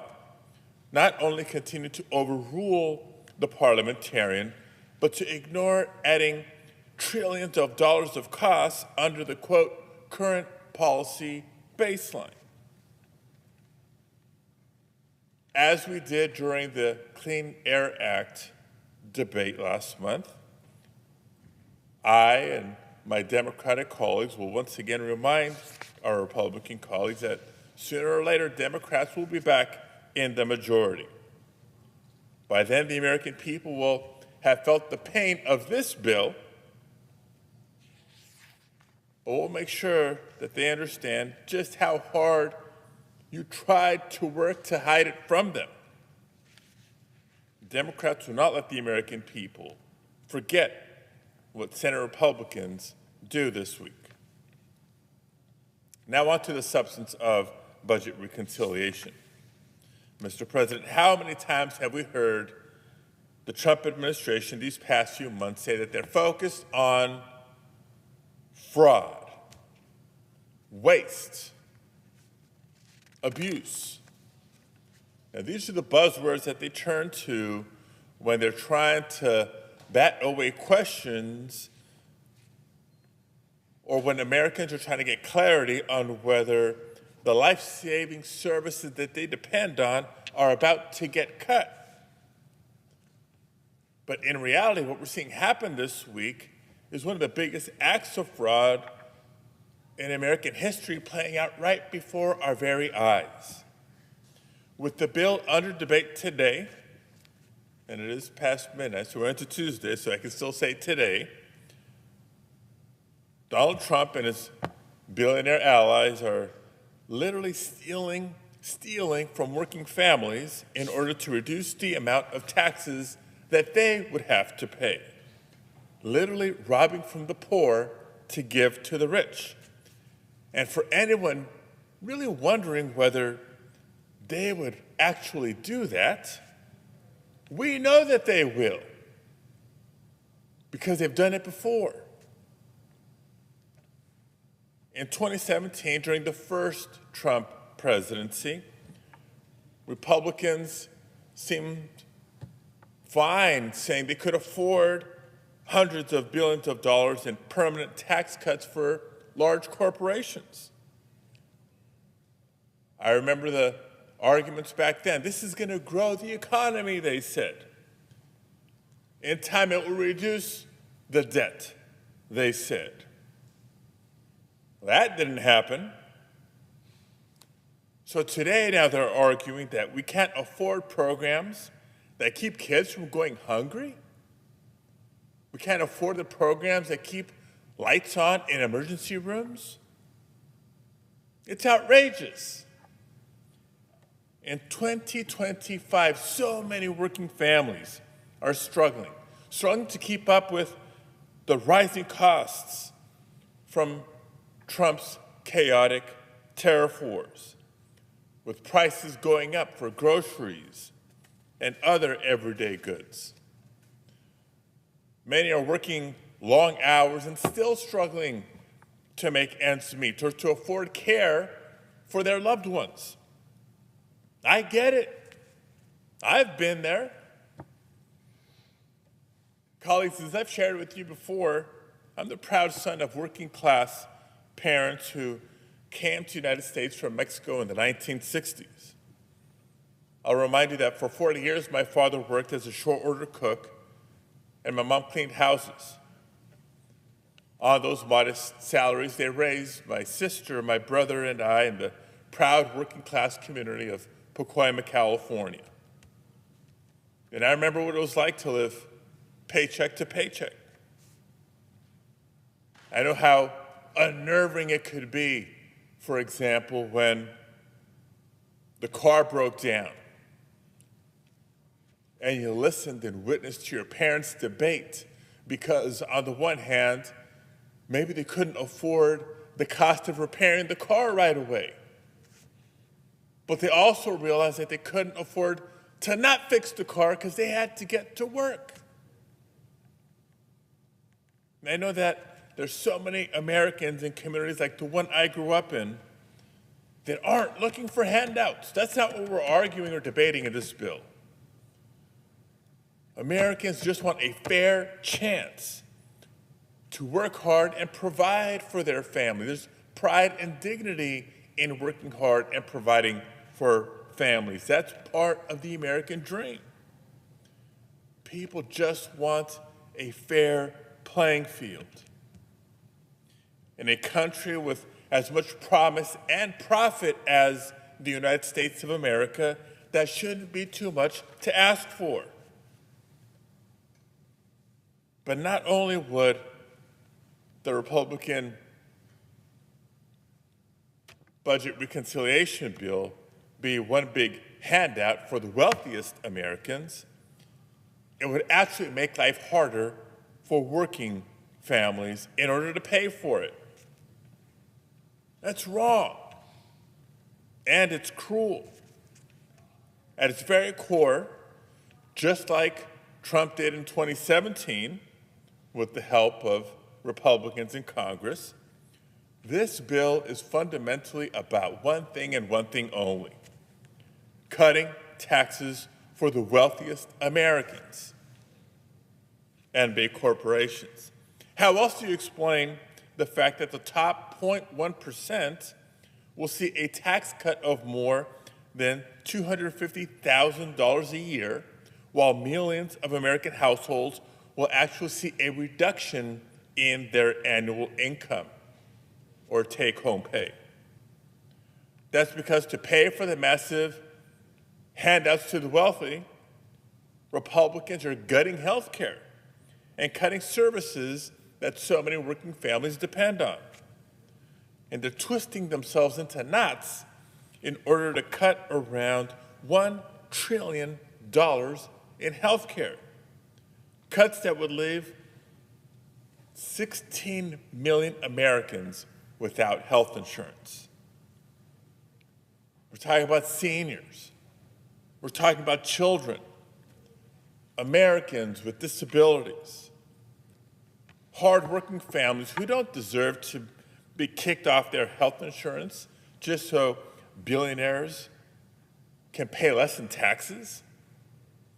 These devastating cuts, by the way, will also close rural hospitals around the country, including in California, where so many are already struggling just to keep the doors open.